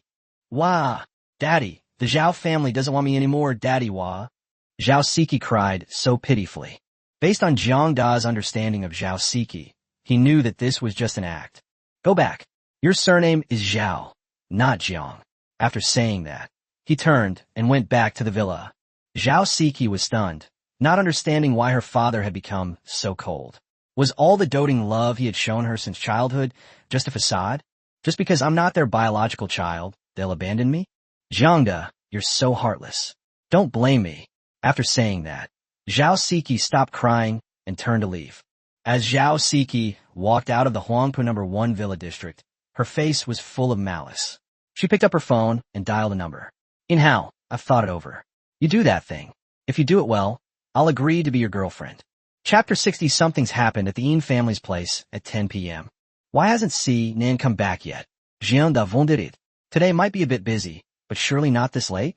Just as he was about to call his daughter back, Xiaoqi rushed over and said, "Boss, something's happened with Mississippi." Jiang paused in his hand, his face darkening. "What's going on?" "Miss has been kidnapped," Jiang Xiaoqi said. "Bang!" Jiang slammed his hand on the table, his face contorted with barely suppressed rage. "Don't worry, boss. Miss is fine and is on her way back," Jiang Xiaoqi said. Jiang calmed down and asked, "What's the situation now?" Jiang Xiaoqi said, the 5 thugs were all desperate criminals with murder charges against them. They were subdued by Jiang Hong and Jiang Cheng as soon as they approached the young lady's car. Jiang nodded. He had arranged so many bodyguards around Jiang Sinan, and they were all androids with explosive combat power. 5 thugs, even if they are ruthless and desperate criminals, cannot cause any trouble. "Tell me, who did this?" Jiang leaned back on the sofa. "Who dared to try to kidnap Jiang Sinan at this time?" It's important to know that Sinan technology is currently in the spotlight and has received worldwide attention. As the president of Sinan Technology, Jiang Sinan is the focus of attention, with global media eyes on her. At this point, who would be so bold as to kidnap Jiang Sinan? Jiang Xiaoqi said, "The Yin family." "The Yin family?" Jiang murmured, somewhat unfamiliar with the name, but there was indeed such a Yin family in Shanghai. Jiang Xiaoqi said, "The Yin family is very secretive. They hide behind the scenes and contact those 5 desperate criminals through layers of connections. It would be difficult for anyone else to be discovered." Jiang nodded. It would have been difficult for others to notice. But in this information age, what can be kept from Jiang Xiaoqi? Unless they don't use cell phones or the internet. Once you use it, you can't escape it. It's no joke that its computing power is even more impressive than that of a supercomputer. She can sift through a jumble of information and find useful clues in a fraction of a second. Jiang frowned. The Jiang family and the Yin family don't have any conflict of interest, do they? Could it be that the Yin family has Western capital infiltration? Jiang Xiaoqi said, "According to the investigation, this was done privately by Yin Hao, the second young master of the Yin family. He just used the Yin family's connections, and the higher-ups in the Yin family were unaware of it." Yin Hao. "Oh. Yin Hao, one of the 4 young masters of Shanghai, right?" Jiang seemed to understand the cause of the matter. Could it be that Yin Hao, this playboy, has become infatuated with his own daughter, which is why he has gone so far as to kidnap her? Jiang Xiaoqi said, "Boss, to be precise, this matter was caused by Zhao Siki." Zhao Siki. Jiang thought of Zhao Siki, who had just come that morning, and then Jiang Sinan was kidnapped that evening. Tell me in detail, Jiang said. Jiang Xiaoqi said, from what I understand, this Yin Hao has always been infatuated with Zhao Siki. This incident was probably caused by Zhao Siki slandering the young lady in front of Yin Hao. Yin Hao did this in order to win a smile from the beauty. In addition, Zhao Siki's main purpose in kidnapping the young lady was to force her to sign the share transfer contract of Sinan Technology. Everything became clear, but Jiang still felt utterly speechless. It seems that Zhao Siki and Yin Hao have been plotting to kidnap Jiang Sinan these past few days. However, because the matter was so significant, Zhao Siki had not yet made up her mind. I've decided to come over today and see what his attitude is. If he still acknowledges her as his daughter and allows Zhao Siki to return to the Jiang family, there will naturally be no need to kidnap Jiang Sinan. However, Jiang Da's resolute decision made Zhao Siki give up and decide to have Yin Hao kidnap Jiang Sinan. These are all his speculations, but he thinks they are pretty close to the truth. He then sighed. This Zhao Siki is a menace.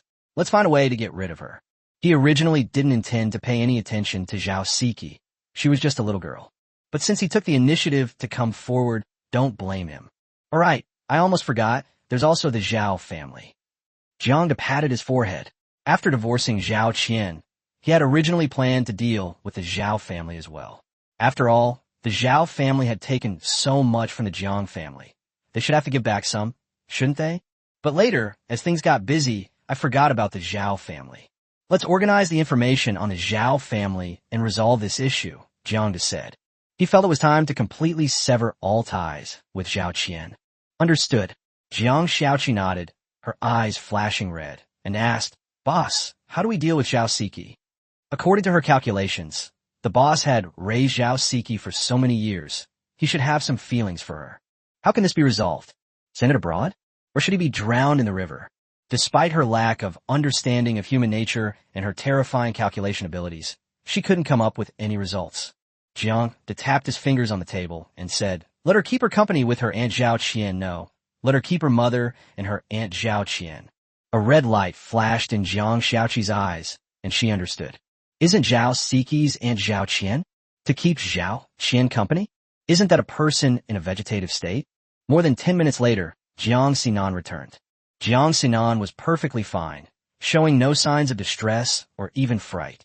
Having been injected with gene-enhancing drugs, she spotted the 5 thugs as soon as they appeared. However, before she could do anything, her bodyguard subdued them. Are you all right? Jiang asked with concern. Dad, I'm fine, Jiang Sinan said with a smile, shaking her head. It's good that you're all right. Come and eat. Jiang walked toward the restaurant. Jiang Sinan washed her hands and sat down in the restaurant. What happened to those 5 thugs? Jiang put a piece of pork rib on her plate. Jiang Sinan picked up her chopsticks and said, they've been sent to the police station. I doubt they'll get out. They have a lot of murder cases on their hands, and they might face the death penalty. Jiang nodded, seemingly unconcerned about the fate of the 5 thugs. He explained how the incident started and who was behind it. Jiang Sinan kept her head down and ate her food in silence. After a long while, she looked up at Jiang and said, Dad, She wanted to ask her father, have you really given up on Jiang Siki? Was all the doting he showed Jiang Siki just a lie? But when the words were on the tip of her tongue, she didn't know how to ask them. There are some things you don't understand, and it's not appropriate to tell you. You might understand in the future, Jiang said, sensing his daughter's thoughts. Jiang Sinan simply said, oh, and didn't say anything more. She didn't have much affection for Jiang Siki, so naturally she didn't care much about her. But that Yin Hao, she frowned. Dad, what should we do about the Yin family? Jiang put down his chopsticks, took a sip of juice, and said, the Yin family is a prominent family in Shanghai, involved in many industries. They're very powerful in terms of both wealth and connections. However, the Jiang family is not to be trifled with either. The Yin family must give us an explanation. All right, I'll leave this matter to my father. Oh, Jiang Sinan said, then stopped talking and focused on her meal. Chapter 61, A Family Against an Industry. The next day, September 1st. Early in the morning, a message spread across the internet. The hashtag about Jiang Sinan, president of Sinan Technology, being kidnapped last night quickly became the top headline on major social media platforms, sparking heated discussions. In recent days, Sinan Technology and Jiang have already been in the eye of the storm. The sudden release of this bombshell news sent shockwaves through countless people. Something big is about to happen. On Weibo. Holy crap, this is outrageous. What era are we living in? They're still using kidnapping tactics. Is President Jiang all right? It seems there's nothing wrong. According to witnesses, the kidnappers were subdued by the bodyguards before they even got close to Mr. Jiang's car. Wow, that bodyguard is awesome. They're really something. I heard those 5 kidnappers are no ordinary people. They're all desperate criminals with multiple murders on their hands. Damn, who's so heartless? If President Jiang gets kidnapped by someone like this, how could she possibly come out unscathed? Thank God, President Jiang has escaped this calamity. By the way, do you think this was done by that delegation from the West? Clearly, no one believed this was a spontaneous action by the 5 kidnappers. There must be someone behind this. The delegation of 65 Western multinational corporations is supposed to arrive in Shanghai today, right? Just as they were about to arrive, President Jiang was almost kidnapped. Is it really such a coincidence? I don't think those Westerners would be that stupid. Would they dare to kidnap President Jiang at this time? If they kidnap President Jiang, who will they talk to when they come? Who are you talking to? Don't forget about Chairman Jiang. That's right. The beautiful CEO's father, Chairman Jiang, is still alive. They kidnapped President Jiang and threatened Chairman Jiang to cede profits. TSK. It's terrifying to think about. These foreigners are really scoundrels. Damn, that's quite a scheme. It's confirmed it was those Westerners who did it. Online, the blame for the incident gradually shifted to the delegation of 65 multinational corporations from the West. When the news reached the delegation, the delegates, who were still on the plane, were completely bewildered and confused. What's going on? What? I did it. What'd I do? Oh, the female CEO of Sinan Technology was almost kidnapped. But what the hell does this have to do with us? Oh, it's confirmed. Are you sure it was us? What the hell is going on now? How is it confirmed? What nonsense are you spouting? The representatives looked at each other, then decided to hold a meeting to discuss who had done this. Clearly, they also suspected that one of them might have done it. After all, the 65 representatives represent 65 capital groups and the interests of countless people. With so many people, each with their own agenda, who knows, maybe one of them is just being foolish and trying to profit from this? As one netizen said, if Jiang Sinan is tied up, how can Jiang not compromise? Jiang Dake only has one biological daughter. Oh, I heard there's a second daughter, but she's not his biological daughter. It's a pity the kidnapping didn't succeed.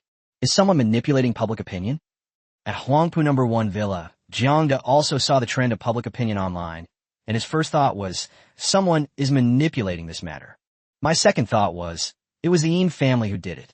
This is an attempt to distract him and mislead his judgment. Of course, this is just speculation, and the specific situation is still unclear. Perhaps no one is guiding this, and it was just netizens' own speculation? Is the evidence ready? If it is, send it to the Yin family. The Yin family must give us an explanation. Jiang said with a stern face.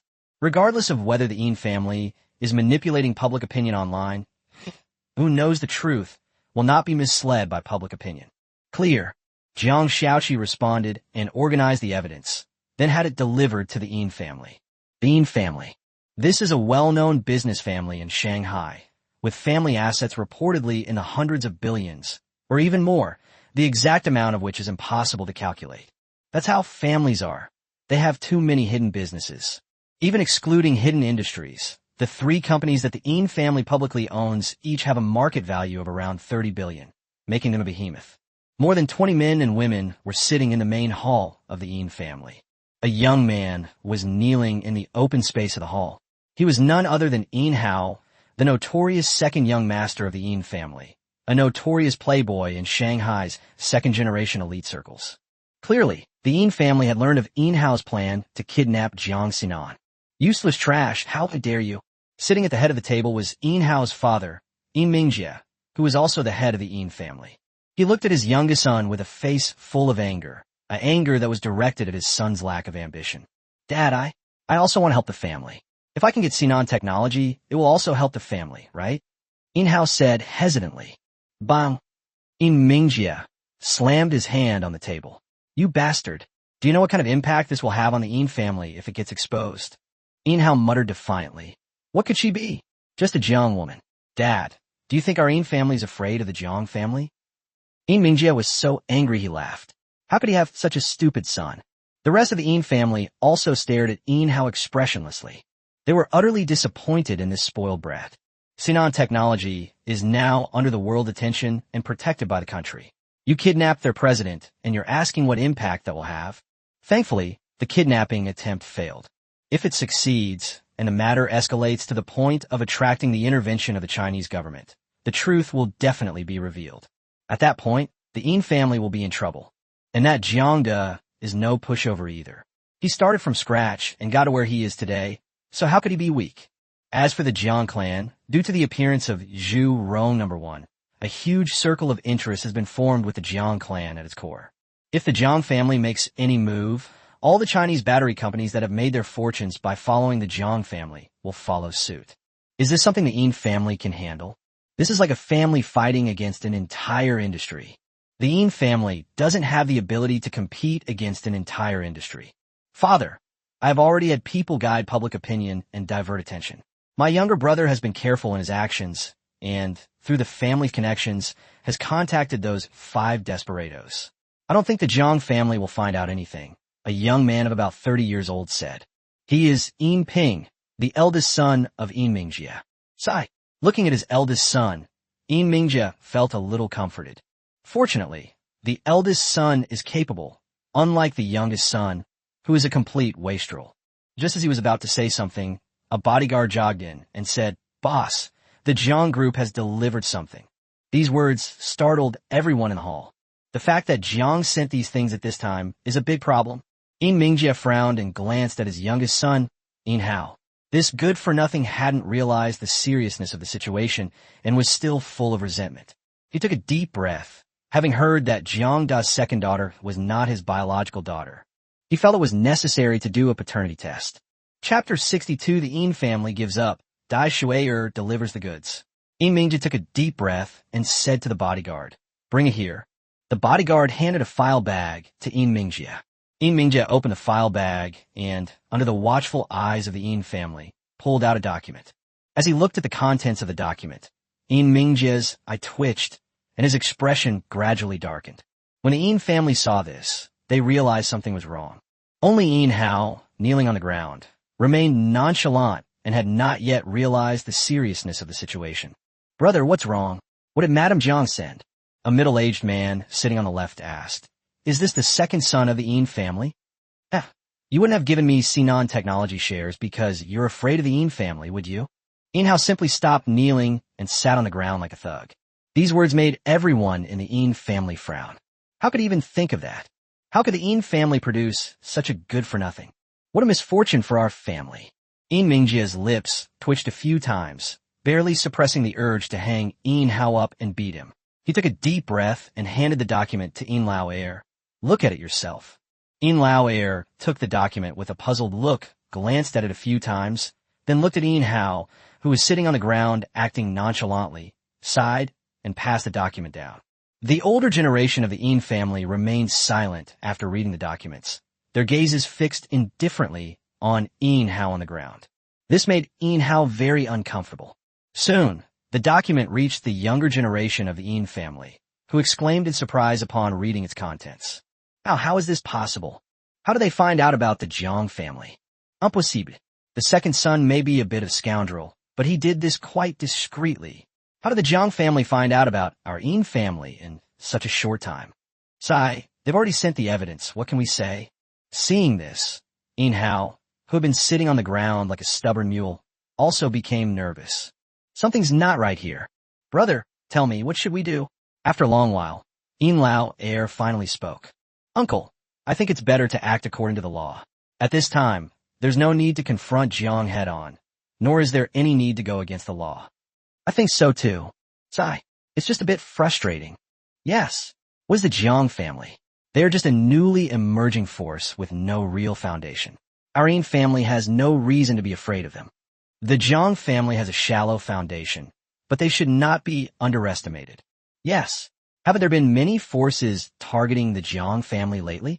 They all want a piece of the pie that is Xenon technology, but none of them have succeeded. The younger generation of the Yin family were discussing it. After the discussion ended, everyone turned their attention to Yin Mingjie. Yin Mingjie closed his eyes, and after a long while, he opened them again.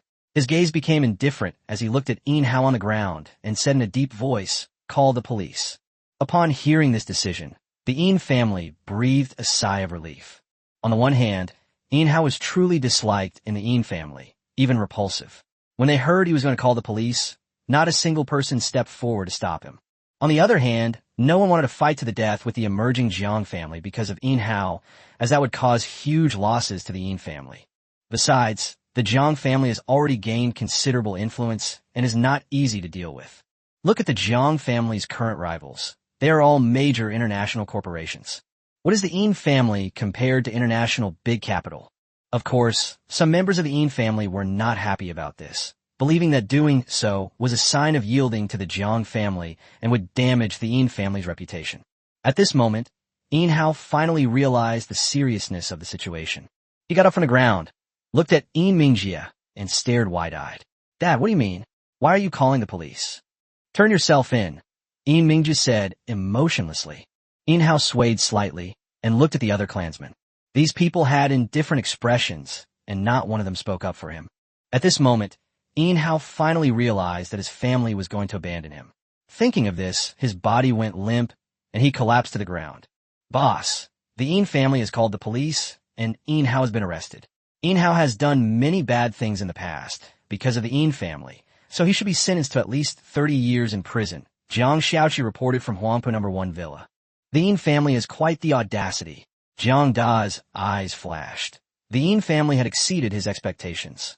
I thought the Yin family would at least have some time to deal with the Jiang family. But as soon as he delivered the evidence, the Yin family promptly called the police and turned themselves in, sending the dignified second young master of the Yin family to jail. This left him with no reason to confront the Yin family again.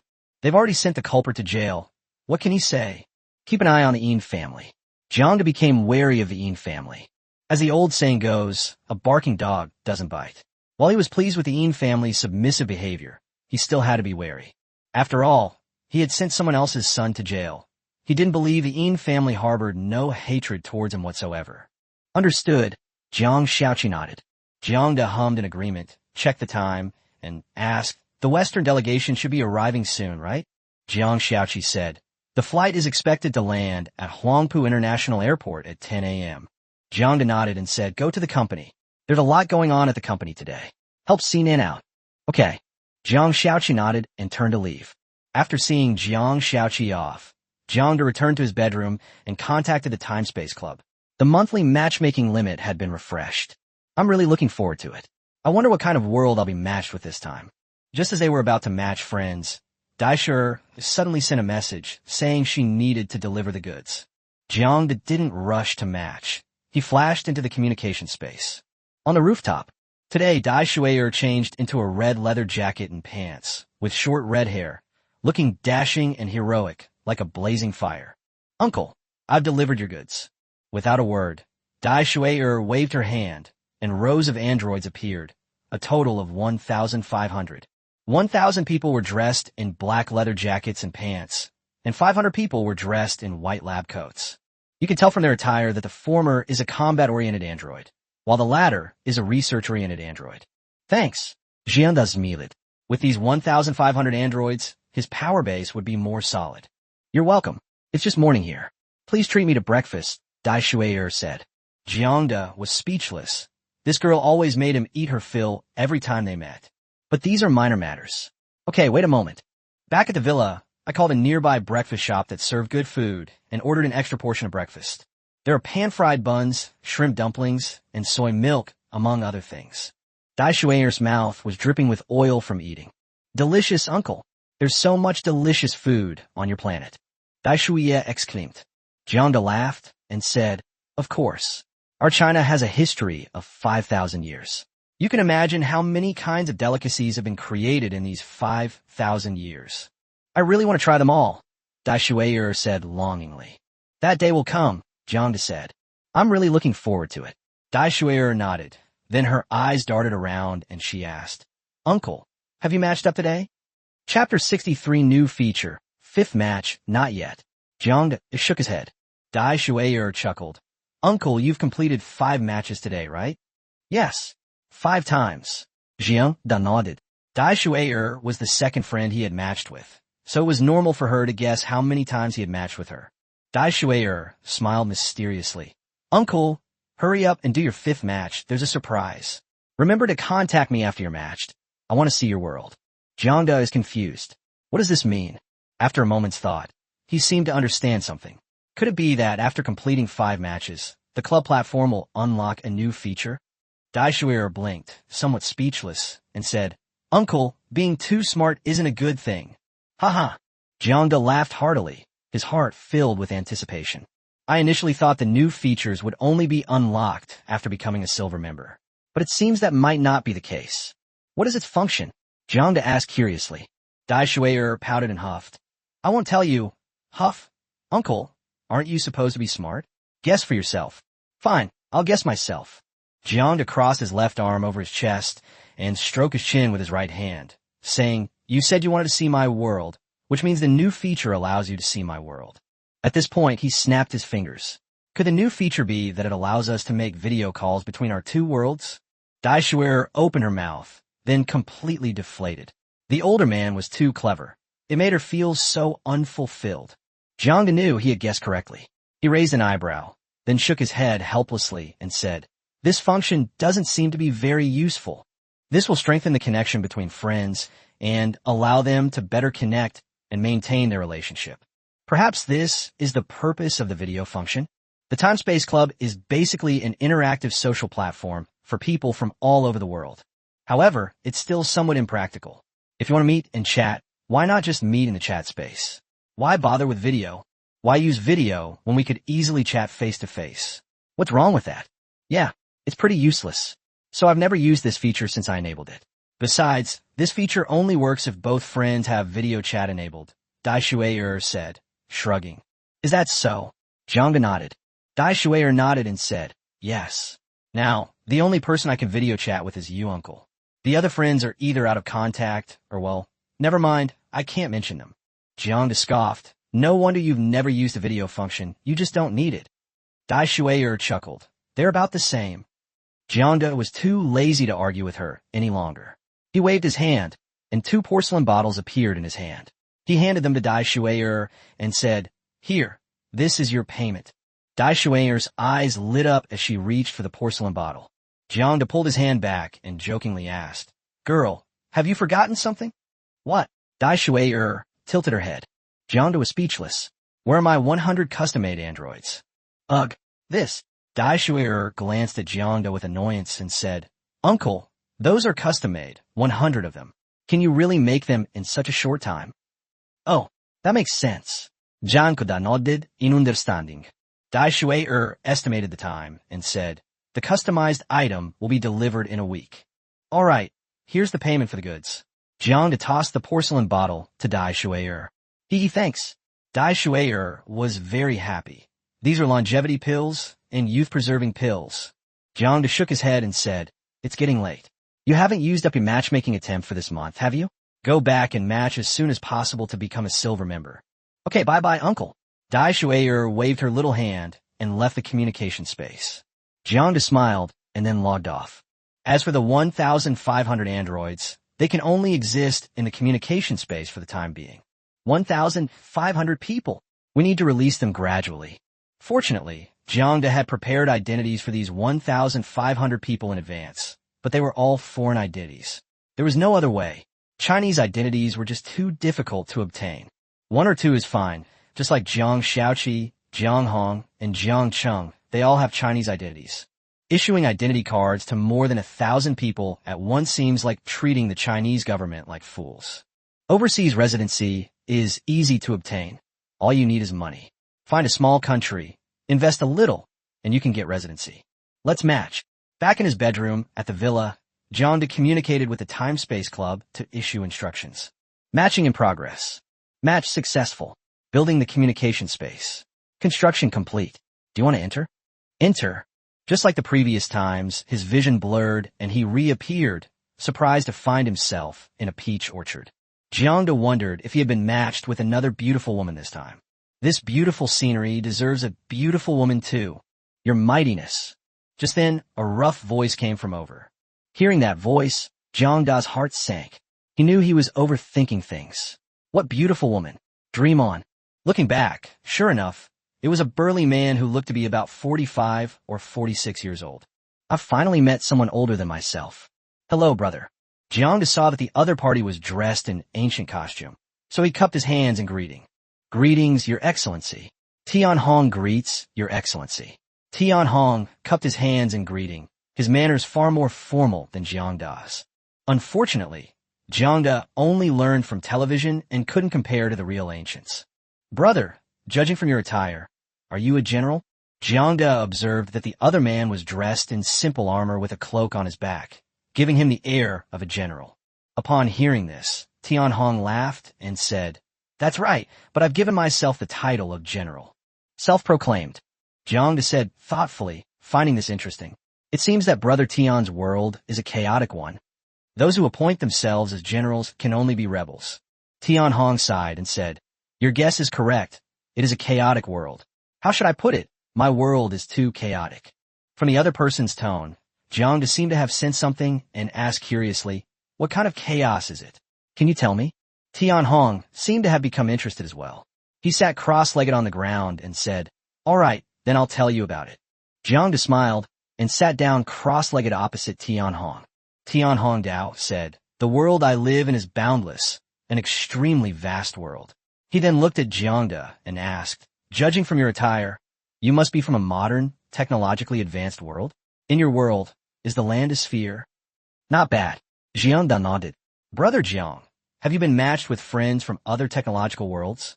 Yes, I met one, but his clothes were a bit more monotonous in color and a bit more old-fashioned compared to yours. They were only somewhat similar overall, Tianhong said. Jiang seemed to be thinking, wouldn't that be an even more old-fashioned outfit? From the last century? Chapter 64, The Boundless Land of China, another major grain consumer in the peach blossom forest. Tianhong sat cross-legged on the ground, saying with a sigh, When that little guy said the land was a ball, I didn't believe him. He showed me a lot of proof, but I still couldn't understand it. But their world is so small. According to the little guy, the whole planet only travels 80,000 miles in one revolution. Even if this is the length of their world, it's still not as long as one of our empires. If my world were a sphere, how big would it be? Jiang leads twitched. A complete circle of Earth is probably 80,000 li, right? That's less than the length of an empire. In other words, that empire was at least 80,000 li, approximately 40,000 kilometers from one end to the other. Even disregarding the width, the length alone is terrifying. Brother Tian, just how big is your world? Jiang couldn't help but ask. Tianhong shook his head. It's hard to say. Ancient records say that our world has many continents. The continent I'm standing on is boundless. Even a grandmaster would need countless years to travel the entire continent. As for overseas regions, even a celestial venerable went to explore, but without any results. Jiang noticed two words, grandmaster and celestial being. It seems this is a world of martial arts. I just don't know which realm of cultivation grandmaster and celestial being correspond to. The world is too big, so let me talk about the continent I live on. The continent is called Shenzhou. How should I put it? It is a chaotic continent. There are 5 kingdoms and 10 sects on the continent, with imperial courts and martial arts worlds and constant conflicts. In addition to the 5 great empires and 10 major sects, there are hundreds of large and small dynasties and countless minor sects and factions. As for me, I am actually just the leader of a rebel army in one of the dynasties. Tianhong sighed. We can't survive. If we don't rebel, we'll only die. Jiang was silent for a moment before saying, Brother Tian, could you tell me about the martial arts in your world? Do you practice martial arts? Yes. Tianhong looked at Jiang. Have you encountered other cultivation systems? Jiang smiled without saying a word. Tianhong immediately understood. He knew the club rules. Without asking further questions, he said frankly and warmly, Sir, no. Brother, meeting is fate. Shall we have an open and honest chat? Sure. Jiang chuckled at Tianhong's sudden enthusiasm. That's how the adult world is. They'll show whatever they need. Tian Hongdao said, Brother, you know the basic situation in my world. What's the situation on your end? Jiang laughed and said, My world is a technologically advanced world with abundant productivity. There are inexhaustible resources and an endless supply of food. An endless supply of food? Tian Hong's eyes twitched. Brother, don't scare me. The little guy I matched with before was also from a technological world. He said there wasn't enough food at all, and you had to use food coupons and meat coupons to exchange for meat and food. You couldn't even exchange gold and silver for food. You could even get arrested by the government if you weren't careful. Jiang was even more certain that the guy Tian Hong had been matched with was probably from something like the 1960s or 70s. Anyway, it was before the reform and opening up. Brother Tian, do you really need food? Jiang asked with a smile. After guessing Tian Hong's profession, he deduced what Tian Hong needed. Rebels. What was needed for fighting in ancient times? Supplies are absolutely the top priority. Without food, who would be willing to risk their life for you? Tian Hong could also tell that this time his match friend was rather shrewd and not easily fooled. Unlike the little guy last time, who easily lost his bearings after being fooled by a few words. Yes, I need food. Tian Hong's expression turned serious. Jiang asked curiously, Brother Tian, are you a longtime member of the club? Are you still short of food? In his view, how could club members who could exchange goods with other parts of the world possibly lack food? We're short. We're about to be surrounded by government troops, and we're desperately short of food. Tian Hong saw through Jiang's thoughts and said, To be honest, brother, I've done 5 matching tests before you. The first time, I was matched with a girl. Her world had magic and monsters. The girl was also a descendant of some ancient god, with a human body and a snake tail. She looked like a monster, but she was also very holy. Overall, that world was similar to mine. I wanted to ask the girl to help me buy some food, but she had lived on an island since she was a child and was completely ignorant of worldly affairs. So, I had to give up. The second time, I was matched with a post-apocalyptic world. Humanity had been destroyed, so there was no food. Instead, my friend asked me to buy food. At this point, Tian Hong rubbed his temples, looking troubled. Jiang was speechless. Tian Hong continued, That friend gave me a lot of gold and jewelry. But my territory is surrounded by government troops, so even with money, I can't buy food. Only some money-grubbing merchants can barely transport some food over, but it's just a drop in the bucket. The third time, I was matched into a bizarre world. Their world was corrupted by supernatural forces, and food production was abysmal. Although I could manage to procure some, the quantity was far too small. I had an army of 50,000 to feed. It was just a drop in the ocean. As for the fourth time, it's that little guy I told you about before. Food control is strict in the world he's in, and that little guy is just an ordinary person, so he's difficult to deal with. Tian Hong recounted his ordeal. Jiang couldn't help but exclaim in surprise. Isn't this just too unlucky? Why does it have to be the one thing we're missing? A world lacking food is one where food resources are scarce. He really wanted to say, Thank goodness I met you. Otherwise, Tian's uprising would probably have collapsed midway due to lack of supplies. Not only Tian Hong, but also Chen Xing and Wu Yang, all needed to transport a continuous stream of food and supplies themselves. Thinking about it this way, wow, I'm actually quite important. Brother Tian, just tell me, how much grain do you need? Jiang said generously. Tian Hong looked at Jiang solemnly, without directly stating how much grain was needed, but said, Just as I said, I have 50,000 troops to feed. 50,000 soldiers. That's quite a demand. Jiang frowned. It's not that we can't get that much grain. But by doing this, his grain reserves, which he had stored for so long, were all emptied at once. Over the past few months, he had Jiang Xiaoqi continuously purchase grain from all over the world through various channels and transport it in batches to warehouses in various districts of Shanghai. After several months, the inventory was staggering. But how much food would be needed for 50,000 people? He roughly calculated that 50,000 troops would consume at least 1,500 tons of grain per month, and that's just for the infantry. If we include cavalry and calculate based on one person riding 2 horses, it would probably amount to several thousand tons of grain.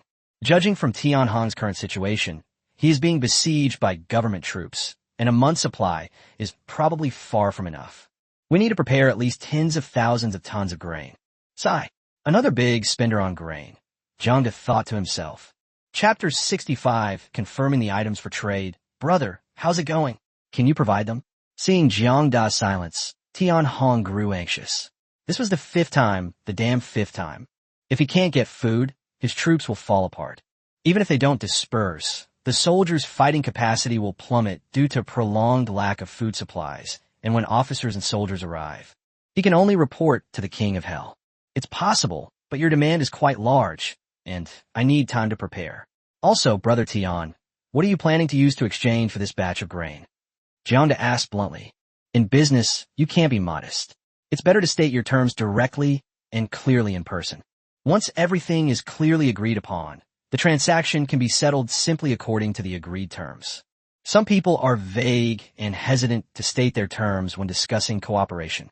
But when it comes to settling accounts and making profits, they argue fiercely. What's the point? Tian Hong fell silent, calculating the chips he held. Jiang has grain, but what does he have? How can we trade for this batch of life-saving food? After a moment, Tian Hong's brows relaxed, and he said, golden jewels? Soul crystals? Immortal arts? Monster corpses? Which one do you want, brother? Jiang raised an eyebrow. A thought flashed through my mind, and I understood the origin of these things. Gold and jewels must have come from the end times. Soul crystals must originate from a strange world. The magic in a monster corpse must have come from that girl who was a descendant of an ancient god. Jiang wasn't in a hurry to make a choice, and asked with a smile, Brother Tian, your China is so big, it must be rich in resources, right? Don't you have any local specialties? Local specialties? Of course we have them. Tian Hong spread his hands on his lap and said helplessly, the royal family of the Great Gan Empire owns 1 million acres of spiritual fields, which are planted with all kinds of spiritual plants. The royal family of the Great Qin Empire possesses a lineage of extraordinary arts and techniques, and is renowned for producing sorcerers. These sorcerers not only have bizarre fighting styles, but are also skilled in alchemy. Therefore, the relationship between Great Qin and Dakian is the closest. The royal family of the Great Ning Empire possesses the largest exotic beast garden in the entire land, which is rich in all kinds of exotic beasts. The meat of these exotic beasts can be used to strengthen oneself, and the beasts themselves can also be tamed to fight for one's own purposes. The royal family of the Great Jing Empire possesses the inheritance of divine weapon forging, and the divine weapons they forge are famous throughout the continent. In addition, it is said that the Great Jing royal family's treasury also contains the manuscripts left by Venerable Zhang Sanfeng. The royal family of the Great Song Empire possesses a lineage of divine talismans, which have various wondrous uses. For example, the 1,000-mile talisman allows an ordinary person to easily travel 1,000 miles a day. There are also shrinking talismans, enlarging talismans, teleportation talismans, and many more. The variety is vast. These are the core legacies of the 5 great empires. Besides the 5 great empires, the 10 major sects, such as Wudong, Buddhism, Tiandao sect, and Shinji sect, also have profound heritage and countless special products. At this point, Tian Hong sighed deeply, looked up at the sky, and said, Unfortunately, I can't have it. Jiang felt a pang of sadness upon hearing this. Indeed, rare resources were concentrated in the hands of a few. What is the surname of the royal family of the Great Qin Empire? Jiang asked curiously. Tian Hong wondered why Jiang was asking this, and he said, What's wrong with the Min clan of the Qin? Oh, it's nothing, just asking. Jiang seemed thoughtful, realizing that this Qin was not the same as the Qin of the past. Tian Hong found it strange, but didn't ask. Jiang glanced at Tian Hong and asked, Brother Tian, who is this venerable Sanfeng you mentioned? Oh, that's the founder of Wudong, the celestial venerable, Tian Feng said. Jiang nodded. Besides venerable Sanfeng, who else is a renowned master in the martial arts world of China? Then there are many more, Tian Hong said. Besides venerable Sanfeng, there are 2 other celestial beings in the martial world, one called Venerable Xiaoyao and the other Venerable Changshen. I've only heard of their names. There are too few legends about them, so I don't know much about them. In addition to these 3 celestial beings, there are also 100 grandmasters who govern their respective regions. Jiang responded with an "oh," realizing he had been overthinking things. Apart from Venerable Zhang Sanfeng, there were no other familiar faces. China is not the world I imagined. But Wudong Zhang's Sanfeng was amazing. He's a legend all over China, and this great man is truly shrouded in mythology. Jiang pondered for a moment and said, among the 5 great empires, Qin, Jing, and Song possess the heritage of alchemy, weapon crafting, and talisman making. Gan and Ning control the largest spiritual fields and beast farms on the divine continent. TSK, their foundations are truly profound. Tianhong nodded in agreement. Yes. Compared to the 5 great empires, my dynasty is far inferior. If I had been born in one of the 5 great empires, I probably wouldn't have started a rebellion. Across the entire continent of China, the 5 great empires are the most peaceful places. The other dynasties are almost always at war, making peace difficult to achieve. Jiang didn't say much, but said, Brother Tian, I have a kind of food that is nutritious, easy to carry, and very filling, but the taste is a bit hard to describe. I wonder if it's feasible. Tianhong asked in confusion. You mean besides being unpalatable, it has no other drawbacks? Yes. Jiang nodded. The key is that it's easy to carry. When soldiers go to war, they don't need to cook. The food they carry can last for many days. He was referring, of course, to the technologically synthesized food from Dai Shuiyer's side. Okay, I'll take this one. Tianhong clapped his hands, very happy. The food that Jiang mentioned has obvious advantages. It is very filling, easy to carry, and rich in nutrients, making it the best choice for military rations. As for it being unpalatable, people are starving. Who cares if it tastes bad? As long as it fills my stomach, that's fine. Jiang chuckled softly, looked at Tianhong, and said nothing. The latter understood Jiang Da's meaning. After pondering for a moment, he flipped his palm, and a rhombus-shaped crystal emitting a 5-colored halo appeared. Tianhong said, This is a soul crystal, a specialty of the strange world. It can enhance a person's soul power and help improve wisdom and comprehension. Jiang picked up the soul crystal and examined it. After thinking for a moment, he activated his breathing technique, and strands of colorful silk threads were drawn out from the soul crystal and absorbed by Jiang Da's body. Jiang felt a jolt throughout his body, and his soul trembled. Seeing this, Tianhong was amazed, secretly admiring Jiang Da's skill in drawing out the energy from the soul crystal so easily. It seemed this brother Jiang's cultivation method was quite extraordinary. He wondered what system it was. It is indeed a treasure for enhancing soul power. Jiang exclaimed in amazement. It's even more powerful than the divine crystals in the zombie apocalypse world. While divine crystals can also enhance mental power, they're far inferior to soul crystals. This is normal. Soul crystals can only enhance soul power. Divine crystals can not only enhance mental strength, but also improve physical constitution. Are soul power and spiritual power the same? What do you think of soul crystals, brother? Are they worth trading? Tianhong asked. Okay. Jiang nodded in agreement. Upon hearing Jiang Da's agreement, Tianhong was no longer in a hurry. He chuckled and said, Brother, please take a look. Chapter 66, Uncle.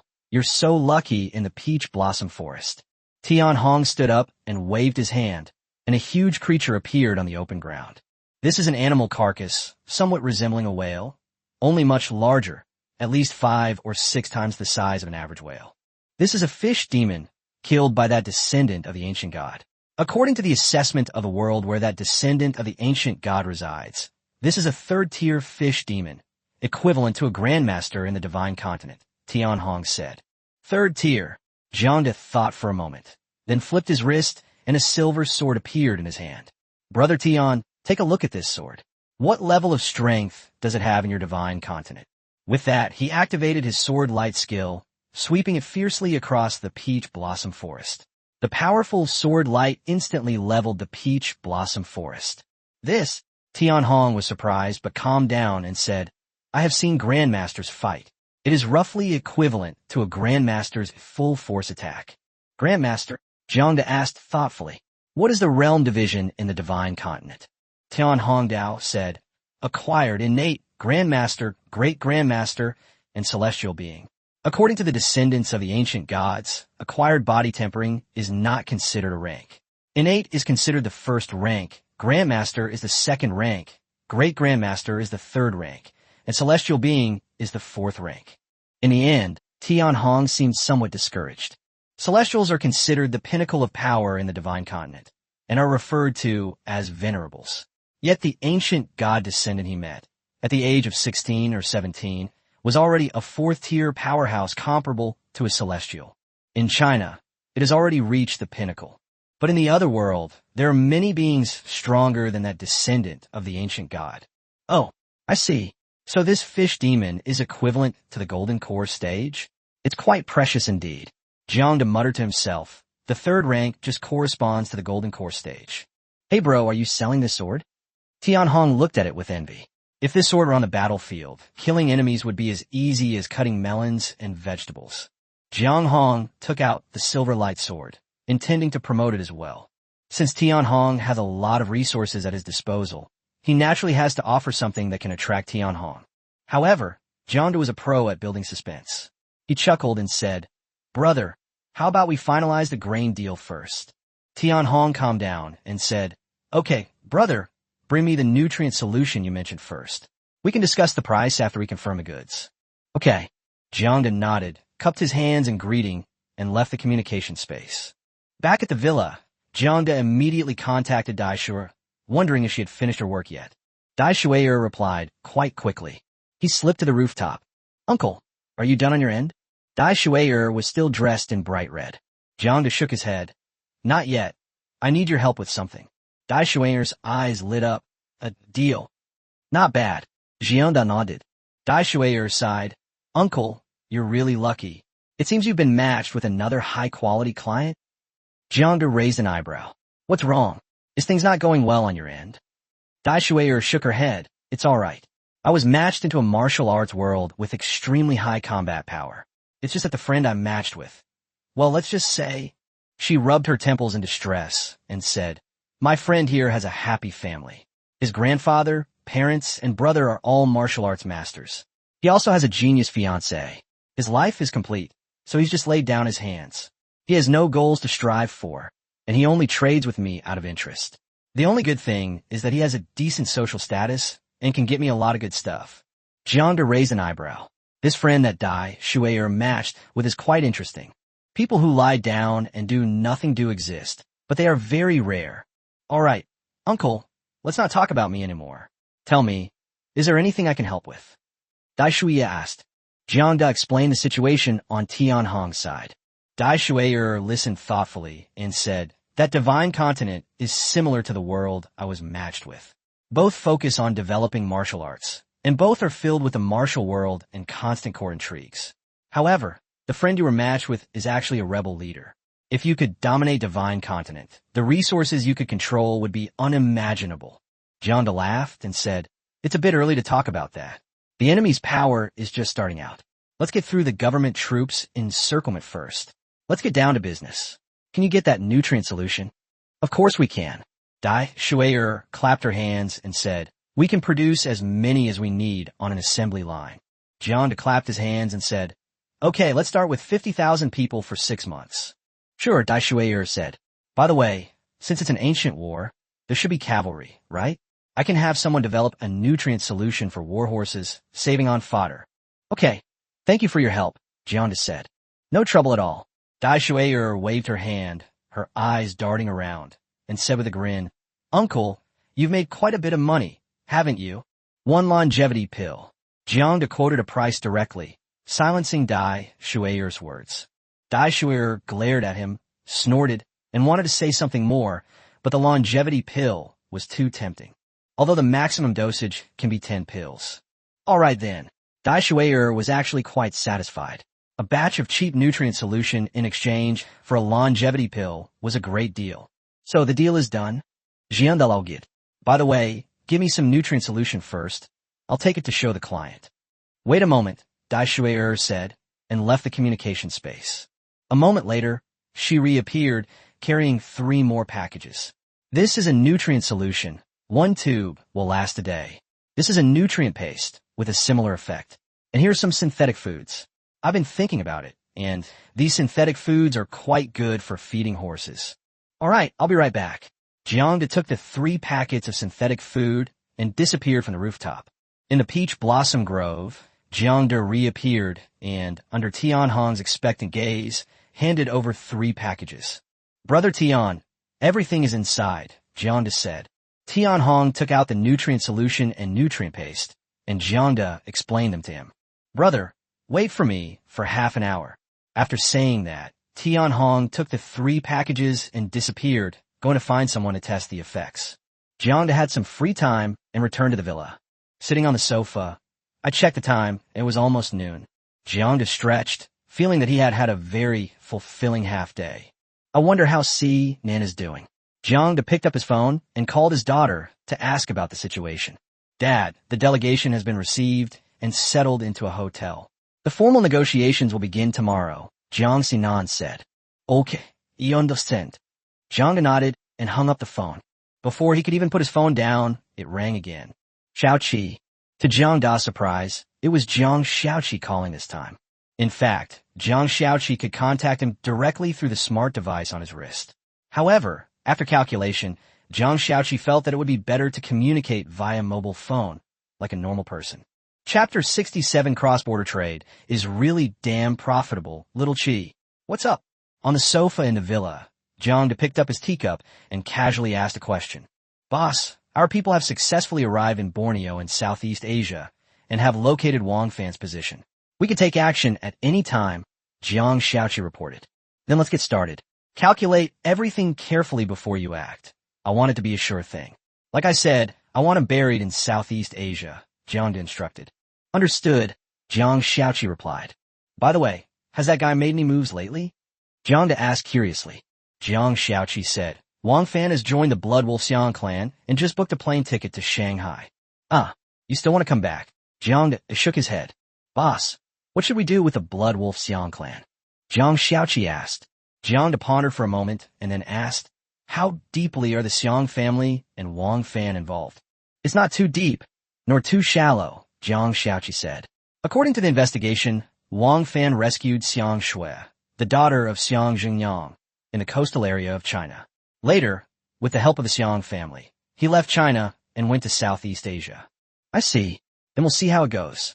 If the Xiang clan doesn't make a move when we deal with Wang Fan, then we'll let it go. But if they dare to show themselves, then we'll deal with them as well," Jiang said thoughtfully. "Understood," Jiang Xiaoqi replied. After hanging up Jiang Xiaoqi's call, Jiang comfortably leaned back on the sofa. 2 days ago, after discovering that Wang Fan was in Southeast Asia, he sent a team of androids away from China, intending to bury this protagonist in Southeast Asia. The personnel are now in place and ready to move in.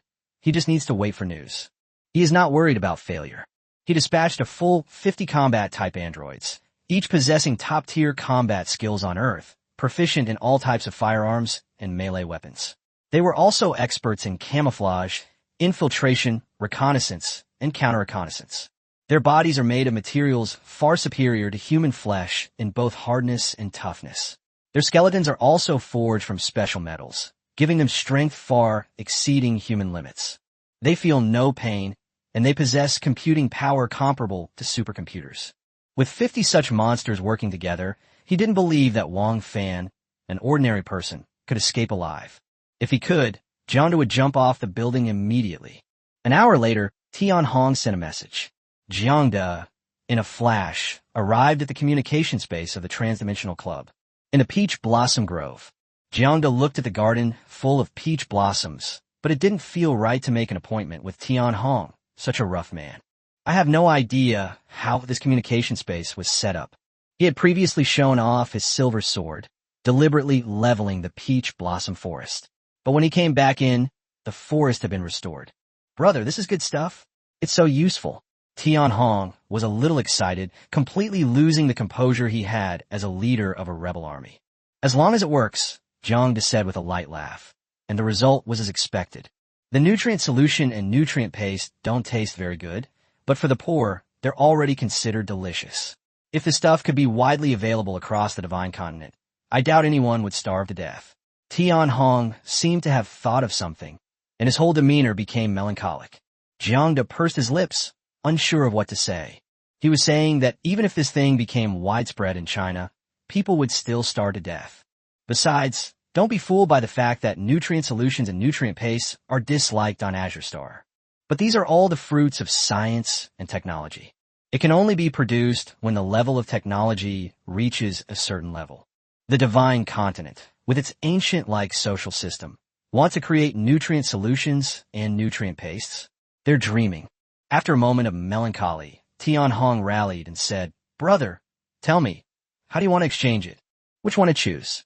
Nutrient solution or nutrient paste?" Jiang asked.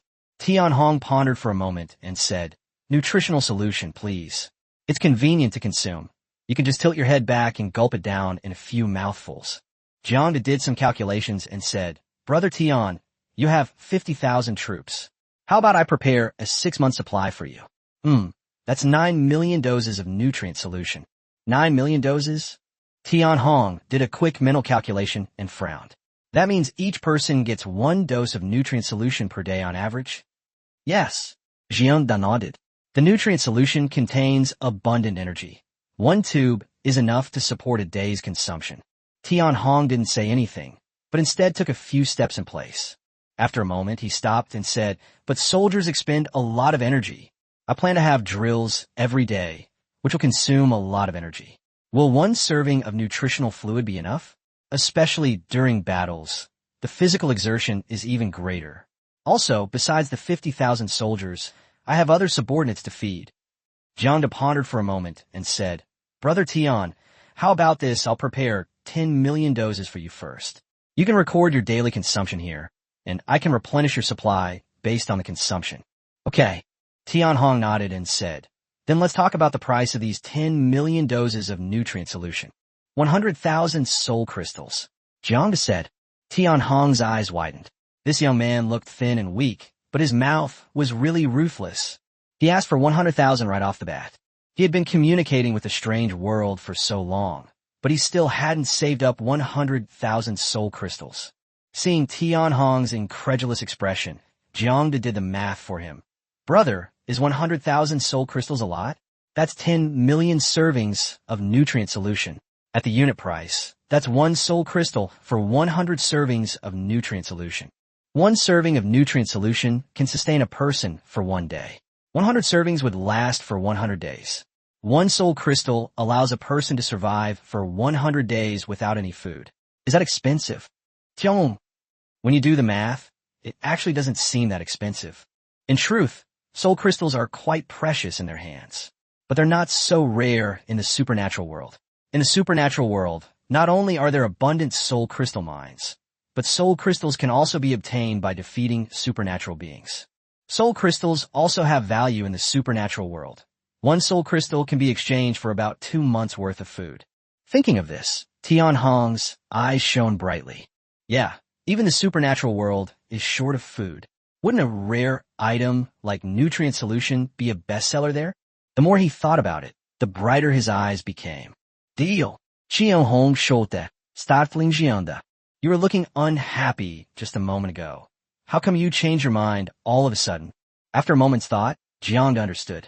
"It seems this Mr. Tian has made a profit too. Did I quote too low?"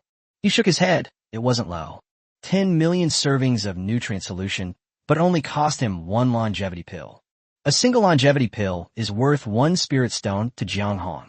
A single soul crystal is worth at least 10,000 spirit stones, right? Or even more. Such a treasure that can enhance soul power is a highly sought-after item even in the cultivation world. He traded a nutrient solution worth 1 spirit stone for 100,000 soul crystals. Jiang scratched his head. Cross-border trade is really outrageous. Chapter 68. Experiencing the immense profits of cross-world trade firsthand, Jiang was speechless. Although Jiang earned a lot, Tianhong also made a considerable amount.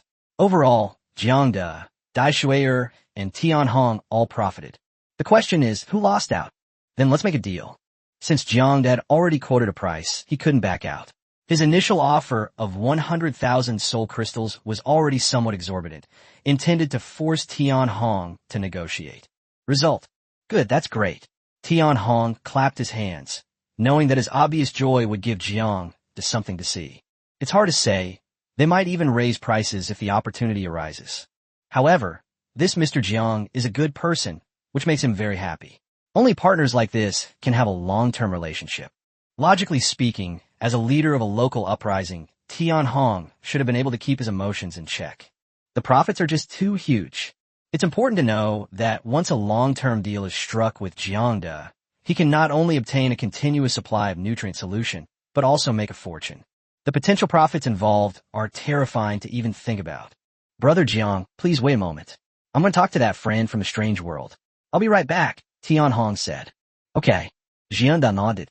Tian Hong cupped his hands in greeting and left the communication space.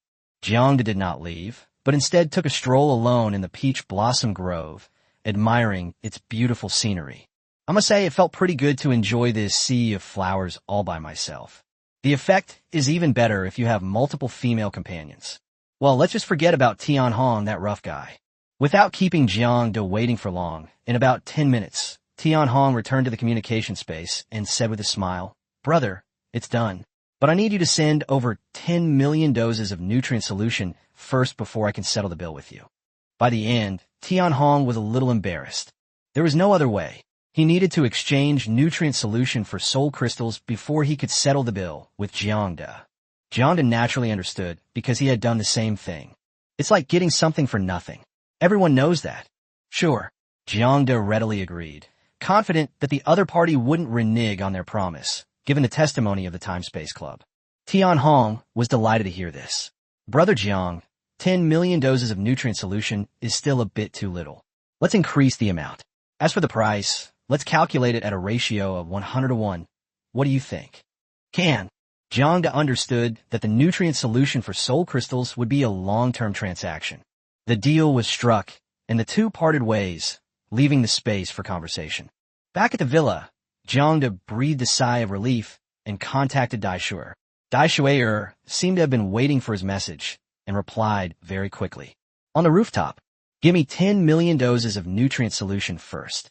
When can you deliver it? Jiang asked Daishuer directly. Uncle, are you in a hurry?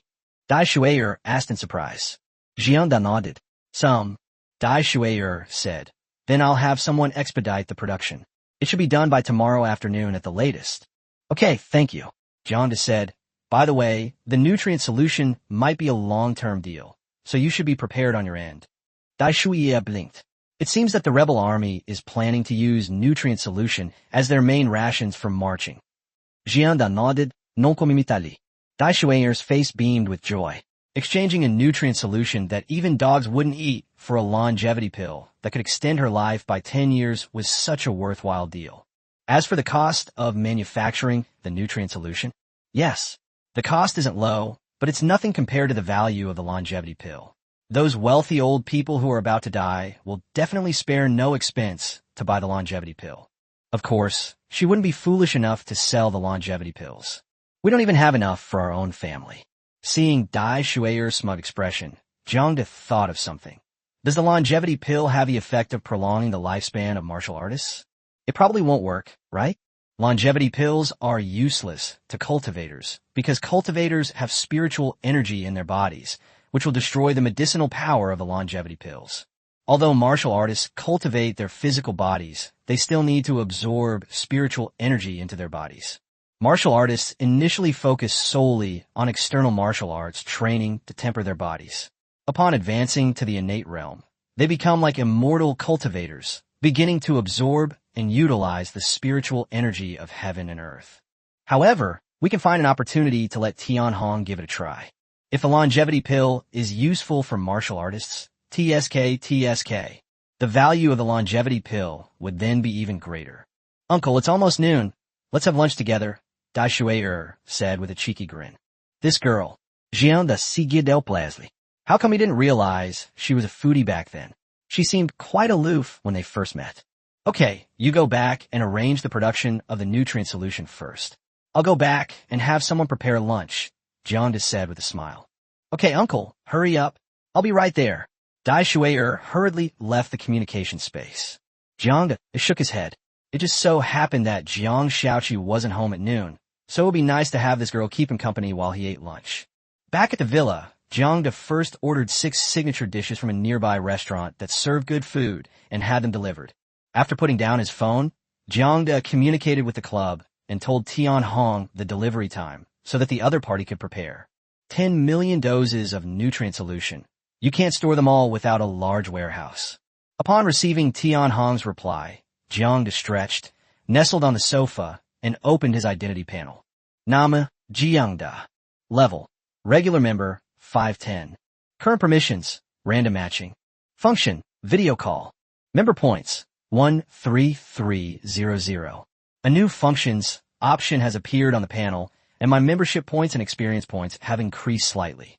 That's 13,300 points. When Jiang checked the panel last time, the membership points were 9,700, but this time they have increased to 13,300, a gain of 3,600 points. Not bad. I estimate that once 10 million servings of nutrient solution are delivered, member points will increase even more. He delivers goods to both ends. First, Daishuer hands over the goods to him, and then he resells them to Tianhong. Both resales generate member points. The rules of the Time-Space Club. Membership points are generated as long as there is interaction. Trading is the most basic form of interaction. Lunch arrived shortly afterward. Jiang arrived at the communication space. On the rooftop, Daishuer had already prepared the dining table and chopsticks, just waiting for dinner to begin. We're having Sichuan cuisine today. Jiang waved his hand, and dishes with perfect color, aroma, and taste were neatly arranged on the table. Daishuer blinked, looked at the table full of dishes, and couldn't help but swallow. She picked up her chopsticks, took a piece of spicy pork intestine, and put it in her mouth. The taste was amazing. Although it was very spicy, Daishuer thoroughly enjoyed it. She took a bite of the intestine, then a sip of ice-cold cola. So refreshing. Jiang also regained his appetite because of her. While Jiang and Daishuer were enjoying their meal, in Borneo, Southeast Asia, a massacre was about to begin. On a small island, dozens of figures are hidden around a villa, blending into the environment. The leader's eyes flashed with blue light. After some calculations, he issued the command through the AI system. Make your move. Chapter 69 Death in Southeast Asia, Borneo, on a small island. Wang Fan was organizing his equipment at the villa, a high-end sniper rifle, 2 pistols, a sharp dagger, and bags of powder. Clearly, he's making all these preparations because he's planning to cause trouble. He decided to return to Shanghai and kill a few representatives of Western capital to add to the festivities. On the one hand, it's to vent about what I've been through recently. On the other hand, they framed Jiang. Those Western representatives were all high-ranking officials from Western multinational corporations. If they died during negotiations with the Jiang family, it would definitely cause them a lot of trouble. The Western world will not easily miss the opportunity to attack the Jiang family. As for whether innocent people will be affected during this period, or, to put it another way, would the death of a Western capital delegation in China have a negative impact on China? He doesn't consider it. Wang Fan, who was packing his equipment, suddenly paused, a bad feeling rising in his heart. What's going on? Wang Fan frowned. This island was the stronghold of the Blood Wolf Xiang clan. How could it be in danger? Is the Xiang clan planning something against us? That's impossible. Xiang Jingyang has high hopes for himself. Xiang Shui and I get along very well. How could something be detrimental to oneself for no reason? Just as he thought of this, a blinding beam of light suddenly erupted before his eyes. Wang Fan's heart pounded wildly, and a strong sense of crisis terrified him. He tried to dodge. It's too late. Laugh.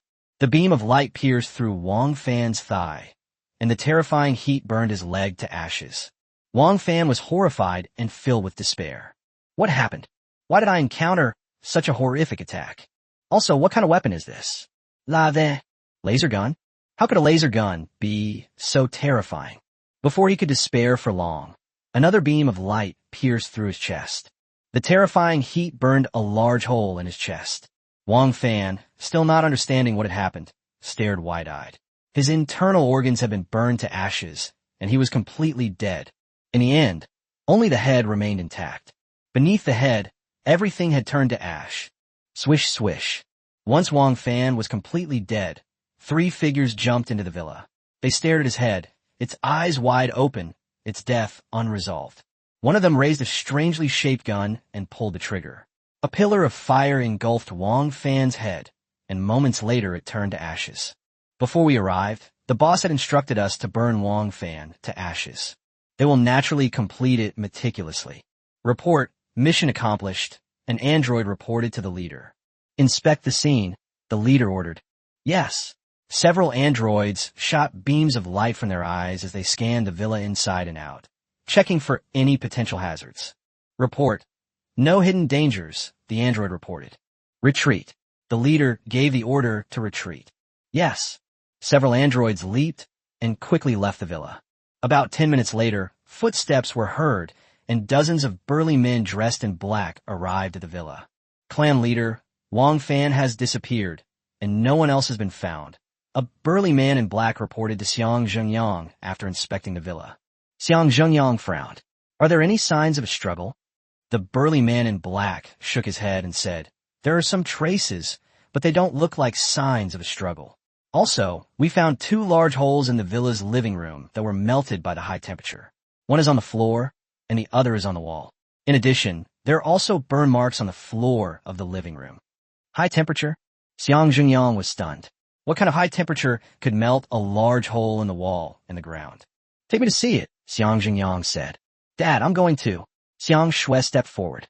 Xiang Zhengyang nodded and led his daughter into the villa. Looking at the scene in the villa's living room, Xiang Zhengyang's gaze fell on the luggage bag on the coffee table. He saw sniper rifle parts as well as pistols, daggers, and other items inside. He shifted his gaze to the 2 holes that were still emitting smoke. Finally, he looked at the scorched marks on the ground. Have you checked the surveillance footage? Xiang Zhengyang asked. The man in black nodded, then shook his head and said, I've checked, but the surveillance footage shows everything is normal. Xiang Zhengyang sighed. Who did Wang Fan offend? Not only was he assassinated at the heavily guarded Xiang clan headquarters, but he also died silently. They didn't discover him until more than 10 minutes after he died. Indeed, although he didn't find Wang Fan's body, he concluded that Wang Fan was dead. Maybe the dust on the ground was left by Wang Fan. It's a bit of a pity. He thought highly of Wang Fan, but he died just like that. Chief, the attackers shouldn't have gone far.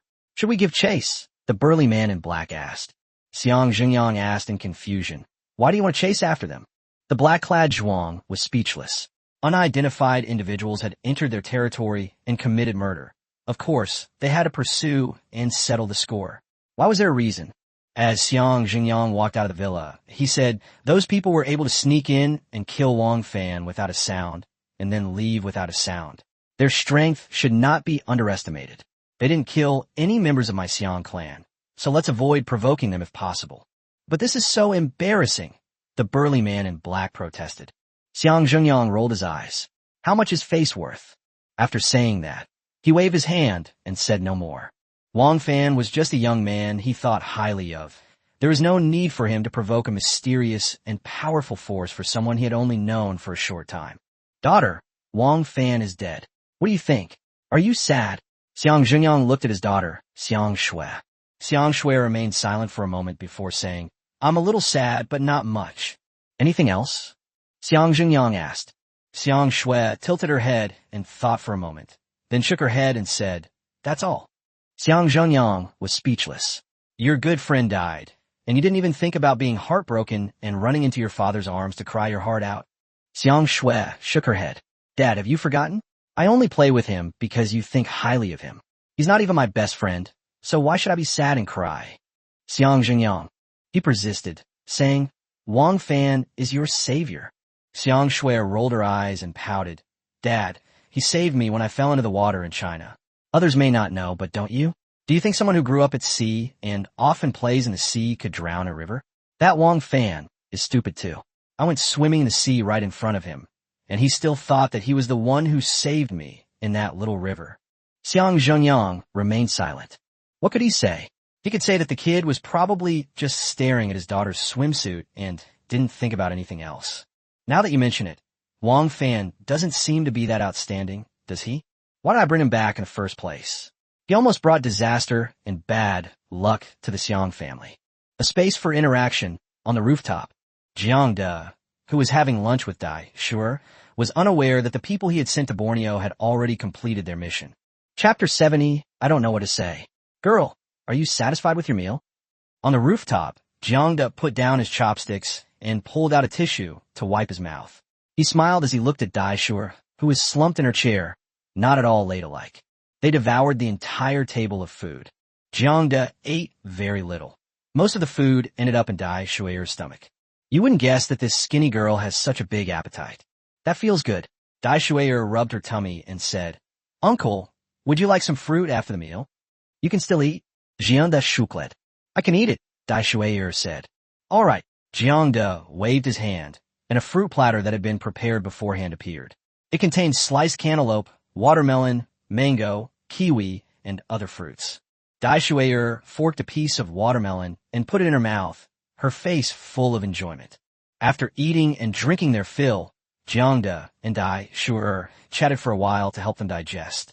They talked about interesting things from their respective worlds, such as historical anecdotes. After chatting for half an hour, Dai Shui got up to say goodbye to Jiang. Uncle, see you tomorrow. See you tomorrow. Jiang waved to her and watched her leave. Back at the villa, Jiang raised his right hand. A message popped up on the smartwatch on my wrist. A mission report sent back by the android who went to Borneo in Southeast Asia. A video was attached. Jiang clicked on the video, and a projector popped up showing the entire process of Wang Fan's death. The video is very detailed, recording everything from Wang Fan organizing his equipment in the villa's living room to his eventual burning to ashes, and then the arrival of the Xiang clan. Seeing Wang Fan get instantly defeated, Jiang didn't know what to say. He sent a full 50 combat-type androids. Why did he send so many people? It's because he knows Wang Fan has incredible luck and is a bit difficult to kill. If he fails, not only will he fail to kill him, but he might even benefit from misfortune. Just like last time, the motorcycle explosion they arranged not only failed to kill Wang Fan, but also connected them with the Xiang clan in Southeast Asia. So, a laser gun killed Wang Fan instantly? Did I overestimate the protagonist of this storyline? Or was I being too cautious? He felt that he was right to be cautious. Wang Fan is, after all, the protagonist of a storyline. If he doesn't make more preparations, what if something unexpected happens when he takes action? In traditional Chinese novels, the protagonist faces dire situations and escapes through various unexpected events. Jiang cannot allow such a scenario to happen to him. Sniper rifle, pistol, dagger, poison, and even booked a flight back to Shanghai. He's planning something big. Jiang narrowed his eyes as he looked at the weapons Wang Fan had prepared in the video. It's definitely not something to be trifled with. Thankfully, it's been resolved, which is a relief. But this Jiang family is quite interesting, Jiang said, watching the video. After discovering that Wang Fan was in trouble, the Xiang family chose to remain silent. Does this mean the Xiang family is pragmatic? Or is it just a cold-hearted attitude? Of course, the Xiang clan wasn't idle. According to reports from their android subordinates in Borneo, the Xiang clan secretly increased their vigilance. At the same time, some of his men were also sent out to symbolically search for something in the surrounding waters. That's understandable. If someone died on the Xiang clan's territory, it wouldn't make sense if there was no commotion. In addition, many members of the Xiang clan appeared around the airport and port of Borneo, secretly investigating something.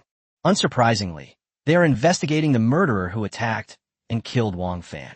Clearly, while the Xiang clan did not want to incur the wrath of an unknown and mysterious force because of Wang Fan, they also did not want to remain completely unaware. After reading the mission reports sent by his subordinates, Jiang was amazed by the power of the androids. After assassinating Wang Fan, instead of leaving, they hid in the Xiang clan's headquarters, monitoring their every move. The Xiang clan remained completely unaware. Next up is the Zhao family. Jiang squinted. With Wang Fan, this little hidden danger eliminated the Zhao family, who had sucked so much blood from the Jiang family, could not be let off the hook either. That evening, Jiang Sinan and Jiang Shaoqi returned to the villa. Sinan, how was work today? Did it go smoothly? Jiang asked casually at the dinner table.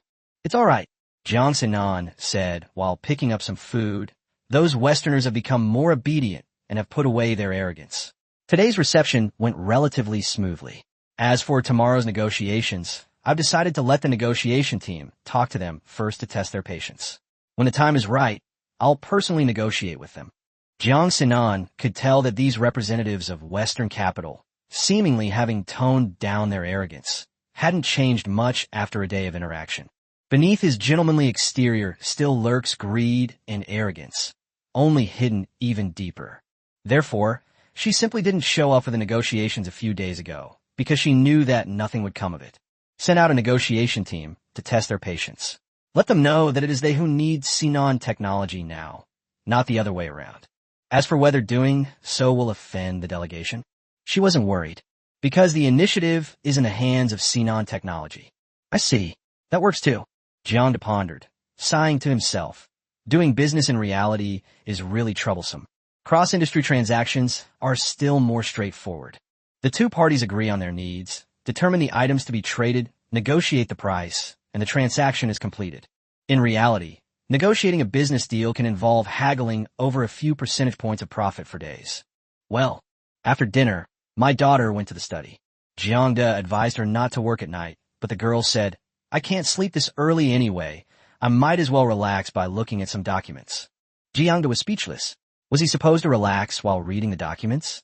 Do you think this is a novel? Ignoring her, Jiang took Jiang Xiaoqi and left the villa. Ostensibly, they went for a walk, but in reality, they went to let her go. There are still 1,500 androids being stored in the communication space. They need to be released as soon as possible. Boss, there are no surveillance cameras here. I've blocked the satellite signals from all around. Satellites won't detect anything unusual here. In the darkness, in front of an unfinished building, Jiang Xiaoqi reported to Jiang. Jiang nodded and walked into the unfinished building. In the empty, unfinished hall, Jiang waved his hand, and 200 androids appeared before him. After activating these androids, Jiang said, Now, follow Jiang Xiaoqi's instructions and go to your posts. The 200 androids remained silent, receiving instructions from Jiang through the AI system.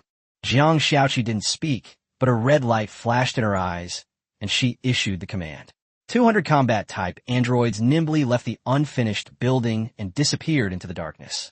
These people will integrate into Blue Star based on the identities arranged for them by Jiang. Afterwards, Jiang and Jiang Xiaoqi moved to several different locations and gradually retrieved the remaining 800 combat-type androids. Chapter 71, they're practically begging to be wiped out. Jiang had already planned the arrangements for these 1,000 combat-type androids. The Jiang group has a security company that could send a group there. A number of security personnel could also be deployed to various companies under the Jiang family, such as the security department of Sinan Technology. This would greatly enhance the security capabilities of the companies under its umbrella. We can also arrange for a group to go overseas. For example, Jiang doesn't plan to recall the 50 androids sent to Borneo in Southeast Asia. Let them develop in Southeast Asia. Build your own faction over there. You never know when you might need it. As for research-oriented androids, Jiang only selected 100. He will assign these 100 to Jiang Sinan to expand the research team in her biomedical research lab. Let's go home. By the time I finished, it was already past 11 p.m. Back at the villa, Jiang noticed that the light in the study on the second floor was still on. Jiang frowned, went to the study on the second floor, and pushed open the door. Sure enough, the girl was intently looking at a document. He would occasionally take a pen and make annotations on the documents. Even Jiang was unaware of it when he came in. Helpless, Jiang stepped forward and tapped on the table, which finally woke Jiang Sinan up. Seeing that it was her father, Jiang Sinan lowered her head a little guiltily. Look at the time, Jiang said sternly. It's still early, isn't it? She wanted to say it was still early, but when she saw that it was already midnight, she couldn't say it. Go take a shower and go to bed. Jiang couldn't very well scold her, considering she was such a grown woman. After all, they're not children anymore. Sigh. The kids have grown up, and it's not as easy to discipline them as it was when they were little. Kids are so lucky when they're little. They can play however they want. As children grow up, you have to be mindful of their feelings. You can't speak too harshly, lest you hurt their self-esteem. Especially Jiang Sinan. At her age, she's probably at the tail end of her rebellious phase, right? Oh, Jiang Sinan wanted to say, let me finish reading this document. But seeing her father's dark face, she didn't dare to say anything more and quickly got up and ran out of the study. Watching his daughter return to her room, Jiang shook his head and went back to his own room. He took a shower, sat cross-legged on the futon, and began practicing his martial arts. The next day, September 2nd, after breakfast, Jiang Sinan went to the company, while Jiang began to make arrangements for the Zhao family. Since this is in China, dealing with the Zhao family doesn't require the same direct killing as dealing with Wang Fan. To deal with the Zhao family, The greatest revenge would be to impoverish them, cripple them, and leave them unable to stand up for the rest of their lives. Submit the evidence to the relevant authorities.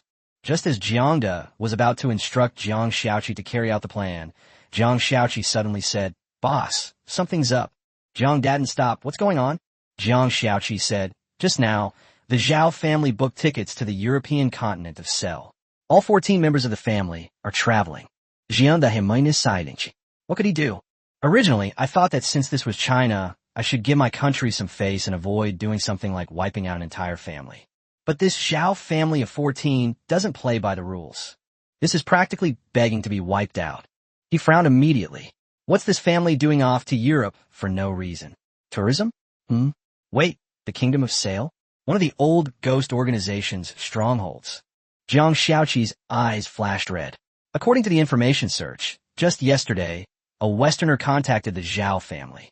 Because that person was talking to the head of the Zhao family alone and did not have any internet-connected devices with him, we were unable to find out what they were talking about. Jiang pondered for a moment and asked, "Is that Westerner a member of Old Ghost's organization?" "Yes." Jiang Shaoqi nodded and said, "In addition, besides the Zhao family, several women who are related to Wang Fan have also been approached by people from the Old Ghost organization. There's another point. Just before noon yesterday, Ghost King Blake was still searching intensely for anything related to Wang Fan.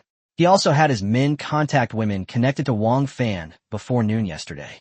But after noon yesterday, Ghost King Blake suddenly reduced the intensity of his search for Wang Fan." Jiang was speechless. With Wang Fan dead, the world would be at peace? "All right, let's ignore him and proceed with the original plan with Ghost King Black," Jiang said, shaking his head. Jiang Shaoqi said, "Boss, according to calculations, Ghost King Black's attitude towards Hodge has changed. Hodge may now be able to rightfully inherit the Old Ghost organization." Jiang Damo stroked his chin. "This Old Ghost King is ultimately an unstable factor. In that case, let Hodge inherit the Old Ghost organization first. Once Hodge has control of all the Old Ghost organization's power, then we can deal with this Old Ghost King." He had a grudge against this Ghost King Black. The other party came to China, attempting to steal the company's technology. They even went to the Fengyuan Industrial Park, which is under the Jiang family's control, to cause trouble. How could he possibly let such an insolent person get away with it? "Okowo." Jiang Shaoqi nodded. Jiang nodded and said, "Since the Zhao family has chosen to go to Europe, let's find a scenic spot there and send them to their final rest." He had a deep-seated grudge against the Zhao family. According to the investigation, the Zhao family was involved in everything Zhao Qian did. Otherwise, where would a woman get the audacity to do such a thing? If this were in China, he wouldn't have committed such a heinous act as wiping out an entire family. After all, wiping out an entire family is seen as inhumane by outsiders. But in continental Europe, there are few such concerns. I just added 1,000 combat-type androids to my ranks, and I can send a batch to Europe. Dealing with the Zhao family is secondary. I can also expand my influence in Europe and help Hodge better control the Old Ghost organization. "Clear," Jiang Shaoqi responded. The Zhao family, led by their patriarch, were packing their belongings. A middle-aged man in his 40s, with an overweight build, frowned and asked, "Dad, are we really going to Europe? What did that person say to you yesterday?" Snort. With his authority as the head of the family being questioned, old man Zhao snorted. "When have I ever made a wrong decision? If it weren't for me, would the Zhao family be where it is today? This trip to Europe is an opportunity for the Zhao family to rise. Once we succeed, the Jiang family will be nothing, and we won't have to worry about them settling scores with us." The middle-aged man was stunned by what he was told. "My dear father, do you know how powerful the Jiang family is now? You still think the Jiang family is insignificant? Furthermore, isn't it all thanks to my younger sister that the Zhao family has come this far? If it weren't for my younger sister marrying into the Jiang family, the Zhao family would probably still be struggling at the bottom of society. Oh, right, bring Siki along too. She'll be useful." The old man frowned as he thought of something. Jiang suddenly divorced his daughter. Then the daughter became a vegetable. Now, her granddaughter Zhao Siki is also in a vegetative state. He suspected that it was likely done by Jiang, but he had no evidence and didn't dare to go to their door. On the contrary, he was worried that Jiang would take the initiative to approach the Zhao family. During this time, He lived in constant fear, terrified that one day a truck would suddenly come hurtling towards him and turn him into a vegetable. Therefore, after the person from the old ghost organization came to the Zhao family, he only made some promises, and old man Zhao immediately agreed to go to Europe. Chapter 72 Delivery, Settlement. Old man Zhao is afraid of the fish demon meat. Fearing retaliation from Jiang. Over the past 10 years, Jiang has been fully aware of all the shady things the Zhao family has done to him. He personally planned many things. Jiang treated the Zhao family well in the past. Perhaps in the eyes of others, they were once father-in-law and son-in-law, so Jiang might have had some reservations and wouldn't have taken action against the Zhao family. But old Zhao understood that once Jiang became ruthless, the fragile relationship between father-in-law and son-in-law would be useless. Just look at the fates of your daughter Zhao Qian and granddaughter Zhao Siki, and you'll know. If Jiang finds out what the Zhao family has done, the Zhao family will be finished. At the very least, they'll be in jail. They might even sink directly into the river. Now that an opportunity has presented itself, it would be better to take advantage of it and leave China. Anyway, the Zhao family has accumulated a lot of wealth over the years, so they can live a carefree life wherever they want. Should we bring Siki along, too? The middle-aged man frowned. Zhao Siki was his daughter. Although he hadn't raised her, he felt a pang of heartache seeing her in a vegetative state. What's the point of bringing someone in a vegetative state along on this trip to Europe? Wouldn't they just be an added burden? Thinking of Zhao Siki, he glanced at his father. When the father learned that his younger sister was pregnant, he used some underhanded means to make her miscarry so that the Zhao family's children would inherit the Jiang family's wealth and give back to the Zhao family when they grew up. Even Zhao Qian herself was unaware of this matter. Zhao Qian initially thought she had accidentally fallen and miscarried. You would never guess that her family was behind this scheme. Yes, take her with you. She'll be useful. Old Zhao didn't explain further and got up to leave. The eldest son of the Zhao family had no choice but to call the hospital and arrange for his discharge under the pretext of going to Europe for treatment. Villa número uno, Wanpo. Just as it was almost lunchtime, Dai Shu'er suddenly sent a message. Jiang was speechless. This girl really knew how to time her meals. Xiaoqi, go prepare lunch. Let's have Cantonese food today. Jiang wanted something lighter today. Good. Jiang Xiaoqi nodded, her eyes gleaming red, calculating what dishes to prepare for the day. Once finished, she started calling to have ingredients delivered. A space for interaction on the rooftop. When Jiang saw Dai Shu'er, he smiled and said, "Didn't we agree to deliver the goods this afternoon? Why are you contacting me now?" Hee, Uncle, I've already prepared the goods, so of course I'll deliver them ahead of schedule. Dai Shu'er chuckled. Jiang raised an eyebrow. I didn't cook today. Dai Shu'er's pretty face fell into a mournful expression. Just kidding, Jiang joked. Today, I made Cantonese cuisine, one of the 8 major cuisines of China. It's light and refreshing, with the main characteristics of being clear, fresh, tender, smooth, crisp, and fragrant. Upon hearing this, Dai Shu'er immediately beamed with joy and said, Uncle, shall I deliver the goods to you now? Jiang shook his head. Let's wait a bit. I need to find a place first. My house can't hold all that nutrient solution. That's true. Dai Shu'er nodded, then raised her eyebrows and asked, Uncle, do you know what features silver members have? Oh, you know. Jiang asked in surprise. Dai Shu'er exclaimed, one of my good friends has been promoted to a silver member. Jiang suddenly realized that some of his friends must have also been promoted to silver member. For example, Jiang Hong. He remembered that when he first met Jiang Hong told him that he was the 7th world that Jiang Hong had matched with. So much time has passed, and even he has completed 5 matches. Jiang Hong probably already reached silver rank. Jiang pondered whether he should consult Jiang Hong, but after thinking about it, he decided against it. If Jiang Hong wanted to say it, the other party had already said it when they met last time. Do you know what privileges a silver member has? Jiang asked. Dai Shu'er shook her head, then nodded. That guy is being very mysterious and unwilling to say much. He said it's due to rules that he can't reveal too much to members below the silver level. However, I was told that my personal space would expand after I was promoted to silver member. I don't know exactly how much it would expand, but it would be more than enough to hold my 10 million doses of nutrient solution. TSK, this is good news. Jiang clicked his tongue and didn't ask any more questions. All right, there's no rush to deliver the goods. I'll go find a warehouse after lunch. Okay. Dai Shui nodded vigorously. She contacted Jiang at this crucial moment, just for this one meal. Jiang Xiaoqi cooked very quickly, and an hour later, Dai Shui finally got to eat Cantonese cuisine, one of the 8 major cuisines of China. After lunch, Jiang left the villa and went to the largest warehouse in the vicinity. Deliver the goods. Jiang toast or longevity pil tu Dai Shui. Without hesitation, Dai Shui waved her little hand, and the rooftop was covered with a dense array of nutrient solutions. Jiang retrieved these nutrient solutions and returned them to the physical warehouse. After finishing all this, Jiang breathed a sigh of relief and said to Dai Shui, "All right, see you next time." Bye-bye. Dai Shui knew Jiang was busy, so she waved goodbye. After saying goodbye to Dai Shui, Jiang contacted Tian Hong. "Brother, time for delivery?" Tian Hong had clearly been waiting for a long time.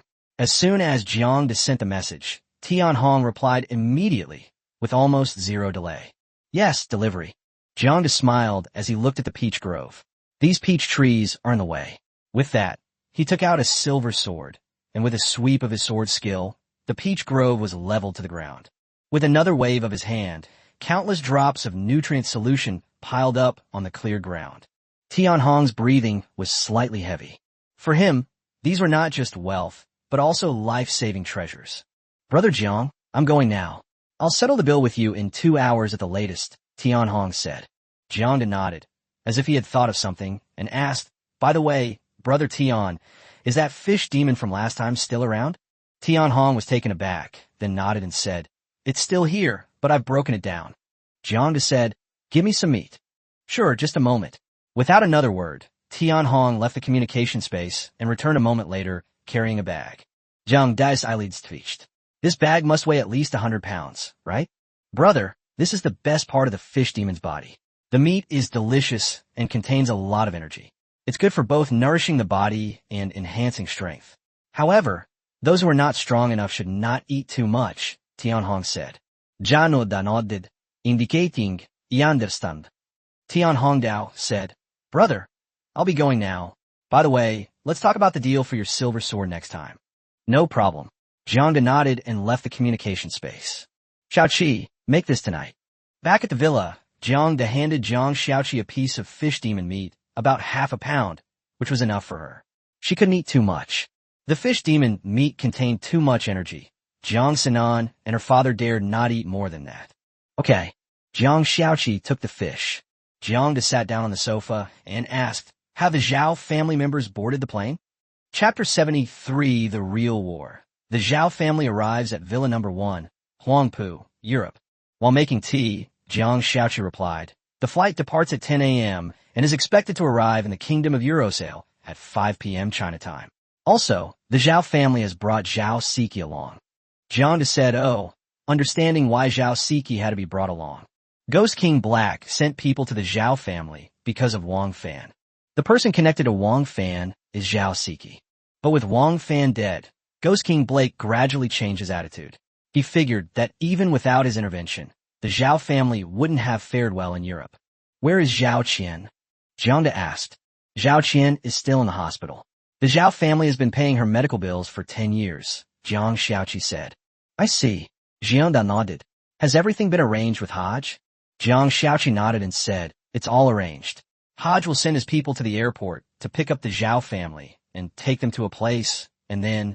As she spoke, she reached out her right hand and rubbed her neck.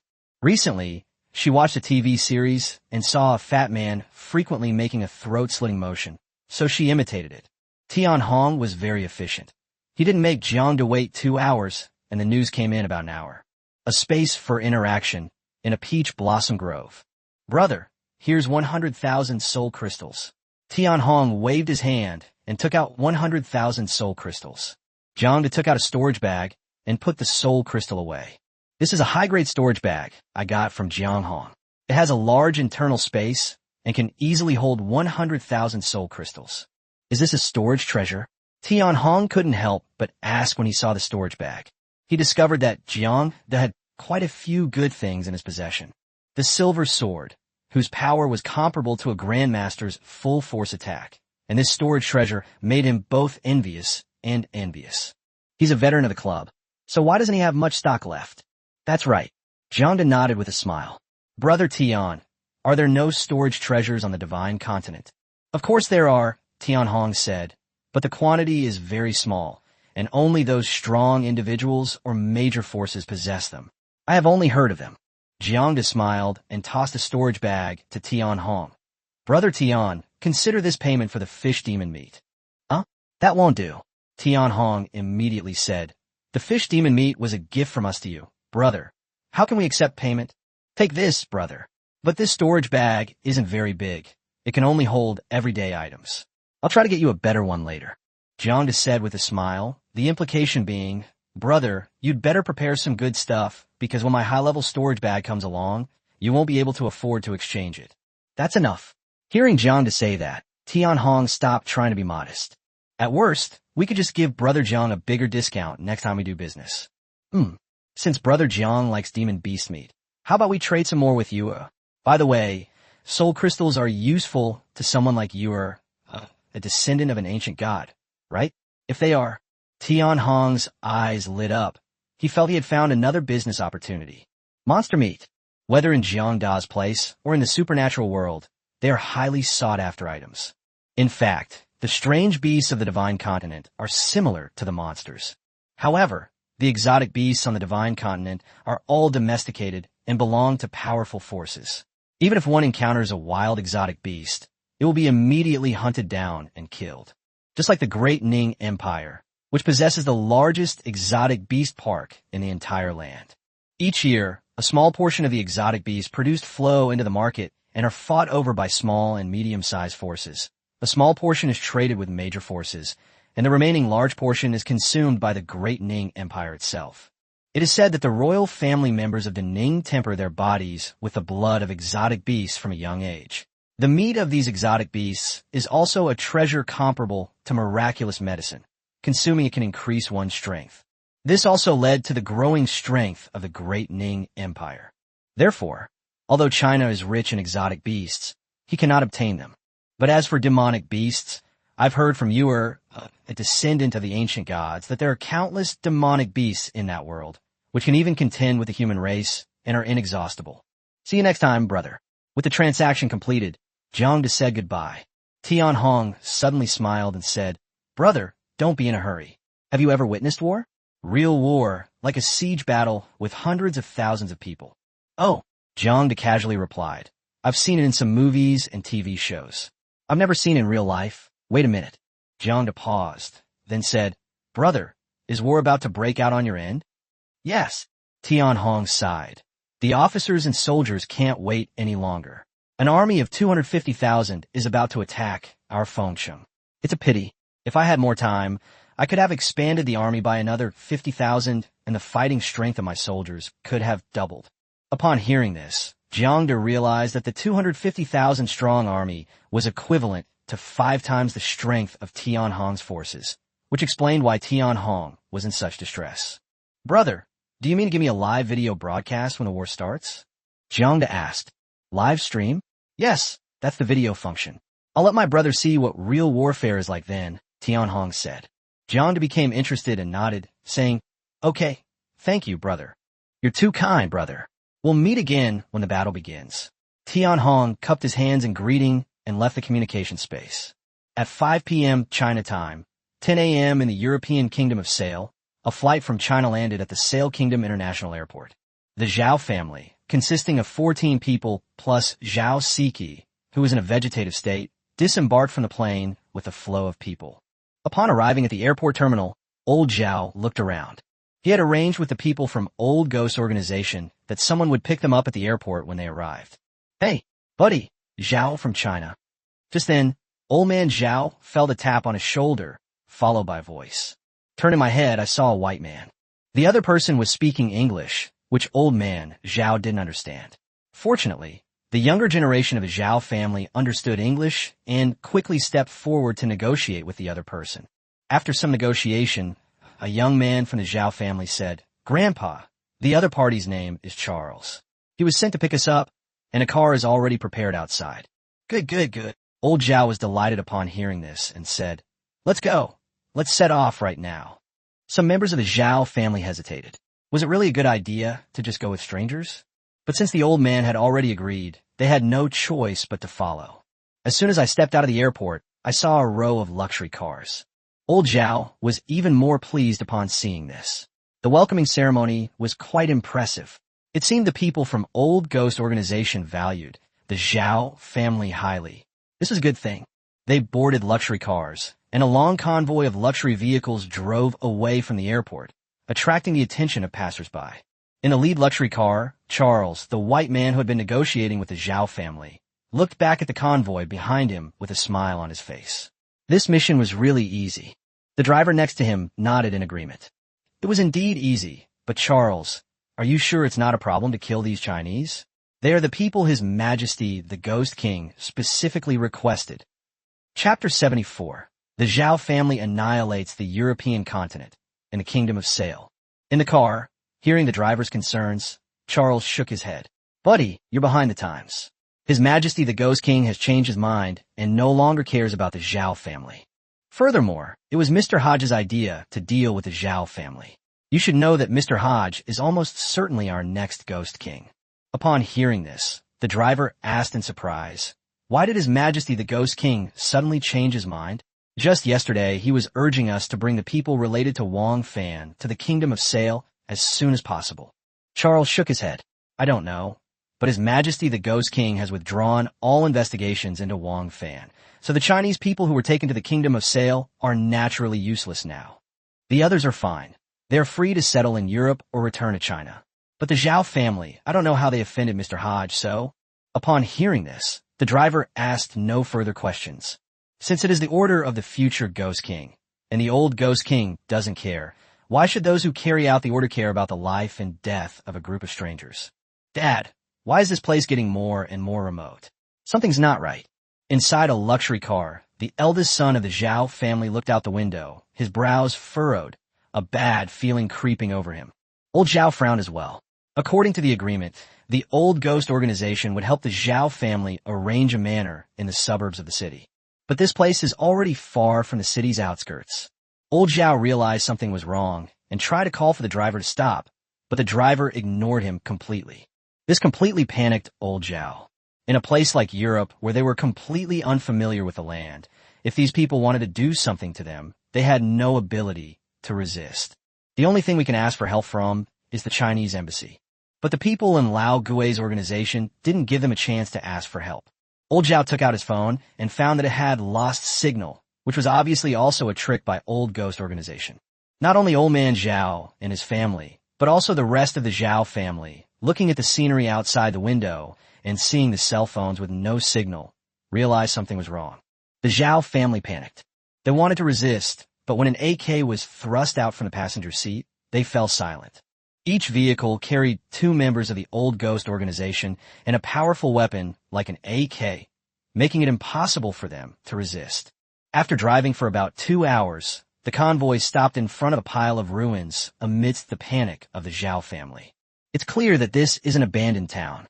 It may have been a bustling place in the past, but now it's deserted and a perfect spot for murder and arson. Upon seeing this scene, the Zhao family members trembled. Old Zhao felt dizzy and almost fainted from fright. Get off.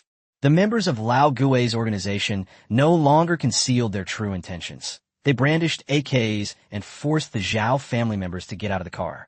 The Zhao family had no choice but to get out of the car. In the end, only Zhao Siki, who was in a vegetative state, remained in the car. Sir, is there some misunderstanding? According to the agreement between me and your organization, you shouldn't be treating us like this. Old Zhao stepped forward and said. The group of old ghosts remained silent. They did not understand Chinese.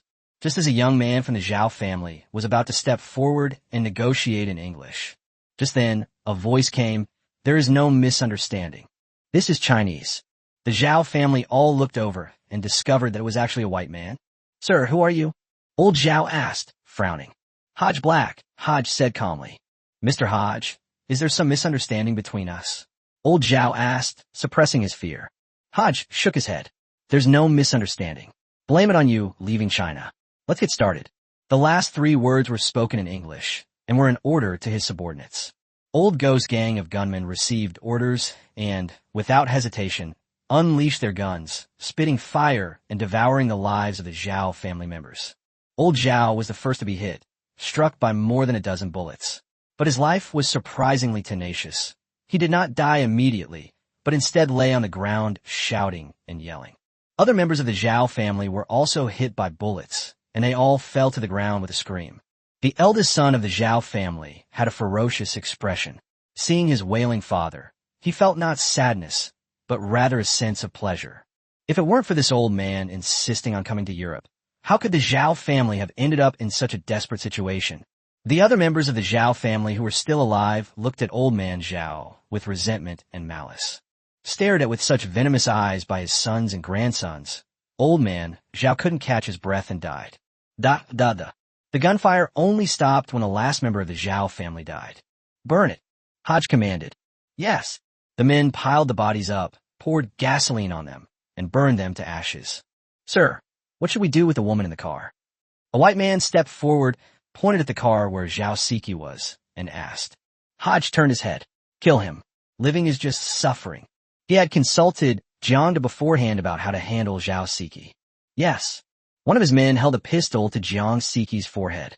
Seemingly sensing that she was about to die, Jiang Siki, who had become a vegetable, miraculously moved her body, as if trying to struggle and resist. But it was clearly in vain. A gunshot rang out, and Zhao Siki lost her life. Boss, Zhao Siki is dead. In Shanghai, at Villa No. 1 Huangpu, Jiang Shaoqi came to report. Jiang remained silent upon hearing this. Although he had no feelings for Zhao Siki and even felt some disgust towards her, she was still the one he had raised. He immediately shook his head and said, Once it's resolved cleanly, let the people below use the Zhao family's wealth to expand their influence. He didn't even care about the Zhao family's wealth. At most, it'll be around 1 billion. Okay, Jiang Shaoqi said. Jiang nodded, checked the time, and said, Sinan will be back soon. Go cook. Jiang Shaoqi responded and went to the kitchen. Jiang Sinan returned at 7 p.m.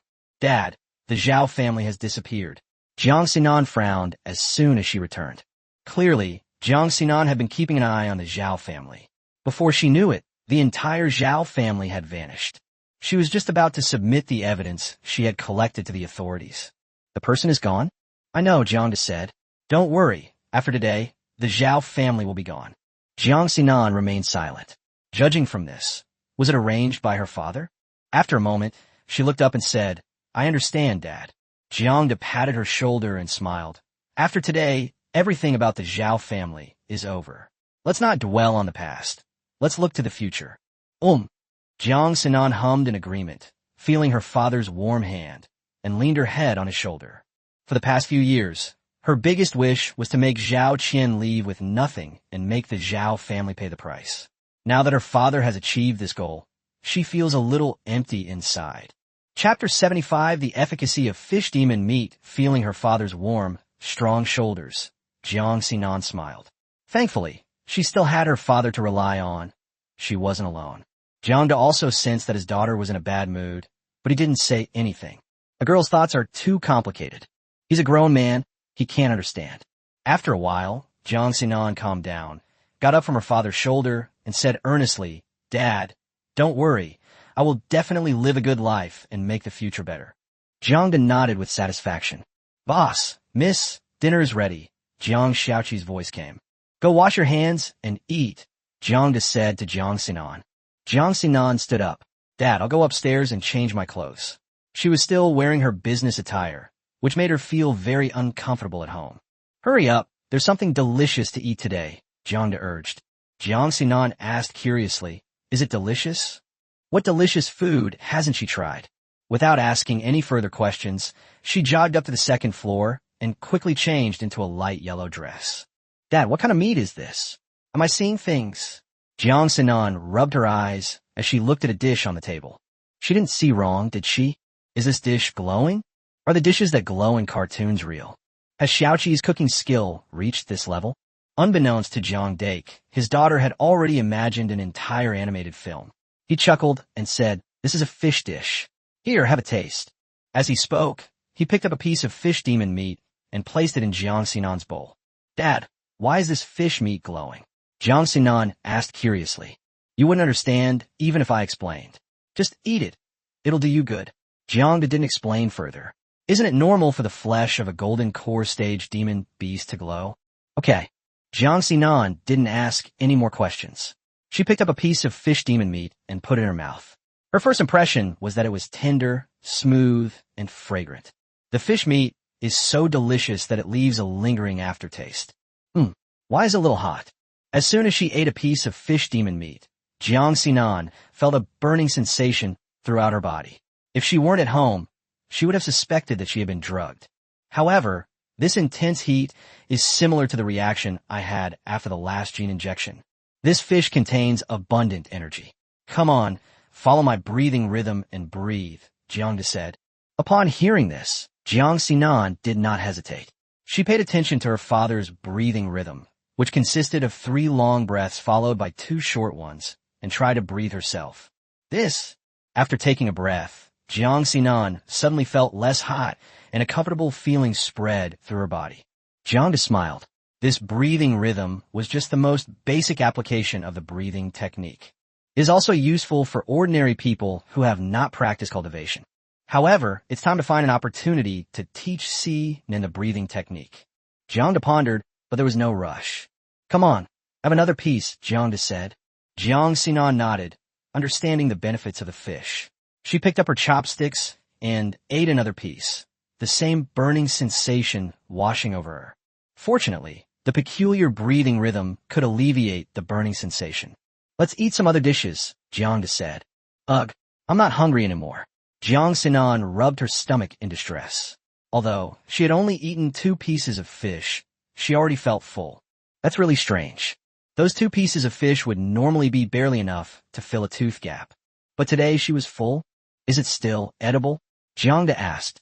I can have another piece, Jiang Sinan said. Jiang then placed another piece of fish demon meat into her bowl. Jiang Sinan ate the fish demon meat, feeling the intense heat throughout her body, and shook her head, saying, I can't eat anymore. Upon hearing this, Jiang said, Since you can't eat anymore, let's go upstairs. Jiang Sinan nodded. After eating the 3 pieces of fish, she had sweated a lot, and it was time for her to take a shower. Watching his daughter go upstairs, Jiang enjoyed the remaining fish demon meat alone. Jiang physique is much stronger than Jiang Sinan's. He's already at the 6th level of body tempering. No, wait. As soon as he finished eating a few pieces of fish demon meat, Jiang shuddered and quickly put down his chopsticks, sat cross-legged on the floor, and began to practice breathing exercises. A moment later, Jiang felt as if something inside his body had shattered, followed by an unprecedented sense of ease that swept over his entire body. His overall strength also began to increase significantly. He has made a breakthrough, advancing from the 6th level of body tempering to the 7th level. Jiang exclaimed in amazement. This fish demon meat is indeed powerful. Thinking about it, it made sense. This fish demon was comparable to a golden core stage demon beast. How could the flesh on its body be simple? A low-level storage bag, what a bargain. Jiang sighed, or rather, he felt he had gotten a great deal. He traded a low-level storage bag for 100 gene of golden core stage demon beast meat. He'd gotten a huge bargain. After completing the breakthrough, Jiang finished eating the remaining fish demon meat and went upstairs. He was also covered in sweat and needed to take a shower, otherwise he would feel too uncomfortable. Looking at the untouched dishes on the table, Jiang Xiaoqi fell silent. A frantic red light flickered in her eyes. She was calculating. If a plate of fish would be enough, why was she made to cook so many dishes? Should we let her eat it? She has a digestive system. In reality, it doesn't matter whether she eats or not. Eating is just a cover. Back in his room, Jiang took a shower, sat cross-legged on a futon, and practiced the breathing technique to completely refine the energy in his body that had not yet been refined. The immense energy tempered his physical body once again. He's not far from reaching the 8th level of body tempering. Try the soul crystal. Jiang took out the soul crystal, held it in his hand, and used his breathing technique to absorb the pure energy within it. Pure energy enters the body and is absorbed by the brain. His soul, cleansed by these strands of pure energy, grew increasingly powerful, far surpassing the souls of ordinary people. The elevation of the soul also means that his wisdom and understanding have been enhanced. Closing my eyes and recalling the process of practicing the breathing technique, I discovered many problems I hadn't noticed before. After correcting these problems, I found that my cultivation speed had increased again. What a pleasant surprise! Jiang was amazed. After thinking for a moment, he contacted the Time-Space Club and got in touch with Jiang. Jiang replied shortly afterward. Jiang flashed into the communication space. Beside the stream, fellow Taoist Jiang. Oh, fellow Taoist Jiang has reached the 7th level of body tempering. Jiang was about to greet him with a cupped hand salute, but upon seeing Jiang Da's cultivation level, he fell silent. It's only been a few days? It should only be 3 days, right? Jiang broke through from the 6th level of body tempering to the 7th level. Haha. Good evening, brother Jiang. I only broke through because I encountered some good things, Jiang said with a smile. Jiang asked curiously, what good stuff? Given his personality, he wouldn't be that curious. They wouldn't even bother to ask what extraordinary adventures others had experienced. This is taboo in the cultivation world, unless it's someone close to you. If an outsider asks, be careful, as they might have ulterior motives towards you. Chapter 76, Cultivating Immortality, requires recharging, a more advanced technique. Golden Core, Stage, Demon Beast Flesh. Beside the stream, Jiang provided the answer. No wonder. The flesh of a Golden Core Stage Demon Beast is useful to him, who is only at the Foundation Establishment stage. It would be incredibly easy for someone at the body tempering stage to break through to the next level. But, fellow Taoist Jiang, you've been reckless. At your current cultivation level, consuming the flesh of a Golden Core Stage Demon Beast could very well harm you, or even cause your body to explode, Jiang warned. Jiang said, I know, so I didn't eat much. Besides, the energy in this Golden Core Stage Demon Beast meat is not violent. On the contrary, it is very mild and easy to refine and absorb. Really, Jiang became interested. He knew without even guessing that this Golden Core Stage Demon Beast must have come from another cultivation world. The world Jiang lives in is just a mortal world with advanced technology. It's impossible for monsters to exist there. He was very interested in the demonic beasts from other cultivation worlds. Without keeping him in suspense, Jiang flipped his hand, revealing a piece of fish demon meat weighing about 10 pounds and emitting a fluorescent glow. Sensing the pure energy on the fish demon meat, Jiang's eyes brightened, and he said, not bad. The energy on it is very pure. Even mortals can absorb it. But you can't eat too much, otherwise it will do more harm than good. He paused for a moment and then asked, what does fellow Taoist Jiang need? He understood that Jiang Da's offering of the monster meat indicated trade. Jiang smiled and said, I need some cultivation manuals, especially analyses of the various realms. Also, I need a lineage of formations. And cultivation techniques. If brother Jiang has any better ones, you can exchange them with me. He currently only has basic breathing techniques, which are only suitable for the body tempering and qi refining stages. Jiang has already reached the 7th level of body tempering and is not far from the qi refining stage. It's time to prepare for the next stage of cultivation.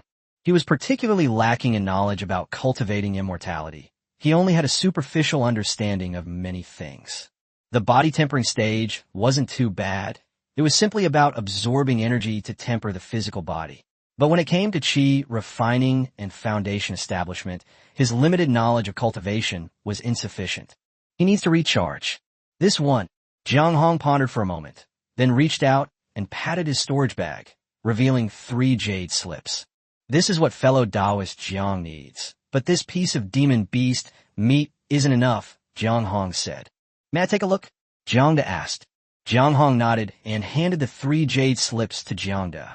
This is the cultivation jade slip? Jiang asked curiously, as it was his first time encountering such a thing. The basic breathing techniques he had traded before were in book form. Jiang held the jade slip, and streams of information appeared in his mind. The 3 jade slips contain a detailed explanation of the 4 realms of immortal cultivation, an analysis of basic formations, and the primordial chaos qi technique. Jiang explained from the side. The detailed explanation of the 4 realms of cultivation provides a step-by-step analysis of the 4 realms: body tempering, qi refining, foundation building, and golden core. It can deepen your understanding of the four realms and make your path of cultivation smoother. The beginner-level array analysis details the essentials of setting up beginner-level arrays. It also includes many basic array setup methods, such as the spirit gathering array, illusion array, and defensive array. Although they are only beginner-level arrays, they are very practical and suitable for fellow Taoist Jiang's current stage of use. I just discovered the primordial qi technique in a cave. The characteristic of this technique is that the magical power cultivated is extremely profound, far surpassing that of other cultivators at the same level in both quality and quantity. At the same time, this technique also has the effects of tempering the body and nourishing the soul. Although the effect is not as good as specialized techniques for tempering the body and nourishing the soul, it is not far off. The primordial qi technique, with its multiple benefits, can make one's foundation more solid. In the future, the chances of successfully breaking through to the nascent soul stage or even higher will be greatly increased. However, there is one drawback. The magical power cultivated through this technique has no elemental attribute. Without an elemental attribute, the power of killing and destruction is relatively weak. However, the advantages are also obvious. Because it has no attributes, it can cultivate spells of any attribute, whether it is the 5 elements or spells of lightning, ice, darkness, wind, etc. It can be cultivated. Practicing more killing techniques can compensate for the lack of elemental affinity in one's magic power. This technique is said to lead directly to the path of immortality, but alas, Jiang shook his head in the end. Unfortunately, what I obtained was an incomplete version, which only allows me to cultivate up to the nascent soul stage. Holding the jade slip containing the Hunyuan Ichi technique, Jiang felt that this technique was very suitable for him.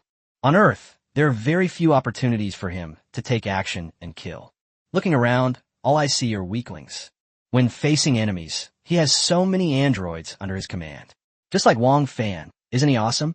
A few androids and a laser gun wiped them out in an instant. There was absolutely no chance for him to take action himself. Therefore, he felt that this technique, which could enhance one's foundation, was excellent. Not bad. By the way, does your cultivation world have a ranking system for cultivation techniques? What level does this primordial chaos qi technique belong to? Jiang asked curiously. Jiang shook his head and said, there is no clear level division for cultivation techniques. It depends on what realm a technique can be cultivated to. The most widely circulated cultivation techniques in the cultivation world, such as the evergreen technique, can only be cultivated to the highest level of qi refining perfection. Secondly, we need to look at the attributes of the cultivation technique and the strength of the magical power cultivated.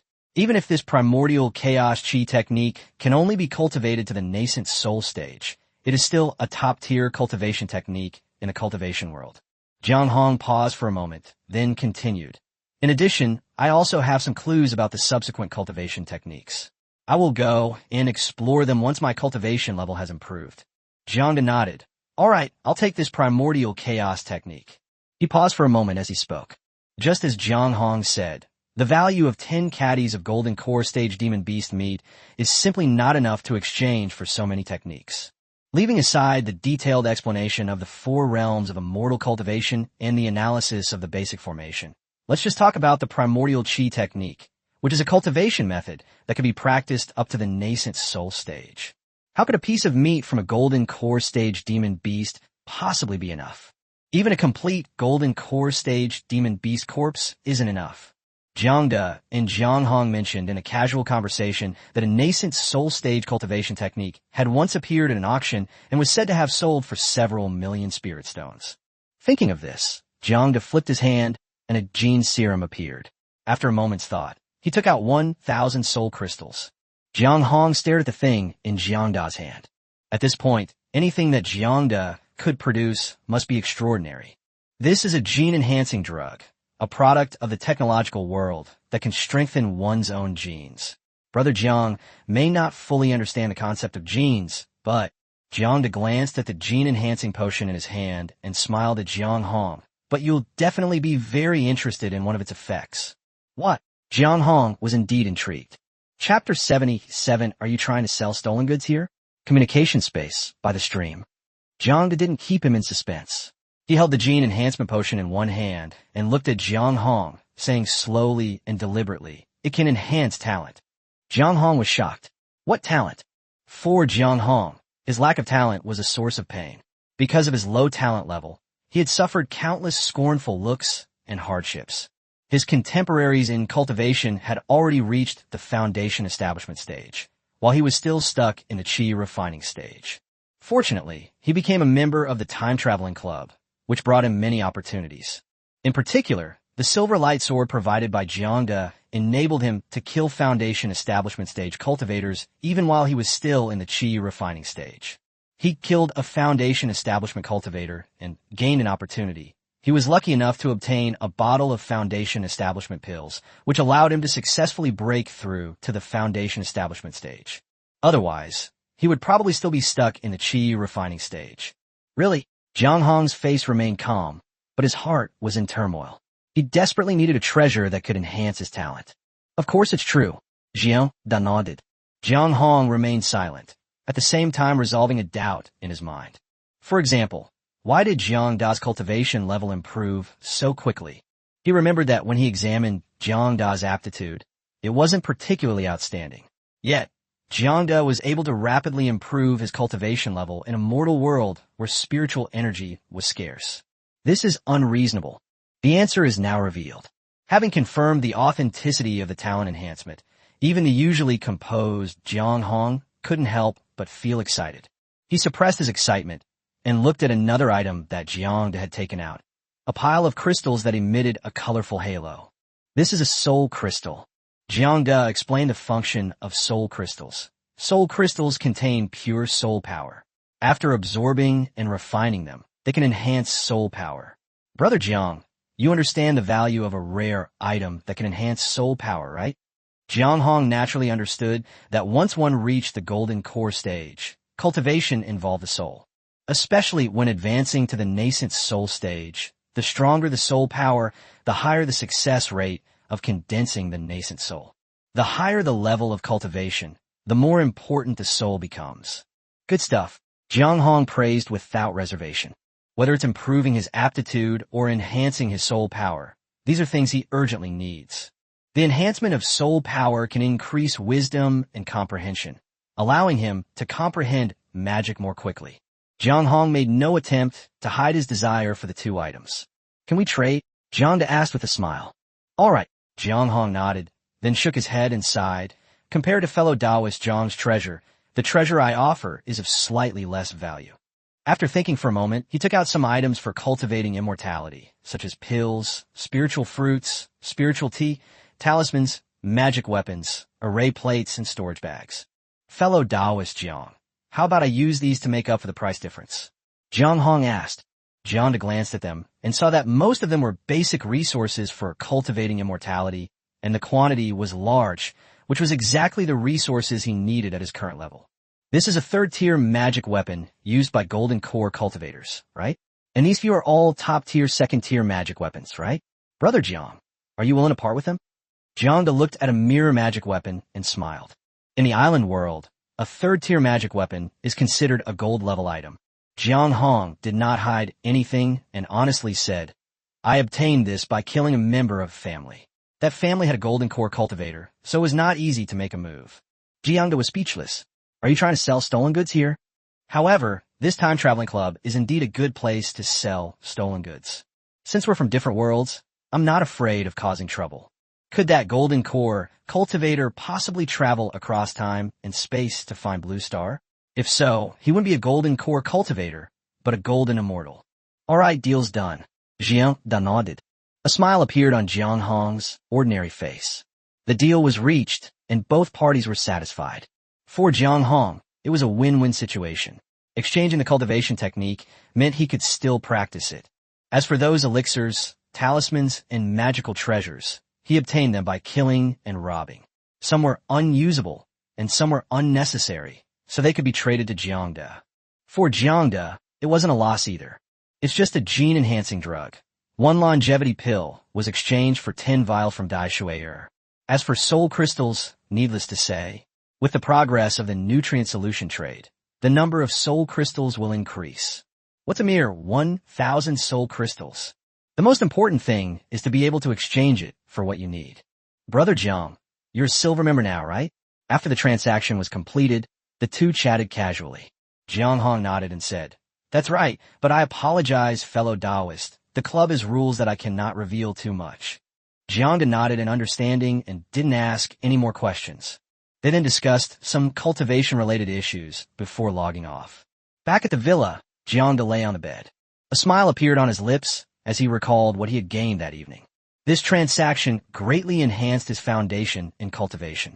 Unable to sleep, he simply sat cross-legged and began to study the Hanyuan Ichi technique. This technique was far more profound than basic breathing exercises. Fortunately, Jiang is no longer a novice at cultivating immortality, and he can understand many obscure terms. Overnight, Jiang thoroughly studied the body-tempering chapter of the Hanyuan Ichi technique. I'm going to switch to maintenance tonight. As expected of a top-tier cultivation technique, this body-tempering method is indeed profound and comprehensive. In the morning, Jiang opened his eyes and couldn't help but sigh. After getting up and washing up, Jiang left the bedroom. Upon entering the living room, Jiang asked in surprise, Where's Sinan? She's not up yet. Jiang Sinan would usually be up by this time. Boss, it's the weekend today, Miss is off. Also, we have guests coming today, Jiang Xiaoqi said. I see. Jiang nodded. He had almost forgotten. Jiang Sinan's best friend is coming to visit today. In that case, Xiaoqi, go prepare the ingredients. The temperature is just right today. Let's have a barbecue. Set up a barbecue grill on the lawn outside. I remember Chun Hui really likes barbecue. Jiang looked at the sky outside. It's gotten colder today, and there's a light breeze, perfect for a barbecue. Good. Jiang Xiaoqi agreed, her eyes flashing red as she calculated the ingredients for the barbecue, and then made phone calls to have fresh ingredients delivered to her door. Dad, at 9 o'clock in the morning, Jiang Sinan rubbed her eyes and walked downstairs. She was a little embarrassed when she saw Jiang. This was the first time she had slept in since moving to Villa No. 1 in Huangpu. The main reason was that she had been too tired in the previous months and hadn't had a single day of rest. In addition, she ate the fish demon meat last night, and the energy in her body was absorbing into her, making her feel a bit sleepy.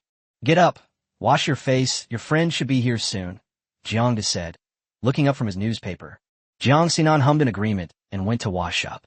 She casually tied her hair into a ponytail, making her look much more energetic. Jiang glanced at his daughter and thought she was indeed naturally beautiful. Miss, have something to eat first. We'll have barbecue for lunch. Jiang Xiaoqi walked over with a glass of milk and a sandwich. Chapter 78, Transmitting the Dharma. Alluring Beauty. Going out, thank you, Xiaoqi. In a living room, Jiang Sinan thanked Jiang Xiaoqi, sat down next to her father, and took a sip of milk. Hey, Dad, what kind of tea is this? It smells so good. Jiang Sinan looked at Jiang Da's teacup, which contained a green tea leaf that emitted an enticing aroma. Jiang smiled and said, It's good tea that a friend got for me. As he spoke, he took a tea canister out of the coffee table drawer. If you want to drink it, just brew it yourself. 1 tea leaf at a time is enough. This is a spiritual tea I traded with Jiang Hong. Drinking it regularly is good for your health and also helps with your martial arts practice. Jiang Sinan took the tea leaves, opened the jar, and glanced at it. The refreshing aroma of the tea invigorated her. She closed the jar and put it back in the drawer. Jiang put down his newspaper, looked at his daughter, and took out a book. This is a breathing technique. Try it when you have time. If you don't understand anything, you can ask me. Breathing technique. Jiang Sinan blinked her big eyes. Is it the breathing rhythm that father taught me last night? Yes, but that breathing rhythm is just a basic application of the breathing technique. As he spoke, Jiang became serious. This is a secret of our Jiang family. Do not spread it outside. Jiang Sinan became serious and nodded, saying, Don't worry, Dad. She knew her father had many secrets, but since he hadn't told her, she wouldn't ask any more questions. Jiang hummed in agreement and turned back to continue reading the newspaper. I had long planned to have my daughter cultivate. Today is an opportunity to first teach my daughter the basic breathing techniques, allowing her to gradually get involved in cultivation. Having received gene-enhancing injections, she possesses considerable talent. It's estimated that she'll be able to master the basics soon. At 10 a.m., Jiang Sinan's best friend, Chen Hui, arrived. Hello, Uncle Jiang. Upon seeing Jiang, Chunhui quickly greeted him. Looking at Jiang, Chunhui was surprised. Uncle Jiang seemed to have become younger. I ran into him at the hospital last time, though it was just a fleeting glance. But I could still notice that Jiang looked much more mature back then compared to now. It seemed Xiaonan wasn't lying to me. Uncle Jiang's toxins have really been completely removed. With proper care, it's normal for him to look younger. Chunhui thought to herself. Xiao Hui's here. Make yourself at home. We'll have barbecue for lunch, Jiang said with a smile. Thank you, Uncle, Chunhui replied obediently. Xiao Hui, let's go outside and talk, Jiang Sinan called out, leading Chunhui outside the villa. Xiaonan, has her dad gotten younger? Chunhui asked softly on the lawn outside. Jiang Sinan blinked and smiled. Yes. Wow, how does Uncle maintain his youthful appearance? Shen Yui exclaimed, intrigued. Looking younger. What woman wouldn't want that? Although Chunhui is still very young. Jiang Sinan smiled mysteriously and said, soon, the newly established Qingcheng beauty company under the Jiang Group will launch a new product. You'll find out then. Really? Chunhui said thoughtfully. It seems your Jiang family has developed another remarkable product. When exactly will it be released? Mid-month, we'll hold a new product launch on September 15th, Jiang Sinan said. Chunhui nodded, indicating her anticipation. At this moment, Jiang Xiaoqi came out and prepared a barbecue. This was Chunhui's first time meeting Jiang Xiaoqi, and she was quite curious. Jiang Sinan explained that it was a relative from her hometown. When Chunhui heard that Jiang Xiaoqi's surname was Jiang, she didn't think much of it. At noon, the three of them sat on the lawn, enjoying a barbecue. Wow, Sister Xiaoqi's cooking is really good. After tasting a skewer of lamb, Chunhui couldn't help but praise it. She's a barbecue connoisseur and has eaten countless barbecues. She's tried everything from Korean barbecue and Brazilian barbecue to Xinjiang lamb skewers. But after eating Jiang Xiaoqi's barbecue, she felt that all the barbecue she had eaten before was a waste. Eat more if you like it, Jiang said with a smile. Thank you, Uncle. Chunhui thanked him politely, then turned to Jiang Xiaoqi. Sister Xiaoqi, come and eat with us. Jiang Xiaoqi responded, put a fish on the shelf, sat down at the table, picked up a skewer of grilled meat, and started eating and chatting with Chunhui and the others. Although Jiang Xiaoqi is an android, she simulates human nature and talks about topics that are very appealing to them, so she gradually gets along well with Chunhui and the others. By the way, Xiaonan, have you and Qinshuan been in contact lately? Chunhui suddenly asked. Qinshuan, we just had a video call a few days ago, and I was thinking of having her come over today so we could get together. But she's still in the U.S. and doesn't have time to come back to China, Jiang Sinan said regretfully. Sigh, it's a pity. I don't know when we sisters will be able to get together again. Chunhui sighed. This is the helplessness of adulthood. When we were little, we played together every day. As we grow up, it becomes difficult to even have a meal together. Jiang ate a bunch of meat skewers while listening to their conversation. Jiang also knew this Qinshuan. Her full name was Lu Qinshuan. She was the most beautiful among his daughter's best friends, and it wouldn't be an exaggeration to say that she was stunningly beautiful. We thoroughly enjoyed a barbecue feast.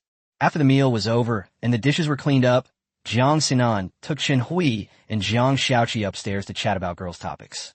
Jiang has some free time now. With nothing to do, he decided to go out for a stroll. Come to think of it, it's been months and I haven't had a proper chance to go out and explore. Jiang left Huangpu No. 1 villa alone. He didn't drive and planned to walk around to take a good look at the surrounding environment. Located near the Huangpu River, Huangpu No. 1 villa is just a short walk from the riverbank, with Lujiazui on the opposite bank, making it the true center of Shanghai. Many of Shanghai's world-famous landmarks are located in this area. Therefore, the property prices in the vicinity are also astonishing. After glancing at the Oriental Pearl Tower across the Huangpu River, Jiang strolled along the riverbank, enjoying the surrounding scenery. Not long after, he saw a commotion ahead, and a large number of passers-by gathered around, not knowing what had happened. Jiang had little interest in watching the spectacle at this point, so he walked around the crowd and prepared to leave. However, we heard that some people were having suicidal thoughts and wanted to jump into the river. Jiang couldn't understand why someone who was perfectly healthy would want to die. Isn't it good to be alive? Why can't you think straight? Jiang shook his head, did not linger, and walked past the crowd to continue forward. After walking for several hundred meters at a bend in the road, Jiang turned back to look in the direction of the incident where someone jumped into the river. Jiang is a cultivator with keen hearing and sharp eyesight, able to see clearly even from hundreds of meters away. Because of the angle, he was standing here and finally saw the person who was about to jump into the river. She was a young girl, about 17 or 18 years old. Jiang frowned. He had initially thought that the man was a middle-aged man who had lost everything and was contemplating suicide. The result was a teenage girl. He could see that the girl had sparse hair, an unnatural pale face, a strong will to die, and a lingering attachment to this world. Jiang frowned, reached into his robes, and pulled out a flute. Chapter 79 Social Image Still Needs Attention. Jiang has studied the platinum-level music skill book of the island world, is proficient in music, and is skilled in various musical instruments, including the flute. We could try out the power of the platinum-level pitch, Jiang said with a smile. Jiang has never used the platinum-level music skill book since he learned it. He had long wanted to test the power of the platinum-level pitch. It's important to know that in the cultivation world, the platinum level is equivalent to the nascent soul stage. However, unlike the cultivation system, in the cultivation system, nascent soul stage techniques can only unleash their full power when the nascent soul stage is reached. But in the island world, whether it's platinum or diamond level, as long as you learn it, you can unleash its power. This is an unreasonable rule. Jiang held the flute, pondering what kind of tune to play. He wasn't very interested in music before. He would at most listen to pop songs and didn't know much about instrumental music. Especially when I'm scrolling through short videos, I'll stop and watch a few videos of people playing the flute. However, being a master of music, he could compose a piece on the spot even without a pre-existing melody. After pondering for about a minute, Jiang put the flute to his lips and a melodious tune began to play. Even though they were hundreds of meters away from the girl who jumped into the river, a platinum-level skill like that couldn't be simple. Under Jiang's conscious control, the ethereal melody clearly reached the ears of the girl who jumped into the river, as well as the ears of the onlookers. Suddenly, the previously chaotic scene fell silent as everyone listened quietly to the wonderful melody. This is a piece with a dreamlike atmosphere and a calming effect. In the mood of this wonderful melody, restless people can't help but think of the past, their hearts immersed in the beauty of bygone days. The girl who had been contemplating suicide fell silent at that moment. Having already held onto a lingering attachment to this world, she completely lost the courage to die. She crouched down, hugged her legs, and wept bitterly. As the song ended, Jiang looked at the girl who had been rescued by the rescuers, and a smile appeared on his face. He wasn't exactly a saint, but he felt quite good about himself for doing a good deed and saving a life. Just like some people who are neither very wealthy nor particularly kind, but when they see disasters in some areas or tragedies happening, they can't help but donate money and supplies. Although I lost money, I felt at peace. Thinking of making a donation, Jiang glanced at the girl being carried away a few hundred meters away and remembered that the Jiang group had a relief fund. The fund, specifically for helping the poor, did not solicit funds from the public. All funds were borne by the Jiang family. This project, well, it's more of a vanity project. After all, these days one tycoon donates tens of millions today, another hundreds of millions tomorrow. Surely a not-so-small company like the Jiang family can't just stand by and do nothing. One should still pay attention to one's social image. Of course, this fund project has indeed helped many people since its inception, and it is not just a vanity project. A few hundred meters away, at the scene of the suicide attempt, as the girl was carried away, the onlookers finally came to their senses. Holy crap, did you guys hear that melody just now? Wah, I heard you. That melody was amazing. It actually awakened my inner self. I think I just saw my older brother. I clearly pushed him myself. Was that a flute just now? It sounds like it. I wonder which master it is. The girl was originally filled with despair, but a melody actually awakened her hope for life. That girl was also a pitiful person. I heard she had a terminal illness and thought of taking her own life so as not to burden her family. Fortunately, a kind person sang a beautiful song that awakened her hope for life. Poor thing. Is there any way to donate? Yes. She's a young girl in the prime of her life. Count me in for the donation. The crowd was buzzing with discussion. Someone offered to donate money. People were talking about the flute music they had just heard. Someone recorded the melody and is planning to upload it online to share with their friends. Some people are indifferent. Putting away his flute, Jiang continued his leisurely stroll. Nothing else happened during his journey. It was uneventful. After circling around the Huangpu number 1 villa area, Jiang returned to the gate of the villa area. Entering the villa area, returning to one's own villa. Dad, Uncle Jiang, Jiang Sinan, and Chen Hui, who were chatting on the lawn in the yard, immediately stood up and called out when they saw Jiang return. Jiang looked at Chen Hui and smiled. Xiao Hui, why don't you stay for dinner tonight? After dinner, Xiao Qi will take you home. Okay, uncle. Chen Hui nodded in agreement. Jiang laughed and said, you guys chat. Xiao Qi, come in with me. Xiao Qi stood up and followed Jiang into the villa. Watching Jiang retreating figure, Chen Hui scratched her head and said, Xiaonan, has uncle changed a bit? Changes? Jiang Sinan was taken aback. No, right? No. Chen Hui muttered. Why does Uncle Jiang seem to have a more compassionate and empathetic air about him? Jiang Sinan found it amusing. What do you mean by being compassionate and empathetic? Why don't you just say my dad has become a saint? Chen Hui chuckled and playfully wrestled with Jiang Sinan. Jiang Sinan was helpless. This woman just loved to tease her. It wasn't a big deal before, but now she's terrified of accidentally killing her best friend. The main problem is that the strength has increased too much. There was just a case of a teenage girl jumping into the Huangpu River. Please check the girl's identity and have the Jiang family's relief fund help her out. On the sofa in the villa, Jiang casually remarked. For him, it was just a matter of a word. Okay, Jiang Shaoqi replied, her eyes flashing red. In a fraction of a second, she had found out the whole story. At the same time, information about the girl who jumped into the river was also found. Boss, the girl's name is Linji. She's seriously ill and needs 600,000 yuan for surgery. To fully recover, she'll need even more medical expenses. Currently, there are people spontaneously donating money to the girl online, Jiang Shaoqi reported. I see. Jiang picked up a newspaper and said, let the relief fund contact that girl. Okay. Jiang Shaoqi nodded, then said, Boss, there's something else that concerns you. What is it? Jiang asked without looking up. Jiang Shaoqi said, a piece of instrumental music has been uploaded to the internet and has received a lot of attention. It seems to be on the verge of becoming a hit. After some calculations, it should be related to you, boss. Jiang glanced to her. You can even figure that out?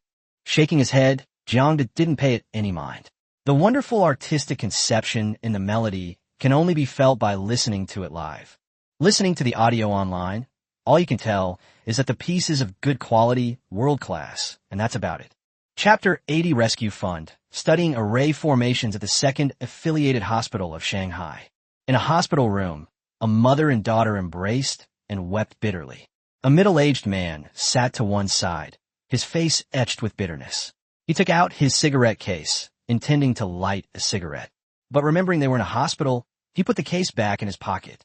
He lowered his head in anguish, clutching his chin. This family of 3 is Linji, the girl who jumped into the river, and her parents. My daughter, how could you do this? The mother opened her mouth to scold her daughter, but the words caught in her throat. As parents, we feel ashamed. Ultimately, it all comes down to the parents' incompetence. Otherwise, why would their daughter have been driven to suicide by hundreds of thousands in medical expenses? Dad, Mom, I'm sorry, the girl whispered. Sigh. Daughter, we are family. Don't do anything rash in the future. 600,000 yuan for surgery is a lot, but our family can scrape together the money. The father said, raising his head. But the girl wanted to say, to raise 600,000 yuan, we first need to sell our house in our hometown county. Secondly, I need to borrow a large sum of money from my relatives. This would not only deplete her family's savings, but also leave her with a large debt. The key issue is that her illness is not 100% curable. Even if the surgery is successful, she will still have to spend a lot of money on medication every year for many years to come. Linji felt uneasy whenever she thought of this. The death wish that had been suppressed by Jiang Da's beautiful music surged back into his heart. If I die, will my parents no longer have to suffer? At this age, having a second child is risky, but not impossible. Knock, knock, knock. Just then, there was a knock on the door. The family of 3 turned around and saw a man and a woman dressed in sharp suits. They were about 30 years old, with a capable demeanor, and looked like workplace elites. Hello, are you Ms. Linji? The woman, dressed smartly, looked at the girl on the hospital bed and asked a question. Yes, it's me. May I ask who you are? The girl was still a girl, and she was a little timid when she saw a rather imposing professional. Her parents also watched the 2 uninvited guests warily. The woman smiled, took out a business card, and said, "Hello, my name is Yang Hong, and I work for the relief fund under the Jiang group. After hearing about Ms. Linji's situation, the company sent us to check on her. If needed, the relief fund will provide assistance to Ms. Linji." The Jiang group's bailout fund. The family of 3 in Linji were somewhat bewildered. They're just ordinary people who rarely pay attention to these things. This time, Linji was diagnosed with a terminal illness, and they didn't even think about seeking help from any charitable organizations. They used to think that those so-called charitable organizations and donations were nothing more than a show put on by the wealthy. When someone actually needs help, there's no hope of receiving it. Linji's father took out his mobile phone and searched for the Jiang Group's relief fund. Soon, a series of related topics appeared. Seeing how the Jiang Family Relief Fund had helped so many people in need over the past few years, a sense of hope arose in his heart. He wasn't familiar with the Jiang Group, but he had seen Sinan Technology, one of its subsidiaries, frequently in the news lately. Such a big company wouldn't cheat an ordinary person, would it? My only worry is whether the 2 people in front of me are imposters. However, they soon had nothing to worry about because Yang Hong and her companion contacted the Jiang Group and proved their identities. In addition, the Jiang Group's relief fund sent several staff members to Linji to review the situation and formulate a relief plan. Villa número 1, Wanpo. Jiang Xiaoqi reported the situation in Linji to Jiang De. Jiang De listened and nodded.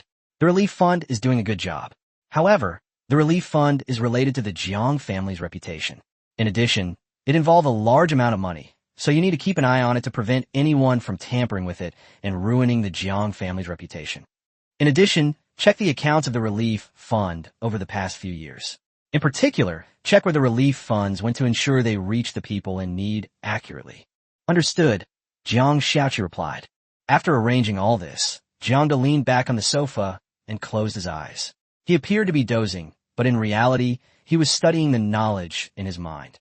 He needs to study the detailed explanations of the 4 realms of cultivation and the analysis of basic formations that he obtained from Jiang Hong. He especially needs to master the analysis of formations as soon as possible so that he can set up a spirit-gathering formation. The spiritual energy on Earth is too thin. Relying solely on spirit stones for cultivation is no longer sufficient.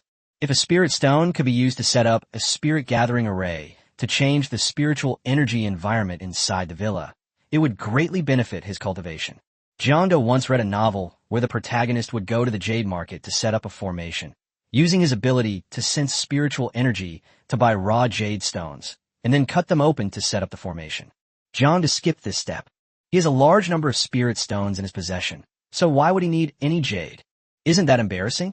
Dad, dinner's ready. After an unknown amount of time, Jiang Sinan's voice came.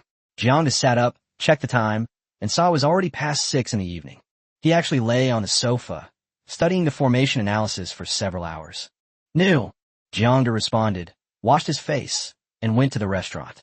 Dinner was a seafood feast with all kinds of fish, shrimp, and other exotic seafood delicacies, all cooked by Jiang Xiaoqi into dishes of various flavors. "Wow, Sister Qi, this shrimp is so delicious," Chunhui exclaimed after eating a shrimp. "Eat more if you like it. Come on, let's have a toast first. And welcome shall we to our home." Jiang De raised his glass and smiled. "This is fruit wine. It tastes good and has a low alcohol content, making it perfect for gatherings and meals." Jiang Sinan also raised her glass. "Cheers." "Thank you, Uncle." Chunhui quickly put down her chopsticks, raised her wine glass, and clinked it with theirs. "We enjoyed our dinner to the fullest." After dinner, Chunhui did not leave immediately, but chatted with Jiang Sinan and Jiang Xiaoqi again. Jiang De didn't understand where they got so many topics to talk about. Jiang De was with his friends, but he was mostly silent. Around 9 or 10 p.m., Chunhui finally said goodbye. Jiang Xiaoqi drove her home. "Have you had a good day?" After seeing Chunhui off, Jiang De smiled and looked at his own daughter. "Uh-huh." Jiang Sinan's pretty face was full of joy. She skipped and hopped behind the sofa and massaged her father's shoulders. "Dad, thank you." "What are you thanking me for?" "I'm your father. Your friend is visiting, so of course I have to treat him well," Jiang De said with a smile, enjoying his daughter's massage with his eyes closed. Jiang Sinan's eyes darted around, sensing that her father had changed a lot. In the past, when her friends came to visit, her father would not say anything and would even treat them kindly, but it would never be like this today.